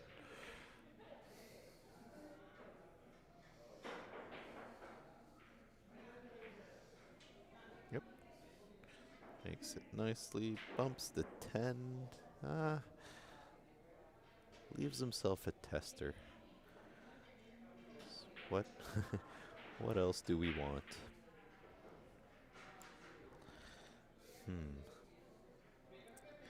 He's got to come up with a shot, though. That's gonna be difficult.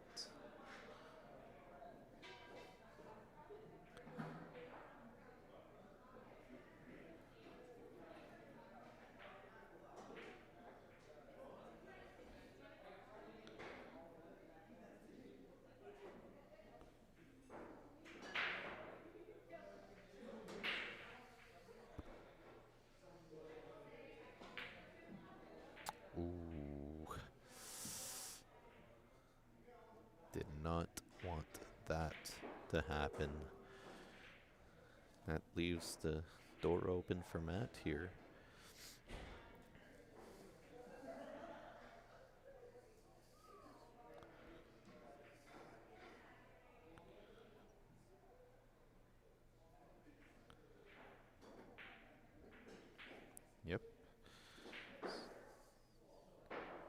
just a 10 ball to bring it even closer.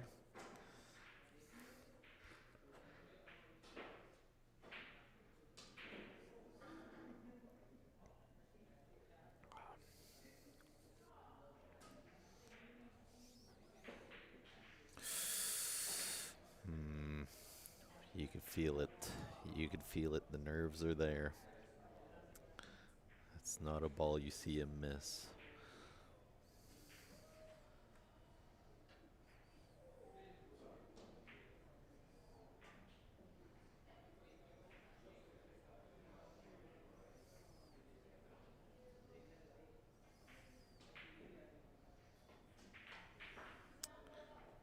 Well, Robert extending his lead. 9-6 for Mr. White. Yeah, Hunter, I do believe the finals are race to 13. It is going to be a long night, but luckily for me, I live like a 5-minute walk from here, so it is not a big deal. I'm here to hang out. The beer's good. It's just watch and pool.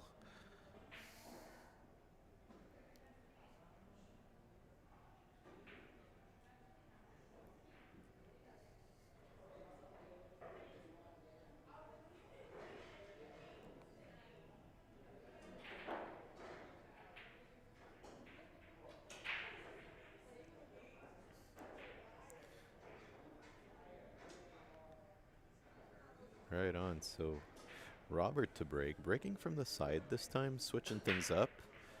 Trying to see if this might work a little better. So, not the best of results in terms of balls made, but he does not sell out a shot on the one. Balls are concentrated towards the top right of the table as we're looking at it. So Matt's going to elect to play a safety, which he does pretty well. Now, Robert, what do you do here? Calls it down in the corner. Probably trying to go rail first.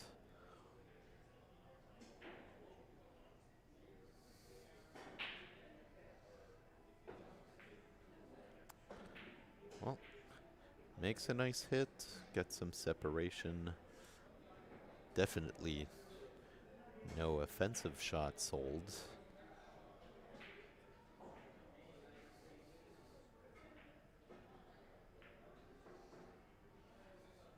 Matt just getting him back with another safety. This rack definitely needs to be developed. So we're going to be seeing a bit of a safety battle here. Maybe a couple shots here and there and a hook again. And that's the name of the game. 10 ball is very much more defensive than 9 ball.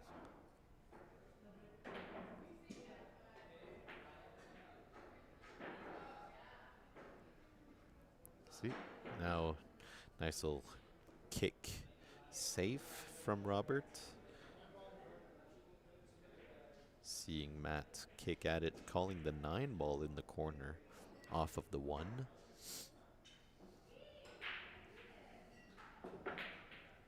Nearly makes it.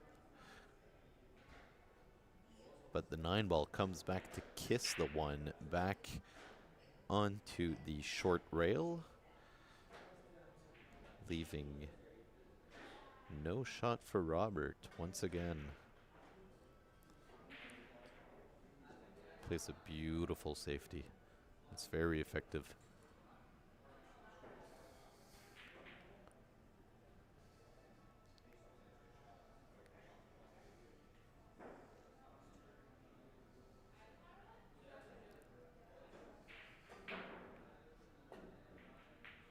Oh, what a shot.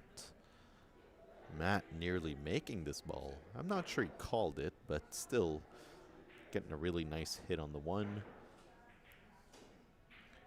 Matt's been kicking really good this weekend. I've seen him playing in a match, kicking 2 rails, making a ball from almost half the table away. Just, you know, having a really good weekend.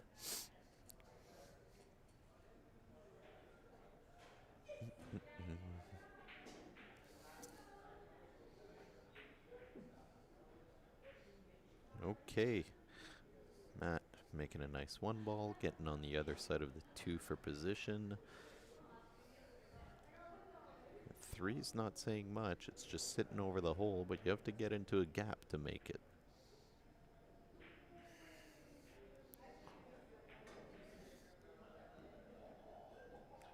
Yeah, don't need a gap, he said, just bump a ball away. You don't want a ball there, just bump it away.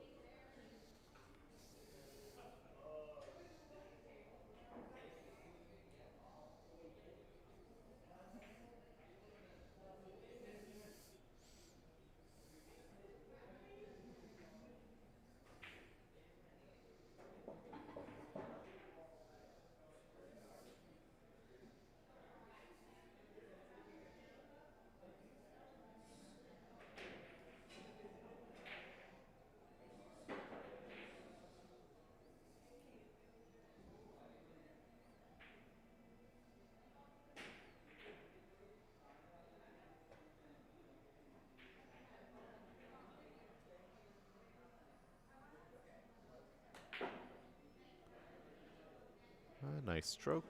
Draw right back for the 4 in the same pocket. Nothing wrong with that. He's going to be shooting the 6 in the top left after this one.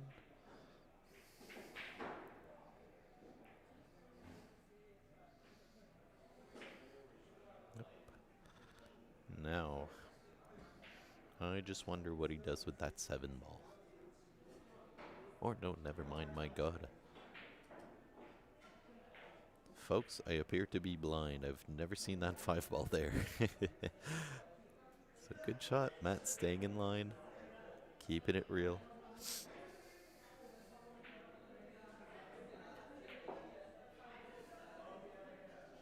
Nice little shot.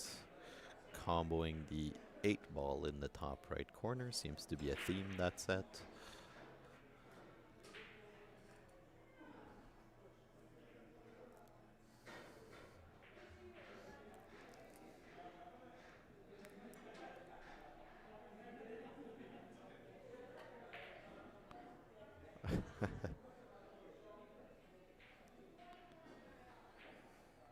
Well, 8 ball not going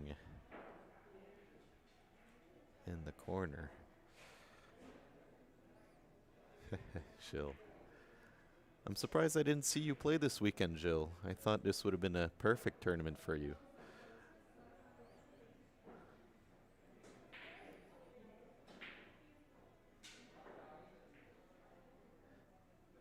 Alright, so Robert left with a long cut shot.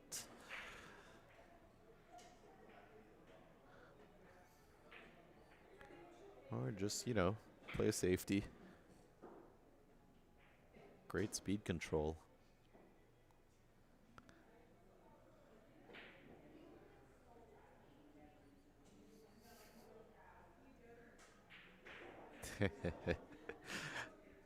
See what I did there, Jill?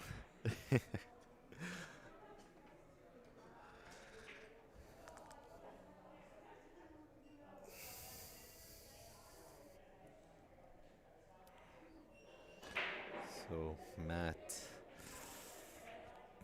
in a bit of a situation.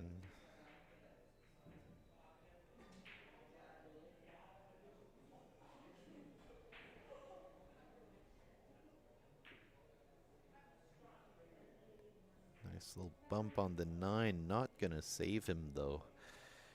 We'll leave the 7 right over the hole. 8 ball seems to be cooperative. I think it'll go in the in the side pocket, so connect the dots here for Robert.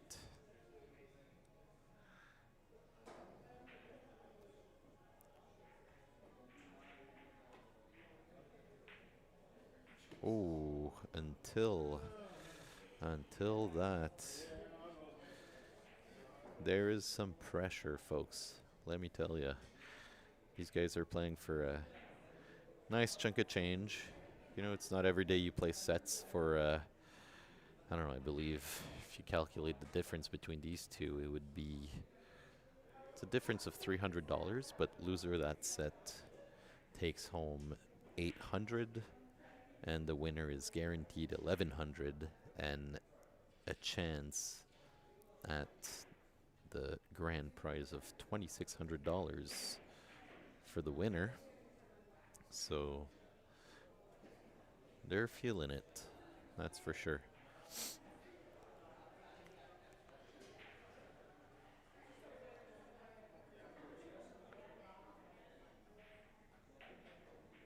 Yep. Just a nice little shot to get off that rail. Just leave yourself a good fun shot on the 9 to draw back for the 10.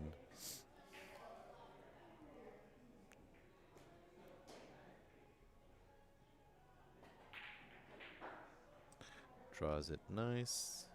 Doesn't get in the sweet spot of the side pocket, but left with a shot.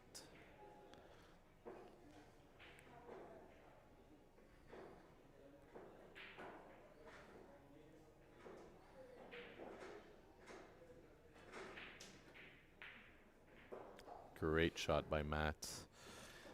It's always tough when you miss a 10 ball. The next one, it's always in your mind. But Matt was able to put that behind him and just drill that one in from the side rail. Not an easy task when there's pressure involved. So we're at 9-7. Robert White in the lead. We're seeing some good matches tonight. Having fun.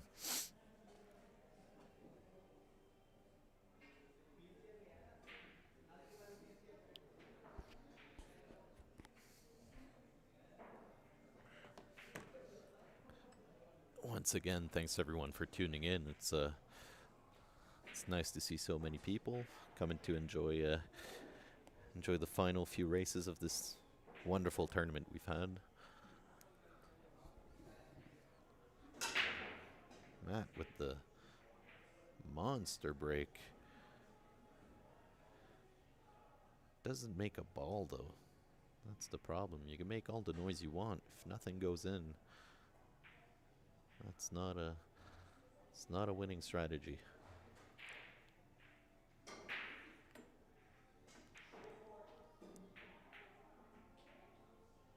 See Robert with a nice long shot on the 1. Getting himself into a bit of a wrong side of the 2, considering the 3 is down table. You probably have some balls in the way of your cue ball path. So, see how he manages.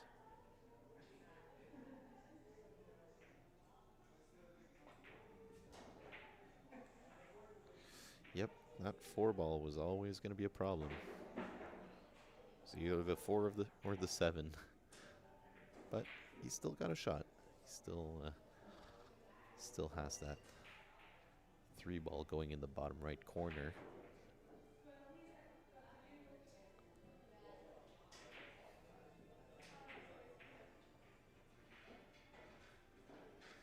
Yep. Good on him to take some time, really figure out where you want your cue ball to go, how you want to hit that ball.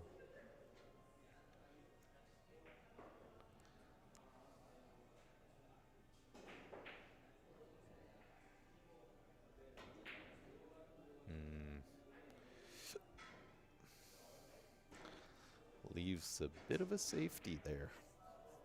Matt's going to be hooked behind the 10, and I think the 9 is partially hooking as well, leaving out the option of a jump. So Gonna have to kick at it. Calling it in the corner, top left corner by the 7.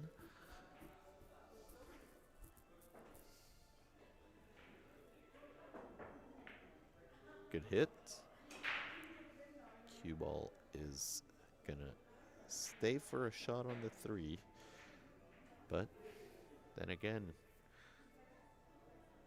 if I'm mad, I'm happy. I'm just happy I hit it, really.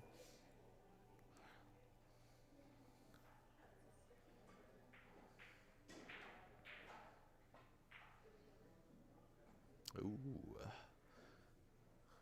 It went in. It went in.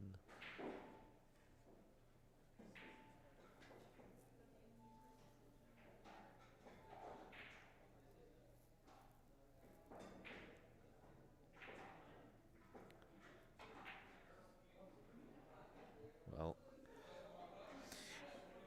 I don't know if you guys can tell, but I think we're getting into those stages of the match. It's starting to get to the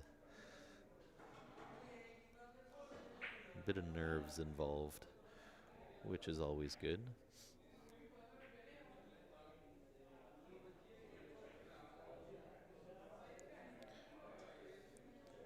Matt's just gonna have to stay in control of that one.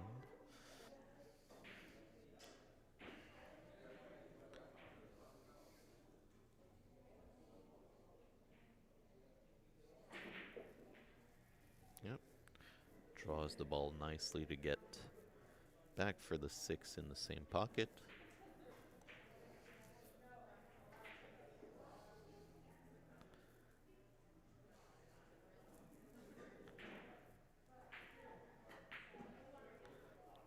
Another great stroke by Matt.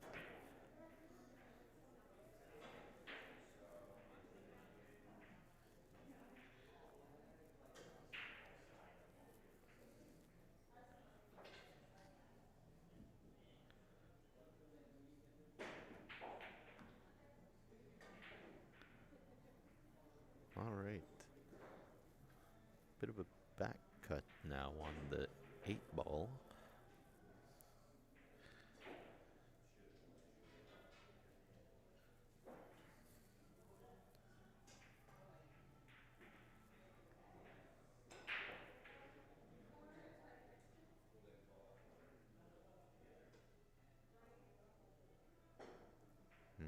Taking his time.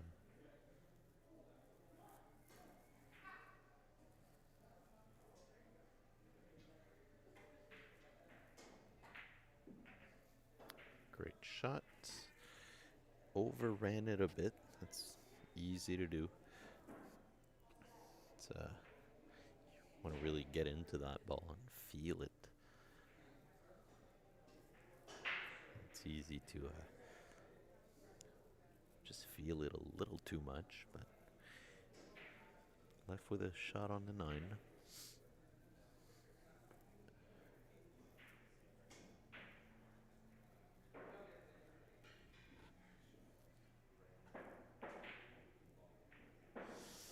Overcut the ball.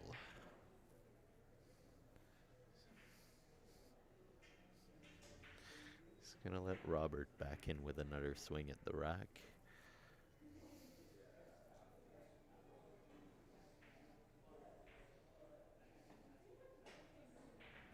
Yep, makes the 9 nicely. Gets back on the 10. Very ideal.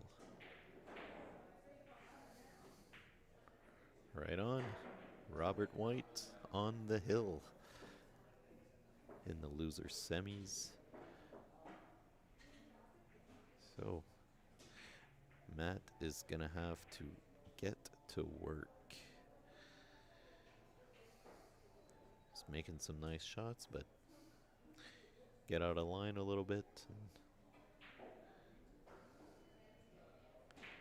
That's how it happens.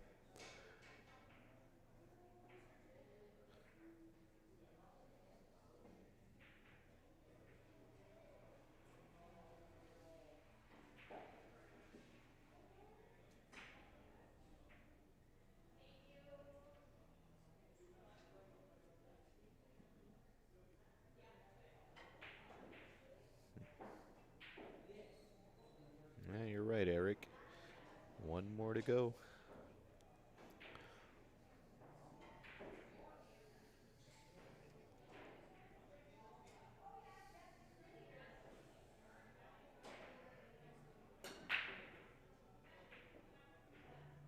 Eight ball in the side pocket.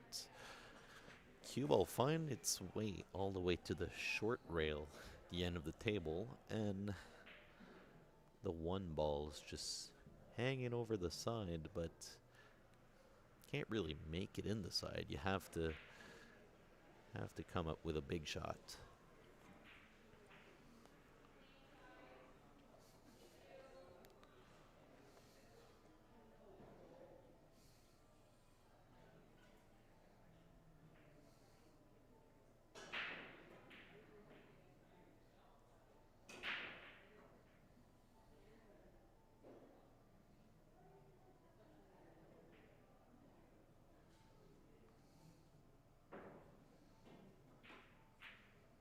Robert choosing to go aggressive. Can't blame him. You're in that stage of a set, you just want to get it over with. Not making the ball, but leaving a long shot on the one for Matt. See if he can figure out a way to get back for the two. Well, that is a miscue. It's not going to sell out the worst of positions. Robert's got a way to play some safeties here. He can definitely work with this. Unfortunate for Matt to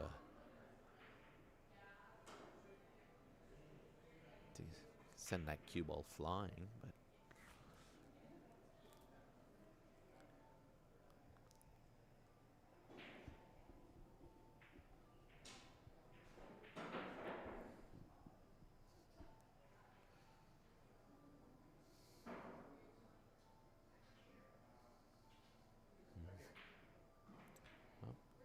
looking at the straight back bank on the one ball.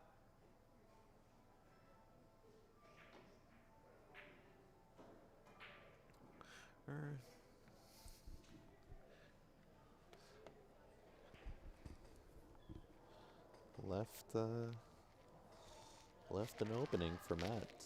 Once again, see if we can get something going here. Love to see another hill. Want Gilles' prophecy to be true.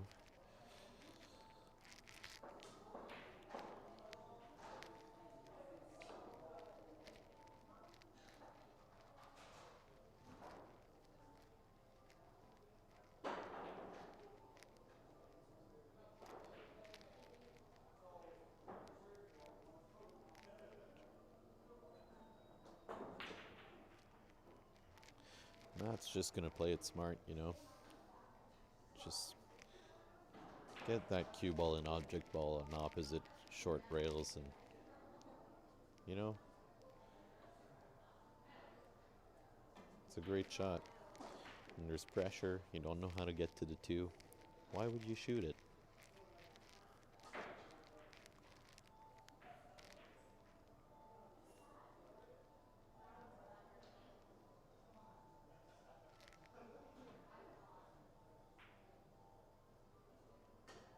Right on. Robert using the balls near the center to block the access to the one ball. Matt now hampered over a ball as well, so the jump is not as obvious. Don't want to jump and then clip that ball with your cue. That would be a foul. So probably going to be looking at a kick here. Have to see what he does.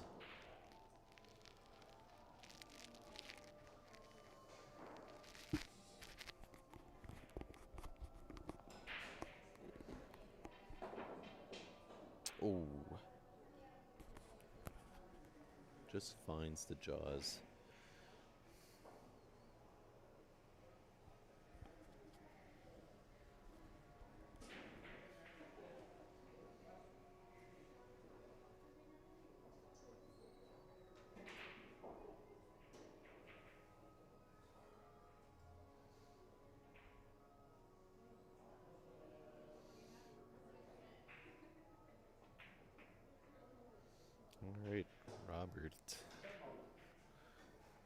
going for the 7-ball combination.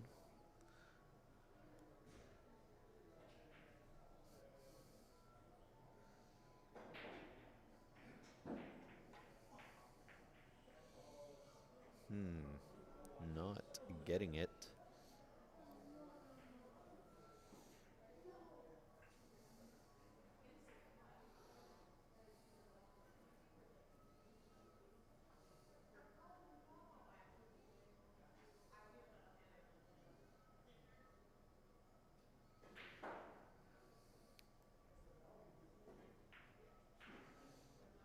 Good pot. Shot at the 3. 4-ball is giving him attitude. Not really in the best of spots. Possible shot into the side. A 4-10 combination for the win. Nope, he's just gonna play it in the corner. Didn't even know that was available.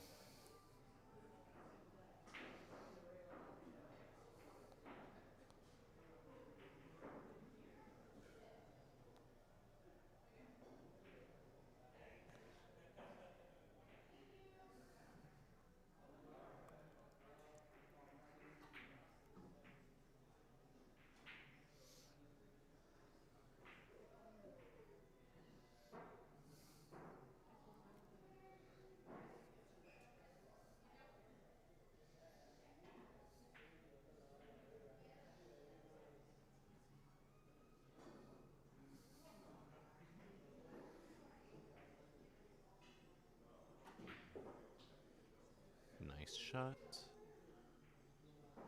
Great stroke to draw all the way back, even get on the proper side of the 6. Leaving himself ideal, really.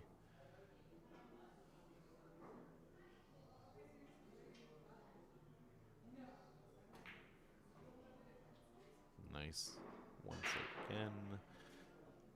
Might fall a bit straighter than he wanted there. Do believe there's a way out.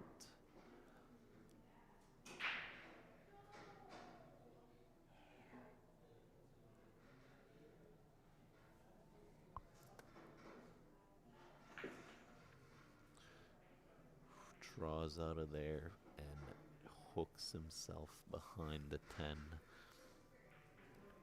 That's just a nightmare, really.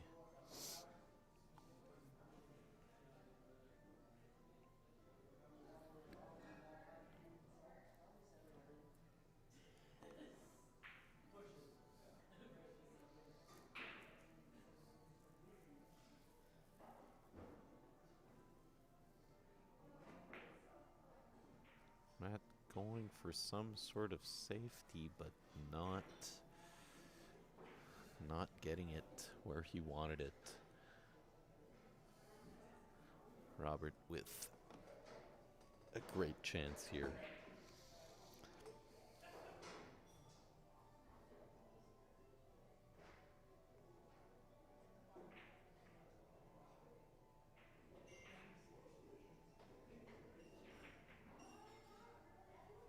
Right on. He's got a shot at the 10 for the win and a spot in the losers finals.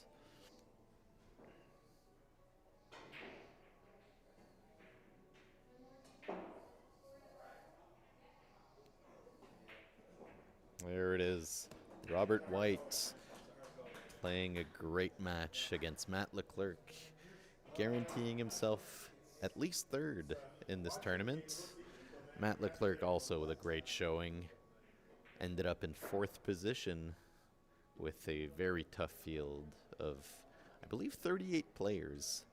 Matt had a beautiful weekend, so he'll be happy with his results and a nice little payday for him. So right on. We will be back shortly with Robert White against Lenny Richard from St. John, New Brunswick. So we will see how that goes. We'll be right back in a little bit, guys. Thank you all for watching. Yeah, I'll go talk to Matt for a bit, so see ya.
All right. Sorry for the small delay. So, as we've just seen, Robert White just beat Matt Leclerc, knocking Matt out at 4th place in the tournament. And now he's playing against Lenny Richard for loser gets 3rd, and the winner goes on to the finals. So we're getting to the last few.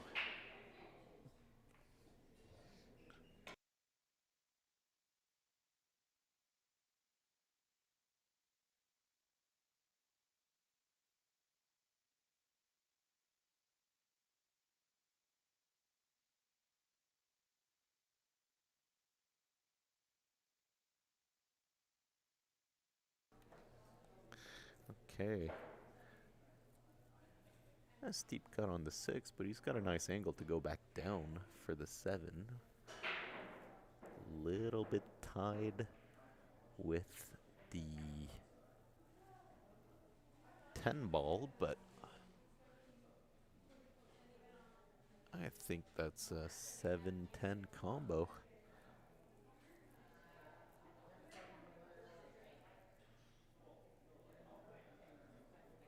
Yeah.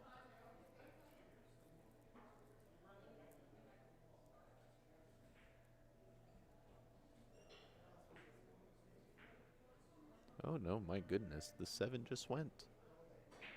That's convenient.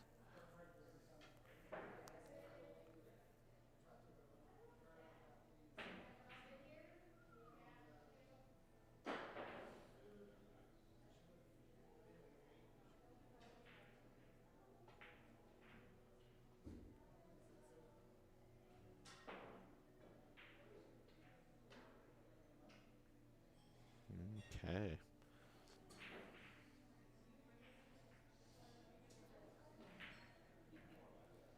Well, Robert coming off of a win and starting this match swinging.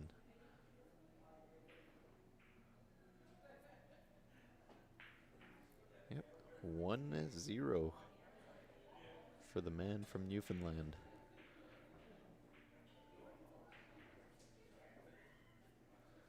I feel like we're going to be having another good set this one.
Okay. Rob shooting the 2 ball.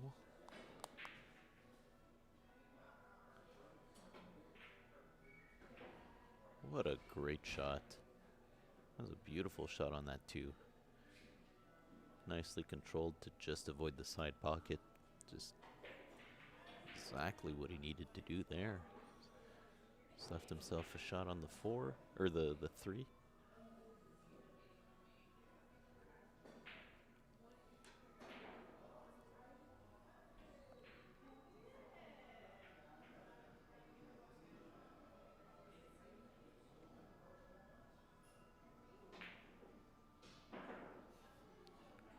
Another nice shot going all the way around. Coming back for the 4.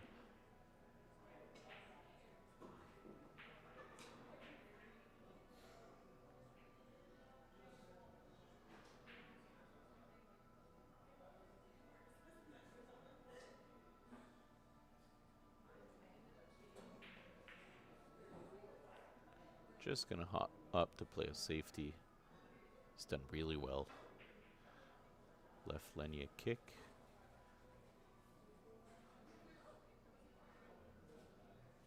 Lenny's gonna call it in the top right corner pocket, so see how that turns out.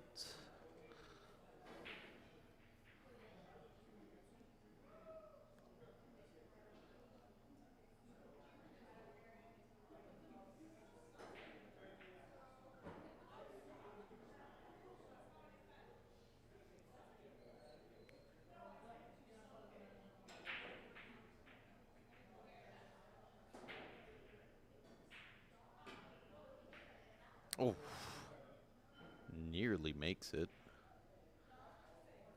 That's a great attempt by Lenny. Also leaves a longer shot for Robert. Steep cut in the corner pocket. Definitely makeable, but nothing easy.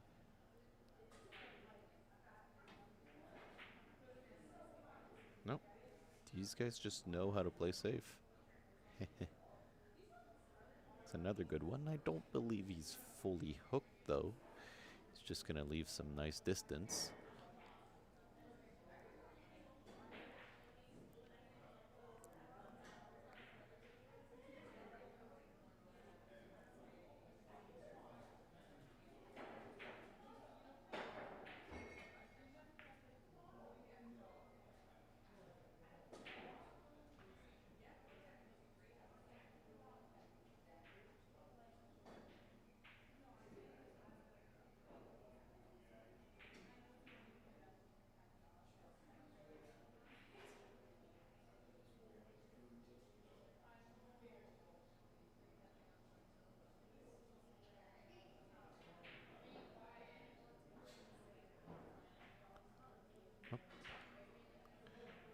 You get behind the 8 ball. Nope.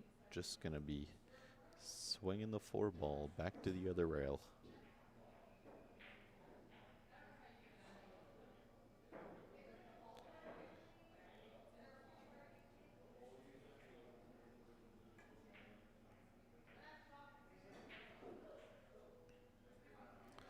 Well, Lenny's going to sell out. A good opening for Robert. Scores are not popping up on the stream, but he is leading 1-0 Robert at the moment.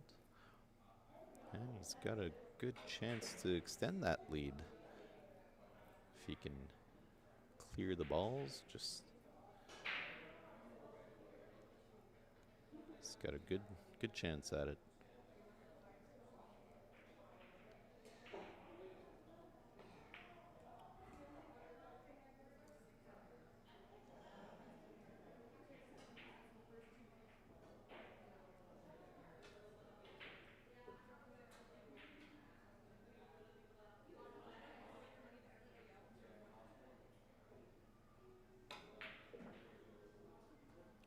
Another good shot. Just clearing them off the table, just like you should.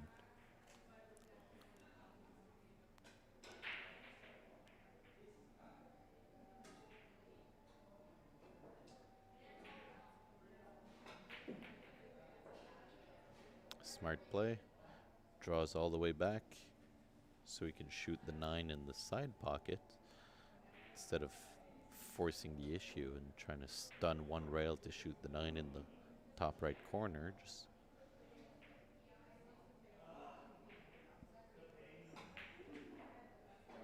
Yeah, and we can just play some nice draw shots, get nicely on that 10 ball.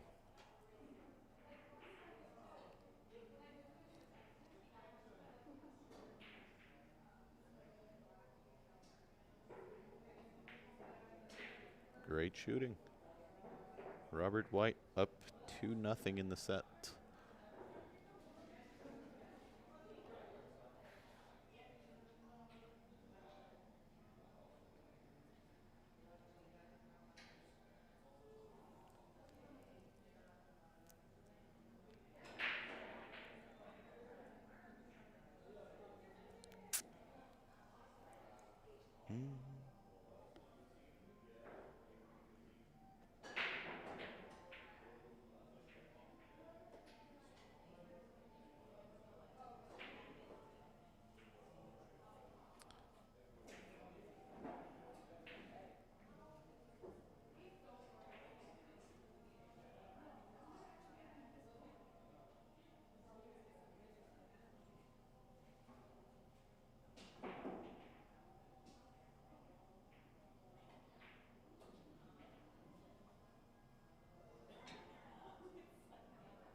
right, Robert breaking up 2-0. See if he can keep this going.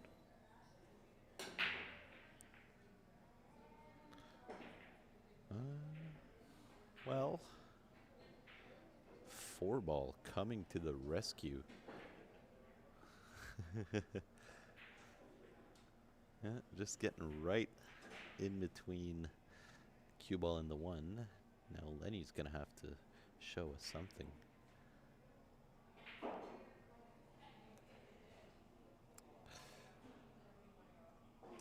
Yeah, I see that the score is not updating. I believe the players have to punch it in. I'll mention it to him next rack, but currently Rob is up 2-0.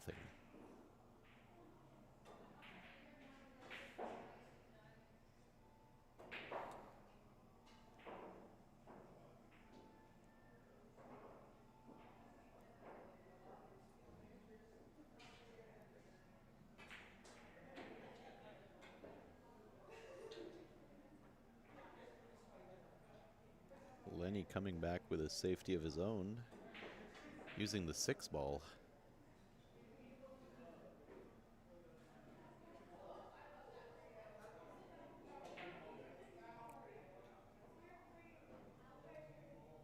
France, c'est 2-0 pour Robert White.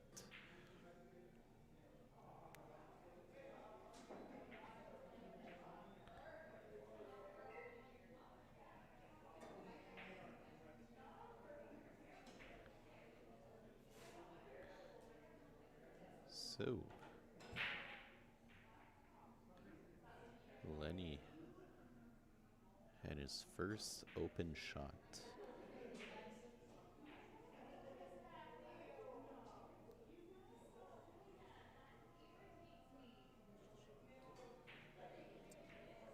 Calls a safety.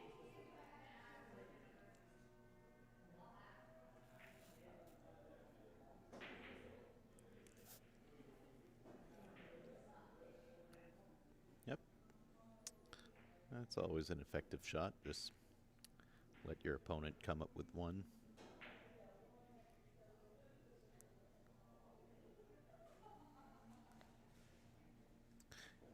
Yeah, you're right, Hunter. Wasn't much value in trying to make a crazy shot on the 1 if you can't get shape on the 2.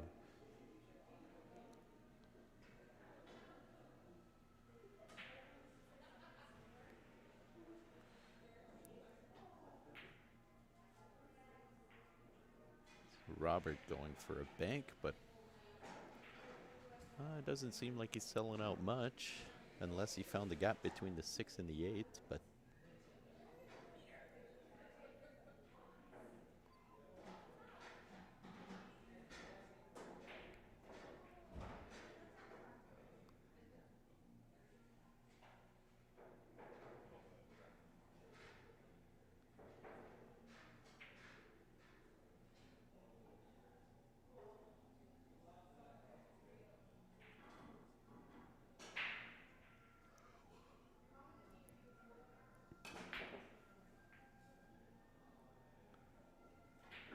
well,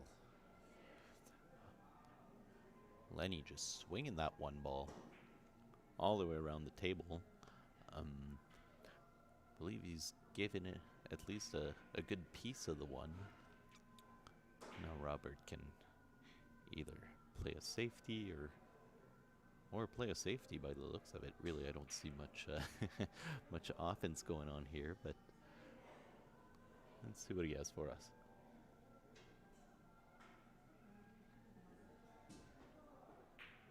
Yep. Definitely the shot. Didn't get exactly where you wanted. So Lenny with another long shot.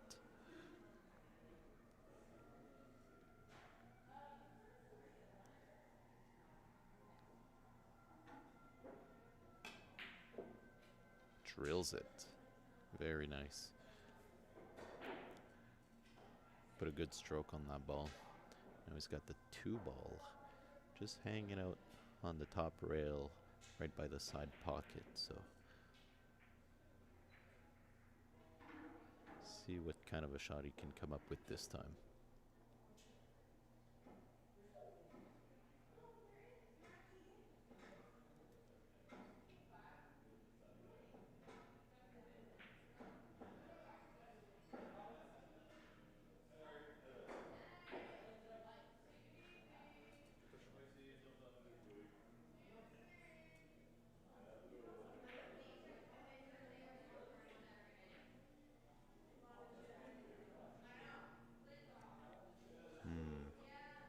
Just tried to get the cue ball to go probably behind the 3 and the 8 ball.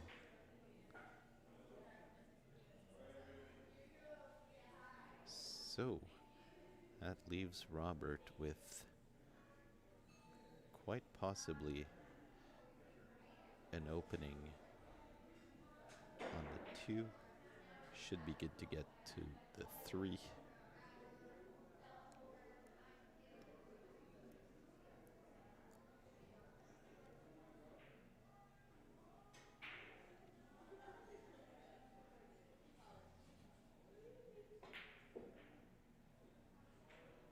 What a nice shot. Noticed he's really good at swinging the cue ball around like 3 rails to get his shape.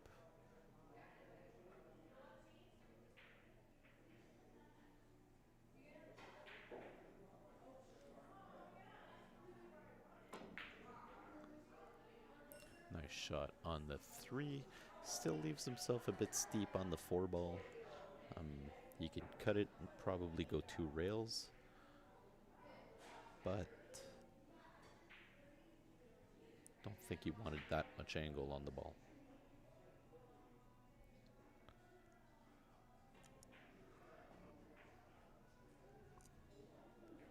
Ooh.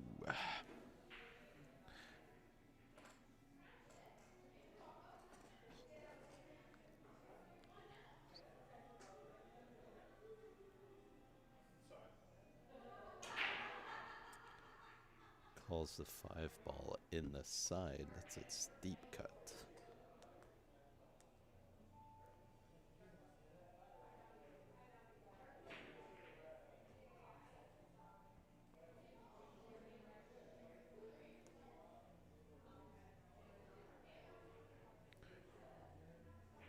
Managed it nicely, you know, just made the ball, didn't overrun it. Still has a decision to take on that 6 ball, but overall things aren't looking too bad for Robert.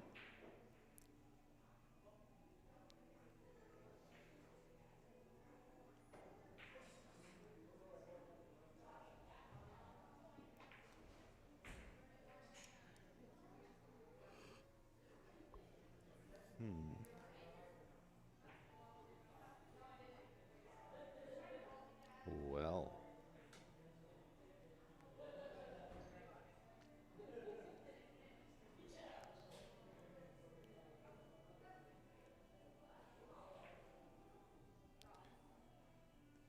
nice to make that ball in the side.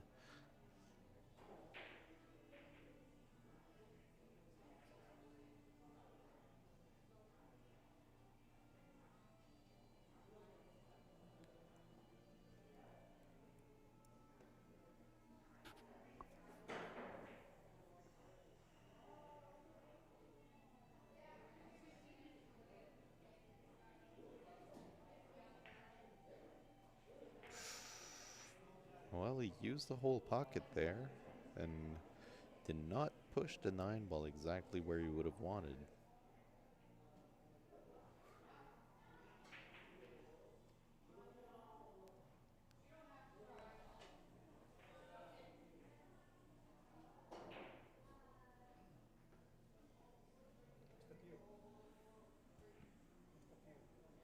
The cue?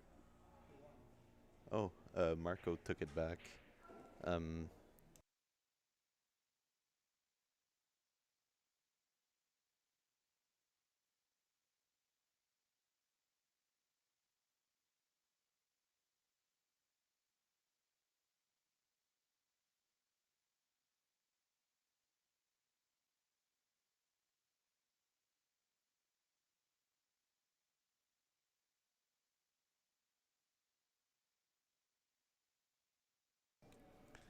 Alright.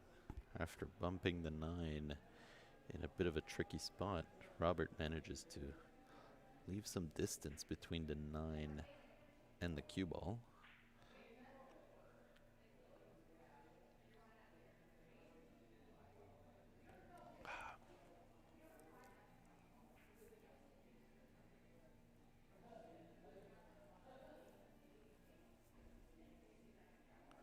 Definitely a tester.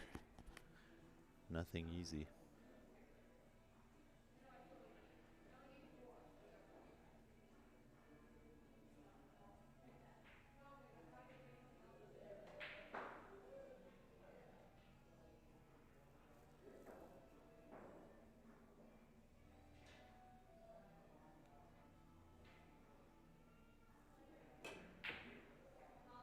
Ooh. Lenny going all out on the bank. Trying to swing it straight back. Did not get there. Hit it a little too firm and shortened the angle off the bank.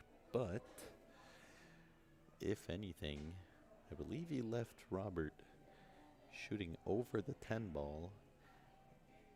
And that side pocket, not saying it's impossible, but I don't think it's a shot anybody would want to shoot.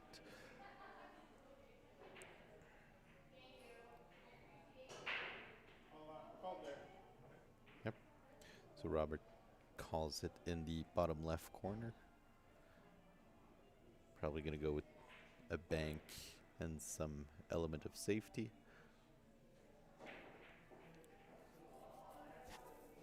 I like the idea. It's not a bad shot. Even if you make it, let's say in the top left, position's not easy, so.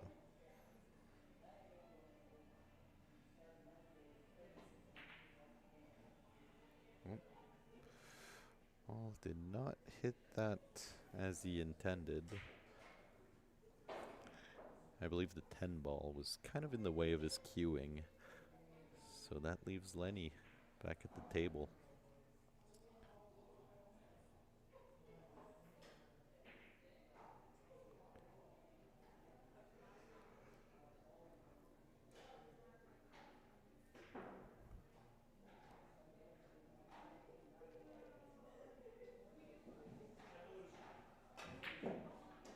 What a stroke.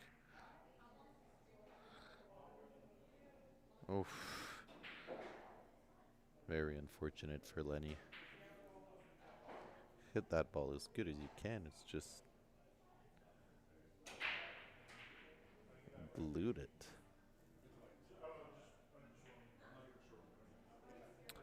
I believe they're going to try to get a ref involved just to make sure that the hit is good depending on what Lenny's doing.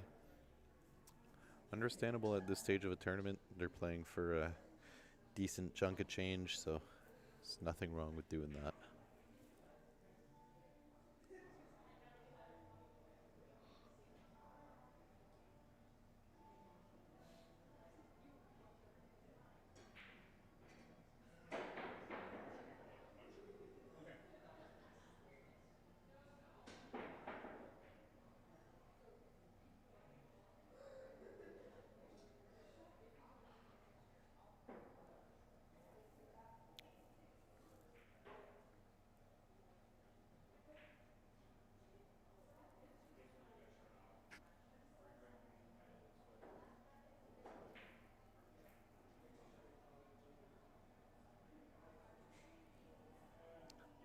I'm not even sure what I do here, to be honest.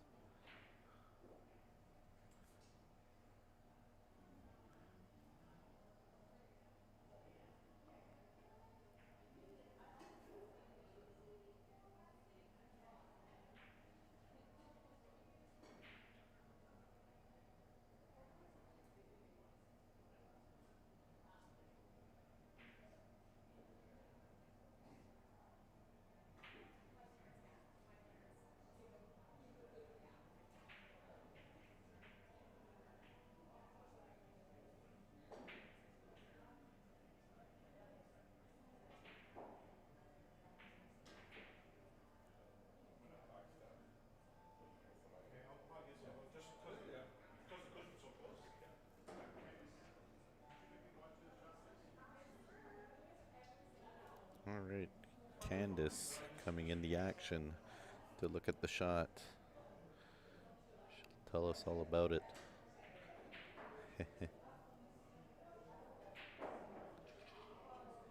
Just make sure we avoid a double contact or yeah, just simple little hit like that. You're giving out a shot, but realistically, what else do you have?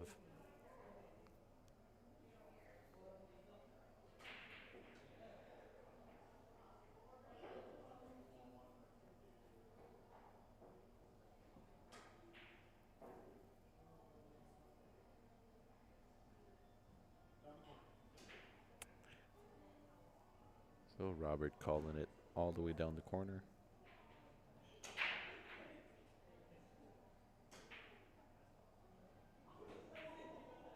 Ooh. Not the result you want. Just hit the point of the side pocket.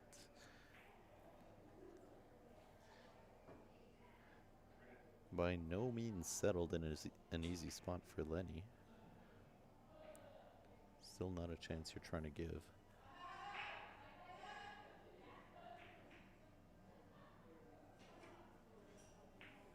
Right. Is that cue ball good? Yes, that's a beautiful shot by Lenny.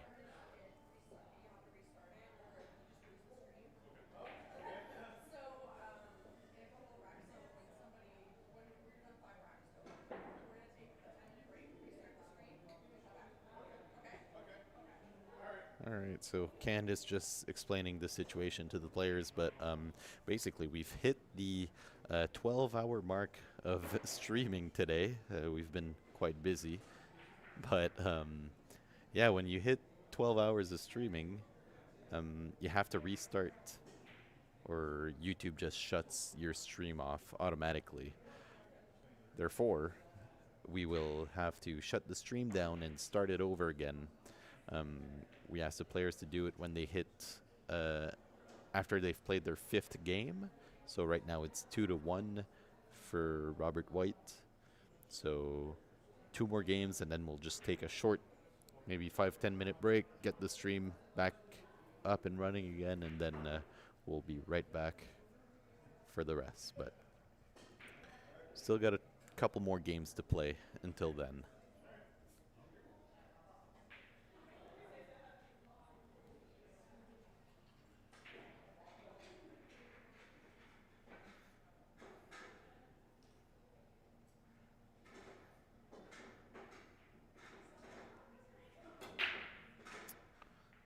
Lenny with the break. 1, 2, 3, 4, 5, 6, 7, 8, 9. 8 ball just trickling down. My God, it went on a journey to get to that pocket.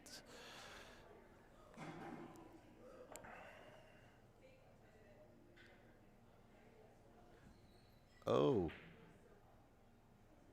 Right, Jill. I will let Candace know and see what she wants to do.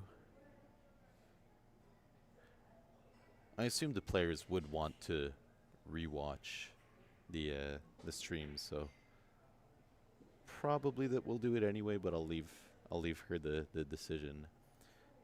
And the commentator is Strickland, yeah. God damn. No, Fred Lantang from Moncton.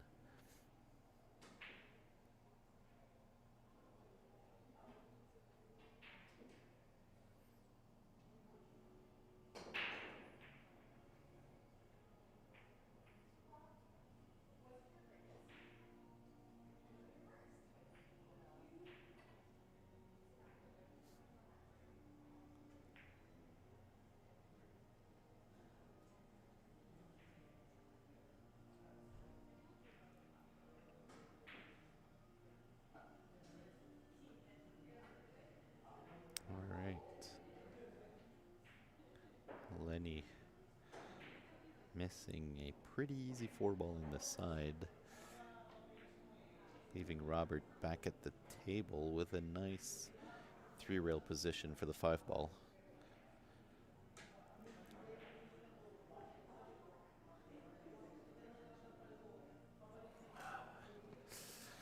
Six is in a bit of a cluster. Definitely some planning to do for how you want to get around those balls. Looks like he's trying to get underneath it. I assume for the side or maybe for a cross-side bank.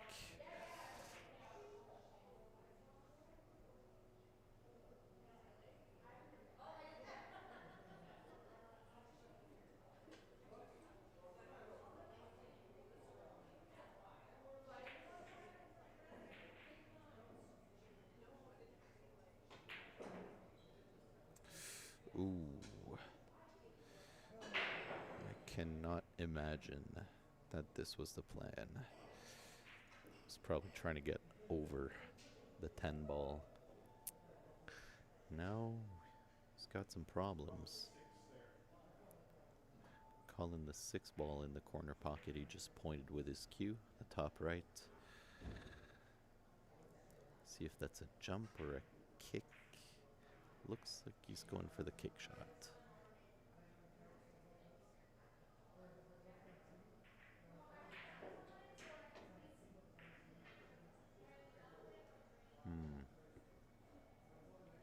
All right. Lenny back in business.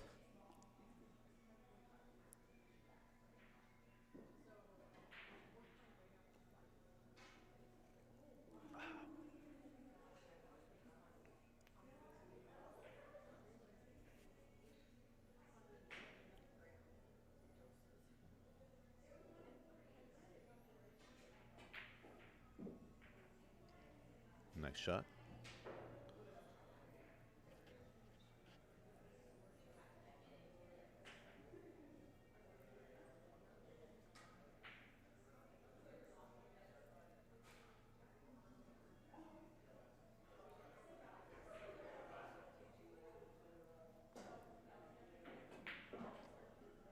All right.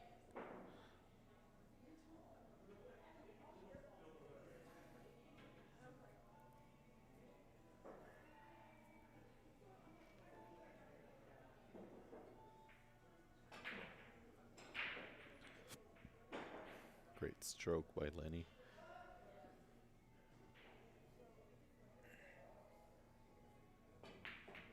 Yep. Back to even. 2-2.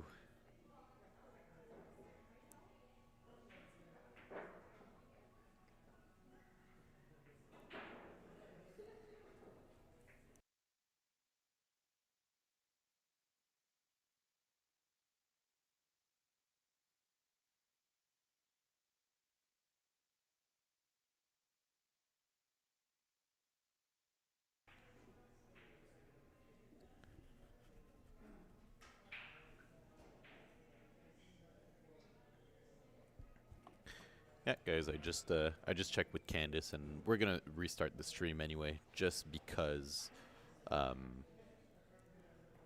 it'd be nice for the players to have the finals, even though, like, you know, bit unfortunate to have to restart it, but figure it's probably a better outcome if the guys want to, in case there's a crazy shot or something that they'd want to go back to watch.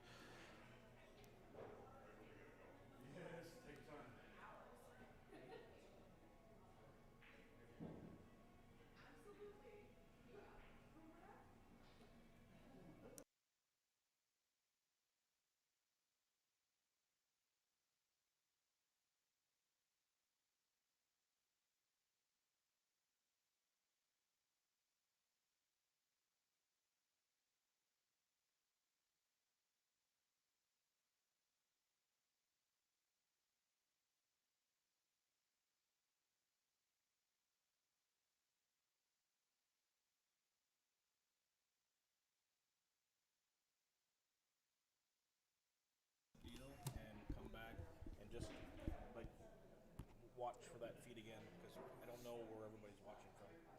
Right. So yeah, we're gonna do the we're gonna stop the recording right now, stop the stream so that we can start it over again and keep the recording of the matches. So if everyone wants to just come back right after, it's easier if you subscribe, and then you can always just find Rob Sikel on YouTube quite easily from there. So yeah, we'll just take like a little 5-10 minute break while we do that, and we'll be right back. Thank you.